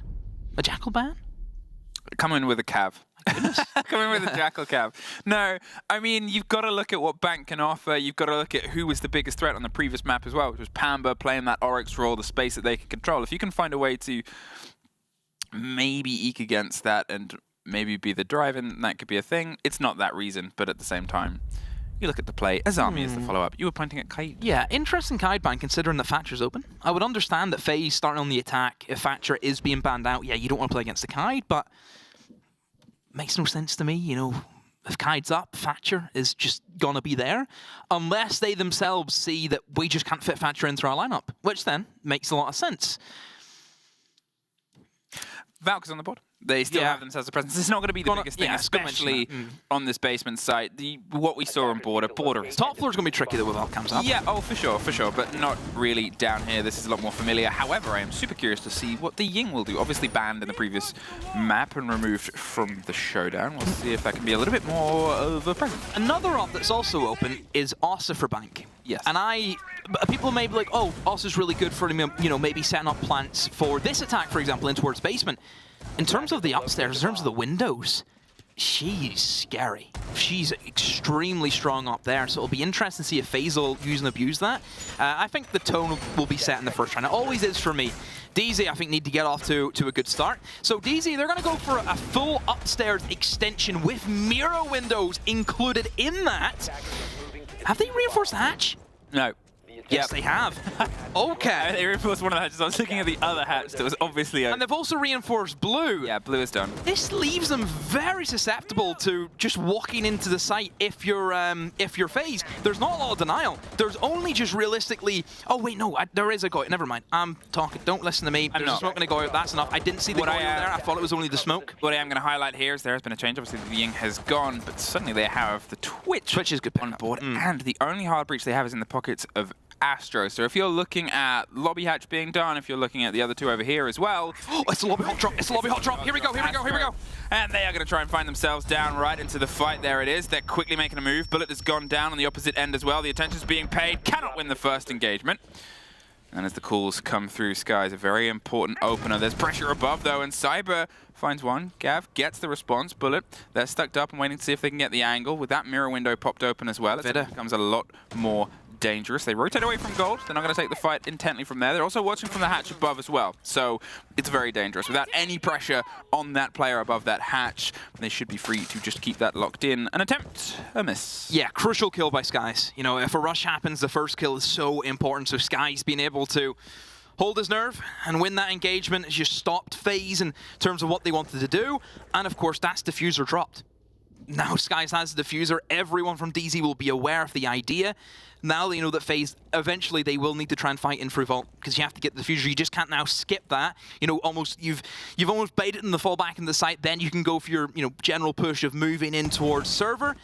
You can't do that now because you have to go and get the diffuser. You've also not got your hard breach. At this point, if you're looking at the dedication of utility above, well, that mirror window is going to be safe from the side of it. You've got to try and force a fight from either the Beeper's door, where it looks like they want to try and stack themselves up, or the opposite end. There's you play for kills now, don't you? Slow creep, exactly. They have no real option. Does Bullet know the hatch above him is open? That's the big risk. They're going to see if they can maybe try and draw a single kill, but DarkZero is handing them nothing. A prox pops off. That's the fight on the far end of Beepers, I believe. Sky's just sitting pretty on the kit. If we go to the second story, we might find ourselves about to have an engagement. There it is. The pressure comes around. They're smoking out the swing round. Pamba's still going to hold on for as long as possible. They have a little bit of a stretch and a reach, but instead of trying to take the fight, they just try and push down green. But what else can they do? Apparently not much at this point. No, it's just I think DZ are happy enough to sit tight with one another and get those refrags wherever they happen. And yeah, I think FaZe, this has just been a very long round. I think you can imagine what's coming to follow through with this as Sky's in a great position. There's a great swing onto the double window. Barely misses out, but it doesn't matter as Gav instead will pick up that kill. Bullet, last man up, and yeah, slaughtered. DZ, like I said, Sky's, I have to give him credit. Such an important position, being able to react to that rush. You knew it was coming from FaZe from a mile off. Whenever you see the setup from DZ, and immediately we see 4 changes from the attack, you know that they probably see a weakness and think, hey, if they're doing all of that over there, let's just ignore that. But you have to win your kills if you're going for the rush. You have to. All right. Good start here, DarkZero. Take the first round, get themselves a bit of a statement. Can they try and make it a longer phrase? They go to open next. And they sort of jumped around a couple of different sites there, and they're going to see what can be pieced together. Hey, remember I talked about how much I enjoy Oryx? This is another map where I really enjoy Oryx. I've seen some huge Oryx plays on this position. In the pockets of Skies this time, the man of the moment of the previous round, and a couple of moments in the first as well. We've seen retakes over the top of this, which is what they're trying to formulate here, that have defined an entire thing. Most teams, if they cannot get through the quad wall onto the main kitchen area and serve up some pain there, instead they'll try and tuck the plant at the back end of the stock hatch. However, if the verticality is retaken by Skies via one of the hatches inside the site, or a long rotate around the back, or the hatch inside the elevator, there's a couple of options for them to move and just cause problems. Yeah. And nothing that's really too outrageous from DZ in terms of the whole. I think it's fairly run-of-the-mill, fairly standard, and what you would expect to see.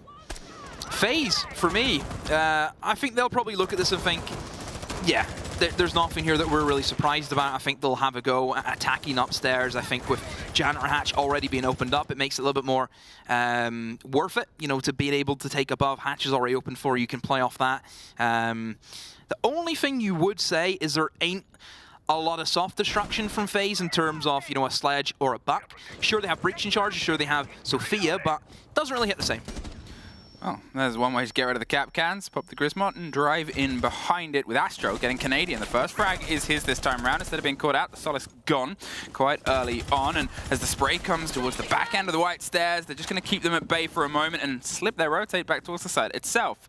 The direct line right through the core in the middle of this building. There's often a rotate that pops itself just between the archives and core of the site, and that's what NGR is keeping a watch on too. There's still the rotate, there's still, as I said, the skies on the far end, there's still the vertical hold, but FaZe have a moment here in an open body.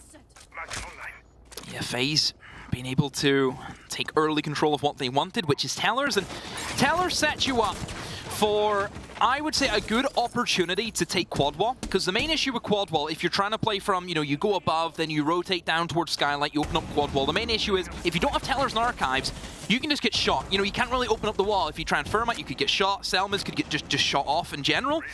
So the fact that they've taken the mid floor is a bit of a strange one, but it makes sense if you're going for the quad wall. It makes it a lot easier.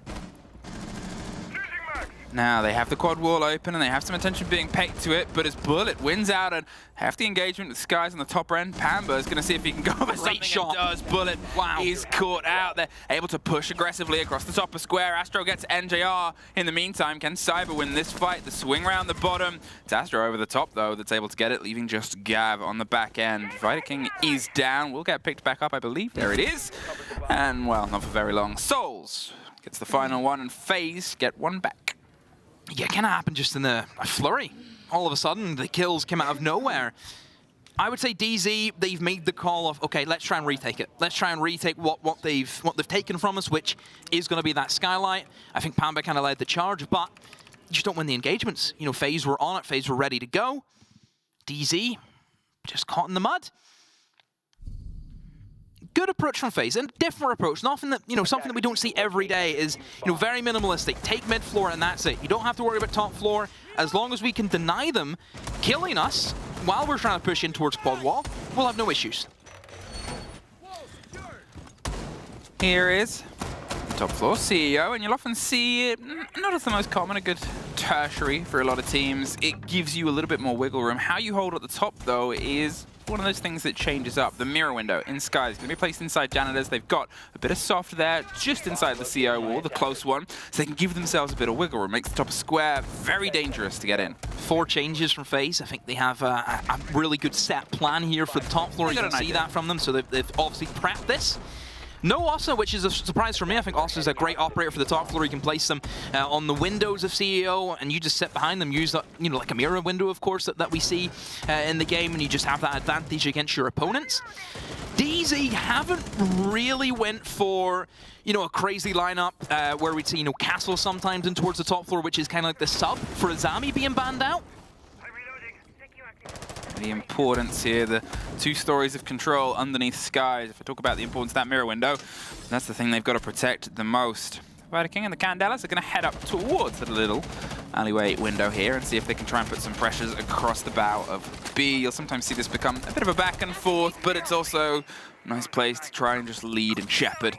Canadian, he's getting the pings, the ideas, sees that there's a lion far away on the roof, and is just trying to catch out any drones that might have otherwise some intel. Can play with the impact underneath, can see if he can try and catch anybody that enters onto square as well, but this is going to be straight in through the windows. Blinds are prepped. Are they ready? Yeah, look at the Monty as well, being able to lead charge in towards Banana. In comes Via. Is he going to do anything with the Candelas? Astro actually whips at the pistol. Pamba, though, will find that. Ying, NGR jumps over. That's going to be the Monty on shield from the Monty. NGR is toying with him and wins it against Astro. How does he pull that off? I have no idea. Of course, can just stim himself up. He's on 1 HP, but that's all you need if you're a Dark. Souls just slips by the back end of one as Bullet gets some revenge. Pamba selling control of janitors here and is watching and waiting for the player to push their way up the top of the white stairs, but nothing has come as of yet. So plays the back end of the shield and hopes the Hibana drifts once again a little bit too cautiously. 3 versus 3. The kit finds itself a little bit isolated around on the edge of Banana. There's a drop round on the back end. NJR is doing his best to try and keep himself alive and healthy. He wants to try and swing this fight before it comes all the way up the top. But but it's the window. Locked out, NJR caught out by Cyber, and with a minute, Pamba, what are you planning? Because if it's a jump out, it's a huge risk. No, just a hold, a wait, and a hope and a bated breath. They can try and find this player. There's the swing round. Pamba gets a very important take. He gets himself back into the site, almost gets the next. Over the top of the long desk, but it's Souls. They know the last player. They have a big awareness now. There it is for Souls. And they almost held on, but FaZe just took business to CEO. Yeah, they had a plan, they had an idea. Monty pushing in from lobby up spiral is... I don't really know what you can do to stop it unless you bring the entire kitchen sink. You have to bring Goyo canisters, Legion, bring in the smoke. DZ had none of that, so you were never stopping the Monty push-up spiral. Monty on Banana is so difficult, not because you think, oh, how do you stop, how do you kill it? The amount of information you can get from just sitting in those windows and being able to see all of the bomb sites is second to none. And that works really well to relay the information to players on the windows. It means that the players on the windows, they're not swinging blind. They actually have information. They know that they can pre-fire. It helps the Ying, of course, get in. Monty can say, there's nobody there. Get in as quick as you can. The Monty with the info on Banana, it's so crucial to that take. Yep. All right, well, it was a crucial bite back, though, and it did come to a scrappy game. It came to something where DarkZero almost took it. There was a couple of slip-ups, obviously not quite knowing where each other's was. The Iana was able to get one out of it and then instantly dropped back in. Great movement from both players, both teams, to see if they can try and lead in towards the firefight itself. We see, once again, the same extension here over the top, and we see a different approach here from the Guns Against Them FaZe. They have some hard breach, they have some range with them, they have the Candelas. A lot of Lion today from FaZe. Yeah, good control, good control. I think it's a signature, it just gives them a little explosive power push, you know, hit the NOS, and then away they go. It's a 3-2-1 that's built into the game. Yeah, which is perfect for FaZe. You know, I think they were real, you know, entrepreneurs of the kind of siege that we have at the moment. I think very early adopters of the you have to adapt, you have to do this, you have to be ready for anything. Will they be ready for there's the stretch over the top? Canadian not quite able to get a true bite into this game as of yet. Yeah, he's struggling, try, isn't he? Valkames will get some of the intel, but there's always still time for growth. Heavy hitting DMR, echoes over the top, and DarkZero, I mean, this is kind of how they want their hold to be attacked. Yeah, FaZe, I think, going very by the book, sweeping, going in towards the top floor. Nobody's home, as we know, for DZ. They're more focused on holding that mid floor as best as they can, so FaZe not trying to pull any tricks, to say. The only worry you would have is you look at the position of Gav, he's pretty safe. He can drop down the hatch any moment. Pam, on the other hand, he's stuck. He's either getting kills or he's dying. He's not leaving that kitchen. Playing against the mirror window, he might have the player at the top of blue can swing up and get rid of some of the hard breach that tries and pops it open, but otherwise they're also in danger. So it is an extension with some support, but it's not a very sturdy line of support. So how much time can they play and wait out? Those Valcams getting the intel, the grab and the approach, the pressure's finding its way across the board. Gav's just watching for the hatch drop, but it's Pamba that suffers first. Gets a bit banged up by some sprays through the soften against them. There's the Lion. The roar echoes across the board. Gav goes for a bit of a shaky swing. The blinds come through on the back end. There's Vida hopping in. Doesn't get the kill. Skies with a C4 as well. Up through the hatch. He's looking for the fight through the mirror window, doing everything he can as the pressures comes from Beeper's door. It's going to come behind him. He's still playing his life and he loses it, but still. He's done really well. Getting that 1-for-1 in that position, like I said, he's not escaping, he's dying there. But to take someone down with you, that's what it's all about. Well, Vida King is gone, no more Candelas. Cyber they've lost as well, so those Valcams that were proving a little bit problematic before, still there, are going to continue to prove problematic. You can see Pamba's on at least one of them as the pressure comes around once again towards the bottom of green. Gav, he's going to swing himself to it. The blinds come out over the hatch, a bit of control that they just did not have last time around, and it's not going to say it punished them, but FaZe really had nothing on this. They've pulled themselves back in. DarkZero, they're now tucked inside Garage. They've got a crossfire. Smoking fire. Exactly, with all of those magical glasses, is able to keep a watch on the drop on the hatch as it's about to come through because, well, what else can you do? There's the pop, there's the catch, there's the flash, there's a man turning on his glasses and, oh, not quite getting the kill, actually. They're able to slip their way through. They're one of two left. They're going to see if they can get one more fight. It's the mirror window that pops up, and instead of going for the plant, the time just goes out. Yeah, I think we kind of seen that from a mile off, didn't we, with FaZe? If you're going for the sweep and you're looking to approach that offsite hold from DZ, you cannot be losing players, especially two. It's all right getting, you know, a 1-for-1 trade, which will happen with for Pamba, but you're in a 3v4 then. You've lost your real kind of driving force with the Ying. Ying's off the board, so there's nothing that's really worrying DZ in terms of utility. Then we see all the smokes and we see the Goyo canisters. If you're not quick to sweep that mid floor, don't do it, because you don't have enough time. If you're slow, which FaZe were, that happens. I feel as though if you're trying to attack that hold for DZ, you go straight server. They reinforce the hatch. The hatch is the biggest issue in terms of the mid-floor hold. That's generally what we see. DZ don't do that.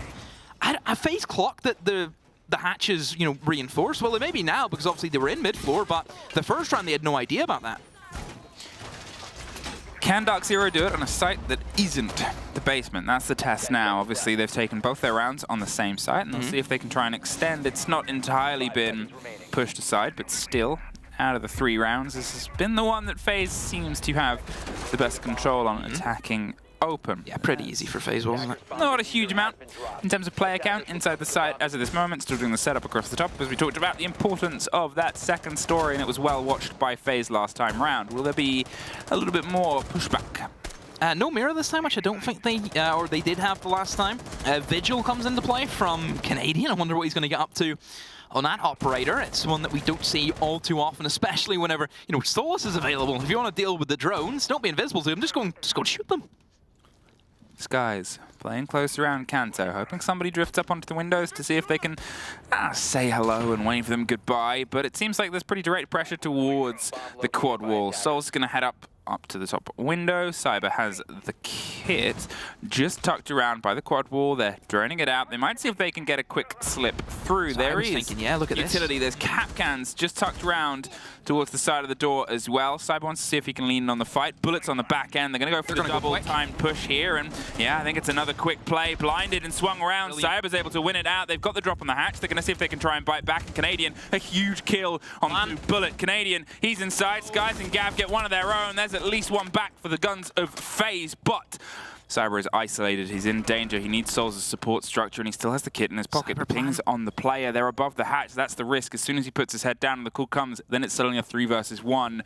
Currently, it's a dead man's game. The plant goes. The audio should echo in the silence that we have. He's not being tested, and Souls gets Skies. Can DarkZero try and dig their way back round into this Gav? He's got the slow creep round. He's looking for the fight and hope he's gone uncontested by the single player. Inside, Tellers in the swing. That's the attention from Amber.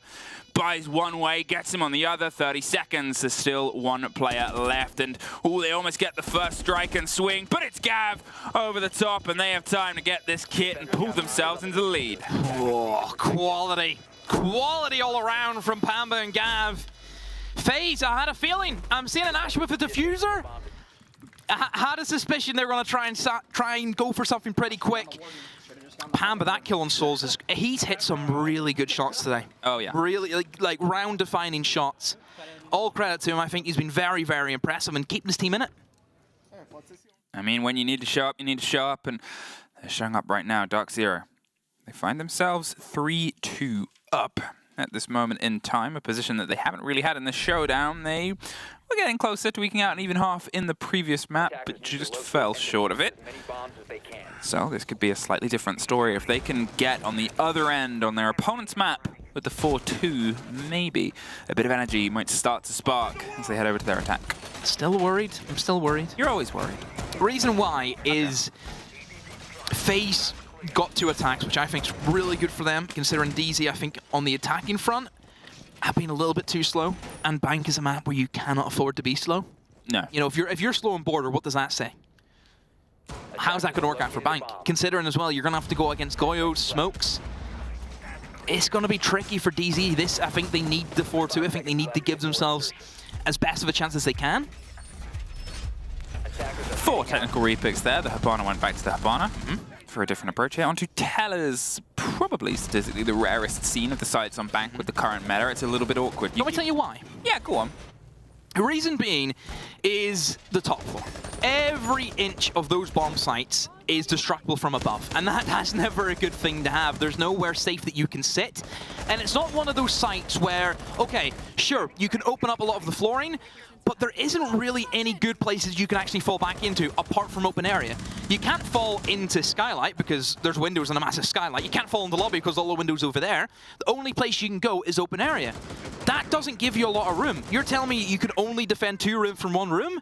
Makes no sense. That's why it's very, very weak. If you look on the flip side, open area, you can fall back into kitchen. It's not destructible from above. You can fall into archives and tellers. That gives you a way out. That has the extra room. This doesn't. Where do you go? Let's see if DarkZero can be the answer to that. They have a couple of players stacked up and ready for the fight on long desk. The Valkyrie cam gets caught out, but there's a Solus around the corner. It's the other side of a soft, and as the scan comes through, you can see Pamba's on one end. That drone will just catch Canadian, but Pamba's the first fight they find, and Cyber is able to win it out there. Just expected the engagement, and Canadian, he's not going to sit around and see what happens next. Takes the double drop. But look what this means now for FaZe. They've got a full min and a half to do all the destructibility. Cyber's still alive. They haven't lost anyone. It's very clean from FaZe. And now you'll start to see the issues with this bomb site. There's nowhere to sit, Fluke. There's nowhere safe now for DZ. All they can do is sit on main stairs, so a one-for-one angle where you don't really have any crossfires on a staircase, and open area, which can easily be avoided if you just go from lobby side. And JR tried to risk the fight up to the top, but Cyber just had the angle to only see the man's head, and take that right off. Another body falls with a minute on there, as he said, and you can hear the cacophony of the buck getting angles open, forcing play, forcing movement, and giving themselves rotates as well, so they can be a little bit more malleable. For DZ, I think that you just have to try and retake. You have to try and rotate above. Yeah. But FaZe are not going to let that slip. You look where Bullet is right now, just in a random corner. That's the best way to hold the flank, where you never expect them to be. Well, it's about to be to his right-hand side. Is it blocked by the gun? No, just sees the head. Cannot get the revenge, though. Canadian is able to get one back, but very quickly taken by the players watching above. Skies was the next to be swept up, and we have an even half. 3 apiece, and, well, heading into their defense, DarkZero, they've got a lot to attack here. I mean, either way, the top floor didn't work out for them. We know that. Obviously, they've tried their hand at the bomb site that it just doesn't work. It's a tricky one. I think we kind of knew that for DZ was the basement was really strong, but everywhere else was a little bit lackluster in many ways. So it's an even half, but DZ now have to go for the attacks. FaZe, look at the lineup. It's quintessential of what we expect to see on basement. Mira, Goyo, Smoke, Warden. Everything that you want to see is here for FaZe. Maybe an Echo's probably the only one I would say that I like to bring. I think Echo's really good pick for the basement. Good operator also just to hold garage as well. I say that because that's my position in this. Oh, okay. So that's what I do. Yeah. I'm on Echo Patrol. Lead by example. But, I mean, it's still a good lineup. You have plenty of denial. Let's see if DarkZero can try and break the slow mold that they unfortunately shaped on border here. They need to apply a little bit more pace if they want to try and hit the boards running. They were able to eke out a couple of rounds in their attack, but with barely any time either time. Interesting Goyo canister placement. For Elevator, you expect DZ to go Elevator? I think FaZe probably knows something we don't. I think FaZe have probably leaned into something there, and perhaps maybe expecting that DZ might try something a little bit more different. Look at that. The softs to make breaches awkward and pass through. Where they get turned into hearts, they still have 3 in pocket. The hatches being popped open as well. Give Astro the rotate back. They have some semblance of control. No nades. Again, remember they had this issue in border. They're going to struggle big time to clear right positions. Honestly, if you're FaZe and you see the lineup that there's no nades, you start holding server stairs, you start holding server rack, you start holding the positions that you would get naded out from that are so strong if you don't have nades. This setup, both mirror windows, just on the other side of the red corridor, can be peered into if they get control of garage. It's a bit of a swing round here. But if you do those mirror windows, you have to have a lot of confidence that teams are not going garage. Yep. If a team goes garage, those mirror windows are useless. But if you have garage control, it means that if someone drops red, you're no longer going to get toasted now. Yeah, you have something, but it's at a bit of a risk. It is a risk, but if it pays off, it's beautiful if it works. Let's see if they can try and buy as much time as possible. As I said before, they are still soft. The server walls itself towards the site, which is a lot of teams' default approach here. They've made them a little bit open, a little bit awkward, and they're hoping that they just sort of turn into the cacophony of bullets that can be offered by a mirror window on the far end. I bet you any money Canadian's going to walk in the server, see the mirror windows, and just walk back out again. Because there's no point. There's no point. What can you do against that? I think DZ need to get some drone work in, but then this is where the mute pick probably comes in. It stops him from seeing the setup. Canadian's actually found a wild Astro. What's he up to? Yeah, Astro sort of saw a second and a sliver of a body, but came back into the face of a DMR. That was only going to really end one way if you're going for that sort of swing round against it. Canadian was set up, prepped and ready, and they pulled back instantly. They made sure that they had a re-evaluation of the push. There's the break. And it's coming as the default push would. The blue hatch is open. They're still eyeing up the soft walls on the back end. Skies is now droning out the far. They'll get the read, they'll get the call. Look at the time though, 50 seconds. You still have the smokes to go through. You still have the canisters to go through. This is what I worried about with DZ. Remember, you just can't drop into A now because the mirror windows are set up this way. So if they do hot drop into the site, they're going to be smoked.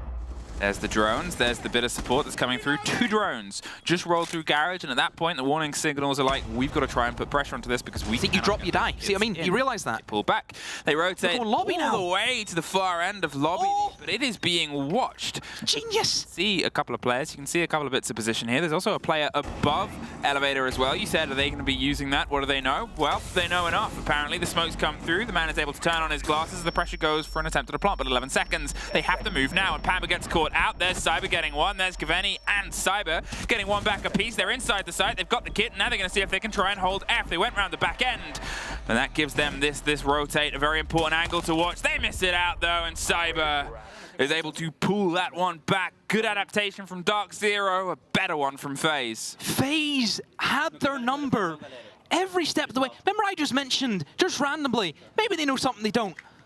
They did. They didn't even just know something they don't. They knew what the plan B would be. Mate, they read them every step of the way. Genius from FaZe, knowing that if they see the double mirror windows, they were like, well, what do we do now? Skies know we can't hot drop. Oh, let's go around the back. Oh, this is where I have fun.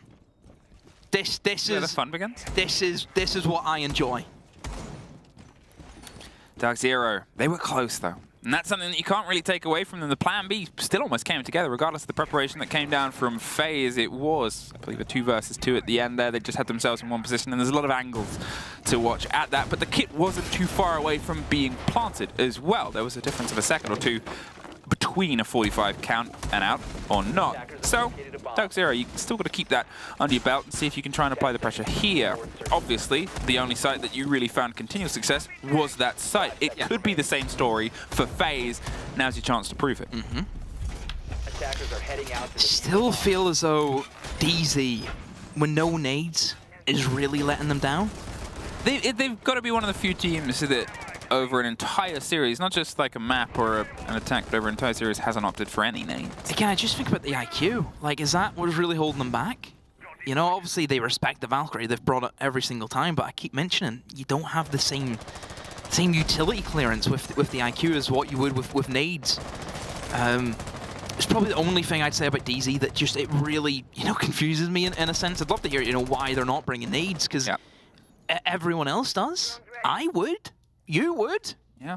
They've obviously got themselves pockets full of flashes and soft breaches alongside NJR, so at least they have a backup plan in case the buck goes down. He might the first fight is Cyber up top on long desk. 2 drones make presence. There's another one watching from stock as well. They had a lot of eyes, and he's just going to ramadash his way out of that. He can open himself up, rotate, will, by the sounds of it in the distance. And DarkZero, they've got a tumultuous clear here, but a clear is only as good as you've got eyes and Soniqs in this map. Again, DZ, still half the round to go. They've got themselves in the building, which is a good start. There's a Falcam, and a C4 is present underneath those windows, as often is. Let's hope Pamba does his job. I mean, if you're getting C4 from Valkyrie information while bringing an IQ, there's serious worries. Yeah, it's known as a mistake. Thank you for the sum up. NJR using the buck, making sure they can get this broken open. There's obviously still, as I said, the dangerous C4s. 3 of them in pocket and back over the top. They almost see the side of a player. The C4 just misses, but they're going to lean into the fight. No, NJR gets a bit of revenge for how they were dropped on the reverse vertical when they're on their defense. This time with the lead into the buck, they're able to make that stick. Here though, Souls playing on the back end, a minute left. They're starting the shepherding work from above. Also, remember, they can only open up one hatch. They either open up janitor hatch or they open up the corner desk. That's all that they can go for. They're really limited just with the lack of heart breach. No heart breach gadgets from Buck, for example. This could prove really well for FaZe. Vasher knows that that hatch in the corner has never been opened up. He can play from a really nice long angle. Talking of, Pamba has his own all the way from deep end on the back and utilizing the mirror windows. Defender cosplay. Yeah, he's trying to find himself his own lock-in. The beep is on the rotate, and the rotate of the Oryx goes back underneath. He heard the calls, and he knew his call, and time was to rotate out. There's a fight right on, and Astro is able to lock it out. Takes a lot of damage, slipping his way past the window, but somehow wins it out, and they drop right into his lap. Brilliant. Astro.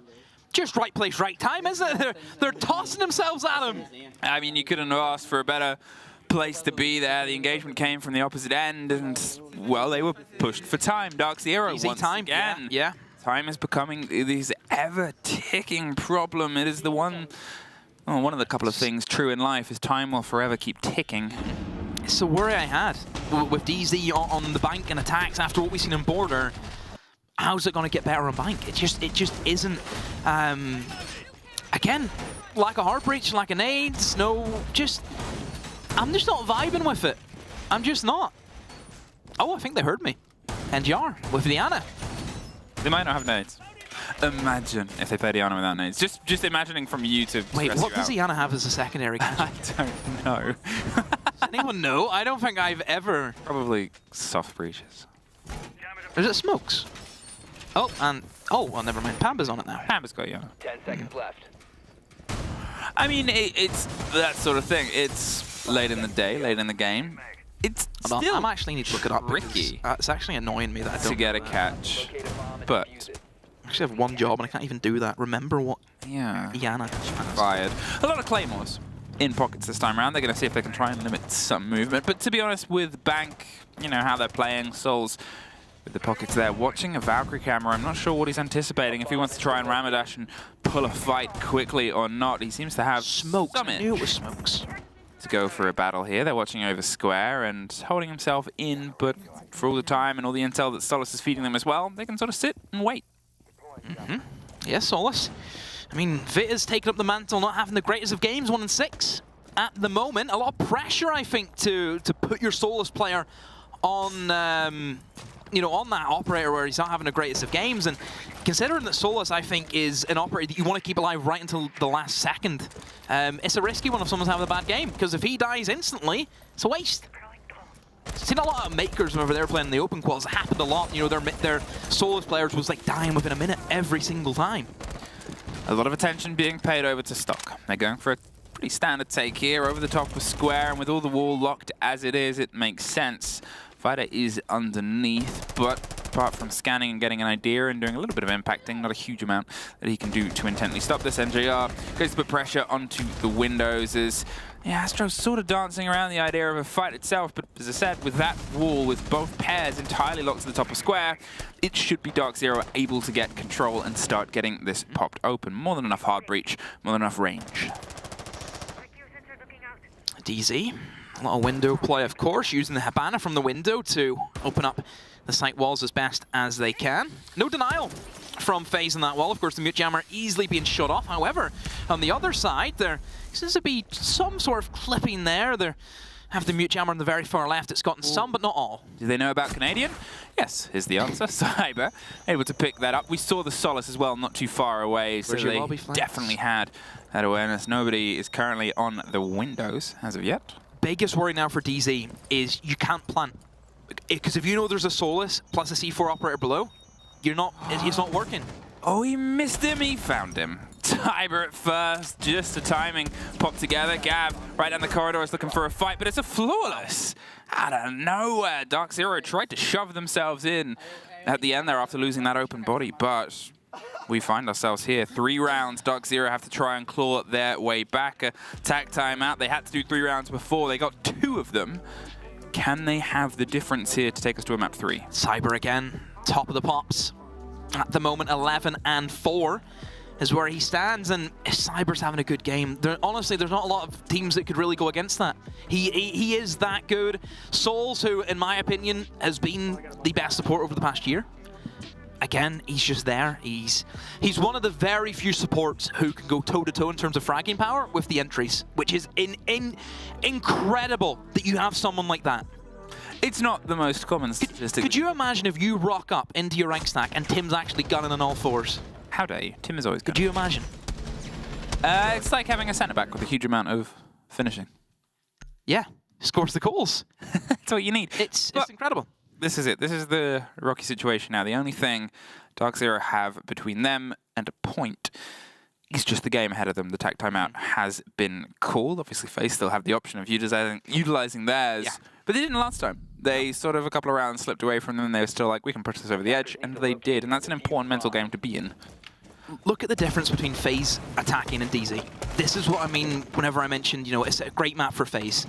They're really good at adapting. That's where they can win those attacks. Bank's not an easy map to attack. There's a lot that goes into it. Time, obviously, has been displayed really, really well in this matchup and how difficult it can be to play against that. And FaZe have made it look really easy at times. I mean, between Souls and Cyber, it's 22-7. They've really had the full run of the mill here in terms of the frag game, and sometimes that's that age-old thing about Siege is if a player pops off on a day, it's nothing you can account for. You remember, all the times I used to say, you can't do anything. No. If someone's having a life game, you are done. Someone else on your team has to have a life game. That's the only way you can fight against it. For DarkZero, that's now 2 players on the 2 maps that have had that engagement. It was previously Cyber and Bullet that I think went 28 between the pair of them. Now there's 2 of them that are on 22, and we're not too far away from maybe the end, maybe breaking that between the pair of them. They have themselves a stretch of open, they have themselves the full pressure, and look at Canadian on the Monty burying himself quickly towards the bottom of the site. So naturally, I see a Monty for Bank, and I mentioned before, I think it's an operator that both teams would play, and we've showcased that now both teams will be playing the Monty. We've got a hefty amount of smokes. Shouldn't be an issue though. You have, of course, plenty of counters to that. You have your own smokes that you can fire out from Souls. Go your canisters, as one gets popped, you can pop a canister in response. And, of course, the Warden. Yeah, he's going to be able to get himself locked in, Cyber. Even the 4C4s, I suppose, are a good counter also if there's a smoke being popped. I mean, that's the thing. Someone has to be in there. If you talked about the previous round and you said putting Vita on the Solus was a risk because they could die early, putting Cyber on the Warden, well, he's going to be up late. He's going to be able to lead those engagements, and he's the perfect person with the perfect operator against a potential 6 smoke push with a shield. But DarkZero still have the chance of being able to find a body or 2 before push comes to shove. A minute 30 has passed, and you can still see Astro's in position, but look at the Monty now. They've dug themselves in underneath. They've got themselves closer and closer. It will have to force the blue player to come back closer. This is a big issue. They don't have any range soft destruction. They can't open up the single wall that you would want to, kind of plant behind. They have to try and put a breach in charge, but if you try and do that, you're going to get killed. You're going to get shot. Well, talking of, Cyber gets the first. The Doc will be caught out on the roam, and bad start has kicked into gear here for DarkZero. There's dropped in the second. Cyber gets one more. Can Pamba stop the run? Does. A very important kill, but at the cost of 2 of your players. The Twitch is gone. Those mirror windows will stay solid unless Skies can get the pop round. If it's not covered, the Monty will hear the beeping. The fire buys them a second and allows them to live a little bit longer. The flashes come through. They pop their way back round. They can't get the cement on the kill. The mute jammer and the shotgun gets a lot of damage to the wits, but all 3 of them are putting pressure here onto Astro, and surely he gets caught. There it is. 40 seconds, and now focus might be able to be paid towards the site itself. Canadian buries himself deeper and deeper. The fire gets popped behind him, has to go a little bit closer back. They still have 1 by the default plant as well. You can see it's popped off, and that's 15 other seconds wasted. 2C4, 3 smokes. Still plenty in the tank for FaZe, and I just think DZ, they're out of options. I think they have to try and play for the kills. They cannot play for the plant. They'll never let that happen on FaZe's side. Well, here's the flashes, here's the movement. They don't have the man with the glasses, and they have the cover, but the smoke is causing a couple of problems. It's kind of chaotic right now, and look at the health just filter away from DZ. Pamba is gone too. And that is a 2-0, 4 points, and FaZe finally put the game down that they were expected to do, that people wanted them to do, and DarkZero unfortunately cannot quite find the gear that we want from them yet. The bounce back from FaZe was everything. That is the true test of a great team. if you suffer a heavy loss, which they did against M80 yesterday, how do you respond? And they have put on a great showing there. That bank, those final 4 defenses were great. They knew what DZ were doing every step of the way. DZ didn't have an inning in those attacks. And that's that sort of trade-out. That's that very risky position at this point, because going from a win to not pulling any points to how this group is starting to shake up with the new point system, I mean, things are really going to turn into a bit of a bloodbath as we progress through the days. 4 points, which is very important for FaZe. Obviously, they took a point yesterday, so that's 5. For DZ, don't even get anything. They're still stuck in the same points they were yesterday, so a bit of a wasted day for DZ. Well, a wasted day for you to talk about on the desk alongside a couple of others. Oh no, you're not. You're done for the day. No, it has to be done. As am I. We'll see you after a quick break.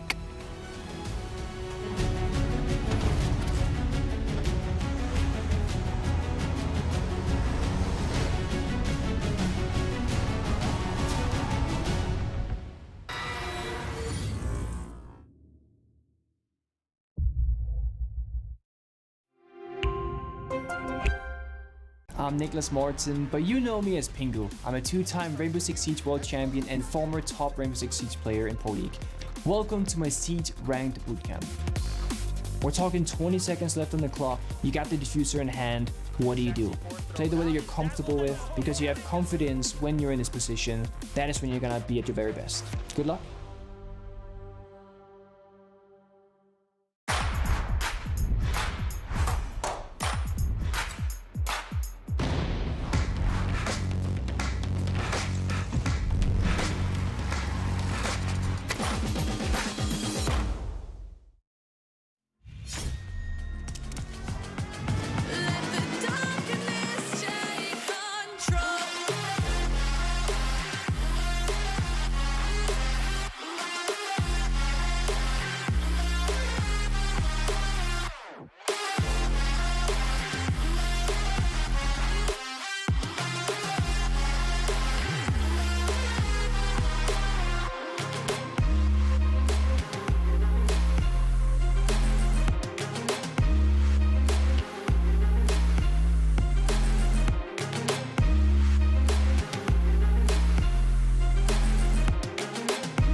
Well, not a very strong showing for Secret, just to be candid.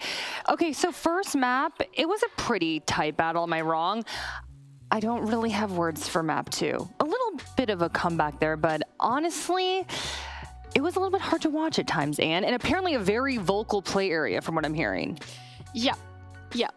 Fresh and I were set back at production, and we could hear the player comms, and it was a constant back and forth of players yelling at each other.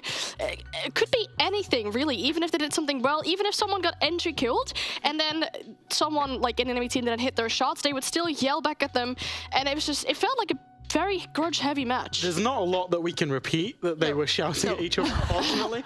But there were a couple. One of them was go back to FPL Doom, and there was another one that was Murat during the timeout. Mr. Officer during the timeout said, "We're better than this, boys." Yeah. Savage had his headset off and he shouts, "No, you're not." And it was like theatre over there.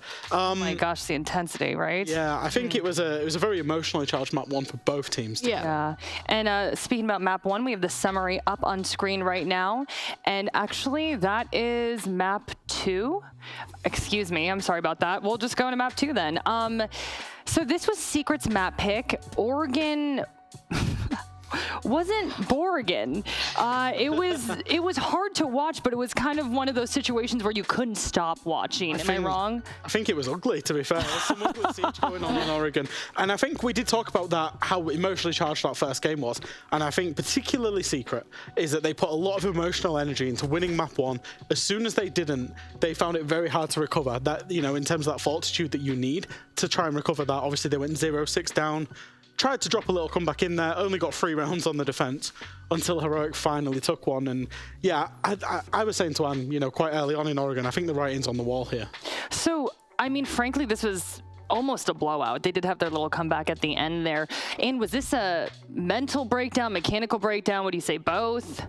Well, something that really impressed me from Heroic in both this map and the previous map is their retakes when it comes down to when Secret have the plan down. We know that Secret's a plan heavy or a very objective-focused team. They like to get their plans down, but then every single time when it came down to that situation and Heroic had to retake, their comms and their teamwork were on point. We could listen to those as well, obviously, backstage, but you could hear them communicating and really prioritizing, like, oh, there's someone still upstairs, like, we need to retake upstairs before we can go for a counter defuse. So they had their priority straight, and their retakes were really good today. So you're saying Heroic played well, particularly when it came to retakes. But I mean, Fresh, do you think that this was just a breakdown on Secret's end, I guess? Or do you think Heroic was just playing very well? It definitely is a bit of both. I think when we look at map 1, I think it's really important that we split map 1 away from map 2. Map 1 on Clubhouse was basically Secrets to lose, and Heroic made some massive plays. I know Doom made a massive play, Noodle made a massive play, and Sloth made a massive play where they're pulling up 2, 3, 4 kills in a round to win the round. Heroic limped over the line in map 1. As soon as we get to map 2, then that's where Heroic had settled into it. They knew, boys, were better than these. We can beat them. They played much more as a team. They converted those entry kills. They got the post plants, like you say, the retakes as well, Anne. And I think it was a much more complete performance from Heroic on map 2. Okay, so Jack, I do want to pick your brain about Kendrew. Yeah. You said that this is a key player. He's very emotional. I feel like on map 1, in ways you could say he was riding a high. They lost, right? But they were going. Map 2, do you think that he just deteriorated maybe a little bit? I think it's both. I mean, Kendrew, we've seen Kendrew for the longest time. He was on M&M, Na'Vi. He was on Heroic. And now he's on Secret. And I think one thing that's always been leveled at Kendrew across his time as a player is that he can't operate in that middle ground. He's either really, really high, emotionally charged, or he's really, really low and potentially a detriment to his team. And I think we saw both out of him today.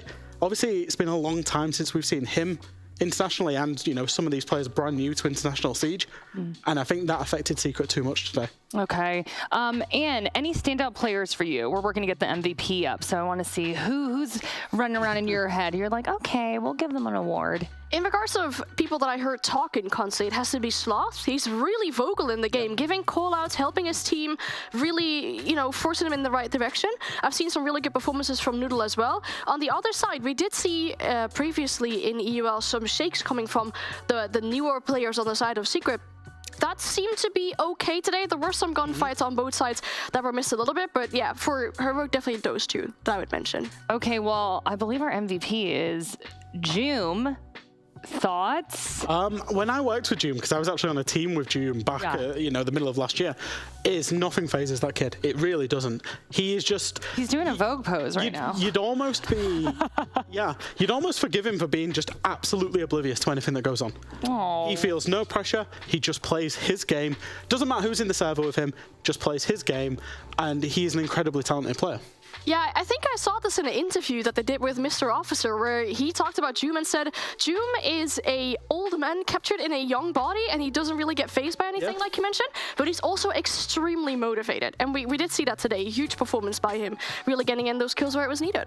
Okay, so how are we feeling about Heroic overall? I mean, not a terrible showing from them. How do you think their SI is going to shape up for us? I think when people saw the news that Oscar wasn't coming out and that Heroic were playing with a sub, that they thought, oh, Heroic would be potentially fifth in this group, me included. Yeah. But the fact that they went and took a map off DZ yesterday should have won it out in 2. And then today they've gone against Secret, who looked pretty good in LCQs, and took them in 2 maps as well, sitting on 5 points. You'd have to assume at this point Heroic are going to get out of groups into playoffs and can make actually a sustained challenge for the top 3 to get themselves into that upper bracket. How are you feeling about Secret? Is this going to be a short trip to SI this year? Well, we've seen teams yesterday where we had a lot of expectations from, and then they didn't really perform the way we were expecting them to do. This was obviously Secret's first game, right? They hadn't played yesterday. There is obviously still enough time to regain. This is a big loss, like you're not getting any points out of this, but there is time to regain, and I've got my fingers crossed that they will do that. It's their first match, right? So, okay, we'll see. And it's SI. You never know, right? Okay, well, everyone watching at home, do not go anywhere. We have some more Siege action ahead, but we're going to take a quick break. We'll be right back.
DarkZero in 2, and what are you doing?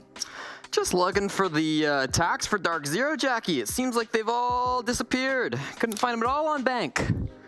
Jacob, are we going to have to deal with this? We're going to have to deal with this. My new favorite toy. I've been dealing with this for 2 years. Okay, moving on. Thank you for that bit there, Jesse. But you know what? I want to put you in the hot seat first because you've been fired up about FaZe, and boy, did they deliver. Yes. 2 mapper on DarkZero, so. It's what we wanted, right? We're starting to see this team starting to pop off. He just gave you the eyebrow. It's what some of us want. Honestly, I think even if you wanted DZ win, if you thought DZ was going to win, I thought we at least wanted to see FaZe showing up in a better form than they did yesterday, because this was the FaZe that we wanted to see. Obviously, they had all of their players stepping up this time around. We see their stats on the screen right now. We're seeing everybody playing a part, and Vitaking particularly not popping off, not having the greatest of stats all around, but he doesn't need to. He's playing that support role this time. This was such a big question mark. The fact that Heroic beat DarkZero on border when it was their map pick yesterday, it was their map pick today, and that was a case where they said themselves it was a slow start. It happened again 2 days in a row. I looked at the border pick when the map bans came up and immediately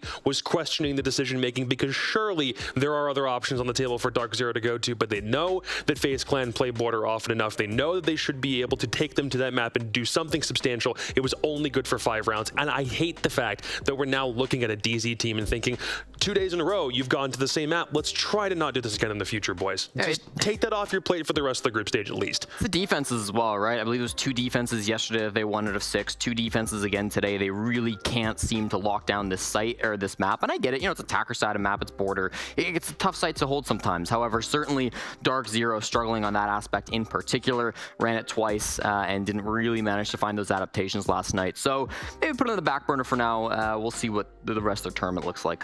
Jacob, so you're basically insinuating that right now DarkZero is dealing with a rocky start for SI. What do you think is cracking with them right now? Is this a mental game, mechanical, synergy-wise? Like, what do you want to see them improve upon? I mean, it's just the way they're calling things. Troy even tweeted a couple minutes ago saying that this series was one of the worst he's called in a long time, and I think that definitely showed in the way that their attacks took a really long time to get going. They would either be too methodical and get to a point where they're executing in the last 10 seconds, a la old DZ syndrome from way back when, or cases where they're trying to move even too quickly and FaZe are reading them every step of the way. Map 2 was exactly the same thing. As the first time we see DZ attack, it's downstairs in lockers. They're trying to attack in one direction, then, 30 seconds left. Let's make an adaptation. Let's try a vault drop instead. FaZe go from one defense to another defense, lickety-split without there being a delay. And it means that when DarkZero try to go fast, they get hard countered. When they go slow, drone everything out, take control like you're supposed to, they get hard countered. It's that exact same philosophy FaZe are reading into everything they're doing without having to really think about it too much. And no matter what map DarkZero was going to pick in the beginning, it might have ended up being something similar to this. We didn't even have to talk that much about Vitaking and whether he was doing good or bad, because it was a matter of whether DarkZero would show up, and in this game they simply didn't do that. Okay, well, I do want to pull up the map 2 summary really quickly, and Jesse, FaZe undoubtedly dominant here. Yeah. So, we're kind of picking on DarkZero a little bit here, but FaZe is performing well. They're playing good Siege, correct? Absolutely. I think, you got to focus on those defenses, winning 4 in a row to end out this game, 5 if you include the last attack. I really do think FaZe are doing a great job of reading what DarkZero were doing. Obviously, that adaptation on the first CCTV defense that they were able to pull off on the bottom floor, then even that one afterwards, the top floor roam from Souls and from Cyber and Astro, who were managed to do so well, holding down cafeteria and then on server stairs as well. Just really strong setups that DarkZero were struggling to get into. And I even think on the defense, or on the attack, FaZe had a good idea of what was going on. They were catching the flanks. They were being able to, kind of position themselves in a good spots where it didn't feel like DarkZero were aware of where they were going to come in for those fights. So the intel game, the awareness from FaZe Clan just seemed really strong all around. There's something interesting that Demo brought up. One of those rounds, it was open area where Astro throws himself at a couple of guys who are dropping down stock hatch in map 2, and it gave me the idea that FaZe are a team comprised of guys more willing to throw their bodies at the problem to get aggro to a point of losing their life and really throw a risk play in the middle of things than DarkZero are. And it feels like because they have really needed that style of play to get Brazil to a completely different plane over the past couple of years, that DarkZero themselves aren't willing to take nearly as big of a chance if it means getting themselves a round win. And maybe that'll come with time. Maybe once they get Gavini to a point where together that isn't like, well, there's way more synergy. You understand communications. You've got a Vulcan mind meld going on. Maybe you'll be more willing to try things like that. But FaZe are cool with taking risks and calling it normal play, whereas DarkZero, I don't think, are at that stage. Yeah, and that's why we saw, like, I think Viking coming forward has been such a good move for them, because previously, whilst they still had everybody else who wanted to get aggressive, make some big plays, Cameraman was also doing a lot of that. But what we're seeing more with Viking, especially through this game today, was he's playing a lot less of those aggressive roles, right? He was doing a really good job of setting his teammates up, holding down the fort on defense, right? Playing that hard breach on attack. Still was rocking some of that Ying play in the second map, but I don't know if it's working out for him still yet. We'll see. But all in all, I really think the roster move is kind of panning out the way they wanted it to finally. You love Vita King. I'm a fan. Always talking about Vita King. But you know who else we need to speak about? Our MVP, Cyber. Jacob, talk to me about his performance. Nah, it's not a surprise, man. Cyber, ever since the Sweden Major's been the one to watch on FaZe, and I'm loving how in moments like this, when he knows his team needs a bounce-back game after their loss to M80 just yesterday, though if he's able to lead the charge, everyone else on FaZe is simply going to follow through. If he's doing his job like this, then it means everyone else has enough space to perform their own duties. If it's Souls trying to clear anywhere, whether he's playing a bot or playing flank watch, if it's Viking playing Finka or Ying or a hard breach, whatever it might be, Cyber is the guy who lights the torch, goes forth, and blazes a trail for everyone else to follow. The difference is really seen on entry, right? That 5-1 opening pick stat is fantastic for Cyber. It's what he likes to do. It's what he likes to get done. And we saw that previously when they played yesterday against M80, we're really struggling to find those opening picks. I think against DarkZero, it's a little bit easier to work that advantage in, because DarkZero is historically not a great team when it comes to getting those entries. Skies yesterday, I think, was 1-6 on the support for their matches, which was the lowest of any player who still won their game. Even coming into this throughout the year, DarkZero had a negative entry rating, which very few teams of this 6 Invitational have, because we're at the best of the best, right? We're at the highest level of competition. So DarkZero, the entry picks have certainly been a problem for them, and I think that's something that Cyber and the rest of FaZe Clan really did exploit beautifully today. A big message I'm getting here is some concern about DarkZero.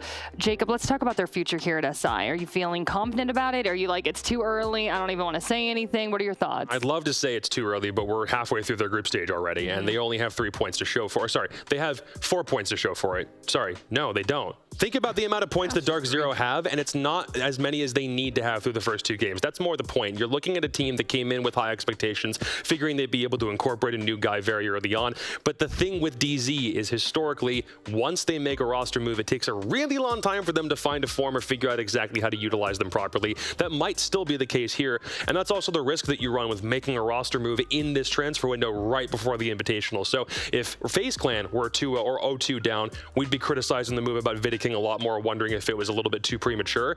It's not to say that DarkZero are going to be in a similar position, but now they're 1-1, so let's just understand the risk before going into things. And if for some reason DarkZero don't move on here, I wouldn't call it really surprising, I guess. I mean, I think we're a little early. It's 1-1. We still have plenty of games to go, and only 1 team goes home in groups. Right? 4 teams of the 5 are going to advance through some point, and they've still got to play Heroic. They've still got to play Secret. You know, I love the European region, I really do, but these are not the top European teams. I think DarkZero should be fine. I still think that their roster pickup for Gaveni, I know I talk a lot about Vita King, but I really do think Gavin is a great pickup as well. I think he's going to be, you know, a good little entry for DarkZero. And I'm willing to say that, yeah, today probably was more of a one-off than a consistent trend that we're expecting to see from DarkZero. If the calling was off, as, you know, we've heard on social media, if there were some problems maybe mentally for the team, maybe they didn't put the war paint on right. I don't know what it was today. But I think we'll see DarkZero bounce back before this tournament's over. I'm sensing a pattern. Whenever Jacob says something, Jesse just disagrees.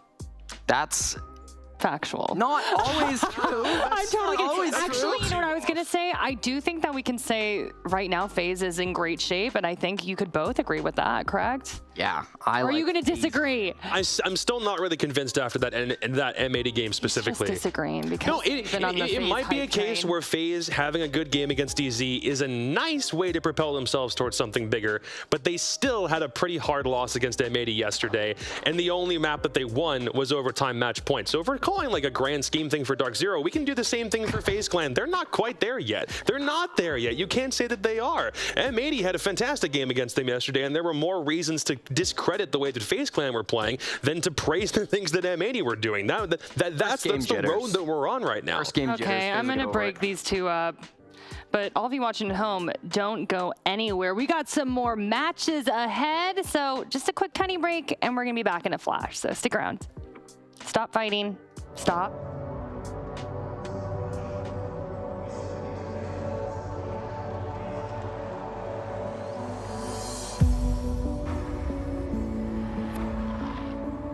The Six Invitational has always been about the holy trinity of what makes Siege a unique game. It's about three pillars, right? It's always been about a celebration of the community, a celebration of the development team, and a celebration of competition because, well, we receive the best teams in the world and we crown the world champion.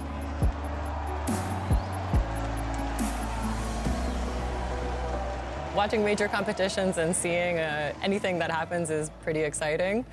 The SI has a special place in our hearts. We get to see our work on the big screen. We get to feel the excitement of the community, and we also get to reconnect with our colleagues all around the world.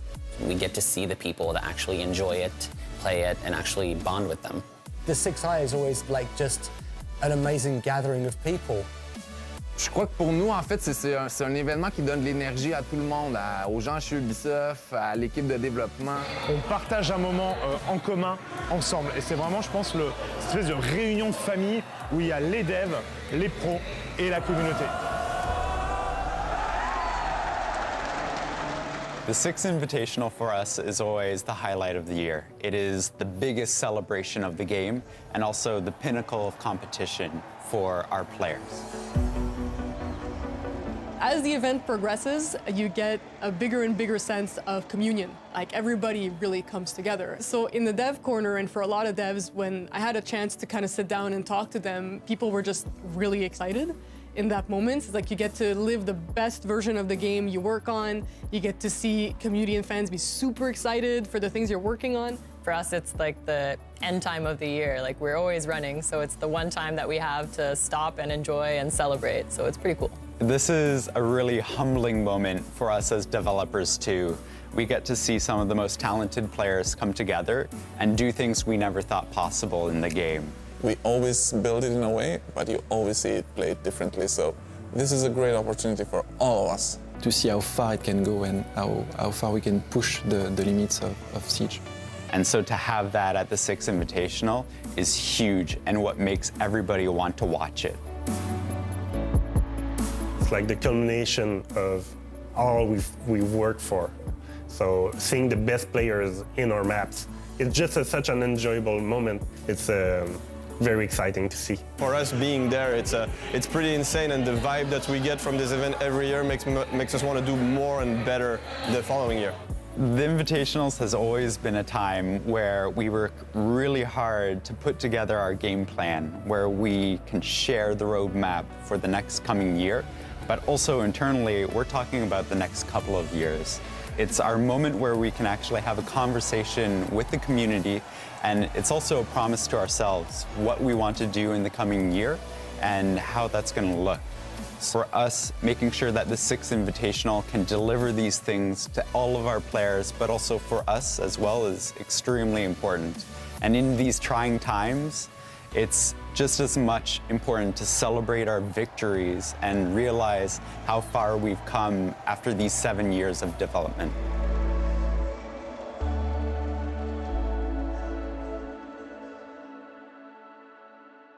Six Invitational, 6 years. So what a match over there, of course.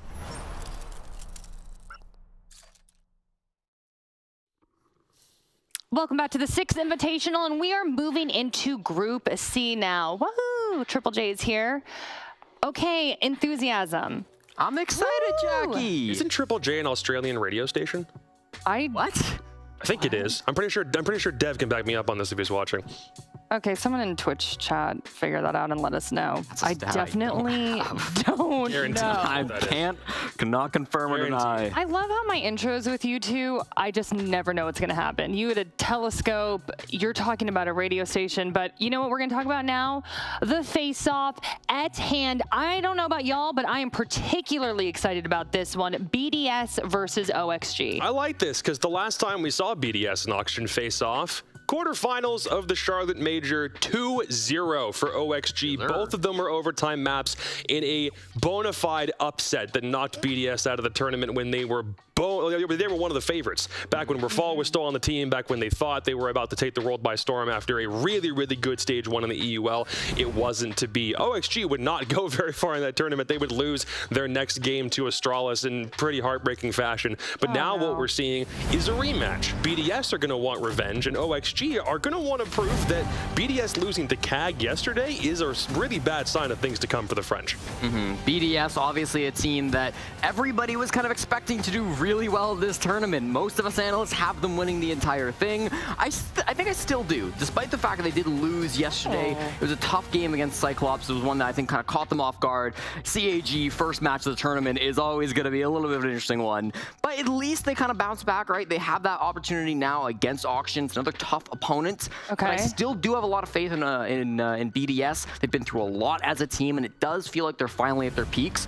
But this will be another good test for them against maybe a team that has a little bit more of a traditional play style. I was going to ask you if you thought this was a fluke or setting a precedent, so you're still fully confident in them. Yeah. I feel like this would make me really shaky for them and nervous. I think like you go back and you look at the stats, right? 35% yesterday on attack, 29% conversion rate, meaning that they were getting a good amount of opening picks. They just couldn't turn those opening picks into wins, particularly when they're on that attacking side. And so I think you take a team like CAG, and they're a team who are going to, on defense, challenge you a lot. They're going to swing you a lot. They're going to kind of claw back those man disadvantages. I think it makes sense that BDS maybe struggled against that. Maybe didn't expect it for the very first day. So we'll see. Okay, I just saw Jacob doing the Jacob look, and he was going, yeah, the infamous Jacob. Yeah, I can't do it. Go show Jay. It's like this. Is that good, Jacob? It's with the eyebrow raise, too. Oh, it's the eyebrow raise. I messed it up. So I was just like, I know that Jacob wants to pipe in here about that initial loss for BDS. I feel like maybe you have a different opinion? It's mostly just thinking about the doomsday scenario. Yeah. Because if CAG were the team that everyone was going to farm points from because they have a rookie, it's a Cyclops team that literally never made it out of playoffs or into playoffs at any international event they've been to.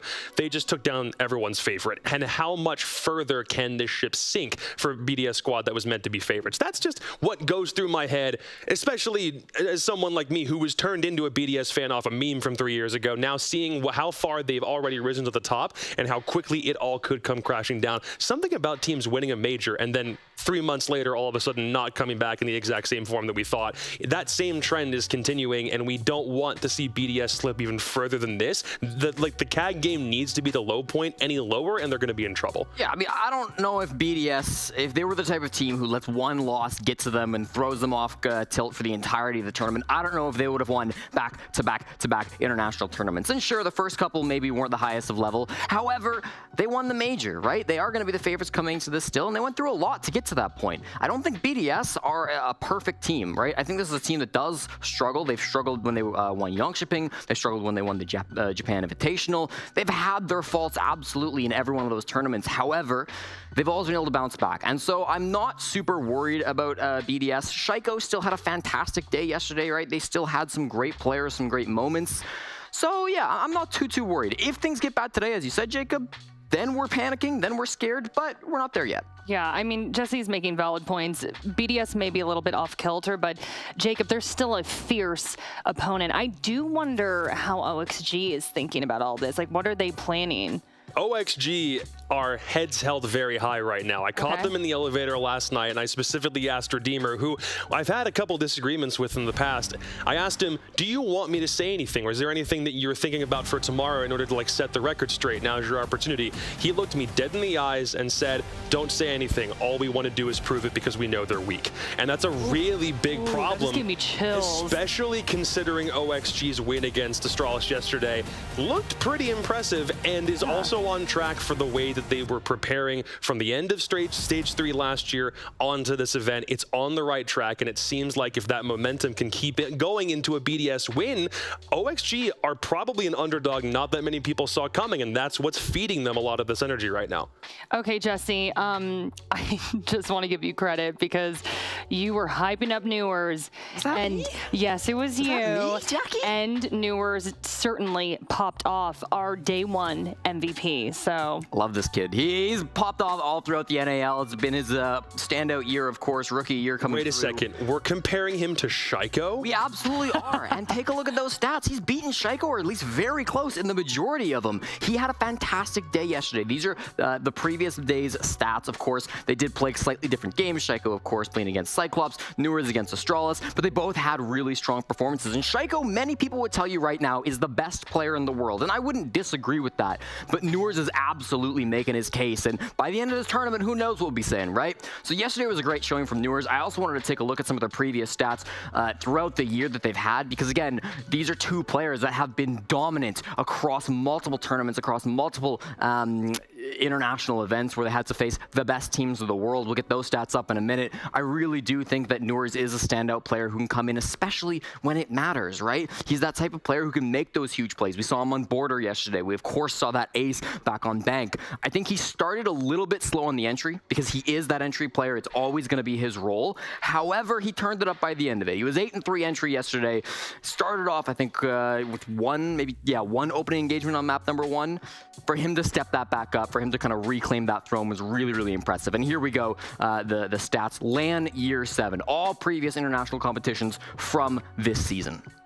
That's honestly pretty impressive. That is impressive. Mostly considering that Shaiko was never the kind of entry to sink to the low of crutching Finka when a lot of other people did. Wow. And I'm not saying that everyone who played Finka was crutching it, but when you have someone that potent for the first half of last year, you're going to be using her as often as possible. And Newers was doing that, then kept things consistent in Stage 3 when that nerf came in, was still playing the exact same way. And in spite of not going to Yongshiping, when they were figuring all of those issues out and trying to figure out what to do with Sweater and Vertical, he was there locking down Yana, locking down frag operators, ensuring that he was always the difference maker, and he was never, for any particular reason, the problem. I still think it's crazy that we're comparing him to Shaiko in a moment like this. It's absolutely warranted given his previous performance, and he also knows how good he is. He's not like in his own head about his own performance thinking that it's better than it actually is. He's definitely in the right mindset. He's got the confidence to carry himself through things, which is a cold contrast to Shaiko's own calculating method of playing Siege, monitor directly in front of his face, always playing to win every single gunfight in spite of how much HP he loses.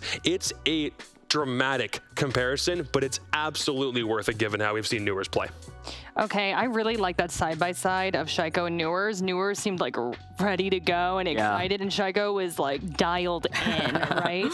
But we do have our map ban info up, so Jesse, tell me what you're thinking. Well, we're going to start back on Bank, and this is the map pick for BDS. They were undefeated through 4 games in Stage 3. Now, they did lose its Liquid in the Yongshiping finals, however, still a very good win rate, 80% in Stage 3, 67 throughout the year. It's a very strong map for BDS. Oxygen then pick another good map for themselves. We go to Border for them. They lost it to PV back in Stage 3, then again to Astralis here in Montreal, but they did force it into overtime. So although it's one that they've had their struggles on, I still think it's one that they can perform. Best of 3 that they played in Charlotte was both Skyscraper and Oregon, and we're seeing a completely different cadre of maps. And those are gone immediately. Yeah, because neither one of them were going to be options for BDS realistically. Again, that previous series they played was 2 maps in overtime, and OXG pulled off the upset win when it was only that, like, few rounds you need an OT to take home the victory. But if we need a decider in Charlotte, it was supposed to be Club. Here, it's also supposed to be Club. So we'll finally get to see that one map that didn't happen from 9 months ago if this requires all 3. And Clubhouse against BDS, my God. There are 13 wins on the year for that map. That is a scary one for Oxygen. I'm getting a little nostalgic right now, okay? Why? Because we're kind of throwing it back to NAL circa 2021 with my NA analyst desk. Yeah, and I'm going to be tossing to Blue and Stokes. So take it away. I'm just getting a little watery-eyed. Oh, my NAs. But also, we have the Stream Beat pre-show.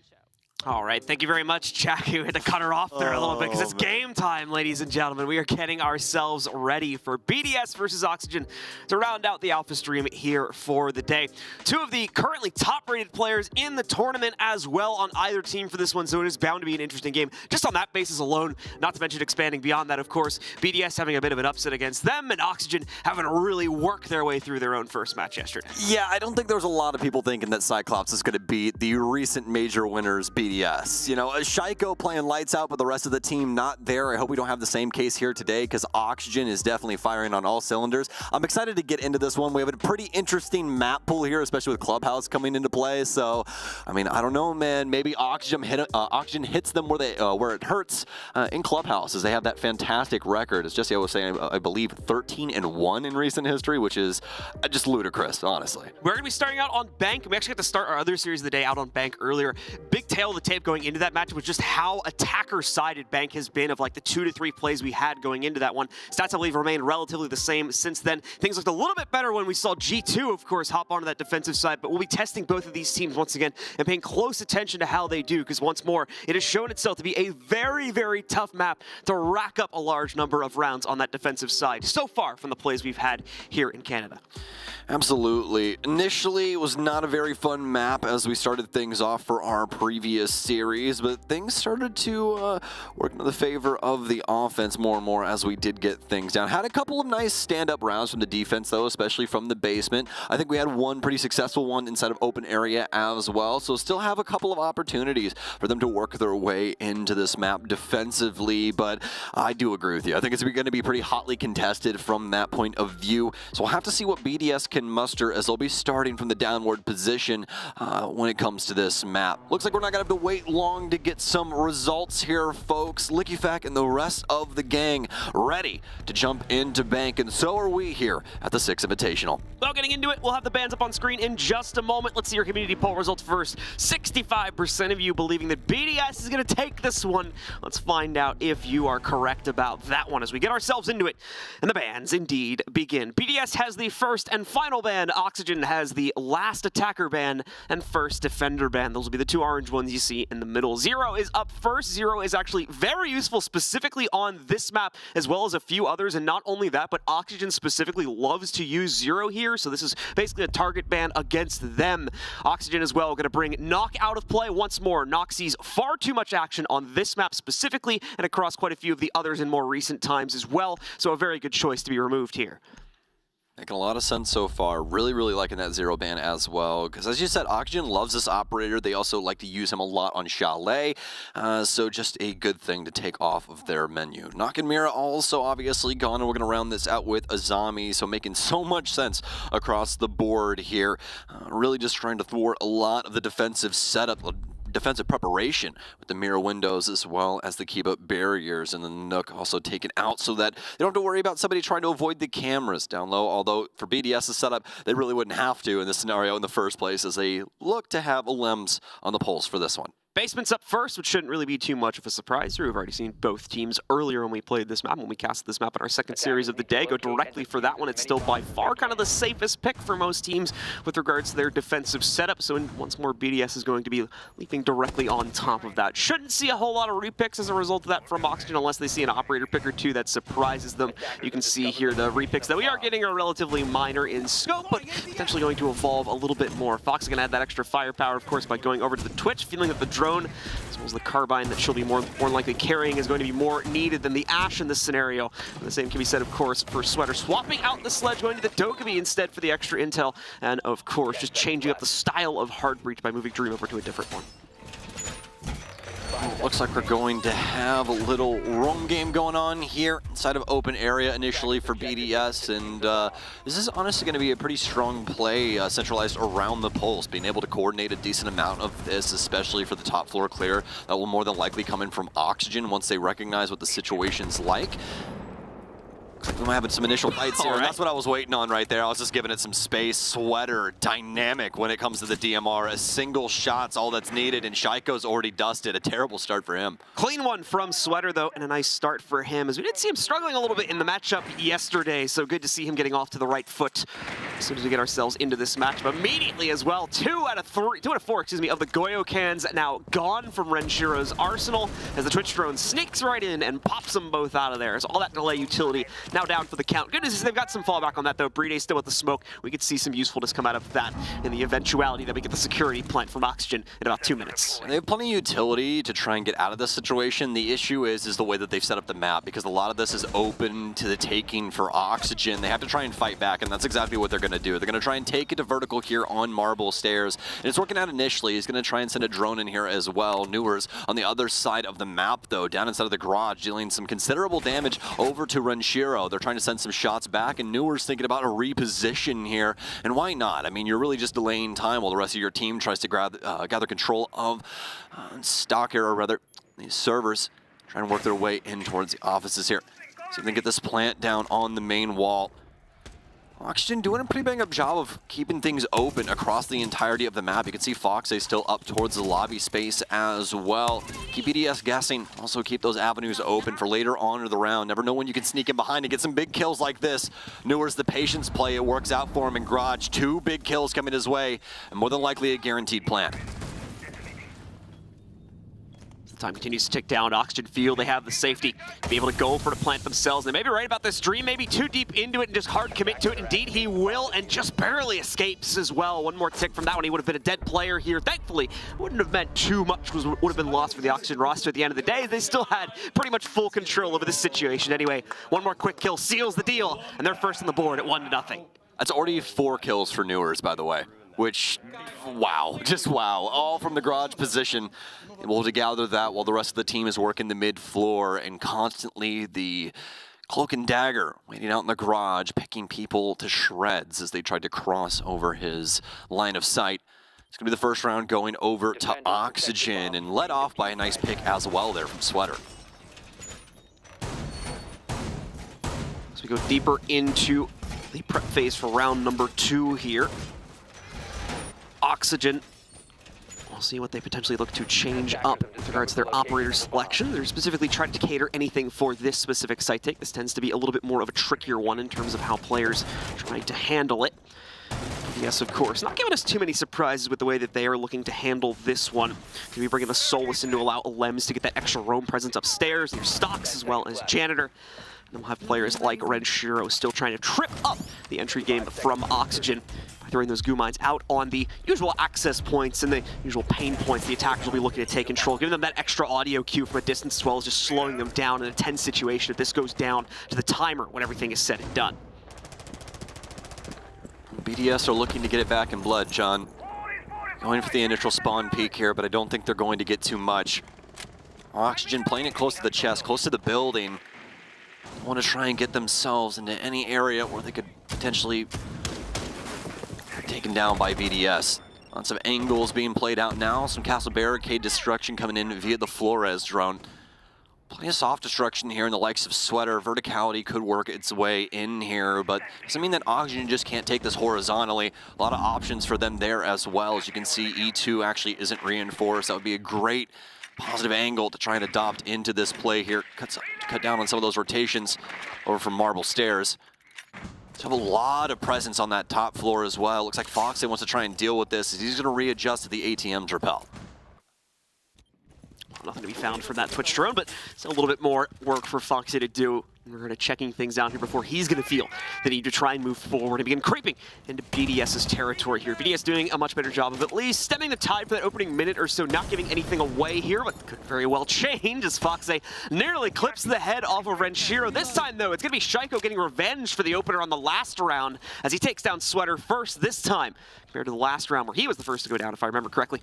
That will leave BDS in charge of the situation currently at a 5v4 as we just passed the halfway mark on the round. All right, Oxygen have set up their active combat zone, and they've sent in the Terminator. Hear all of the pings going off via the logic bomb. Newers knows where a handful of these players are. He's going to quickly eliminate a Lems and dip back into blue. Whether there could be potentially a flank. Nothing coming, though, from BDS. They had no idea that he was even in the area, but always good to just cover your bases. Make sure that there's nothing that could potentially bubble over and ruining the round for you. Newers is going to adjust himself over to Marble Stairs. They found their initial pick, but that pick onto Sweater might be the one that's going to give them the biggest issue. Newers still creeping around here, looking for a second target, but it's vertical next to be clipped off here. Like a fact, yet to be dealt with here at top square, so he'll get that one for free. So unfortunately, Oxygen not even looking out for that one. Dream, though, is there for the exchange. Finds a roaming Renshiro just beyond the wall into break room there. FaZe adding one to the counter as well. Finally dealing with the issue of Lycofax somewhere around square, leaving just Bride and Shaiko alive deeper in open area, as well as the other site here. Bride ready to fend off the potential challenge hop in from break room. That's an easy shutdown against Dream. Will it be so easy for the others, though? For Bride, it will seem like it, but no! FaZe closes it down instead, and Oxygen clutches out just barely on the second round. Fantastic angle work there from Fox, especially around the cubicle. Had to make it work out from the kitchen angle. Made the adjustment as well there. You saw for just a split second. Adopted the wrong angle, but able to just bounce right under those shots. Come back up and find the significant bullet. Oxygen up 2-0 against BDS. The very first one, pretty considerable round. That one a lot more hotly contested as BDS had something to say, but just not a whole lot. Able to get it down into the 1 versus 1, but it was really a whole team effort just to get him there in the dying moments. So as we move into round number 3 here, BDS is going to be positioning themselves up on the second floor. This is oftentimes one of the toughest ones for the defenders to properly maintain. Requirement to bring those castle barricades that you're seeing get set up over on the north side of this one, just so they can have some presence against the constant barrage of both utility and bullets that are going to be coming out from those northern repelled windows. Oxygen will be on those in just a few moments here. The defenders oftentimes have no choice but to give up a little bit of room to play into that, whether it's going to be janitor, meeting room, or even by rotating down and around to try and retake it from another avenue here. Let's see how successful BDS's hold attempt will be as Oxygen now out onto the board with a very similar lineup to what we've already had from them quite a bit here in the past few rounds. On the assault, it's going to be Newers again. This time coming in from dirt. We saw him eventually reach this position inside the last round, about halfway through as he readjusted from window position, more than likely adopted for the early round as they processed the top 2 floors there. This time, though, wants to start down low and see if he can sneak up one of these stairwells, potentially catch a roamer, could be moving across that base floor. As for BDS, it's going to be the top floor defense here for them as they're trying to hold things down inside of CEO. FaZe is going to continue to try and hold things down across lobby, though, as he still has that ATM angle that he can adopt that we saw previously, as well as a few things he can play on the farther windows. Newers is going to miss some crucial shots, one you don't see very often, and one EFAC will be very happy with. BDS trying to line up another play, and they'll make it. Shaiko surges forward on the inside of Stock, finding the down of Sweater once again here. Eliminating the Ash from play. No crucial attacker utility has been lost due to both of these deaths, but the player count deficit is nothing to scoff at if you're Oxygen right now. Need to try and make up this kill in the next few seconds, otherwise this round may already be done and dusted. FaZe, meanwhile, nearly losing his own life by trying to rappel around those glass windows over on the west side of the building. He's not able to line up any damage against his opponents here either, and eventually has to give up that position due to being shot back at. So we'll regroup with the other 2, try to push their way in from square in just a second here. Problem is, now that they have lost those extra players, they don't necessarily have the confidence, it seems, to open up the full execute, but they'll need to try and push towards it anyways. Dream starts things up by opening the far square wall. At least give them an access point to work their way in. Some good intel is found as well with regards to where Lycofac is trying to play down below in Archives, but Lycofac reads into it, realizes there's going to be pressure against him, baits it back a little bit more to try and waste out that extra time. So far doing a fantastic job of just wasting out the remaining presence Oxygen may still have on this map. Back and forth, the Dream and EFAC go. Will eventually drop off into the lower domain. Try and come up main stairs here. Should be fairly straightforward for him, though.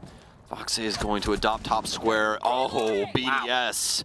Finally able to find a few members of Oxygen that were lurking over on this far side. Vertical's just going to send it into sight, because really, what else do you do in this situation? It's time to take some gunfights, isn't it? He'll get the first one, can't get the second, as Shaiko will shut him down. He's found himself.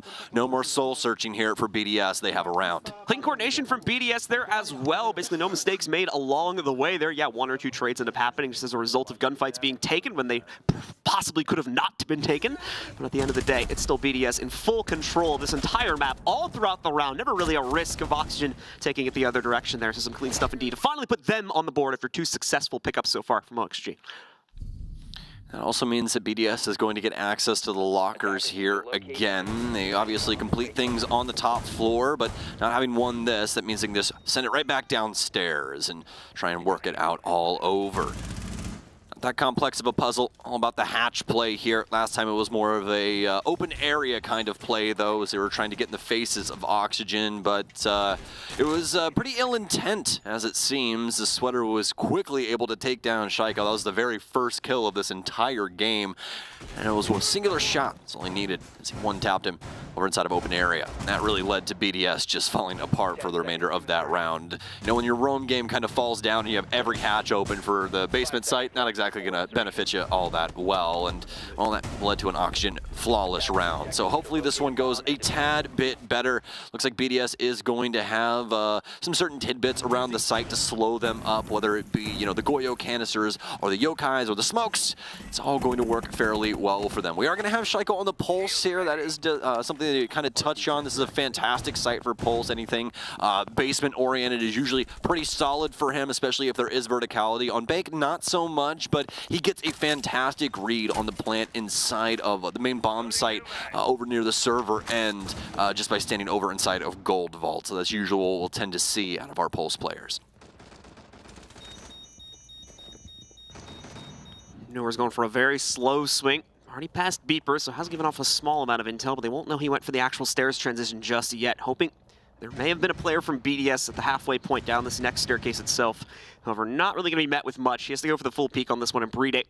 More than likely has a winning angle if he does commit to it. It'll take some sharp marksmanship skills from Newers to try and respond to that properly against Breed. Even with the assistance of the phone call here, it's not going to be helping him out too much.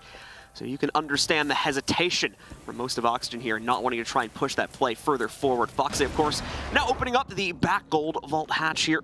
Give the team a little bit more access. We've already seen players been able to use this one and get away with quite a bit, just with one or two players sneaking down that hatch. We'll see if there's going to be some potential for FaZe or maybe someone else to use that later on in the round. For the rest of the team, though, they are prepared to make the usual push deeper into server and eventually security here.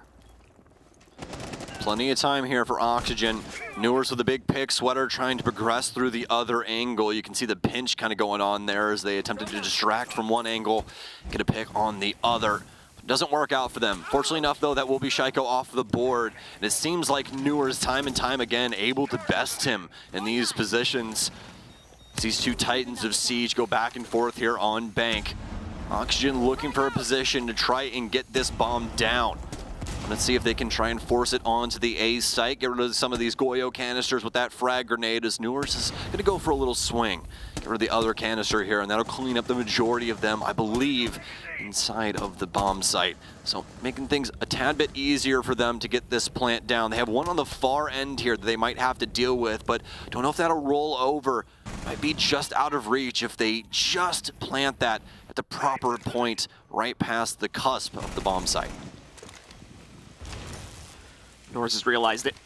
Trying to line up the nade for it now, but also may want to try and save that as a thing. He's trying to rationalize where's the best spot to try and put this one down. Goes for a deeper chuck to try and get some extra vision into the lockers room as well. Nice rotate coming in from Vert in the meanwhile. Somehow made this drop without getting noticed and just snipes out Lycofact. Interruptions coming in from Alems. He still has the echo utility to be able to be used here. Nicely played out by Renshiro. Also, the time is up as a result of that one, and BDS will somehow hold on to the basement play and take another round for themselves. All in the Yokai play. Echo all the way out inside of Garage, the single location that Oxygen did not check. Had players moving around, you know, E1 moving their way into the central office area, trying to find where the remaining BDS members resided, but just some solid hiding places for them near the tail end of that round is all it took to get it over on Oxygen. But Oxygen, I mean, pretty quick work of the initial part of that round, you know, getting set up pretty quick. But past that, BDS definitely making good on their promise when it came to the utility game. You know, able to constantly keep Oxygen back, those Goyo canisters being quite a nuisance and making it to where they didn't really have to baby the server area nearly as much as they normally would. And they could really focus on what was going on over near main stairs. And as well as that is just keeping the man count pretty equal when it came to their trades as the entries were coming through. Made it to where BDS were able to process that extremely well when it came down to those dying moments, especially with the Echo still up and those Yokais active. 5 seconds to insertion. Well, dead heat now as we enter the final third of this half, and the final 2 rounds along with it. BDS looking to, of course, recenter themselves and take the larger majority of rounds from this half. But Oxygen on the attacking side, we would somewhat expect them to forge a path ahead. Going off of previous metas, of course, in his previous tournaments, we expect this one to be right around 3-3 or 4-2 in the favor of Oxygen, but we'll have to wait and see how exactly things pan out, and we can talk a little bit further about how things may evolve from that point. At the moment, though, just Oxygen trying to open up, well, pretty much everything they can here to get themselves some better access to open area. So not going to see any action evolve from that just yet, but it could be cooking up here over the next few seconds. Well, some paperwork to get through first, though, John. Slide that passport over. See if you're getting across the border. Got some utility to at least get rid of here. Get rid of that little proximity scanner, as well as everything else. To make sure they don't have to worry about these cameras and everything else in between before trying to work their way across this top floor. BDS more than likely having some nitro cells in the wings. This is going to be the one on Shaiko, but they have a lot of utility that they can still use to get some information on the positioning of Oxygen upstairs. Lems is actually going to be around with Solus to be able to try and thwart a lot of the game plan when it comes to them clearing things out, but that's what Vertical's for. You have those logic bombs to try and assist you with that execution as well as, you know, positional awareness of the opposition. So big things here now, and that nitro cell going to land now for Shaiko as he's constantly been picking Sweater apart. FaZe pick a big one up on to Renshiro though as he's opened up the top floor. FaZe just trying to pop out more panels, see what may present itself to him as he tries to pre-fire into a few angles. Like Fact, though, snipes out another player that was looking to try and get closer to the inside of the building as Dream is found out just outside of stock window. Newers trying to rotate over, but obviously he's a little late to the party in terms of immediately trading this one out. More than anything, just here to grab the case. So we're still waiting to see how Vertical will also be adding his own prowess to this equation. Himself outside and around right now to regroup with his teammates and I think work his way in through Electrical to make the push through Square, while we still have FaZe, of course, looking to try and control things closer to the front end of the building here, focusing heavily on the drone game and giving those callouts to Newers as well as Vertical about where the individual members of BDS are going to be playing closer to the chest in this site. 35 seconds to go as well, so we do need to see a bit more urgency from Oxygen at some point in the next 10 seconds here, otherwise they are more than likely going to end up running out of time to make this execute work. This is starting to become impossible for Oxygen. It looks like they know where at least one player is, but the angles are bad for Fox. He can't find one where he can actually pick off this player. Shaiko's actually just waiting for him to fall down through this hatch so he can kill him. Looks like Lickafak is going to try and come up behind him as well, and it works out for them. Alem's taking up Newers, and it should be a fairly straightforward kill for him.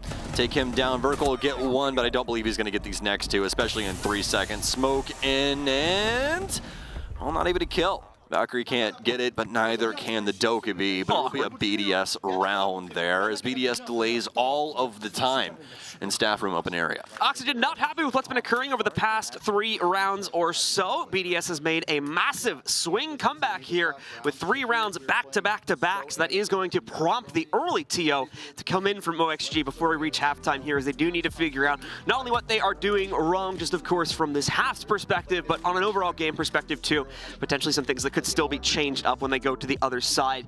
That's where the input's going to be coming in from their coach right now, and you can hear him talking about it right there. Well, actually, you can't hear it anymore because obviously we probably have to mute that. But good job, John. Yeah. Gosh, I can't believe you. For the sleuthy ones, though, they heard his first 2 sentences. So we went to his camera before we muted him. That's what all the analysts are doing. They're like, clip that, clip that. What is that? What did he say? Isolate Blue and Stokes' voice and remove it. Yeah. I'm pretty sure you can do that. Enhance. No. So when it comes to what we've been seeing so far for these two, specifically for Oxygen, you really got to feel for them from the offensive perspective. Bank, the worst map that we have right now in the pool for defensive win rates. Oh, actually, no, I take it back. Border is beating it by 1% right now. 47% for Border, 48% for Bank.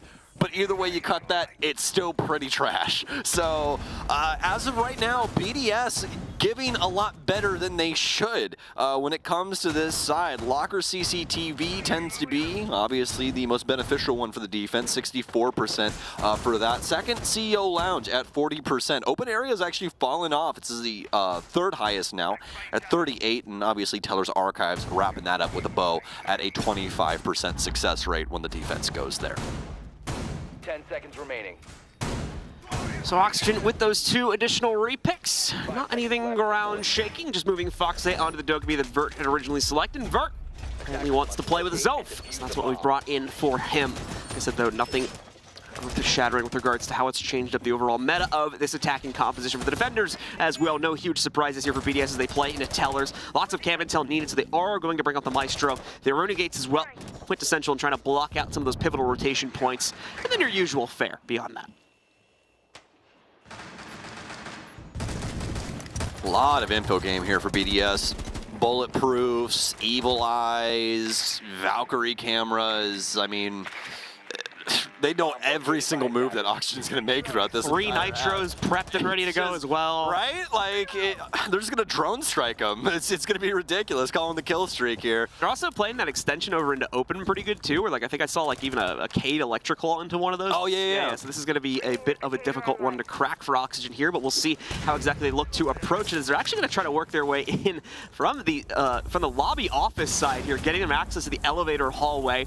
We had an Electrical sitting on that initially, but once more we do have those impact EMPs in the game now, which has allowed them to deal with that. That's called lone office, and it'd be the worst office to own in this entire place because your view is the AC unit outside. It's not good. Or watching the cars go and park in the garage down And you have low. to see those pesky customers all day. That's what I'm saying. Like, anytime you walk to your main glass door, it's just like, ugh, why? First of all, why am I a Someone banker? pulls you aside and asks you where like the deposit slips are and everything. Yeah, right. Just ridiculous. But Oxygen looking to cash this check here. Don't think that they're going to have to use credit on this one. Well, actually, they might need a loan now. Need another body here. A Sweater just constantly dying early right now. He had that first kill, and I think he was kind of feeling himself. He was like, ooh, I killed Shaiko, right? And then it's just not happening now. Has flatlined a little bit since that first round, so waiting patiently for the moment when he wakes up here. We can start talking about that a little bit more, but Lems as well, feeling some confidence to swing up a bit further from the main stairs. Like a fact, just deleted vertical, yeah. With the silencer on it too, he just with a thump, and he bye-bye egos as Lycofact snipes out one more. Gonna go for a second one here too, if he can find the head, but it seems to be evading him currently. So he'll go for the rotation. Might be actually trying to maneuver towards a flank. So we'll wait about 10 to 15 seconds, see if he can line himself up in a position to get towards that. Dream, though, will be able to find a response kill to this. Takes down Shaiko. Brings us into a 4v3 now. The big issue right now is that I don't believe Oxygen have the means of production to put this case down. Lycofact's still upstairs. He can play some counter angles, a lot of counter angles working their way in from the white stairs. There he is. Exactly. Dream was thinking only about challenging the bottom of that stairwell, so just makes it really, really impossible. And then Fox is going to step up to the plate as well. He knows where a multitude of them are. The case. But he's going to step up to the angle with the mag out of his gun, and that's not what you want to do. There wasn't much he could really do at that point, unfortunately. Like I said, he had a really awkward position of the case down. Thought on that cross he probably would have like magnetized, picked it up, but did not end up happening, so had to go for that repeat regardless, and I think he was like sub 10 seconds also. Just not really a winnable situation when you look back at it at the end of the day, unfortunately. Definitely not. He was a straggler. Yeah, he was just kind of at the back of the whole pack. It's like, wait up, guys. Yeah, but very unfortunate moment there for Fox, and I feel for him as well. Last week I died with like 3 grenades in my hand because I was holding the angle. I'm like, all right, I'm gonna nade him. And as soon as I pull the pin, dude, I get shot in my face. Like every time I back up, pull the pin, go to throw it. It's just the timing sometimes. It just don't work out for you, do they? Let's see here if BDS can continue to time themselves well on the attacking side, as they will swap back over towards that now as we enter round number 7. It's Oxygen's turn to take on the mantle the defensive side, and keep in mind, falling behind quite a bit on that attacking side previously. You'll need to work extra hard to try and make up the effort, otherwise we could be looking at a quick map number 1 here going into the favor of BDS. If the side advantage generally tends to sway this one in the way that we expect for these rounds to go. So here we go, BDS spawned out. Once again, we are going to see a little bit of a different flair here for BDS in terms of how they'll look to approach this one, a bit more of an EU flair, specifically looking over at Lycofact. There's the Montaigne will come out to play on their very first round. Usual assortment of supporting attacker utility going to be built up behind that, though no huge surprise, at least as far as I'm concerned. I believe this is some of the only Monty play that we've actually gotten to watch as well, because he's been banned out so much for us. Seems like every map we go to, no Monty allowed, but this time BDS has it and ready to take it to Oxygen here. This could be the big game changer for their offensive side. Past that, the big thing, the big difference between BDS of yesterday and BDS of late happens to be the fact that the whole scoreboard is active. Look across that thing right now. It's not just the Shiko show. We love watching Shiko pop off, but you hate to see him lose when he does it. That's like the worst thing ever. You get 20 kills and you lose the game. Nobody wants that, especially in a competitive environment such as this. So, good for Shiko, good for the rest of BDS, good for our Yongshiping major champions, as they're looking to try and deal a death blow here to Oxygen on the offensive side. They now have that advantage after getting through the half on the defensive end, and in pretty convincing fashion as well, 4-2. A bomb has been located. Like a fact, grouping up with Renshiro to try to make the push over towards top blue.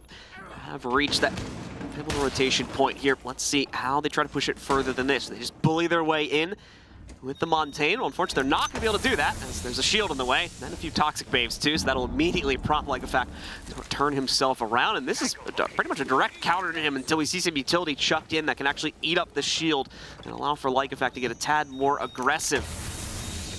The only good news as a result of this is we are baiting out 30 seconds of smoke time early on in the rounds. They won't have it available, obviously, when push comes to shove in the actual site, but if they can't get past this top blue reinforcement, then it's all a moot point regardless. Dream will still have achieved the goal of delaying long enough to make the actual attack into the site not work out at the end of the day.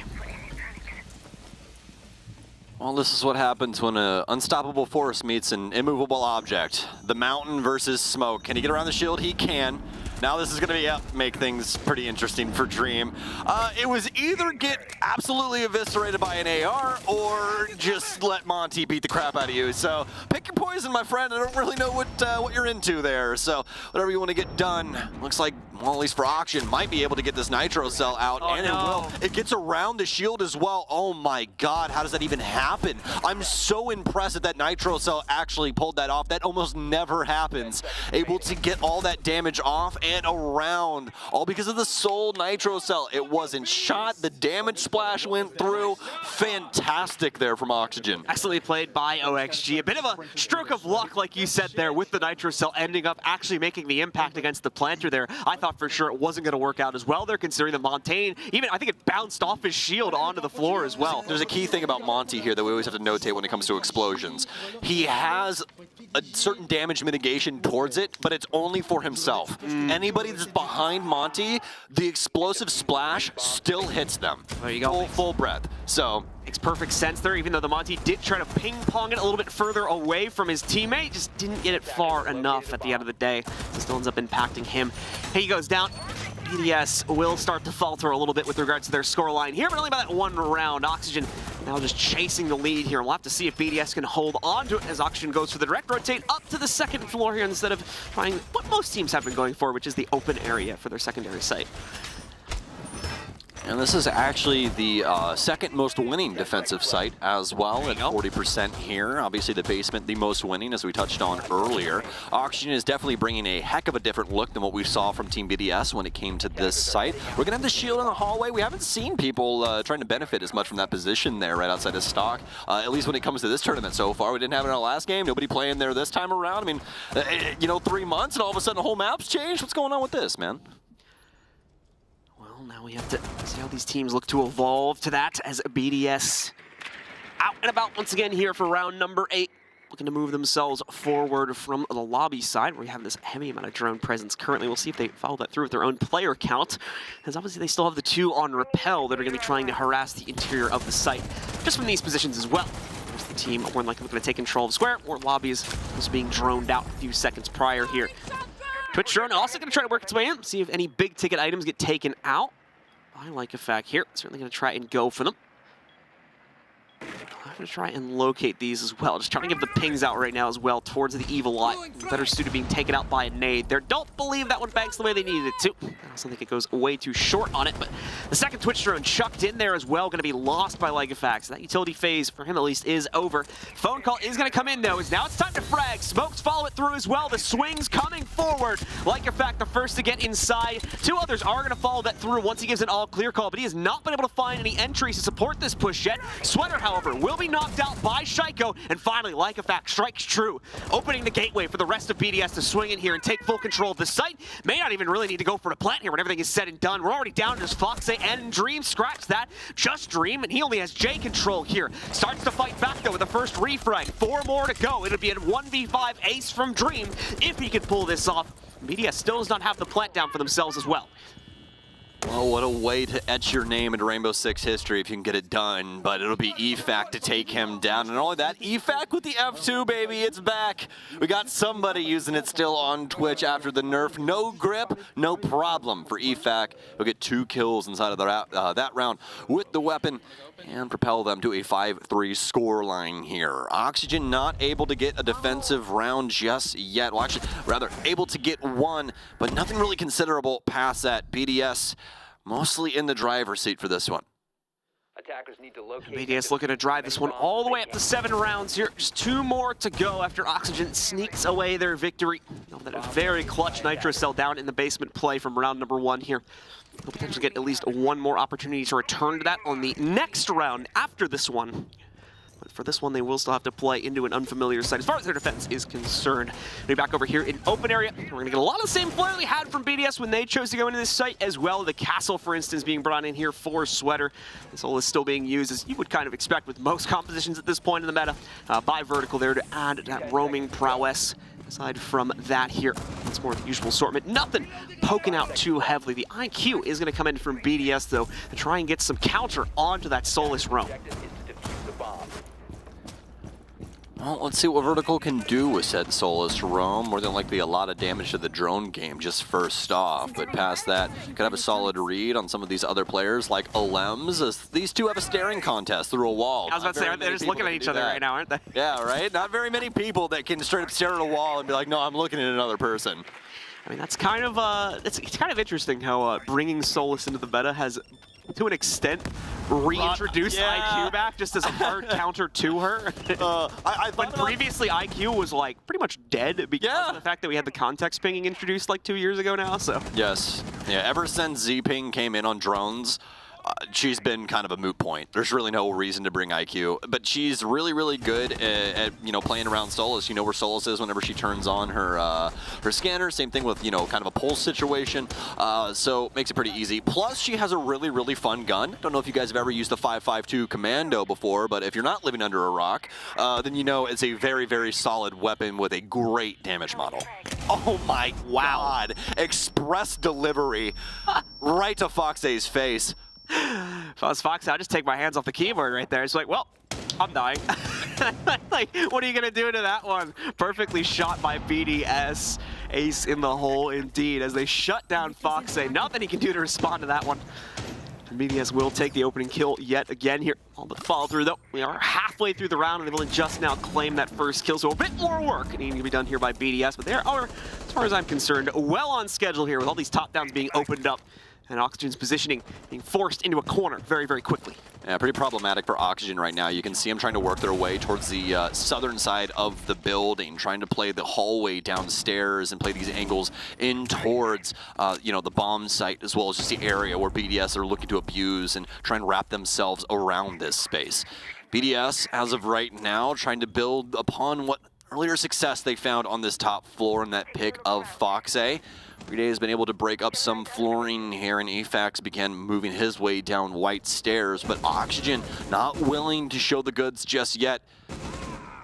Only know what they can get done here as Dream starting to get bared down upon by Shaiko. Be an easy kill for him. Newers will get one as he'll drop downstairs. He has to reposition now up main. Renshiro will actually take out Olems, and this is going to be the equalizer here. EFAC awaiting to see if he can potentially work around these two players. He'll down Newers, pre-fires the other one. It's all left up to Vertical, and he can't even stop the plant. 3 active players up against Vert, one of the best in North America that we've ever produced, but he can't get it done. Shaiko shuts him down. BDS looking to take bank. BDS tilting this game right around for themselves here after initially struggling just to get things started off here as Auction went 2-0 at the beginning of this one. Ever since then, they've only claimed a single round at BDS has gotten the other 6 for themselves in the process here. So a big swing for them, one that they are certainly going to be very, very happy that they have been able to achieve so far here. Like I said at the beginning of the last round, Oxygen still has, for this round,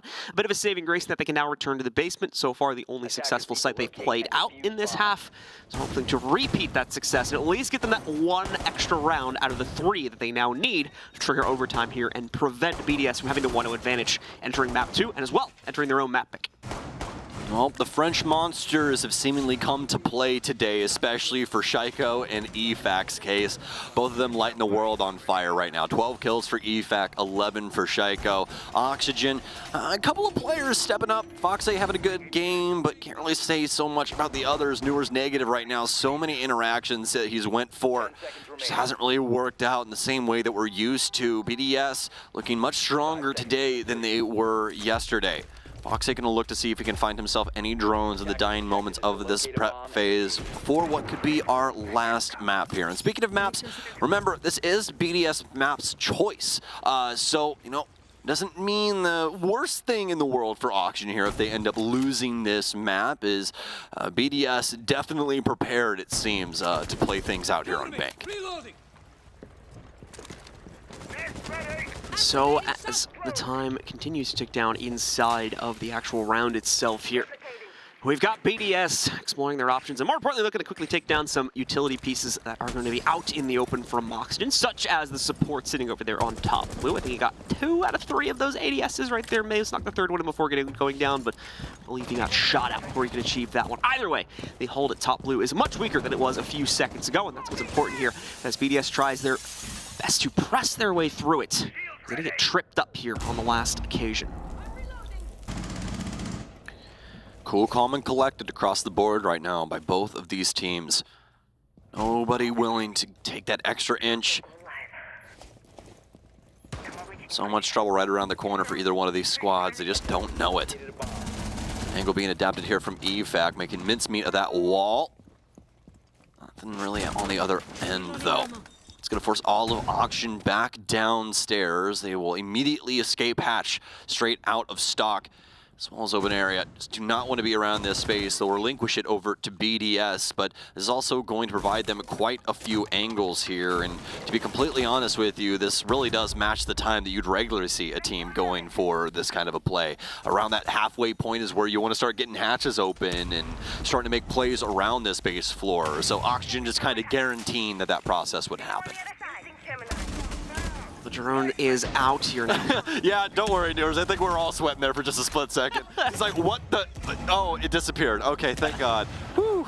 Nade kill will be found by the BDS roster after considerable delay of their descent here. Lands directly up on top of Sweater and knocks him out for the count here. Smokes are going to flood in too, starts to block off the POV of some of these players. FaZe and thrown off there a bit as you see something working its way down through the hatch. He's able to follow it through as much as he would have liked there. The drone sneaks its way into a deeper point in the site, but still no actual BDS members committed to this drop as of yet here. They do not feel they've cleared it out well enough, and they've wasted a smoke now in the process of this one. Should, I believe, have at least 1 more in the arsenal, but I'll correct myself. No, like a fact that the only smokes built up, and both of them are now gone as he just threw it. So that one's gone down onto the ground here, and BDS gonna have to try and make this play work.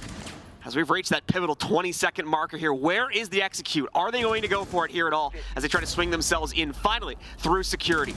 I gotta do something. Brady is gonna try and put the case down here, and it's all gunfights across the board. Neuros to take down. Shaiko trades back and forth. It's up to Vertical once again in the 1 versus 3. Down to the Jaeger. Might actually be able to get New up here if he can translate this over to Gold Vault, and he can. But now Newers is on such low HP, they don't have a Thunderbird or anything to help, but Newers, or rather Vertical, will decapitate Alems. Newers moving up inside of Red Hallway. The case position, so very difficult to work around, one of the hardest in all of Siege when it comes to this post plant. Look at this angle that Renshiro can adopt, all with that 1.5, that slight magnification, making those pixels so easy to play around. It'll be a fairly straightforward round there from BDS, and a heck of a bank out of them. It'll take map 2 to see if our opponent's Oxygen can really get anything done. Fairly straightforward round, and honestly a fairly straightforward game from BDS there as they lock out Oxygen after the initial run from them for 2 rounds straight. After that, we only saw Oxygen win 1 singular round, their very first one, their very first play in basement on defense in the second half. So they've got to go back to the drawing board, focus up for some serious work. The good news is that they do have their own map pick coming up after this one, so there should be some chances for a rebound and potentially for map 3 as well. Still did good in terms of keeping their fight going in the middle of the round-to-round basis there, keeping themselves up to snuff on the gunfights and things like that, but still ended up falling behind when it came to the clutch, and that's the big problem that they're going to have to work on now going into map number 2. Stick with us, folks. We've got map number 2 coming up right after this.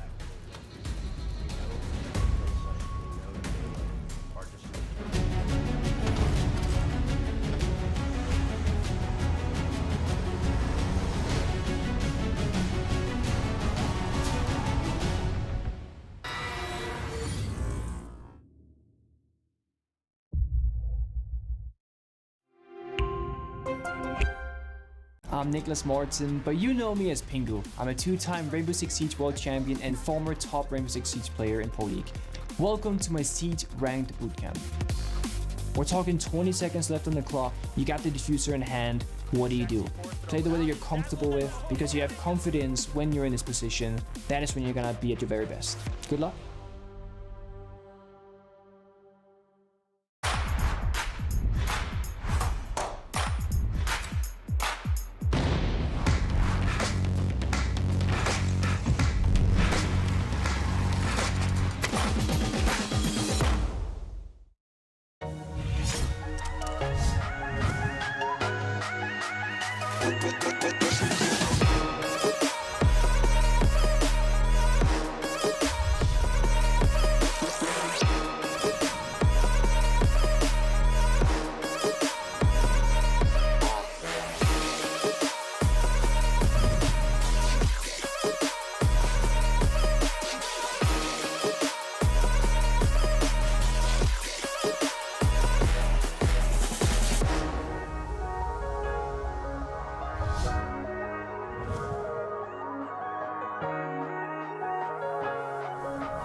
Inside the building, but I was going to say it's really smart from Lost One. They've adapted, they've stepped away from trying to challenge the break room, but now put themselves down to a man disadvantage, and Cyclops have pulled another one back up to 5 and 4, even with what I thought looked like a pretty smart adaptation coming out of Lost One.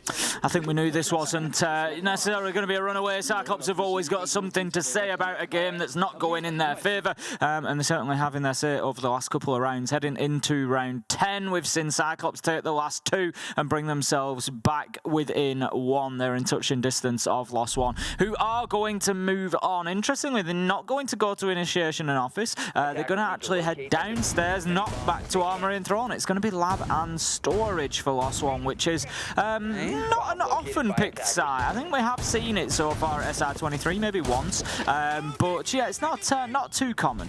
No, it isn't really. I think a couple of teams, interestingly on day 1 actually yesterday, we'd seen every map and every site played according to the stats that Fresh have been collecting. Literally everything had been played. And I know we've seen Lab and Storage a couple of times across the maps that we'd either cast or watch on Theme Park. I'm just always concerned about this one in terms of the site itself becomes a little bit claustrophobic for the attackers especially. Trying to filter in through that single window, having to take control of most of Arcade, which means getting control of top floor, making sure Cafe's secure. There's just a lot you have to think about to even worry about pushing in towards this site, but it's also quite weird to defend at the same time. Here, what I'm concerned about for Lost One is they're stretching themselves really thin. They've got players playing up on the vertical, that's some downstairs as well inside of Armory and Throne with the reinforcements that have just gone up. So there's a lot to hold on to, and I'm just not convinced they'll be able to keep Cyclops at bay. Better yet, even keep Cyclops at bay from just charging straight in towards the site as well. We've just got only one have lost one on site at the minute. That's what I mean, yeah. This, as you say, there's an opportunity for Cyclops there. Could be dangerous. I was expecting maybe as you were finishing speaking that a few were going to head back in there, but no, it's just going to be Rise all alone for the time being, and they just need to be aware of that. The arcade stairs is a good position, to be fair. We've got Dash there on the Goyo, so that's going to be at least able to quickly support. He's sort of in that link position of keeping a safe space for the roamers to be able to head back through to site. But yeah, a lot of commitment to the top floor at the minute for Lost One. Which I don't overly hate. Like, they're controlling the entirety of the map. They've even got Dragon held down. Again, remembering that the site is lab and storage. It's the exact opposite end of the map. Now, Arcol is looking to do a little bit of a challenge on this side of the map, but there's two he's playing against and gets the shot up through the floor onto Lobbin, who was looking to get cheeky. I know he was quite confident coming into SI, but I've said it a couple of times. So far, humbled by the Japanese side. Ayagator finding Maya as well. 5 versus 3 now, and Cyclops really getting some wind in their sails. I'm going to have to start thinking about getting back to site here, a Lost One, because they are still light-handed down there, so it's not ideal. There's still 2 on the top floor, only Rise downstairs, so could certainly be a problem, especially as Dots falls as well. It's all up to Dash. He was on the arcade stairs, so he can get back in there, but even Rise has dipped away now. It looks like Cyclops are able to start moving in. Rise is thinking about going out of the window here, but it's going to be too late. The diffuser's going down. He knows there's somebody coming towards Barrels, manages to find him, but Arcully onto Dash, leaves Rise with it ulted. A beautiful headshot with the SMG-11, but now he sees his own side utility working against him. Welcome back once again, ladies and gentlemen. We are getting ourselves ready for map number 2 here between Team BDS and Oxygen. Getting well into their series here now, as we just saw BDS get a fairly quick shutdown over on Bank against the Oxygen roster. Oxygen got off to a good start with 2 rounds in their pocket, but failed to replicate that success throughout pretty much the rest of the map, only finding 1 single round afterwards to BDS's 7 outright. So we'll be moving over to their map pick here, Oxygen that is, on Border now. We'll have to see if it'll be enough of a switch up for them to bring themselves back from the brink here, be able to close out some of those more tense late round situations, and still end up on top of the heap here to push us to a map 3. Here's some highlights from across Bank while we warm you guys up for Border. That's going to be a pretty interesting one, just with how Border plays out. Very small map, very hotly contested, condensed. It's just hell in a handbasket, really. That's just how Border plays out. And that's exactly what Oxygen is looking to imbue into their gameplay coming up into this next map. But it seems like BDS is a completely different beast here today than what they looked like yesterday, which was wounded. They didn't really play together as a team. A lot of Shaiko with his individual prowess able to try and catapult them to victory, but obviously to no avail as they lost to Cyclops. But here today, they're looking to right those wrongs, and it happens to be up against Oxygen. Well, here's the stats from map number 1 for those who wanted to see them. Shaiko, of course, leading the charge still for the team, but as Stokes was mentioning, the rest of the squad really waking up and finding their contributions throughout the course of that map as well. Meanwhile, over on the Oxygen side of things, fairly even flare across the board there for that team. A pretty even progression going down the list. You are still on top of the heap, of course, as it would seem, but Foxy, of course, having the best KD out of it at 8 and 6 there. Overall, though, just need to see an improvement in that regard. The clutch capability, as we're still seeing far too many of the members of Oxygen get clipped off towards the tail end of the round, is their biggest issue here, not necessarily anyone's individual performance, in my opinion. I think the key factor here is going to be on the entries. Look at the very bottom of Oxygen. Yeah, Sweater. Yeah, Sweater. 1 and 5 on entry. Feeling himself quite a lot after he got that kill into Shaiko with the opener 1-tap, and then just fell off a cliff. Just was not performing up to snuff. He's supposed to be matching the energy of Newers, you know, getting there, getting some kills, and you saw him positioned like that very often on Bank, where he would be, you know, counter the counter swing. You know, you'd see Newers swing a door from one side of the site, and then, you know, you'd see Sweater try to work his way in and pick up another frag on the other one, on the other end while they are distracted.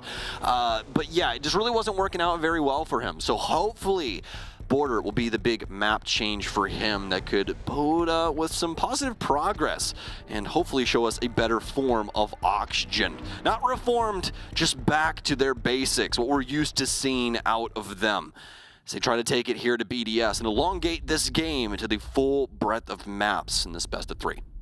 Nook out and about here as the first ban, so that one will be removed away from that one. No surprises, though, just considering once again the the usefulness of Nook, not only on this map, but across other ones like it. Osa is going to be actually an interesting one, but again, I think that's a little bit kind of target-oriented towards Oxygen a bit there, just because of the fact that... Oh, go ahead. No, I think she's just really good on border. Yeah, I mean, no, I don't disagree, Yeah. It's mostly just for the balconies and that kind of stuff. Well, I don't think, the thing is, I don't think every team subscribes to her. They don't, but that's more the point that I was going to lean into as well. Oxygen is one of the teams that subscribe to her. We have a couple that kind of mix her in every once in a while. Another map that we used to see her on all the time was Coastline. Obviously, we don't have access to that in the play pool anymore, but anything that has something like that, same with Skyscraper, those outside balconies where she can kind of, you know, premeditatively set up those shields and then play with either a breach open or a window open or what have you. She's always fantastic in those positions, and Oxygen is very good about playing around those. So I think this is a really good spot ban here from BDS because they know that more than likely Oxygen want to use that when it comes to that side. So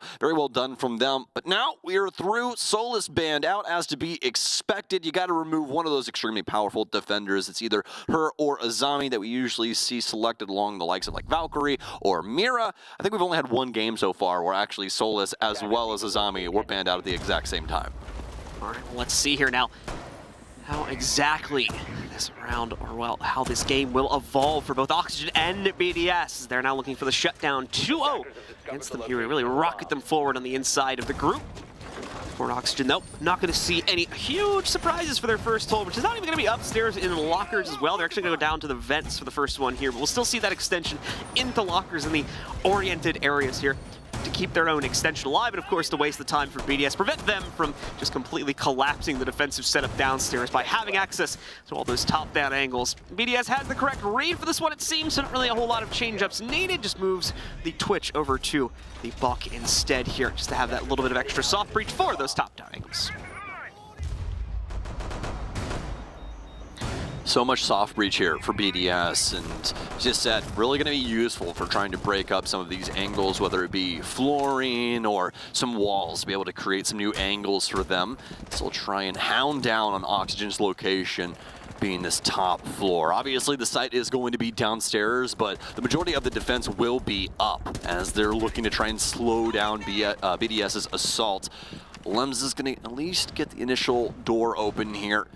So working his way over towards the other quarter of the map. Shaiko's going to start things off on top east. BDS not going to hop to until they are for sure about the clearance available to them inside of the building. Shaiko continues to rotate his way down. Already reached a very forward point in the map here, but he's taken a few steps further before he ends up in enemy territory. Nice to duel out against some of the best from Oxygen there. Overall, he is going to find a relatively open Teller's area. It's all upstairs where we have the extensions deployed for the Oxygen roster. Foxy just saw they're popping off a Nitro against the Archives push on the outside balcony, if we are going to see that come to full fruition from BDS. Lems has moved himself into break in the meanwhile here and has access to the 90 hallway as a result of that one. At least one member of Oxygen at least trying to peek into that one. Remember, of course, this is the off-site fight still happening here. But Newers ready for the challenge. Lycofact tries to push from the Archive side first instead. Takes him down and claims the first kill of the round. All right, Renshiro, where are you at? EMP is out. I believe that's going to be a Selma going down now, so they'll have some angles to work around when it comes to the Archive side. So potentially Shaiko trying to hop over and find some more space inside of security. It's going to be Renshiro to strike next as he'll take down Sweater. Vertical will suffer a very similar fate. Shaiko will be able to take him down as well. BDS propelling themselves forward and with good cadence as well. Not overzealous, not too slow, just right. As they will continue to get kills. Dream going to fall as well as simply Oxygen picked to pieces every single time that they step up and try and find themselves a kill that could get them back into the game. BDS just pushes them one step further into the grave. BDS having corrected course quickly. It's all onto the slight movements for these remaining Oxygen members, and even there, we're not going to find any success. It's surgical once more from BDS. Now they hunt down these members of Oxygen one by one, especially in the dying moments of the round when, obviously, again, the round's already pretty much decided at this point, but even then, they refuse to give up that form and shut down those OXG players, oftentimes the OXG players being none the wiser to where they were shot from. Yeah, that was practically perfect cadence and strategical play from the entirety of the team right there. Staying coordinated, making sure they're clearing out portions of this map as a squad and keeping the info flowing. That's all it took to take down Oxygen there. Newer's the only one that was able to get a kill, and it was a pretty slick one as well, you know, downrange with the AUG, but that's all she wrote for Oxygen on that round. They're going to need a heck of a lot more when it comes to their defensive backbone.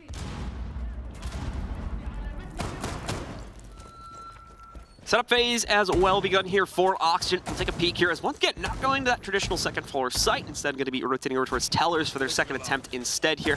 We'll of course see the second floor action still be in play as usual for the same reasons that we had back on round number 1 here. A few change-ups to the operator lineup, in fact quite drastic ones at that one. The Azami brought in for Vertical. We're still going to have some of that utility mitigation as you kind of need to bring it for the most part. Newer's as well though, re-adding the Frost to the equation. It's been NA's savior it seems in quite a few of these games. We'll see if it is the case once again here in this one. It's home field advantage, man. We're in Canada. She's a Canadian operator. It works out. This Frostmask, though, as you said, seemed to be the MVP of the tournament so far. And as we've talked about before, just such a juxtaposition when it comes to those things. You either choose between dying to a Frostmat or dying to the person babying the Frostmat. It's basically like if we were tracking Frostmat stats, I think it has a positive KD right now. Yeah, excuse me. Laxing jokingly tweeted yesterday, was like, I think this thing has like a 24 KD. I honestly don't think that's an exaggeration. I'm pretty sure if we tracked, absolutely. I'm pretty sure if we tracked Frost Traps destroyed versus Frost Traps triggered, I think there's more triggered than destroyed right now. Probably. It'd be pretty close because honestly, you see them just avoided entirely. At least when the games we've casted. Yeah, anyway, right? If we're just counting those. We kind of have a weird lens, right? Because we're not just sitting at home getting to watch every single game, which has been honestly one of the most interesting things because it's really weird to walk back into the green room and be like, wait, BDS actually lost to Cyclops? like, wait, you're not lying to me? True. Bring out Ashton Kutcher. Am I unpunked right now? Like, what is this? That's surely what Oxygen might be asking here in a couple of moments. As EFAC has slipped through the cracks. I don't think that anybody knows that he's home either. He's right on the tailcoats of the Frost. Newer's now down for the count. One trying to bear down on his location as well. Vertical will fire back. Oxygen, they're staying in this one. Want to try and get around on the board here early on. Shaiko, crucial shots missed. Vert coming back for Oxygen when he's needed most. Vert, the sneaky snake, getting out of the way of those shots there and getting himself a position to still win it on the refrag. Nicely done for him. Brings it back down into a 4 versus 3. Now BDS, an unfamiliar position for them as they fight back this round on deficit. 3v4 here. Sweater trying to line himself up for potential ceiling kill if they can bring it down to a 4v2, but have not been able to find it just as of yet. Renshiro will be deploying a drone back in here. Things have calmed down a little bit as BDS realize they've overplayed their hand. They need to go back into an intel gathering phase to get better information on how they need to approach the remaining 48 seconds of this round, seeing as they still have one additional target that they need to trade out here. A little scary here.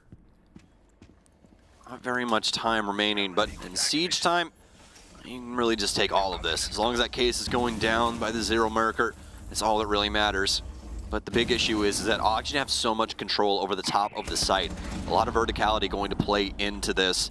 Not very many safe locations in order to put this case down. Renshiro's going to try and creep his way in on this top floor. Sweater's going to be able to take down Bride. Renshiro's got to do this right now. Able to, oh no, Vertical! I thought he had it, but he didn't. Vertical shuts him down immediately, and that's more than likely the round. I mean, Alems, what can you do? There's no way these last two are gonna give you a gunfight with that little time, my friend. Oxygen are gonna get the round after BDS. Just a little over the top in that round and ends up punishing them. At the same time, nicely done from Oxygen here, finally holding their ground, not giving up that crucial territory on the extension here, and forcing the players from BDS to rethink their strategy for really one of the first times here, instead of the other way around, where it's Oxygen trying to work with whatever they have left to try and scrape out a win. Really, they take command here and put themselves into a much better position, especially when you consider the play from Vert inside of that round as well. He was putting his best foot forward more than once there to be able to pick up some pivotal kills and stop a few sneaky players from BDS who managed to get that earlier access to Archive's office.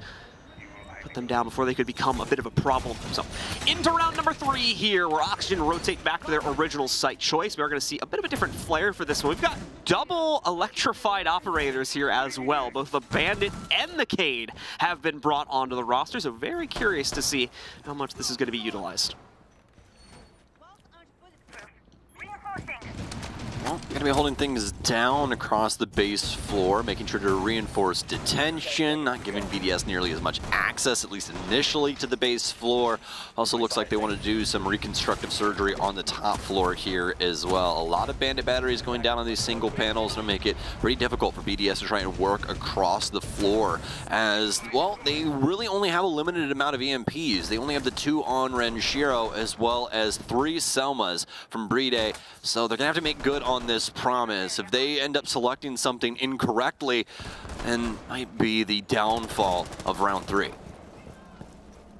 Things will move quietly as usual, though, for the first minute or so here, as BDS still wants to take their time to analyze the scenario. It may not necessarily be true for the players on OXG, though. Sweater tries to get hot right at the start of this round and attempts to line up an opening shot versus, I believe it was Lems. However, no connection made onto him. Instead, just a few bullets going back into Sweater. He has to give up that position and fall back into the site yet again. Well, EFAX found his way into Passport. Silencer on that thing as well. Some players really starting to favor this thing now, as there's no more damage drop-off on it. Good damage numbers and no bullet tracers in Siege means quite a bit. It's that longer barrel that you have to deal with. Obviously, extended barrel also a pretty hot commodity right now, but still quite a few people leaning back on the, tried and true of the flash hider, compensator, stuff like that. Haven't seen that many muzzle breaks around, but everything's still getting its fair share, although the suppressor and extended barrel definitely getting a lot more play than it used to. BDS keeping things kosher as of right now. Really don't want to get too ahead of themselves. They saw how that worked out for them last time, as Oxygen was quickly able to work their game plan from their position inside of open area. See the push forward here now as Sweater claims the first kill finally after some delay behind it. Over here on East Main, catches an Lems roaming forward. Dream as well is going to be able to take that like effect. He fails to notice him in the depths of the showers there. Renshiro finally trades at least one back against Sweater, who had gotten just a tad too adventurous. Vert also going to be found though, but FaZe saves the player advantage by keeping that trade chain going one step further, leaving it all on just Shaiko and Bride now. Bride will just be directly challenged by FaZe too, and yours also will take the fight directly to the now last player standing over on the BDS roster. Excellently played there by Oxygen. As soon as they knew they had control, they refused to take their foot off the gas pedal. Once again, Oxygen able to take it to BDS in the frag department. Team BDS getting into the map, but not ready for the long gunfight. Some of those longer distance ones really punishing them across that top floor. And Oxygen able to take out a handful of members, all because of that. And BDS obviously not looking the greatest due to that factor. Shaiko, the lone soul, trying to get something done with that round, but nothing that could potentially assist them with what had happened prior. So now for Oxygen, we're going to change some things up for their top floor defense here. We're going to have some frost mats as well as Goyo Warden coming into the work as well. Into the mix, though, for Alems was the Blackbeard initially, and he had that lock there for some time, but still trying to transition this into something else. Looks like he wants to try and rest on the Ash for now. 10 seconds remaining. Final 10 seconds now, just to lock a few things in. I'm not going to see any major earth-shattering changes over on the BDS side of things. Still bringing a very, very similar flare we've already had from them on the previous rounds played out here. A little bit different from Oxygen, though, as they bring a few different delay operators into the fold for this one. FaZe specifically going over to those Goyo canisters to add them into the equation, and obviously also we're finally seeing that play up on the second floor here. So going to need that to try and delay the clearance of not only CCTV, but the earlier portions of areas like lockers and archive, where he's more than likely thrown those canisters down. As you can see, there's one in break room right there to delay the take on CCTV. All of Oxygen right on the other side of this wall from BDS. FaZe shots out onto the balcony, but it's not going to connect with Shaiko. It's him as well as Alems circling back and forth out here. Seeing if they can try and find any of these Oxygen members. Want to try and tussle. They've all tried to eventually work their way back over towards the site, except for a lone soul. Don't exactly know who stuck around inside of break, but we also have EFAC working his way in down low. Could have some frag grenades delivered to the feet of these members. Look like the hatch is potentially open down low. Didn't exactly get a great look at that, but could have Oxygen drop off inside of the office space if so needed. Some spam in coming out from Newers, and he strikes true now, getting the first kill for Oxygen yet again, eliminating a Lems. Still hard committed to the position though, so may not be out of the hot seat just yet here. As BDS will certainly want revenge for that early kill, but they've got to be careful too not to give away a second or potentially even a third player to the aggression of themselves. Like Fact though is successful in finding the trade, but it does not happen in the same neighborhood where they lost their first teammate. Instead it's going to be a Lems found out here, or rather Vertical, excuse me, found out and eliminated first from the Oxygen roster. Shaiko. Also the rest of BDS slowing things up. See if they can potentially get this big gunfight up against Oxygen. They're giving it to him. Trying to get that to work out in from Bookshelf, but can't find too much just yet. Norris has the angle. Playing for the top east play. Doing his damnedest to try and continue to combat back from that half wall inside of Office, but simply cannot get it done. BDS, they found the location, they found the angles, and now they found the kills. Oxygen have to try and fight fire with fire, but they can't get it done. It's all up to Fox, and Renshiro was awaiting his arrival on the other side of the breach. BDS will tie things up. Done by BDS is able to collapse upon the overall centralized positions of Oxygen as they were all trying to support off of each other there. Is able to knock them down and then chain them forward from that point on. As XG tried to support, tried to trade off of each other, and unfortunately just ended up giving up more and more kills over to BDS as they tried to commit deeper into that situation. Bathroom and Tellers is up next here as Oxygen continue to rotate around here and look for some success on the final 2 rounds of their defensive half. Yeah, Bathroom Tellers, and we're going to have Frost in once again. Be sure to be looking for that on the windows. A lot of other active parts coming in here for Oxygen, as that top floor is going to mean a lot as well. The big thing is here, John, no castle barricades, something we usually see when it comes to this site. Very, very true. It's going to be reinforced with another form of utility, most notably Newers, of course. Adding the frost mats into the equation, excuse me, is basically what they have swapped this out for under these circumstances. The mobility coming out from Sweater too, also going to be much heavily noted here. Oxygen's capability to potentially get the shutdown out against BDS, and more importantly, trying to hold on to the lead as we enter the closing moments of the defensive half for them here. BDS, once more, same things we've seen in quite a few rounds prior. They are bringing the Dokumi back into it just to play off the intel a little bit more heavily, get those phone calls out if they can catch the general location of a member from Oxygen. But here we go, the round begins now, and BDS out and about looking to try and make their mark yet again. Really interested to see what these stats are going to look like here. Okay. And, ooh, I don't even get to look at the defensive stats yet, do I? Because EFAC has other things in mind, and it happens to be killing I don't even know if Sweater was trying to peek that window. I think he was trying to like knock it down potentially and just got really unlucky with the timing, or his opponent just spotted it there. But Sweater once again, fortunately ending up on the wrong side of the situation here as he's knocked out first. First of many we've seen him go down, unfortunately. It just seems like he's a bullet magnet for this one right here. Constantly the butt end of the joke when it comes to Oxygen. He's picked off time and time again here inside of this series. Hoping to see him try and fix this up is probably the same for Oxygen. Having that leadoff pick go the way of BDS all the time for the most part here when it comes up against Sweater has definitely not been boding well for them. Gotta respect the veracity to keep going. I don't know if that's the right word, but veracity. Tenacity, I think. Tenacity is a word, yes. Tenacity to keep going for those types of peaks. Say veracity, was that what it was? That is a word, like veracity. With a veracity. I think that's a word, but I don't know what it means. So we need a dictionary out here. I think I meant to say tenacity. But yeah, the fact that he keeps committing those is impressive in and of itself, but at a certain point he does have to start weighing it a little bit more carefully here, just with the way the stats have been playing out so far for him. Moving on from that, though, so we got a lot more action going on. Lems finding the down against Newers, so far making it a 2-0 round here for BDS. Newers thankfully is retrieved, so I'll correct myself in the fact that we still only have Sweater downed and out. Thought BDS would have been able to get the finisher off on a Newers, but is not the case, and in fact, he gets revenge against the very player that I believe downed him a few seconds prior. Like in fact, now out of the game entirely. Beautifully played there by Newers to get that. Takes a punch, but delivers a knockout. That's exactly what you want out of your players. Newers like, no, come back. I want it. Please. Let me show you something. There it is, right there. A little smack down for him. He takes out EFAC. I mean, everything so very quiet since that. Wow, Vert. My God, did Renshiro just slap the brakes off him. Disgusting work with the SMG-12 there. Not an easy gun to land your shots either, but quickly dispatching Vertical. Now this has opened up the entire top floor for BDS, and all of a sudden this is looking quite worrisome for Oxygen.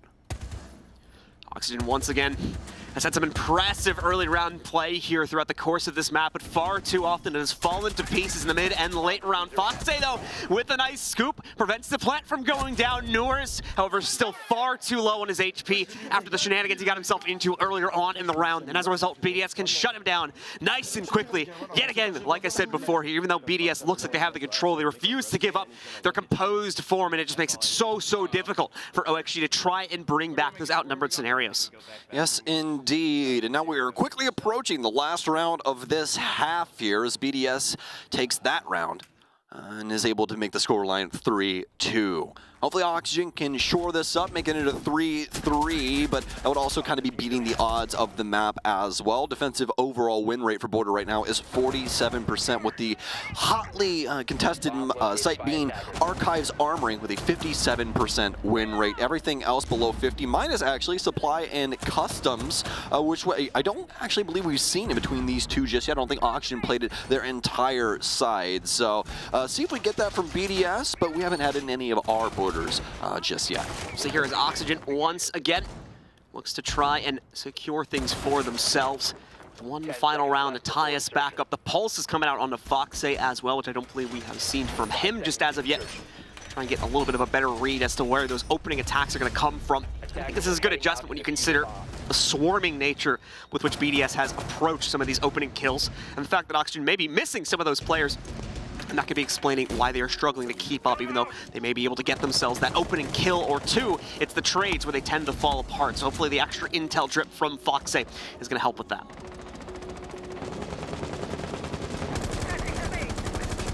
Well, no sense of slow when it comes to Newers. Occupying radio window with the entirety of his face there. Back and forth he swings on that angle. Nobody home, though, for BDS. They don't want to try and contest that just yet. Could have potentially heard him out. We'll see if they can get anything going here as they're going to start this ensemble in from the east. Have Shaiko working his way around out towards the actual balcony for Square. This is a fantastic position to try and hold the cross in for the office, and it works out well for him. Newers knows somebody more than likely there, but just not good enough on the reaction time to try and beat out Shaiko in that moment. Be tied up here. It's BDS looking to try and take this round. Frag grenades down for Shaiko, and a quick kill onto Sweater. Knows another one's in the area based off the logic bomb as well, and this is going swimmingly for them. Vert still waiting for play potential to open up. Might get it in a moment here from Shaiko, but Shaiko is similarly scared at the moment here. One-to-one exchange goes out all between these office positions, and the Lems finds Dream, but Vertical also is able to take down Bride. Numbers still advantageous over towards BDS, but Vertical has now changed that. 2 kills back-to-back, one down below, one from Shaiko across the hall. Now it's all on Renshiro for the 1v2 clutch. He's got Vertical low, but FaZe already has an idea as to where Renshiro is playing from. They can direct themselves around him appropriately. And that's going to be the biggest issue for him, is that FaZe not only at max HP, but also on pulse. They know everything that's going on. Oh, I almost had a flashback there for just a moment. And Shiro can go for the plant now. See if they have good ears. Doesn't seem like anybody even knows that he's planning. Down, yeah, I think he is. Toxe is going to go up top. Yeah, but that also might end up working out for him, honestly. If Renshiro's able to get the duel that he wants or hear the audio upstairs or get this reposition, all of these could be really beneficial for him. And it's going to be the down there from Vertical. Vertical winning out with very low HP as well, so quite surprising that he wins that on the swing. But, I mean, what else do you expect out of him? He is playing lights out right now for OXG. 8-4, a 2.0 KD for Vertical. And it seems like he's all business yet again here. We usually expect this out of Vert when it comes to his play, but it looks like he's definitely getting it done up against BDS. Dead heat still at halftime as both teams pick up 3 rounds here. It's going to be an initial armory site for BDS as they jump on the defensive half now. And we'll take a look at their operator lineup and the rest of their composition here in just a moment as they pick out those last few players. A lot of the same thing from Oxygen, though, that we were getting from BDS. So don't expect too much of a change up, more than likely in their lineup. It is a pretty decided style of play here on this map.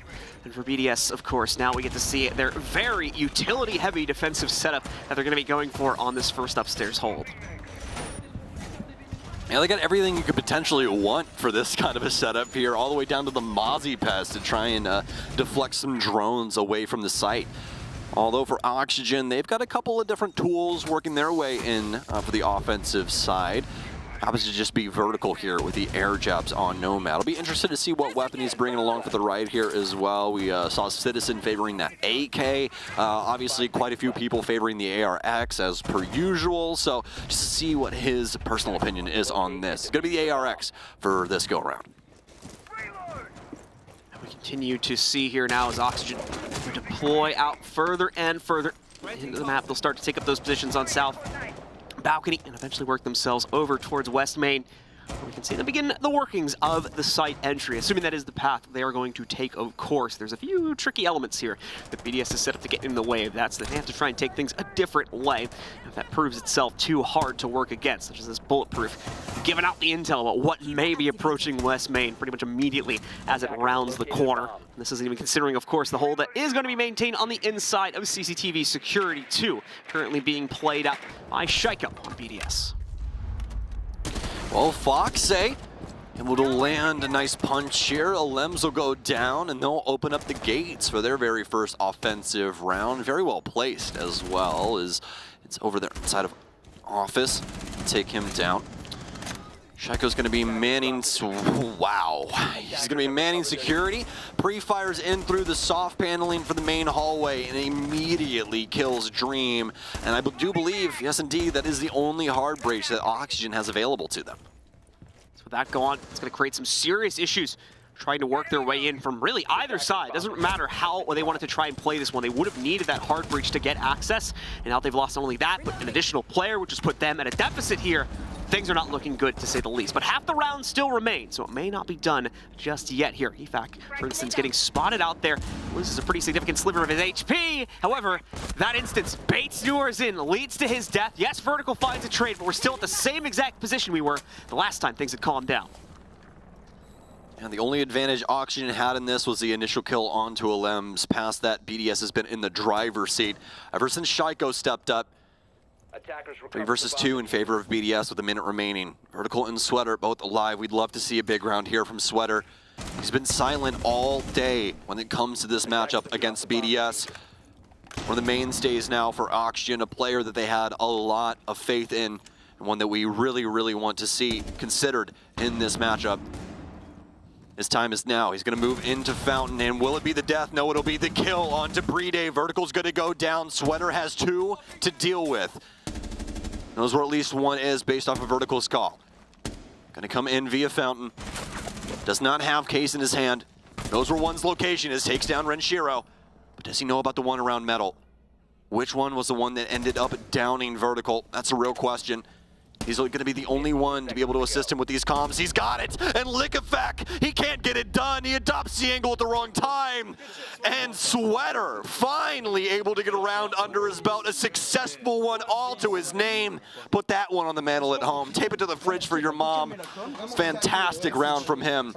Making sure to slow down BDS in a round that was surely theirs. A lot of flack had been directed his way, just by us as well, earlier on in this series here due to his inability to find those entry kills. But he makes up for it in huge dividends on this round with the clutch coming out to bring Oxygen back from the brink and, more importantly, put them in a leading position here as far as this map is concerned. BDS will not take that one lightly, though. They immediately rotate to a new site and are looking for new ways to pick up that lead yet again here so they can still try and find the 2-0 victory in this series. Might not be finding it that easily anymore, though, as Oxygen seems to be primed for the fight much more here on this map.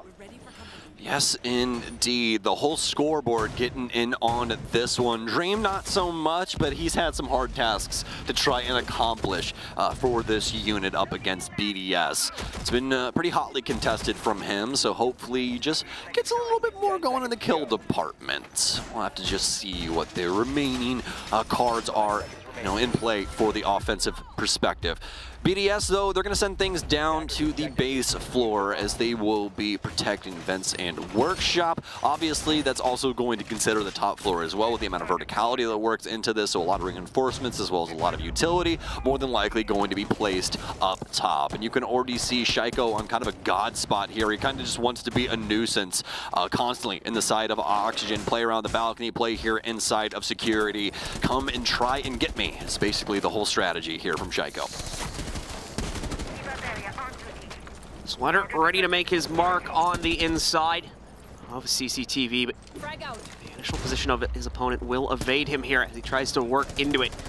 taking down that barricade, but at the same time, Sweater wrapping the corner early. Players on the inside thought they would have had greater support from the doorway leading into West Main here. Instead, they're going to find it from deeper towards Break and the red 90. Nora's lining up a nade before he ends up in a bad position there as well, and is able to find a trade on to Shaiko, but it's at the cost of Sweater yet again here to still keep us even at a 4v4. Absurd EFAC was able to get there in time to get a refrag and actually make this equal. BDS fighting so hard to try and stay in this. Round 8 could be theirs, could be the game changer here for the defensive side. Haven't been able to get one just yet. It is still early beginnings though for both of these teams when it comes to their respective halves. BDS, a lot going on still with this strategy, especially upstairs. Ensure is going to continue to try and man the box door.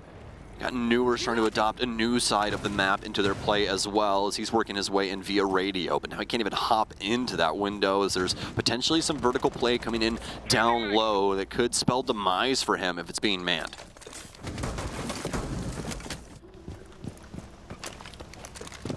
So go all quiet here as Auction looks to reposition themselves and get ready for the final push that they'll commit themselves to the site with.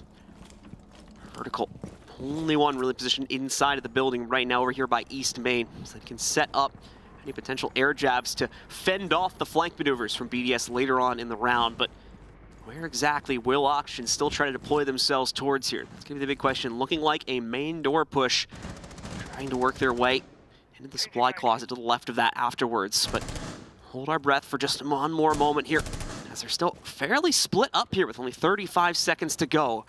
Actually need to centralize this play soon, next 10 seconds or so, otherwise they're going to find themselves at a complete lack for time to properly execute into this one. Dream, though, with a nice find, the patience works out as it gets the players from BDS into stalwart positions. No movement there from Renshiro makes it easy for Auction to take him down on the top-down angle and give them a player advantage now heading into the final 15 seconds. Auction have got to find a home for this case. Has to dig that lesion mine out of his foot first. They can't get the down. They're trying to find it. Alems is down. They can't stop this plant. Dream sticks it. Foxy and Newer still up. It's all down to Brede. You thought BDS had it done, but clearly not, baby. Oxygen all over the board when it comes to this. Brede rocking a hard place, bodied by Oxygen. They go up by 2 rounds. Oxygen continue to forge their way back into not only this game, but this series now by pushing them that much closer to the end game point. 2 rounds is all they need here. And we're also going to be triggering a BDS timeout as they feel they've lost control of the plot here over these past 2 rounds, just all of a sudden falling to pieces in the late round. That was the problem for Oxygen back in the last half, and now it seems like BDS is struggling in a very similar fashion on the defensive side also. Yes, indeed. Oxygen really able to kind of put the wool over the eyes of BDS there in the dying moments, right? Especially as they're all hands on deck trying to get rid of the case planner. But not a single bullet can make contact with this guy. That's such an unfortunate circumstance there for BDS, but one that will prove to bode extremely well for Oxygen. All of their angles coming to fruition, constantly taking out players from BDS. Once the bleeding start, it was never hemorrhaged. All right, well, we are already back into the game.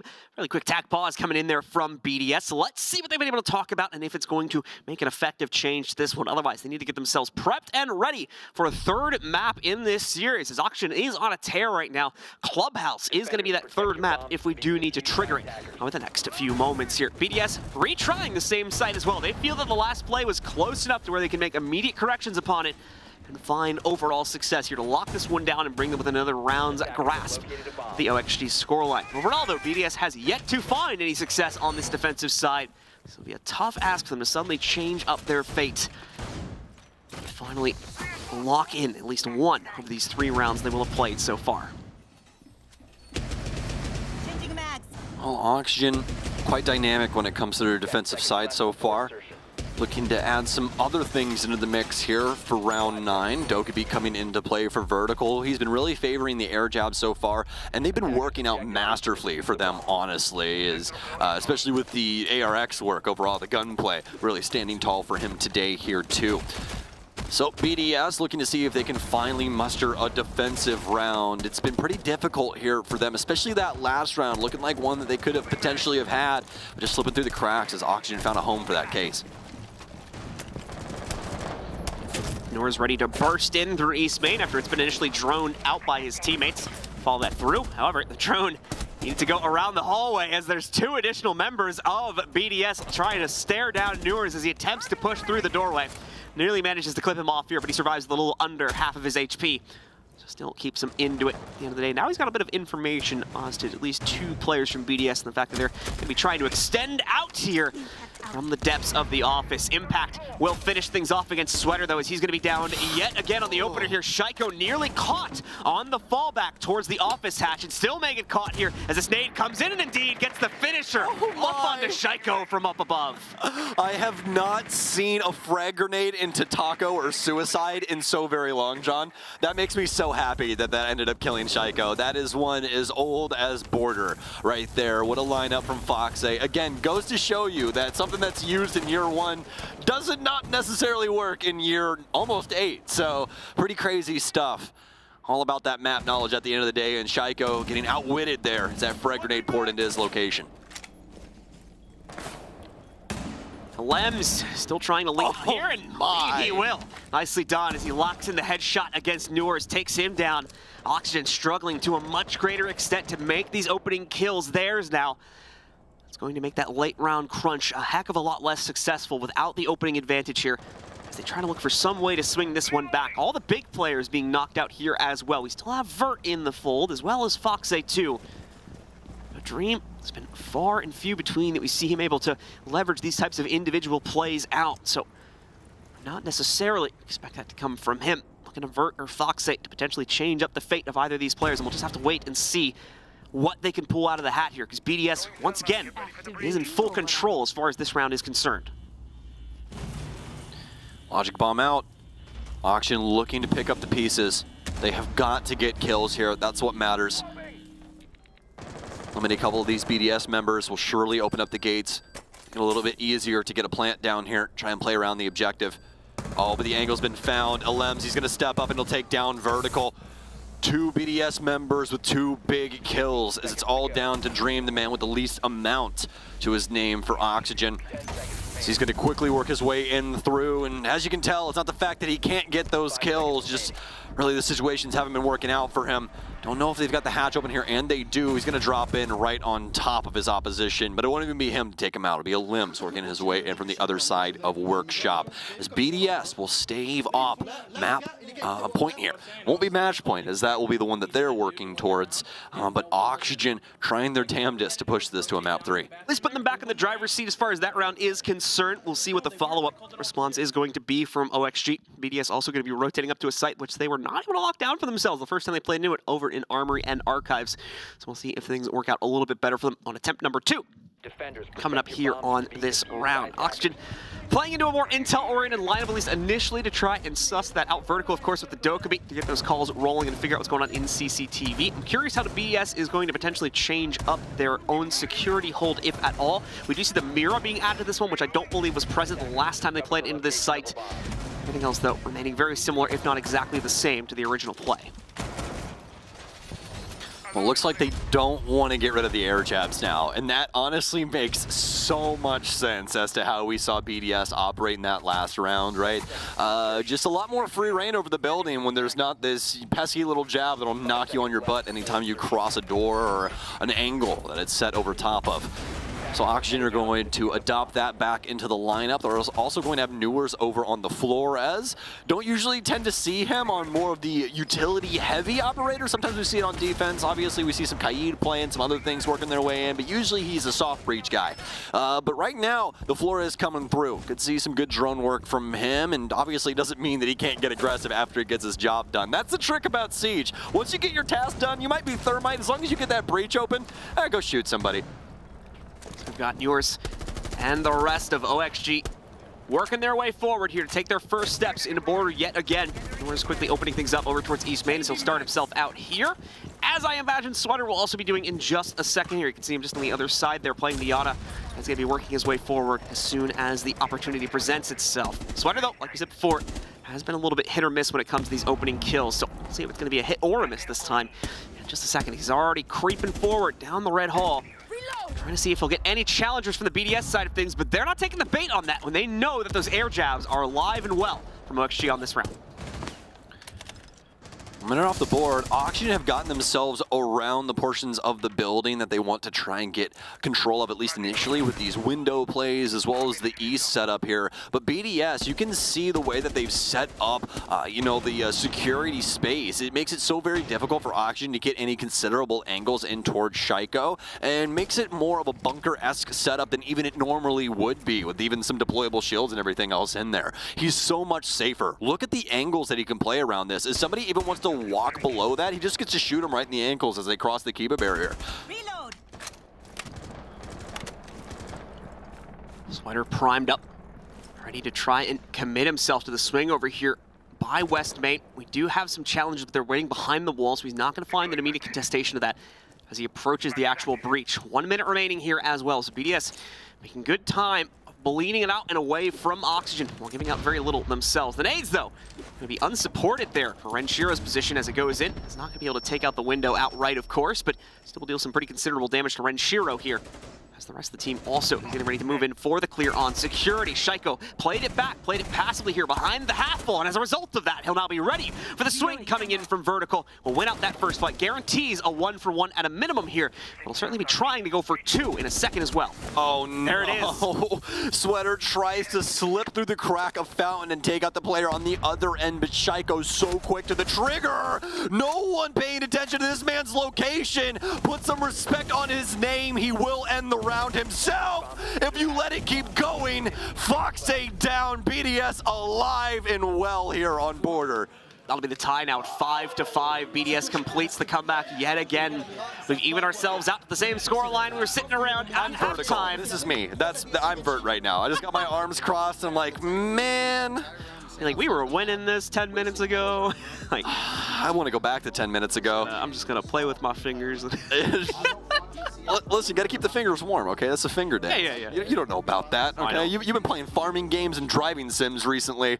Well, the driving sim one, you got to have warm hands. I mean, yeah, but it's not a mouse grip. I wear gloves. You wear gloves? Yeah, better grip. Oh, interesting. Yeah. I've never had that issue with steering wheels, at least. I've never been driving down the road and been like, yeah, I need more grip on my steering wheel. Personally, I have a pair of leather ones just in the dash, ready to... Are you the transporter? Yeah. Can we shave your head and make you Jason Statham? I don't know if I can do the accent. I'll get Bert to do it. He can do it in Photoshop. That's a rough accent to pull off, though. All right, let's get back. It'll be on the SI account tomorrow. Don't worry. Something like that. All right. Well, as you said, getting back into this one, it was a hard-fought round there for Oxygen. But the big issue is that they simply didn't clear out the portions of the map that was the most important to what they were going for as a strategy. That's really it. They just didn't clear security, and they allowed Shaiko to get away with way more than he should have ever been allowed in like a 5-foot square box.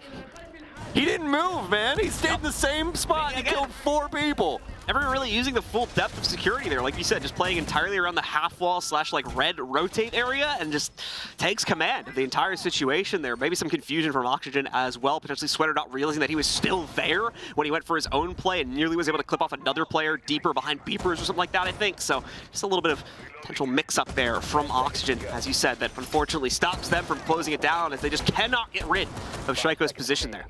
That's a bad, bad man, John. You do not want to be on the bad side of Shaiko.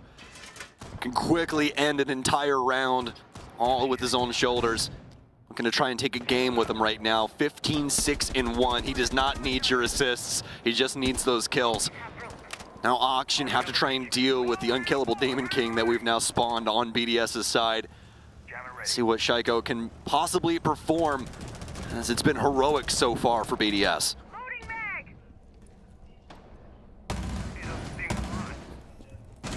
Like with the lineup to fend off any early jail push, as obviously it's been swung right open by the OXG roster. Here's not going to waste any time. Pretty much immediately with the hop in as soon as it's been cleared out, and the drone gives that all clear. Knows there's going to be a motion detector on the other side of the wall, though. That's more than likely why, like the fact that the rest of BDS were okay to just kind of leave this opening as is. So they would get the advance warning if anyone actually tried to push it, which I think Lems may have just gotten informed of that one. Heard the beep off in the distance.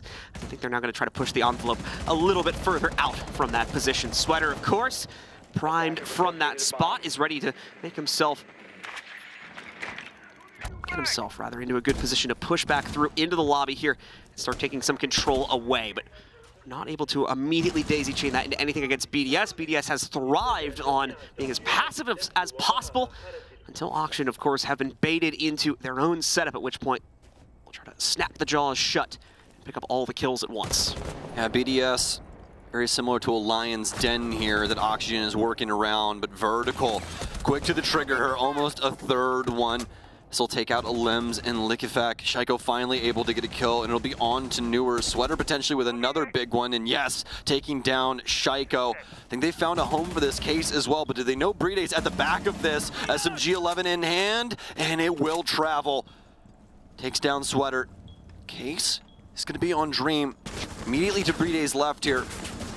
Not gonna try and go for this plant either. Where is Renshiro? That's the real question, and we found him. He's upstairs. He's gonna take down Vert. He's gonna make this a 2 versus 2. It's anybody's ball game here. This comes down to it. Renshiro beginning to rotate in, will try to cut off the plant and nearly in position to do it as well. Don't think the angle's gonna be presented though, as Dream has some cover to work towards there where he was planting from. Another player from the BDS roster gonna get clipped off. However, at the same time, Bride found out there via a nade, forced into the open where OXG is able to properly respond to the previous rounds lost and now put themselves up on a map point first. Well, BDS have an opportunity to quickly push us into overtime and try and get us figured out on the second map. If they do that, still the potential to win this out 2-0. If not, obviously, we are quickly transitioning into a third map, which will be Clubhouse. One that a lot of people were very surprised that Auction let through up against BDS. And so for Vent and Workshop here, Attackers need to locate will be the final site of regulation. BDS will try to hold the line here. And the good news is this is where we have seen them find success earlier on. This is the site where they took a pause directly after a loss here, came back and shut it down. So let's see if they'll find those same results, be able to trigger OT and still keep the 2-0 hopes alive. Or if indeed Oxygen can take us on the warpath, that third and final map here. Operator lineups are remaining very, very similar. They are pretty much set in stone at this point. Both teams are pretty well satisfied with what they bring to the table, so you're not going to see much innovation on that throughout the rest of this game here. Everything else lining up very, very similar to how they played this before, with the doubling down of the positioning upstairs. You can see BDS sending pretty much all of their players up here to maintain extended positions, or at the very minimum help with the setup. Quite a few fantastic pieces of utility for the defense here, especially with the Lems bringing the Mira along for the ride. A lot of solid info game to be played around that, and some potential kills that come from it too. See if that could potentially assist them, especially when it comes to the balcony here on the western side. I'm just going to be playing inside of Fountain. Still a couple of BDS members trolling around here. Is this indeed going to be Shaiko in here again? It will be. This just seems to be his home for now. Always with Liquefact right in tow. Oh my, Renshiro. Ill-advised, a literal millisecond peek, and Sweater sends shots that connect. No! Shaiko nearly gets found out as well. Sweater realizes it in the final moments of that spray as well. So doubles back, tries to finish it back off, but Shaiko gets himself into a safer harbor there, keeps himself alive. How long is going to be the question here. They need to try and find somebody to lay a Lems, tries to dash out, make Oxygen think twice about pressuring over here towards West Main again. And it seems, at least initially, that has worked. But for the time being, Oxygen just pulling back so they can go back onto their drones and start to analyze if they have a direct option to work their way into the site instead. Well, the patience game now for Auction. They got the lead-off pick and also a ton of damage off onto Shaiko, and they are very aware of that. They're going to use this round to their fullest advantage. It's into the drone game now to try and confirm some things and find a place for this case. And we're just double-checking things over inside of server. Some solid positioning across the board here from Auction as they're working their way in from the western side. Nora's is in. Can he strike first here? Can he lock in that target? Bride responds initially, but eventually goes down to Nora's. Vertical and Sweater, though, still fighting back at this one as they take upstairs control away also, leaving just Liquefact in the fray. Liquefact at least re-controls the upstairs position, but can he actually stop the plant now? That is the issue, as he does not have the intel in terms of where it's going to be planted down for, and unfortunately it will not be able to. Oh no, he will actually find it through the hatch there, takes down Nora's, drops the case. Less than a minute left here. This is still somewhat workable for him and the rest of BDS. Oh my god, he hit Fox. He knows someone's up top. He can do this with the revolver. There's no way Vert re-challenges this. He's so coordinated when it comes to these things. Fox, is he gonna get off the case? He will. Oh, it was so very close.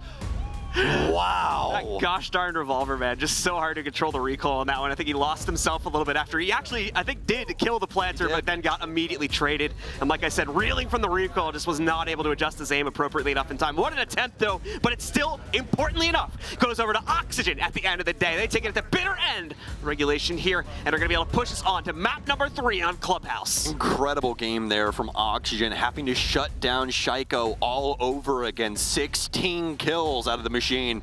This time, it's going to land on deaf ears. We'll be right back after this break with Clubhouse to see who will take this best of 3.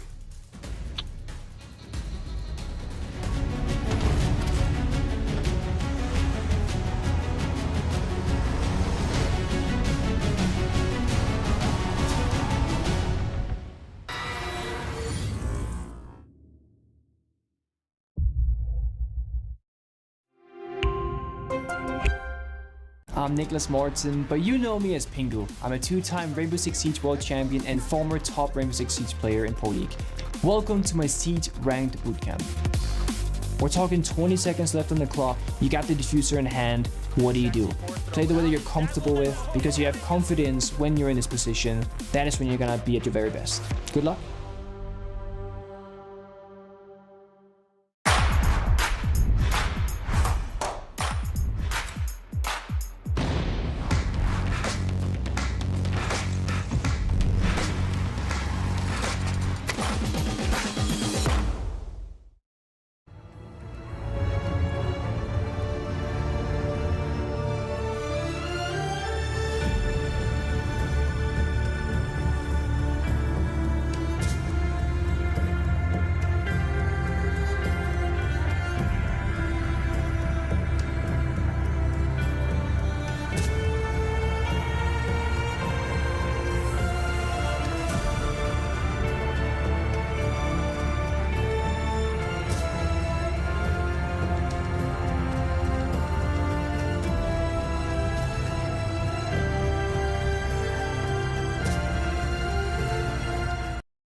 But they need to be careful they don't overcommit. Arkle is going to find Dash, and that was the player I was talking about. So whilst, yes, you know, it can be good to spread yourself out, I've said it a few times about Lost One, Cyclops have been dealing with it really well, isolated.